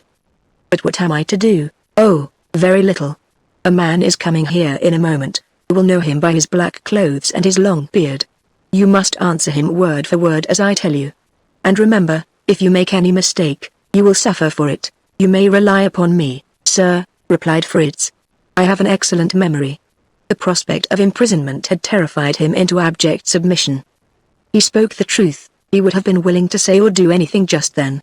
Lecoq profited by this disposition, and then clearly and concisely gave the lad his instructions. "And now," added he, "I must see and hear you. Where can I hide myself?" Fritz pointed to a glass door. "In the dark room there, sir. By leaving the door ajar you can hear and you can see everything through the glass." Without another word Lecoq darted into the room in question. Not a moment too soon, however, for the bell of the outer door announced the arrival of a visitor. It was May.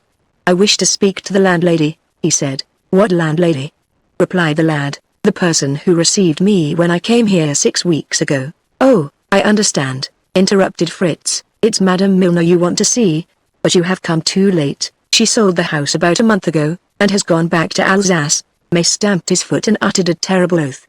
"I have come to claim something from her," he insisted. "Do you want me to call her successor?" Concealed behind the glass door, Lecoq could not help admiring Fritz, who was uttering these glaring falsehoods with that air of perfect candor which gives the Germans such a vast advantage over the Latin races, who seem to be lying even when they are telling the truth. "Her successor would order me off," exclaimed May. "I came to reclaim the money I paid for a room I never occupied. Such money is never refunded." May uttered some incoherent threat, in which such words as downright robbery and justice could be distinguished, and then abruptly walked back into the street, slamming the door behind him. "Well, did I answer properly?" asked Fritz triumphantly as Lecoq emerged from his hiding place. "Yes, perfectly," replied the detective. And then pushing aside the boy, who was standing in his way, he dashed after May. A vague fear almost suffocated him. It had struck him that the fugitive had not been either surprised or deeply affected by the news he had heard. He had come to the hotel depending upon Madame Milner's assistance, and the news of this woman's departure would naturally have alarmed him, for was she not the mysterious accomplice's confidential friend? Had May, then, guessed the trick that had been played upon him? And if so, how? Lecoq's good sense told him plainly that the fugitive must have been put on his guard, and on rejoining Father Absinthe, he immediately exclaimed, "May spoke to someone on his way to the hotel." "Why, how could you know that?" exclaimed the worthy man, greatly astonished. "Ah, I was sure of it." "Who did he speak to?" "To a very pretty woman, upon my word! Fair and plump as a partridge." "Ah, fate is against us," exclaimed Lecoq with an oath. "I run on in advance to Madame Milner's house, so that May shan't see her. I invent an excuse to send her out of the hotel, and yet they meet each other." Father Absinthe gave a despairing gesture. "Ah, if I had known," he murmured, "but you did not tell me to prevent May from speaking to the passers-by." Never mind, my old friend, said Lecoq, consolingly. It couldn't have been helped. While this conversation was going on, the fugitive had reached the Faubourg Montmartre, and his pursuers were obliged to hasten forward and get closer to their man, so that they might not lose him in the crowd. Now, resumed Lecoq when they had overtaken him, give me the particulars. Where did they meet? In the Rue Saint-Quentin, which saw the other first. May, what did the woman say?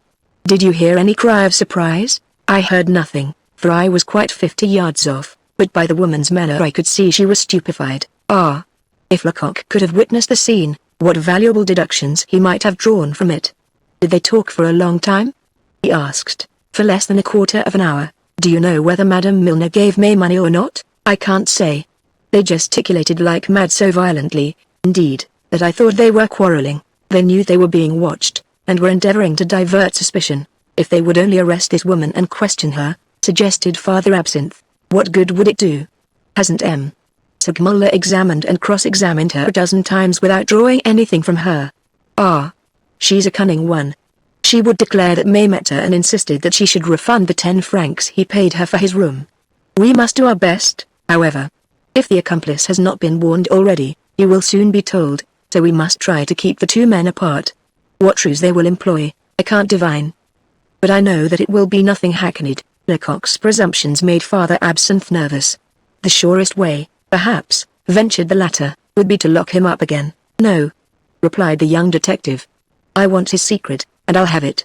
What will be said of us if we too allow this man to escape us? He can't be visible and invisible by turns, like the devil. We'll see what he is going to do now that he's got some money and a plan, for he has both at the present moment. I would stake my right hand upon it.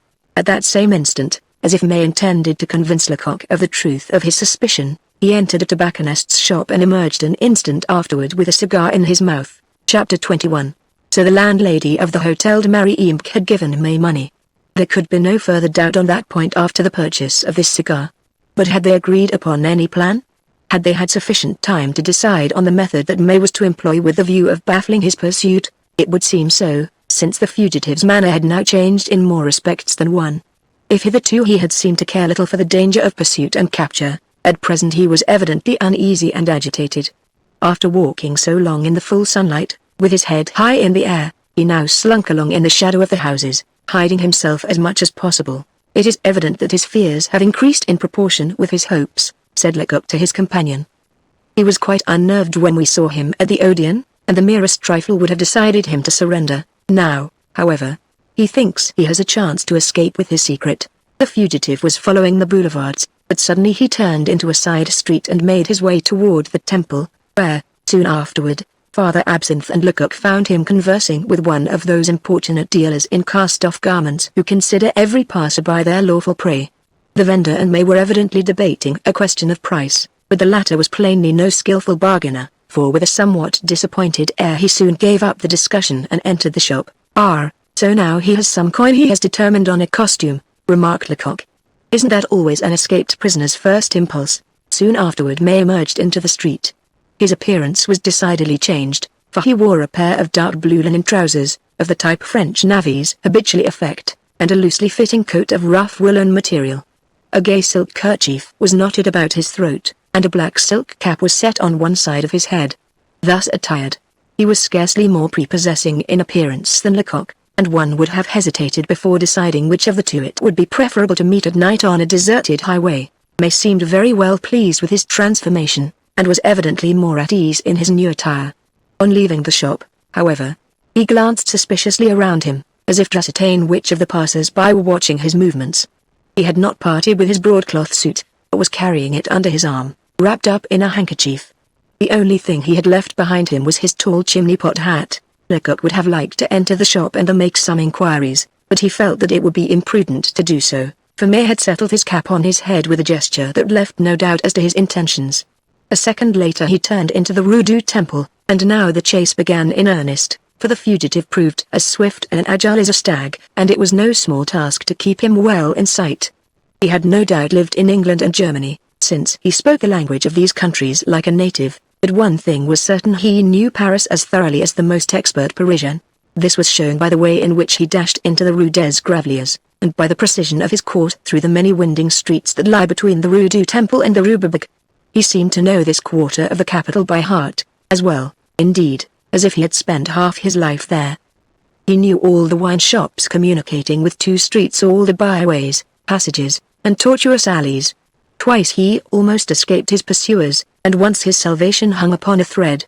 If he had remained in an obscure corner, where he was completely hidden, only an instant longer, the two detectives would have passed him by and his safety would have been assured. The pursuit presented immense difficulties. Night was coming on, and with it that light fog which almost invariably accompanies a spring sunset. Soon the street lamps glimmered luridly in the mist, and then it required a keen eyesight indeed to see even for a moderate distance. And, to add to this drawback, the streets were now thronged with workmen returning home after their daily toil, and with housewives intent on purchasing provisions for the evening meal, while round about each dwelling there congregated its numerous denizens swarming like bees around a hive. May, however, took advantage of every opportunity to mislead the persons who might be following him. Groups collected around some cheap jack's stall, street accidents, block of vehicles, everything was utilized by him with such marvelous presence of mind that he often glided through the crowd without leaving any sign of his passage. At last he left the neighborhood of the Rue des Gravelliers and made for a broader street. Reaching the Boulevard de Sebastopol, he turned to the left, and took a fresh start. He darted on with marvelous rapidity, with his elbows pressed close to his body, husbanding his breath and timing his steps with the precision of a dancing master. Never pausing, and without once turning his head, he ever hurried on. And it was at the same regular but rapid pace that he covered the Boulevard de Sebastopol, crossed the Place du Châtelet, and proceeded to mount the Boulevard Saint-Michel. Here he suddenly halted before a cab stand. He spoke to one of the drivers, opened the door of his vehicle, and jumped in. The cab started off at a rapid pace. But May was not inside. He had merely passed through the vehicle, getting out at the other door, and just as the driver was departing for an imaginary destination, May slipped into an adjacent cab which left the stand at a gallop. Perhaps, after so many ruses, after such formidable efforts, after this last stratagem, perhaps May believed that he was free. He was mistaken. Behind the cab which bore him onward, and while he leaned back against the cushions to rest, a man was running, and this man was Lecoq. Poor Father Absinthe had fallen by the way. In front of the Palais de Justice he paused, exhausted and breathless, and Lecoq had little hope of seeing him again, since he had all he could do to keep his man in sight without stopping to make the chalk marks agreed upon. May had instructed his driver to take him to the Place d'Italie, requesting him, moreover, to stop exactly in the middle of the square. This was about 100 paces from the police station in which he had been temporarily confined with the widow Chupin. When the vehicle halted, he sprang to the ground and cast a rapid glance around him, as if looking for some dreaded shadow. He could see nothing, however, for although surprised by the sudden stoppage, Lecoq had yet had time to fling himself flat on his stomach under the body of the cab, regardless of all danger of being crushed by the wheels. May was apparently reassured. He paid the cabman and then retraced his course toward the Rue Mouffetard. With a bound, Lecoq was on his feet again, and started after the fugitive as eagerly as a ravenous dog might follow a bone. He had reached the shadow cast by the large trees in the outer boulevards when a faint whistle resounded in his ears. "Further Absinthe!" he exclaimed in a tone of delighted surprise. "The same," replied the old detective, "and quite rested, thanks to a passing cabman who picked me up and brought me here." "Oh, enough," interrupted Lecoq. "Let us keep our eyes open." May was now walking quite leisurely. He stopped first before one and then before another of the numerous wine shops and eating houses that abound in this neighborhood. He was apparently looking for someone or something, which of the two Lecoq could not, of course, divine. However, after peering through the glass doors of 3 of these establishments and then turning away, the fugitive at last entered the 4th.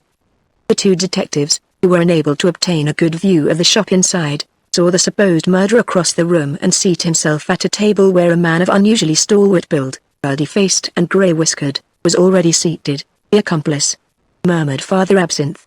Was this really the redoubtable accomplice? Under other circumstances Lecoq would have hesitated to place dependence on a vague similarity in personal appearance, but here probabilities were so strongly in favor of Father Absinthe's assertion that the young detective at once admitted its truth. Was not this meeting the logical sequence of May and Madame Milner's chance interview a few hours before? May, thought Lecoq, began by taking all the money Madame Milner had about her, and then instructed her to tell his accomplice to come and wait for him in some cheap restaurant near here. If he hesitated and looked inside the different establishments, it was only because he hadn't been able to specify any particular one. Now, if they don't throw aside the mask, it will be because May is not sure he has eluded pursuit and because the accomplice fears that Madame Milner may have been followed. The accomplice, if this new personage was really the accomplice, had resorted to a disguise not unlike that which May and Lecoq had both adopted. He wore a dirty blue blouse and a hideous old slouch hat, which was well nigh in tatters. He had, in fact, rather exaggerated his makeup, but his sinister physiognomy attracted especial attention even beside the depraved and ferocious faces of the other customers in the shop. For this low-eating house was a regular den of thieves and cutthroats. Among those present there were not 4 workmen really worthy of that name. The others occupied in eating and drinking there were all more or less familiar with prison life. The least to be dreaded were the barriere loafers, easily recognized by their glazed caps and their loosely knotted neckerchiefs. The majority of the company appeared to consist of this class, and yet May, that man who was so strongly suspected of belonging to the highest social sphere, seemed to be perfectly at home. He called for the regular ordinary and a chopin of wine, and then, after gulping down his soup, bolted great pieces of beef, pausing every now and then to wipe his mouth on the back of his sleeve. But was he conversing with his neighbor? This it was impossible to discern through the glass door, all obscured by smoke and steam. "I must go in," said Lecoq, resolutely. "I must get a place near them, and listen." "Don't think of such a thing," said Father Absinthe. "What if they recognized you?" "They won't recognize me. If they do, they'll kill you." Lecoq made a careless gesture. "I certainly think that they wouldn't hesitate to rid themselves of me at any cost." "But, nonsense. A detective who is afraid to risk his life is no better than a low spy." "Why? You never saw even Gerald flinch." Perhaps Father Absinthe had wished to ascertain if his companion's courage was equal to his shrewdness and sagacity. If such were the case he was satisfied on this score now. "You, my friend, will remain here to follow them if they leave hurriedly," resumed Lecoq, who in the meanwhile had already turned the handle of the door.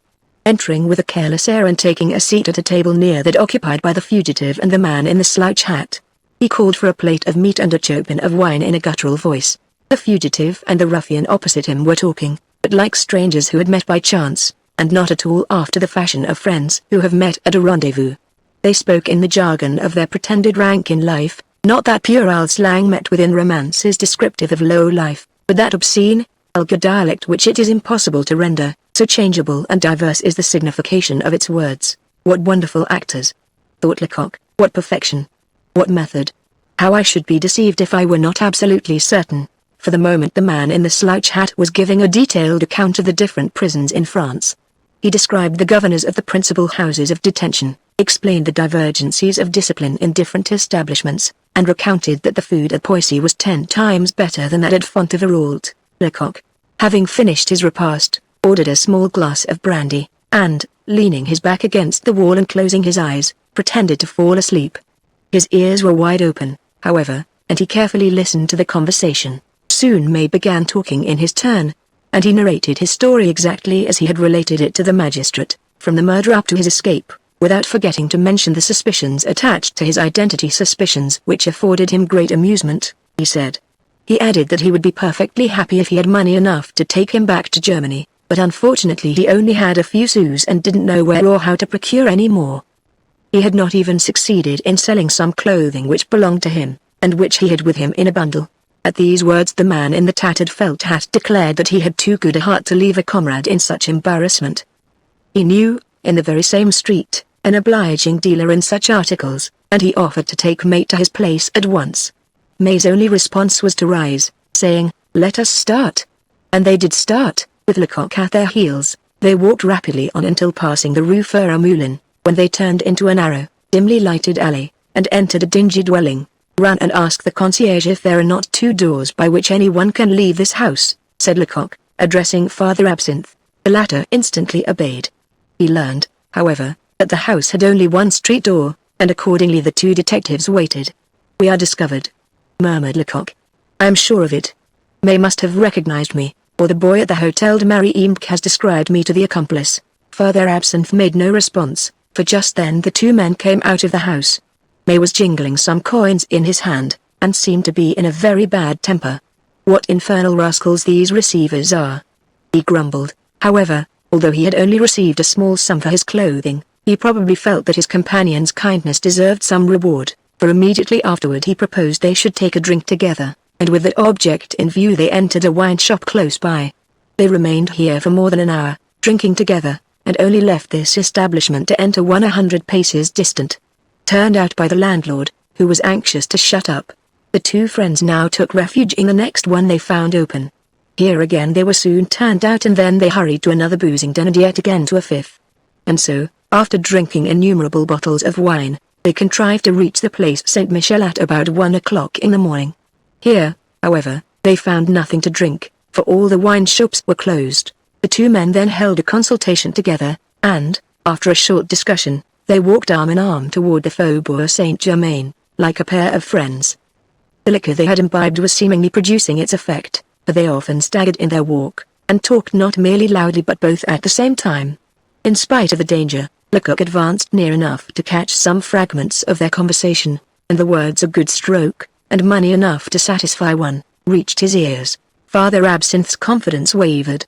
"All this will end badly," he murmured. "Don't be alarmed," replied his friend. "I frankly confess that I don't understand the maneuvers of these wily confederates, but what does that matter after all? Now the two men are together, I feel sure of success, sure. If one runs away, the other will remain, and Jekyll shall soon see which is right, he or I." Meanwhile the two drunkards had slackened their pace. By the manner in which they examined the magnificent mansions of the Faubourg Saint-Germain, one might have suspected them of the very worst intentions. In the Rue de Varennes, at only a few steps from the Rue de la Chaise, they suddenly paused before a wall of moderate height surrounding an immense garden. The man in the slouch hat now did the talking, and explained to May, as the detectives could tell by his gestures, that the mansion to which the garden belonged had its front entrance in the Rue de Grenelle. "Ah," growled Lecoq, "how much further will they carry this nonsense?" They carried it farther than the young detective had ever imagined. May suddenly sprang onto his companion's shoulders, and raised himself to a level with the summit of the wall. An instant afterward a heavy thud might have been heard. He had let himself drop into the garden. The man in the slouch hat remained in the street to watch. The enigmatical fugitive had accomplished this strange, inconceivable design so swiftly that Lecoq had neither the time nor the desire to oppose him. His amazement at this unexpected misfortune was so great that for an instant he could neither think nor move. But he quickly regained his self-possession, and at once decided what was to be done. With a sure eye he measured the distance separating him from May's accomplice, and with 3 bounds he was upon him. The man in the slouched hat attempted to shout, but an iron hand stifled the cry in his throat. He tried to escape, and to beat off his assailant, but a vigorous kick stretched him on the ground as if he had been a child. Before he had time to think of further resistance he was bound, gagged, and carried, half suffocated, to the corner of the Rue de la Chaise. No sound had been heard, not a word, not an ejaculation, not even a noise of shuffling, nothing. Any suspicious sound might have reached May, on the other side of the wall, and warned him of what was going on. "How strange," murmured Father Absinthe, too much amazed to lend a helping hand to his younger colleague. "How strange. Who would have supposed—" "Enough. Enough," interrupted Lecoq, in that harsh, imperious voice, which imminent peril always gives to energetic men. "Enough!" We will talk tomorrow. I must run away for a minute, and you will remain here. If May shows himself, capture him, don't allow him to escape. I understand, but what is to be done with the man who is lying there? Leave him where he is. I have bound him securely, so there is nothing to fear. When the night police pass, we will give him into charge." He paused and listened. A short way down the street, heavy, measured footsteps could be heard approaching. "There they come," said Father Absinthe. "Ah! I dared not hope it. I shall have a good chance now." At the same moment, 2 sergeants d'Auville, whose attention had been attracted by this group at the street corner, hastened toward them. In a few words, Lecoq explained the situation, and it was decided that one of the sergeants should take the accomplice to the station house, while the other remained with Father Absinthe to cut off May's retreat. "And now," said Lecoq, "I will run round to the Rue de Grenelle and give the alarm." "To whose house does this garden belong?" "What?" replied one of the sergeants in surprise. "Don't you know the gardens of the Duc de Sairmeuse, the famous duke who is a millionaire 10 times over, and who was formerly the friend—" "Ah, yes, I know," said Lecoq. "The thief," resumed the sergeant, "walked into a pretty trap when he got over that wall. There was a reception at the mansion this evening, as there is every Monday, and everyone in the house is still up. The guests are only just leaving, for there were 5 or 6 carriages still at the door as we passed by." Lecoq darted off, extremely troubled by what he had just heard. It now seemed to him that if May had got into this garden, it was not for the purpose of committing a robbery, but in the hope of throwing his pursuers off the track, and making his escape by way of the Rue de Grenelle, which he hoped to do unnoticed, in the bustle and confusion attending the departure of the guests. On reaching the Hôtel des Hermeuses, a princely dwelling, the long facade of which was brilliantly illuminated, Lecoq found a last carriage just coming from the courtyard, while several footmen were extinguishing the lights, and an imposing Suisse, dazzling to behold in his gorgeous livery, prepared to close the heavy double doors of the grand entrance. The young detective advanced toward this important personage. "Is this the Hôtel des Hermeuses?" he inquired. The Suisse suspended his work to survey the audacious vagabond who ventured to question him, and then in a harsh voice replied, "I advise you to pass on. I want none of your jesting." Lecoq had forgotten that he was clad as a barrier loafer. "Ah," he rejoined, "I'm not what I seem to be. I'm an agent of the Secret Service, by name Lecoq. Here is my card, and I came to tell you that an escaped criminal has just scaled the garden wall in the rear of the Hôtel des Hermeuses." A criminal? The young detective thought a little exaggeration could do no harm, and might perhaps ensure him more ready aid. "Yes," he replied, "and one of the most dangerous kind, a man who has the blood of 3 victims already on his hands. We have just arrested his accomplice, who helped him over the wall." The flunkey's ruby nose paled perceptibly. "I will summon the servants," he faltered, and suiting the action to the word, he was raising his hand to the bell chain, employed to announce the arrival of visitors, when Lecoq hastily stopped him. "A word first," said he. "Might not the fugitive have passed through the house and escaped by this door, without being seen? In that case he would be far away by this time." "Impossible." "But why?" "Excuse me, but I know what I am saying. First, the door opening into the garden is closed. It is only open during grand receptions, not for our ordinary Monday drawing rooms. Secondly, Munson requires me to stand on the threshold of the street door when he is receiving.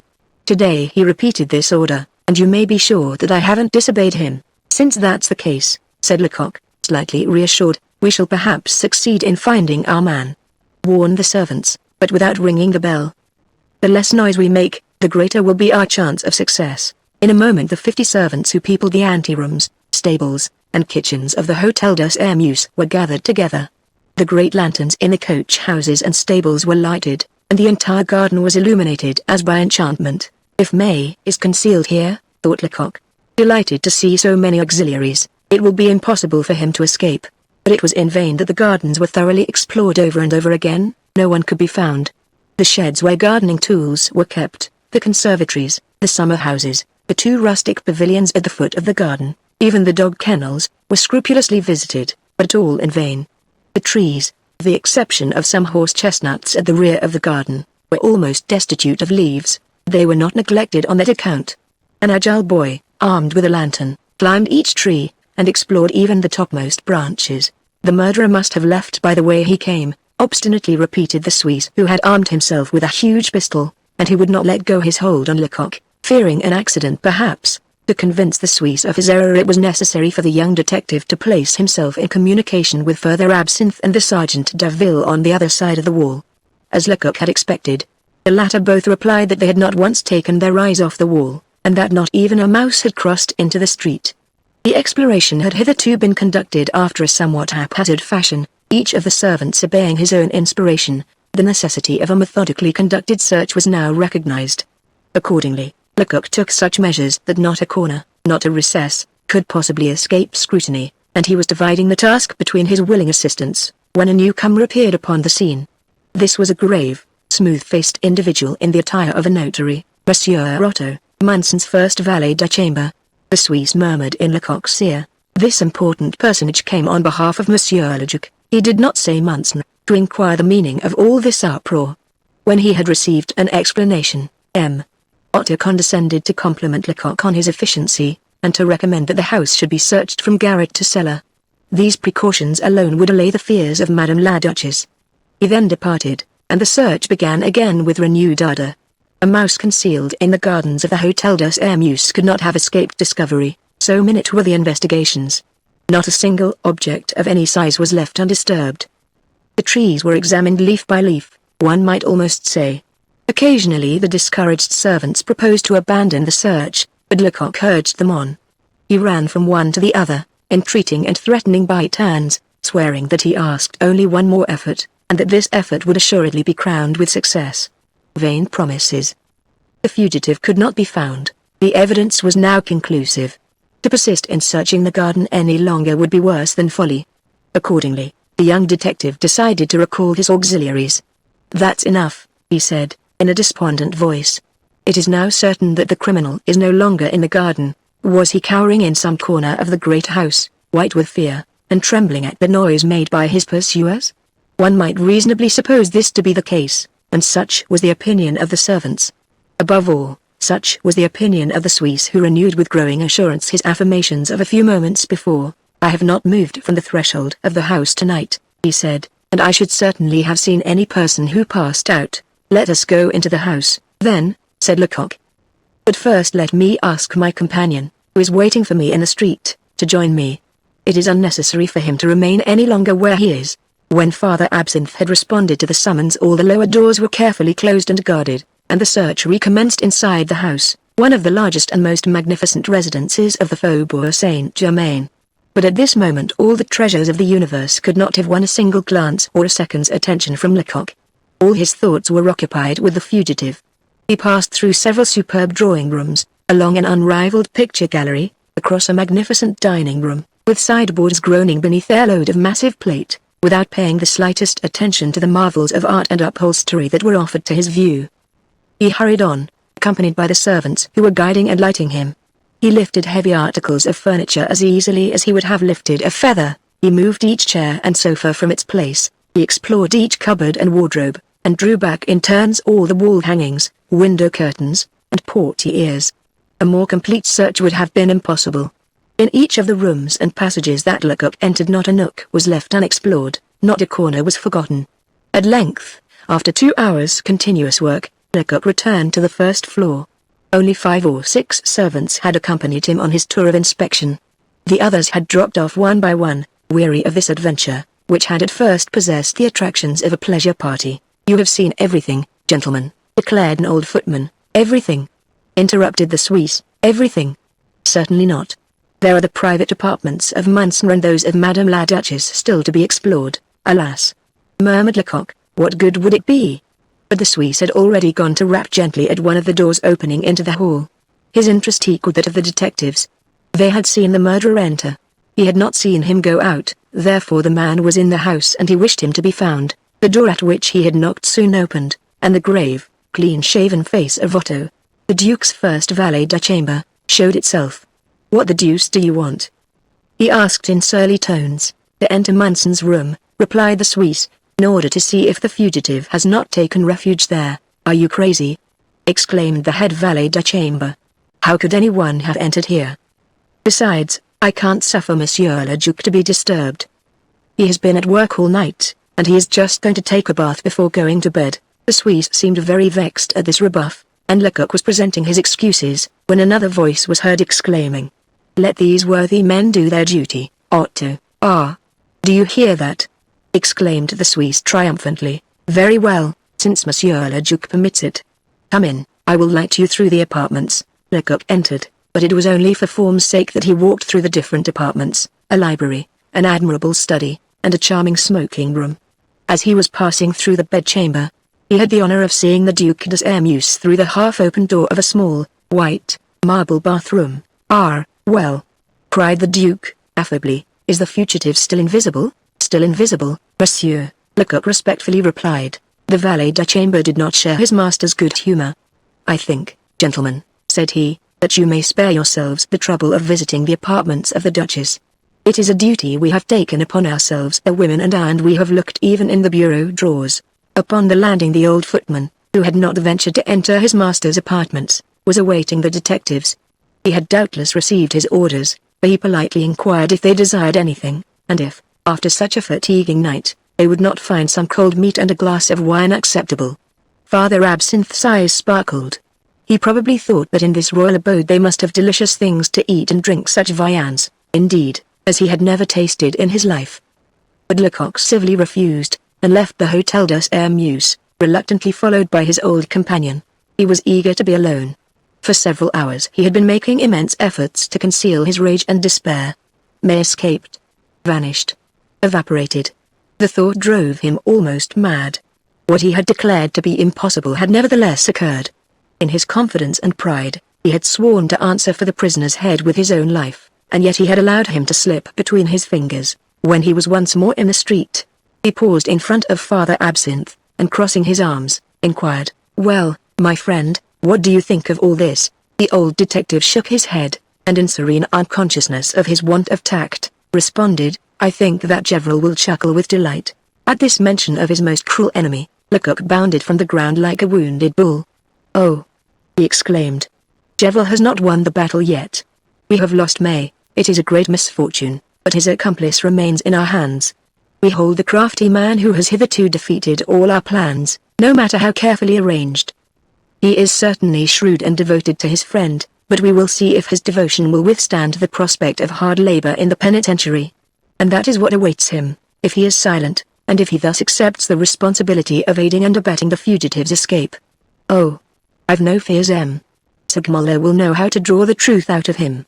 So speaking, Lecoq brandished his clenched fist with a threatening air, and then, in calmer tones, he added, "But we must go to the station house where the accomplice was removed. I wish to question him a little." Chapter 22. It was 6 o'clock, and the dawn was just breaking when Father Absinthe and his companion reached the station house, where they found the superintendent seated at a small table, making out his report.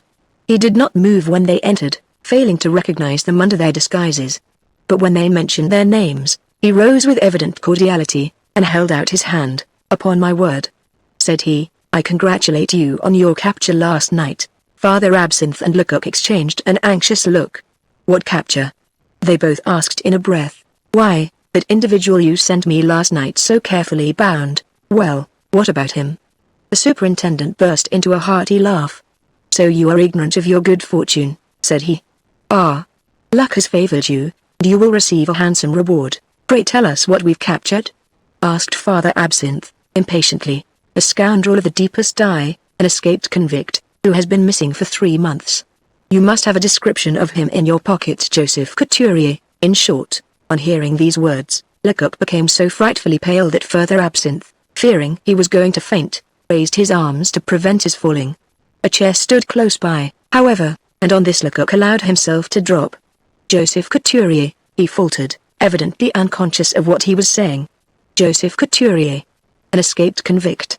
The superintendent certainly did not understand Lecoq's agitation any better than Father Absinthe's discomfited air. "You have reason to be proud of your work. Your success will make a sensation this morning," he repeated. "You have captured a famous prize. I can see Gevril's nose now when he hears the news. Only yesterday he was boasting that he alone was capable of securing this dangerous rascal. After such an irreparable failure as that which had overtaken Lecoq, the unintended irony of these compliments was bitter in the extreme. The superintendent's words of praise fell on his ears like so many blows from a sledgehammer. "You must be mistaken," he eventually remarked, rising from his seat and summoning all his energy to his assistance. "That man is not Couturier." "Oh, I'm not mistaken, you may be quite sure of that. He fully answers the description appended to the circular ordering his capture, and even the little finger of his left hand is lacking, as is mentioned." "Ah, that's a proof indeed," groaned Father Absinthe. "It is indeed. And I know another one more conclusive still. Couturier is an old acquaintance of mine. I have had him in custody before, and he recognized me last night just as I recognized him."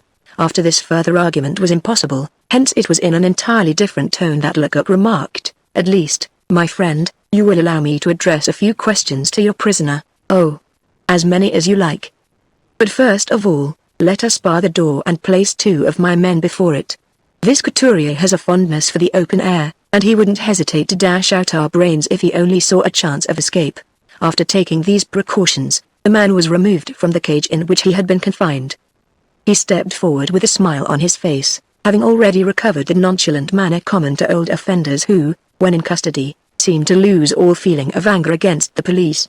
They are not unlike those gamblers who, after losing their last halfpenny, nevertheless willingly shake hands with their adversary. Couturier at once recognized Lecoq. "Ah," said he, "it was you who did that business last night. You can boast of having a solid fist." You fell upon me very unexpectedly, and the back of my neck is still the worse for your clutch. Then, if I were to ask a favor of you, you wouldn't be disposed to grant it? Oh, yes. All the same. I have no more malice in my composition than a chicken, and I rather like your face. What do you want of me? I should like to have some information about the man who accompanied you last night. Couturier's face darkened. I am really unable to give you any, he replied. Why? Because I don't know him. I never saw him before last night. It's hard to believe that. A fellow doesn't enlist the first comer for an expedition like yours last evening. Before undertaking such a job with a man, one finds out something about him. I don't say I haven't been guilty of a stupid blunder, replied Couturier. Indeed, I could murder myself for it. But there was nothing about the man to make me suspect that he belonged to the Secret Service. He spread a net for me, and I jumped into it. It was made for me, of course, but it wasn't necessary for me to put my foot into it. You are mistaken, my man, said Lecoq. The individual in question didn't belong to the police force. I pledge you my word of honor, he didn't. For a moment Couturier surveyed Lecoq with a knowing air, as if he hoped to discover whether he was speaking the truth or attempting to deceive him. I believe you, he said at last. And to prove it I'll tell you how it happened. I was dining alone last evening in a restaurant in the Rue Mouffetard, when that man came in and took a seat beside me. Naturally we began to talk, and I thought him a very good sort of a fellow. I forget how it began, but somehow or other he mentioned that he had some clothes he wanted to sell, and being glad to oblige him, I took him to a friend, who bought them from him. It was doing him a good turn, wasn't it? Well, he offered me something to drink, and I returned the compliment. We had a number of glasses together, and by midnight I began to see double. He then began to propose a plan, which, he swore, would make us both rich. It was to steal the plate from a superb mansion. There would be no risk for me, he would take charge of the whole affair. I had only to help him over the wall, and keep watch. The proposal was tempting, was it not? You would have thought so, if you had been in my place, and yet I hesitated. But the fellow insisted. He swore that he was acquainted with the habits of the house, that Monday evening was a grand gala night there, and that on these occasions the servants didn't lock up the plate. After a little while I consented. A fleeting flush tinged Lecoq's pale cheeks. Are you sure he told you that the Duc de Sairmeuse received every Monday evening? He asked, eagerly. Certainly, how else could I have known it? He even mentioned the name you uttered just now, a name ending in "use." A strange thought had just flitted through Lecoq's mind.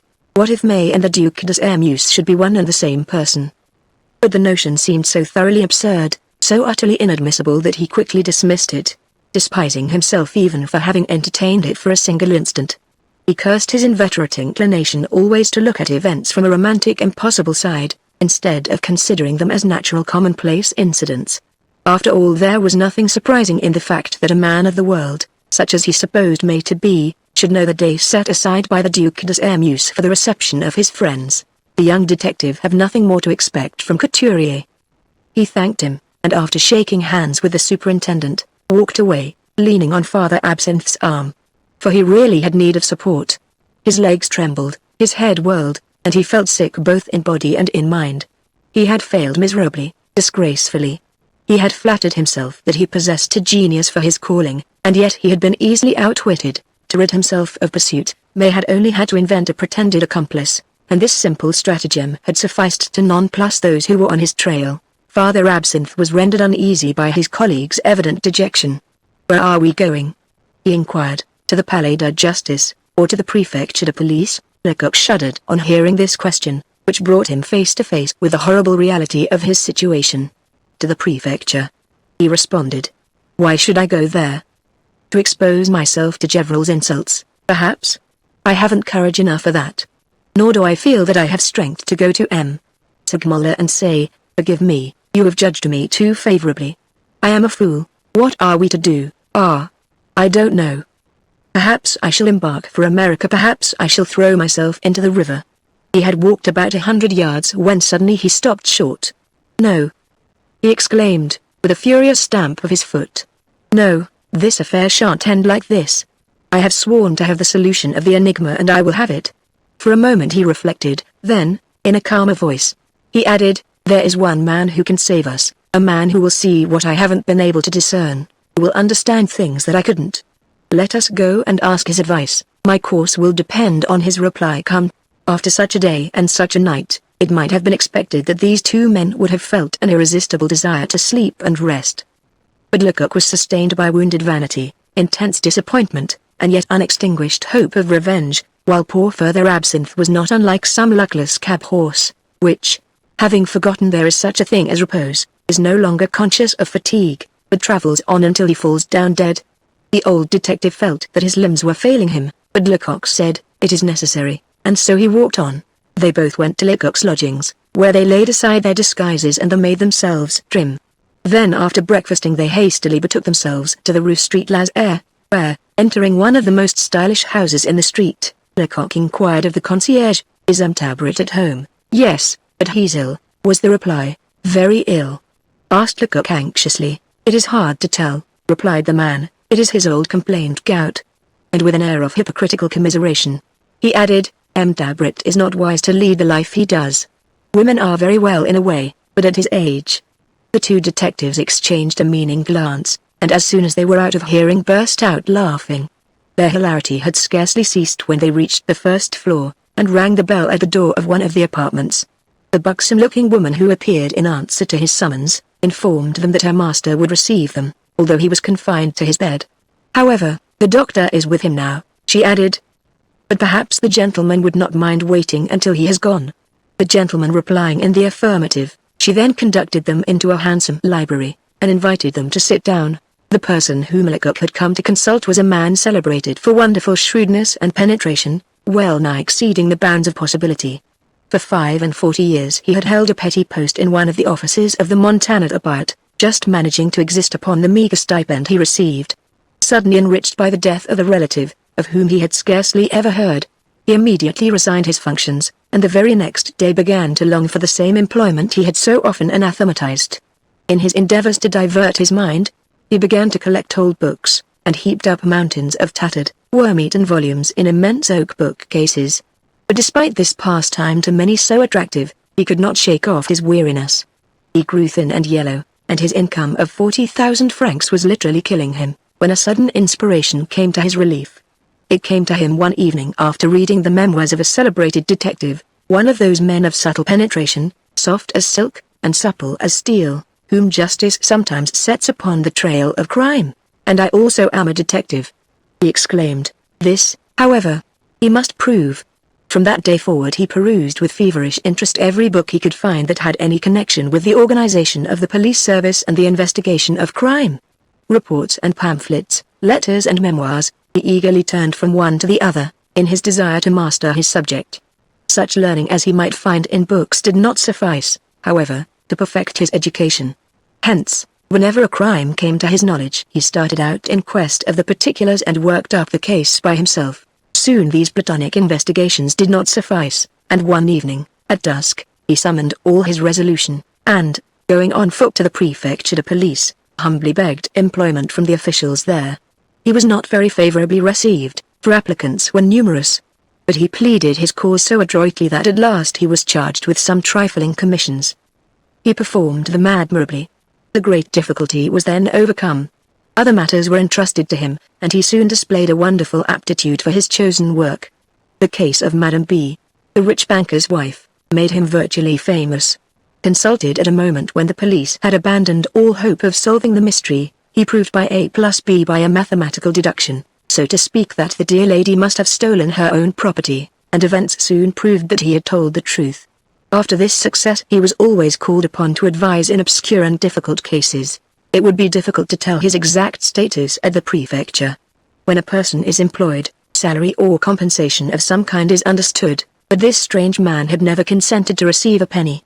What he did for his own pleasure, for the gratification of a passion which had become his very life. When the funds allowed him for expenses seemed insufficient, he at once opened his private purse, and the men who worked with him never went away without some substantial token of his liberality. Of course, such a man had many enemies. He did as much work and far better work than any two inspectors of police, and he didn't receive a sou of salary. Hence, in calling him spoiled trade, his rivals were not far from right.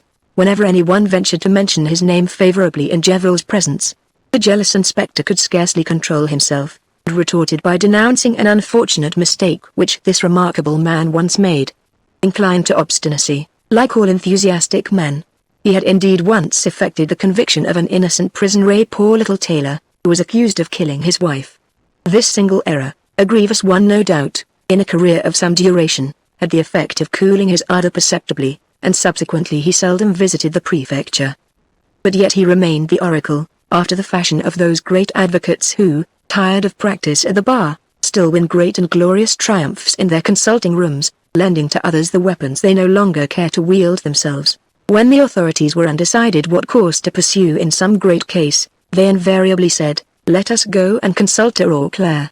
For this was the name by which he was most generally known, a sobriquet derived from a phrase which was always on his lips. He was constantly saying, "Il faut que cela soit Tirauclair," that must be brought to light. Hence, the not altogether inappropriate appellation of Père Tirauclair, or Father Bring to Light.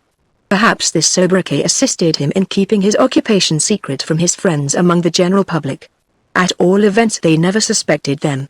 His disturbed life when he was working up a case, the strange visitors he received, his frequent and prolonged absences from home, were all imputed to a very unreasonable inclination to gallantry. His concierge was deceived as well as his friends, and laughing at his supposed infatuation, disrespectfully called him an old libertine. It was only the officials of the detective force who knew that Tirauclair and Tabret were one and the same person. Lecoq was trying to gain hope and courage by reflecting on the career of this eccentric man, when the buxom housekeeper re-entered the library and announced that the physician had left. At the same time she opened a door and exclaimed, "This is the room, you gentlemen can enter now." Chapter 23.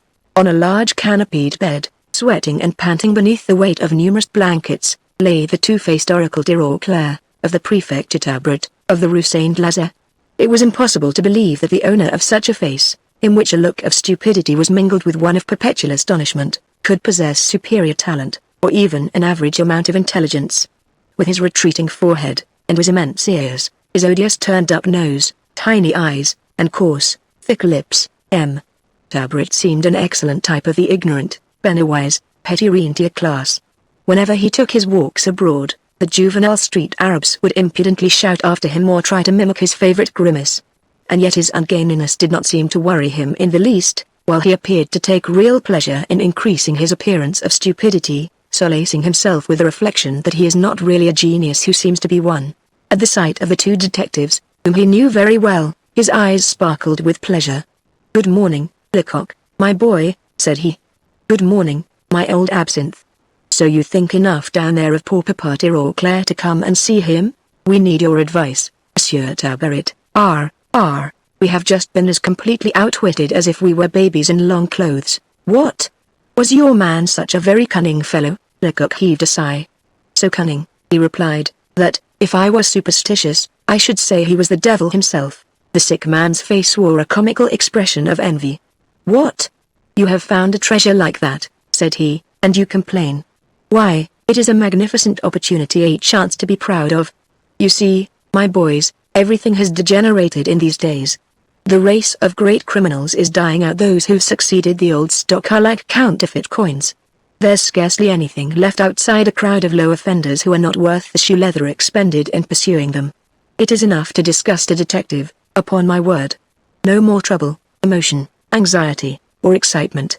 When a crime is committed nowadays, the criminal is jailed the next morning. You've only to take the omnibus, and go to the culprit's house and arrest him. He's always found, the more the pity. But what has your fellow been up to? He has killed 3 men. Oh, said old Tabret, in 3 different tones, plainly implying that this criminal was evidently superior to others of his species. And where did this happen? In a wine shop near the Barriere. Oh, yes, I recollect, a man named May. The murders were committed in the widow Chapin's cabin. I saw the case mentioned in the Gazette des Tribunaux, and your comrade, Fanfalot Lacuriel, who comes to see me, told me you were strangely puzzled about the prisoner's identity. So you are charged with investigating the affair? So much the better. Tell me all about it, and I will assist you as well as I can." Suddenly checking himself, and lowering his voice, Tirauclair added, "But first of all, just do me the favor to get up. Now, wait a moment, and when I motion you, open that door there, on the left, very suddenly. Marriott, my housekeeper, who is curiosity incarnate, is standing there listening. I hear her hair rubbing against the lock. Now, the young detective immediately obeyed, and Marriott, caught in the act, hastened away, pursued by her master's sarcasms. You might have known that you couldn't succeed at that, he shouted after her. Although Lecoq and Further Absinthe were much nearer the door than old de Rauclair, neither of them had heard the slightest sound, and they looked at each other in astonishment, wondering whether their host had been playing a little farce for their benefit, or whether his sense of hearing was really so acute as this incident would seem to indicate. Now, said Talbot, settling himself more comfortably upon his pillows, now I will listen to you, my boy. Marriott will not come back again. On his way to Talbot's, Lecoq had busied himself in preparing his story, and it was in the clearest possible manner that he related all the particulars, from the moment when Gevril opened the door of the Poivriere to the instant when May leapt over the garden wall in the rear of the Hotel des Hermius. While the young detective was telling his story, old Talbot seemed completely transformed. His gout was entirely forgotten.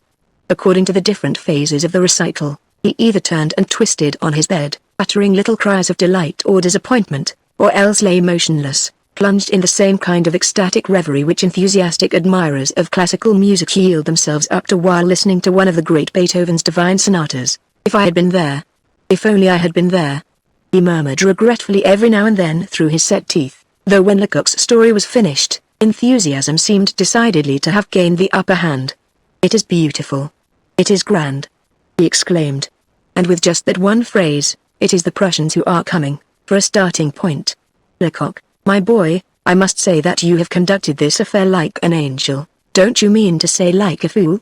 Asked the discouraged detective. No, my friend, certainly not. You have rejoiced my old heart.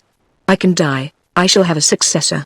Ah, that Gevril who betrayed you, for he did betray you, there's no doubt about it. That obtuse, obstinate general is not worthy to blacken your shoes. You overpower me, Monsieur Talbot.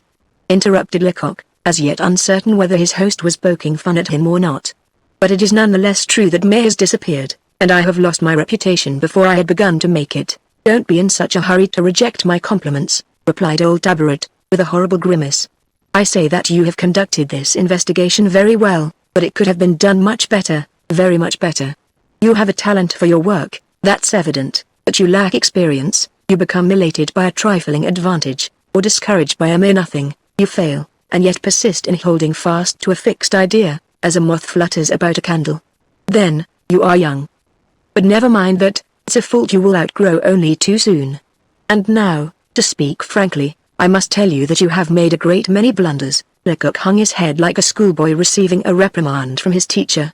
After all, was he not a scholar, and was not this old man his master? I will now enumerate your mistakes, continued old Talbot, and I will show you how, on at least 3 occasions, you allowed an opportunity for solving this mystery to escape you. But, pooh. My boy, let me talk a little while now. What axiom did you start with? You said, always distrust appearances, believe precisely the contrary of what appears true, or even probable. Yes, that is exactly what I said to myself, and it was a very wise conclusion. With that idea in your lantern to light your path, you ought to have gone straight to the truth. But you are young, as I said before, and the very first circumstance you find that seems at all probable you quite forget the rule which, as you yourself admit, should have governed your conduct. As soon as you meet a fact that seems even more than probable, you swallow it as eagerly as a gudgeon swallows an angler's bait. This comparison could but pique the young detective. I don't think I've been so simple as that, protested he. What did you think, then, when you heard that M. D'Escorval had broken his leg in getting out of his carriage?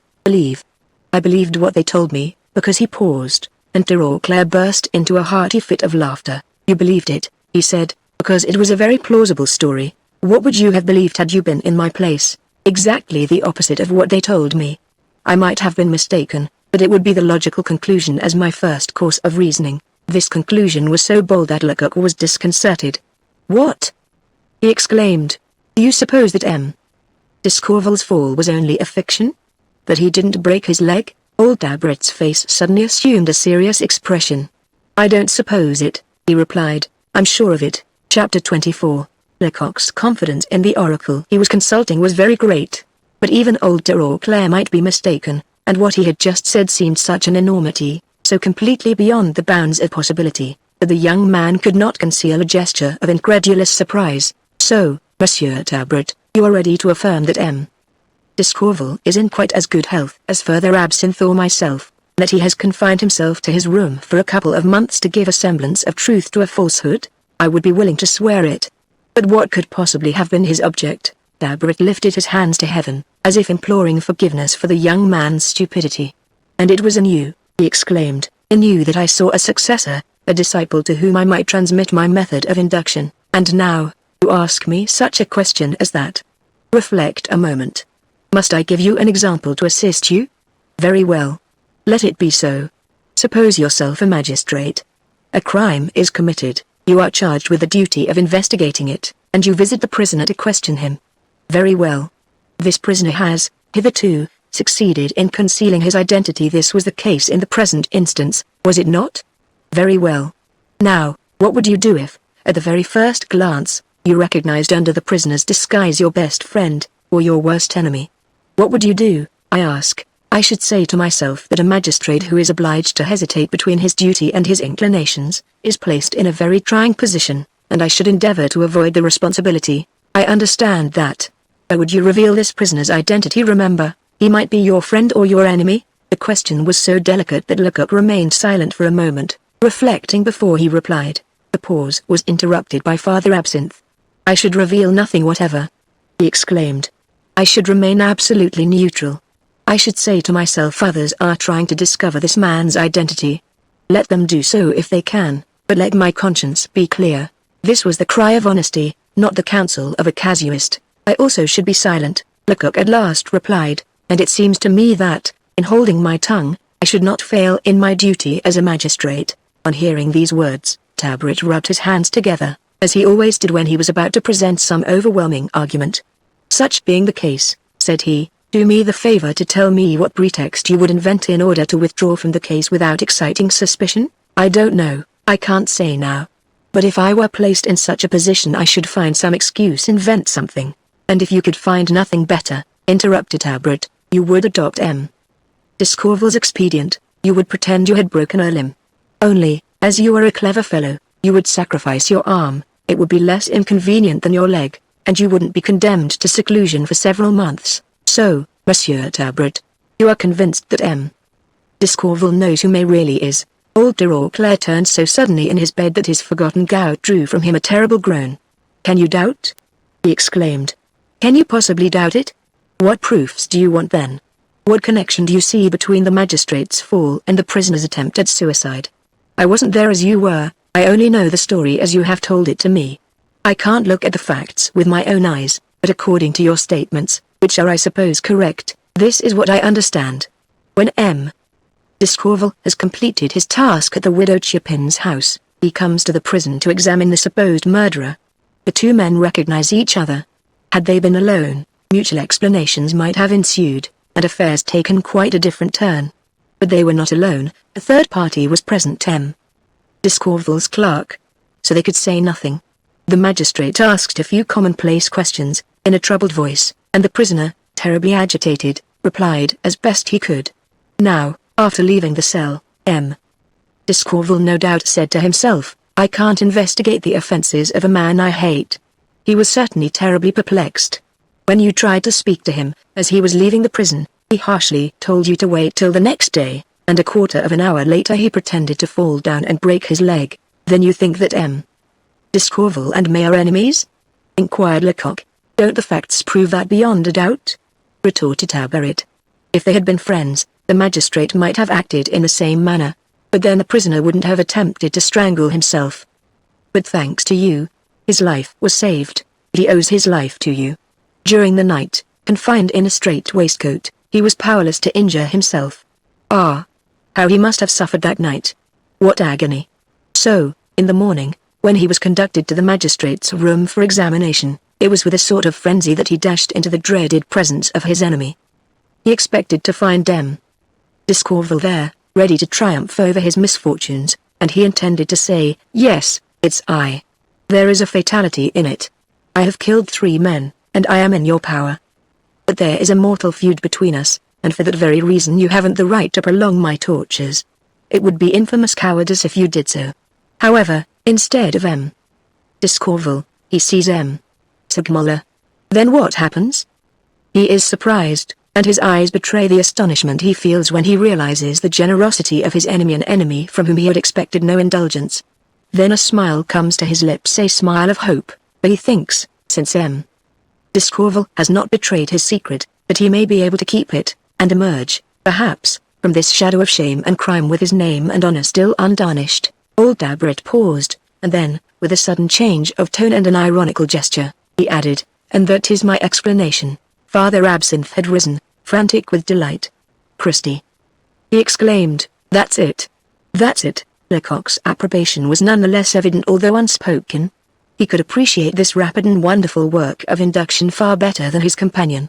For a moment or two old Dabret reclined upon his pillows enjoying the sweets of admiration, then he continued, "Do you wish for further proofs, my boy? Recollect the perseverance M. Discorval displayed in sending to M.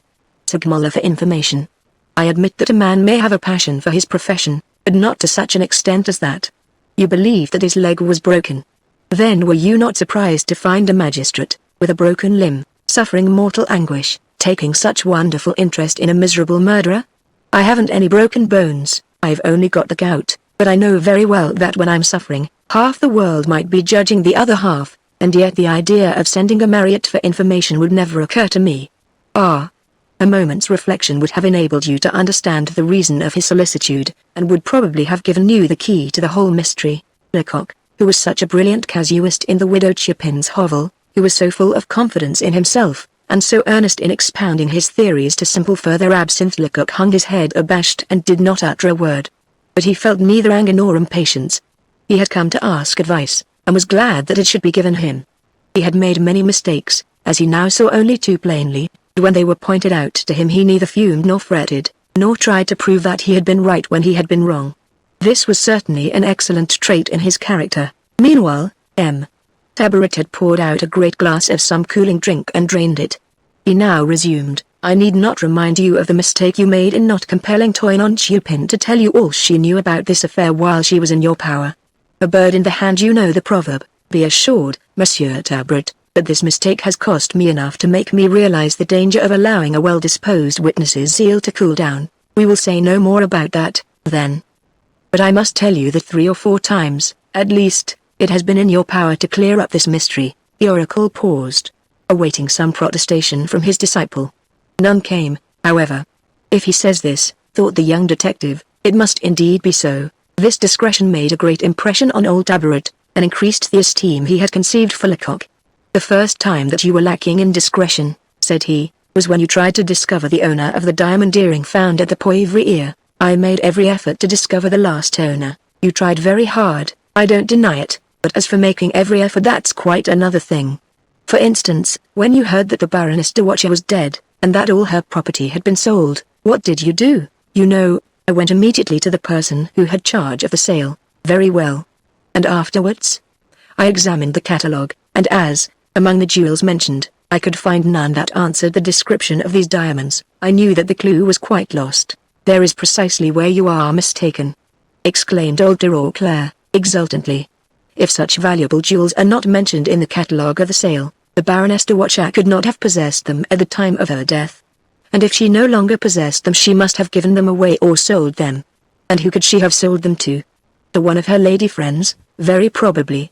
For this reason, had I been in your place, I should have found out the names of her intimate friends. This would have been a very easy task, and then, I should have tried to win the favor of all the ladies' maids in the service of these friends. This would have only been a pastime for a good-looking young fellow like you. Then, I should have shown this earring to each maid in succession until I found one who said, 'That diamond belongs to my mistress,' or one who was seized with a nervous trembling.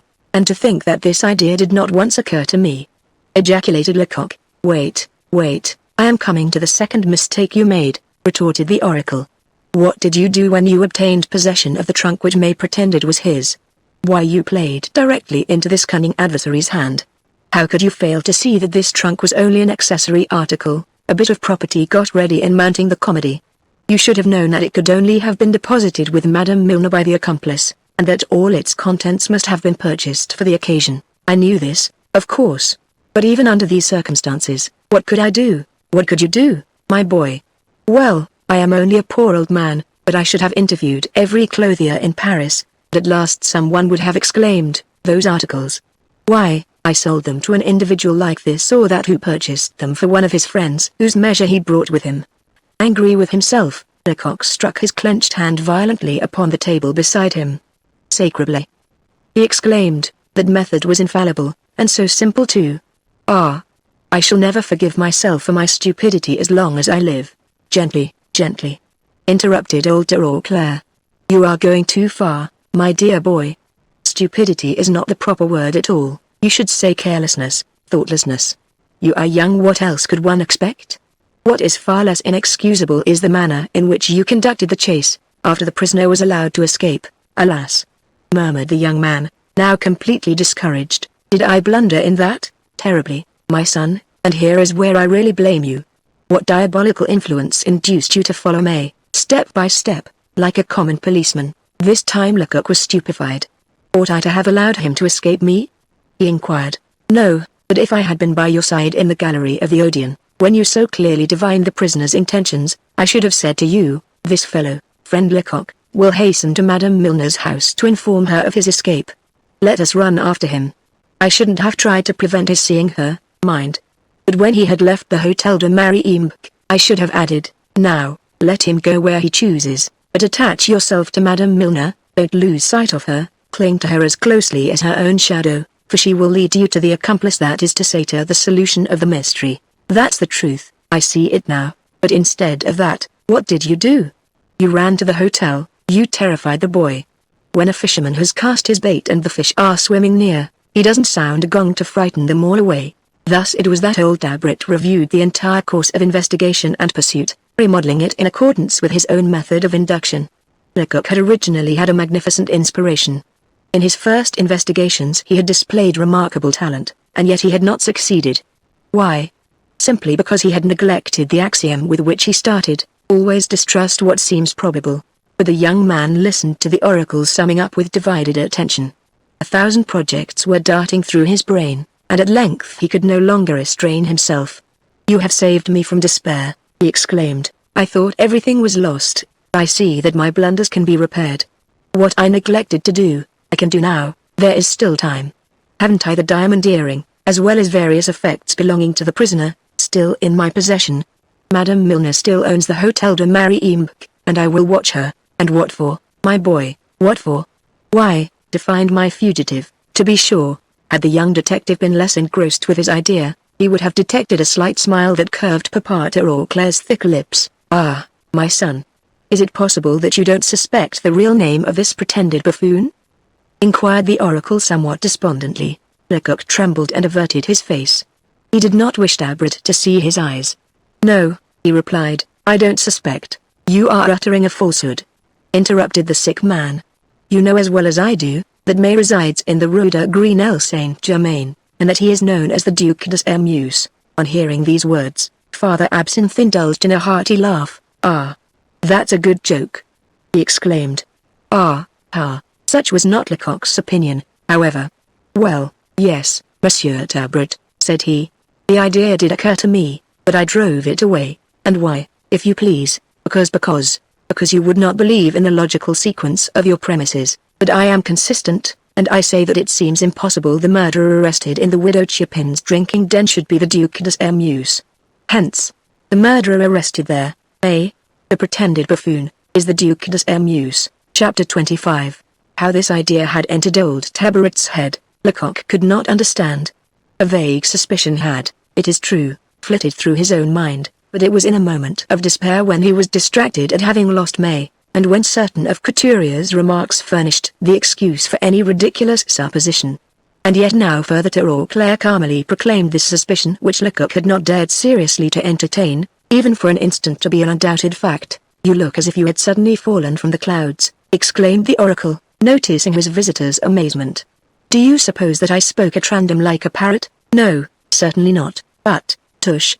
You are surprised because you know nothing of contemporary history. If you don't wish to remain all your life a common detective, like your friend Gaboriau, you must read, and make yourself familiar with all the leading events of the century. I must confess that I don't see the connection. Dabrit did not deign to reply.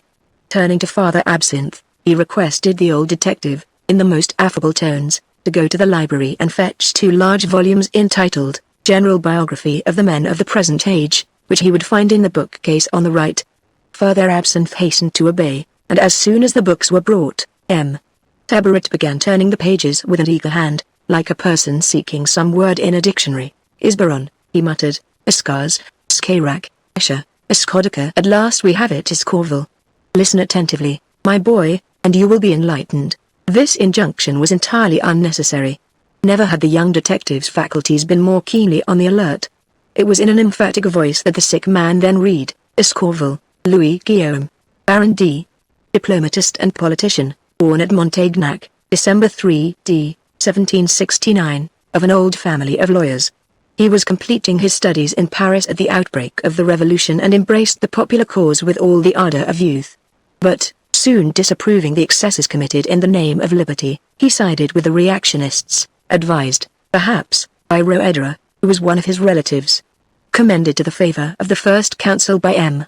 de Talleyrand, he began his diplomatic career with a mission to Switzerland, and during the existence of the First Empire he was entrusted with many important negotiations. Devoted to the Emperor, he found himself gravely compromised at the advent of the Second Restoration. At the time of the celebrated rising at Montaignac, he was arrested on the double charge of high treason and conspiracy. He was tried by a military commission, and condemned to death. The sentence was not executed, however. He owed his life to the noble devotion and heroic energy of a priest, one of his friends, the Abbé Maidon, curé of the little village of Sairmeuse. The Baron d'Escorval had only one son, who embraced the judicial profession at a very early age. Lecoq was intensely disappointed. I understand, he remarked. This is the biography of our magistrate's father. Only I don't see that it teaches us anything. An ironical smile curved old de Rauclaire's lips. It teaches us that M. d'Escorval's father was condemned to death, he replied. That's something, I assure you. A little patience, and you will soon know everything. Having found a new leaf, he recommenced to read, Sairmeuse, Anne-Marie Victor de Tingry, Duc de, a French general and politician, born at the Château de Sairmeuse, near Montaignac, in 1758. The Sairmeuse family is one of the oldest and the most illustrious in France. It must not be confounded with the ducal family of Sairmeuse, whose name is written with an E. Leaving France at the beginning of the Revolution, and de Sairmeuse began by serving in the army of Conde. Some years later he offered his sword to Russia, and it is asserted by some of his biographers that he was fighting in the Russian ranks at the time of the disastrous retreat from Moscow. Returning to France with the Bourbons, he became notorious by the intensity of his ultra-royalist opinions. It is certain that he had the good fortune to regain possession of his immense family estates, and the rank and dignities which he had gained in foreign lands were confirmed. Appointed by the king to preside at the military commission charged with arresting and trying the conspirators of Montaignac, his zeal and severity resulted in the capture and conviction of all the parties implicated. Lecoq sprang up with sparkling eyes. I see it clearly now, he exclaimed. The father of the present Duc de Sairmeuse tried to have the father of the present M. d'Escorval beheaded. M. Tabaret was the picture of complacency. You see the assistance history gives, said he. But I have not finished, my boy. The present Duc de Sairmeuse also has his article which will be of interest to us. So listen. Sairmeuse, Anne-Marie Marshal, son of the preceding, was born in London toward the close of the last century, received his early education in England, and completed it at the court of Austria, which he subsequently visited on several confidential missions. Heir to the opinions, prejudices, and animosities of his father, he placed at the service of his party a highly cultivated intellect, unusual penetration, and extraordinary abilities. A leader at a time when political passion was raging highest, he had the courage to assume the sole responsibility of the most unpopular measures. The hostility he encountered, however, eventually obliged him to retire from office, leaving behind him animosities likely to terminate only with his life. The sick man closed the book, and with assumed modesty, he asked, well, what do you think of my little method of induction? But Lecoq was too much engrossed with his own thoughts to reply to this question. I think, he remarked, that if the Duc de Sairmeuse had disappeared for 2 months, the period of May's imprisonment, all Paris would have known of it. And so, you are dreaming, interrupted Tabaret. Why, with his wife and his valet de chambre for accomplices, the Duke could absent himself for a year if he liked, and yet all his servants would believe him to be in the house. I admit that, said Lecoq, at last, But unfortunately, there is one circumstance which completely upsets the theory we have built up so laboriously. And what is that, if you please? If the man who took part in the brawl at the Poivriere had been the Duc de Sairmeuse, he would have disclosed his name. He would have declared that, having been attacked, he had only defended himself, and his name alone would have opened the prison doors. Instead of that, what did the prisoner do? He attempted to kill himself. Would a grand seigneur, like the Duc de Sairmeuse, to whom life must be a perpetual enchantment, have thought of committing suicide? A mocking whistle from the old Dabrit interrupted the speaker. You seem to have forgotten the last sentence in his biography. Sairmeuse leaves behind him ill will and hatred. Do you know the price he might have been compelled to pay for his liberty? No more do I. To explain his presence at the Poivriere, and the presence of a woman, who was perhaps his wife, who knows what disgraceful secrets he would have been obliged to reveal. Between shame and suicide, he chose suicide. He wished to save his name and honor intact. Old de Rauclair spoke with such vehemence that even Further Absinthe was deeply impressed, although, to tell the truth, he had understood but little of the conversation. As for Lecoq, he rose very pale, his lips trembling a little. You will excuse my hypocrisy, Monsieur Tabret, he said in an agitated voice. I only offer these last objections for form's sake. I had thought of what you now say, but I distrusted myself, and I wanted to hear you say it yourself. Then with an imperious gesture, he added, Now, I know what I have to do. Old Dabrit raised his hands toward heaven with every sign of intense dismay. Unhappy man, he exclaimed, do you think of going to arrest the Duc de Sairmeuse? Poor Lecoq. Free, this man is almost omnipotent, and you, an infinitesimal agent of police, would be shattered as easily as glass. Take care, my boy, don't attack the Duke. I wouldn't be responsible for the consequences. You might imperil your life. The young detective shook his head. Oh, I don't deceive myself, said he. I know that the Duke is far beyond my reach, at least for the present. But he will be in my power again, the day I learn his secret. I don't fear danger, but I know that if I am to succeed, I must conceal myself, and so I will. Yes, I will remain in the shade until I can unveil this mystery. But then I shall reappear in my true character. And if maybe really the Duc de Sairmeuse, I shall have my revenge.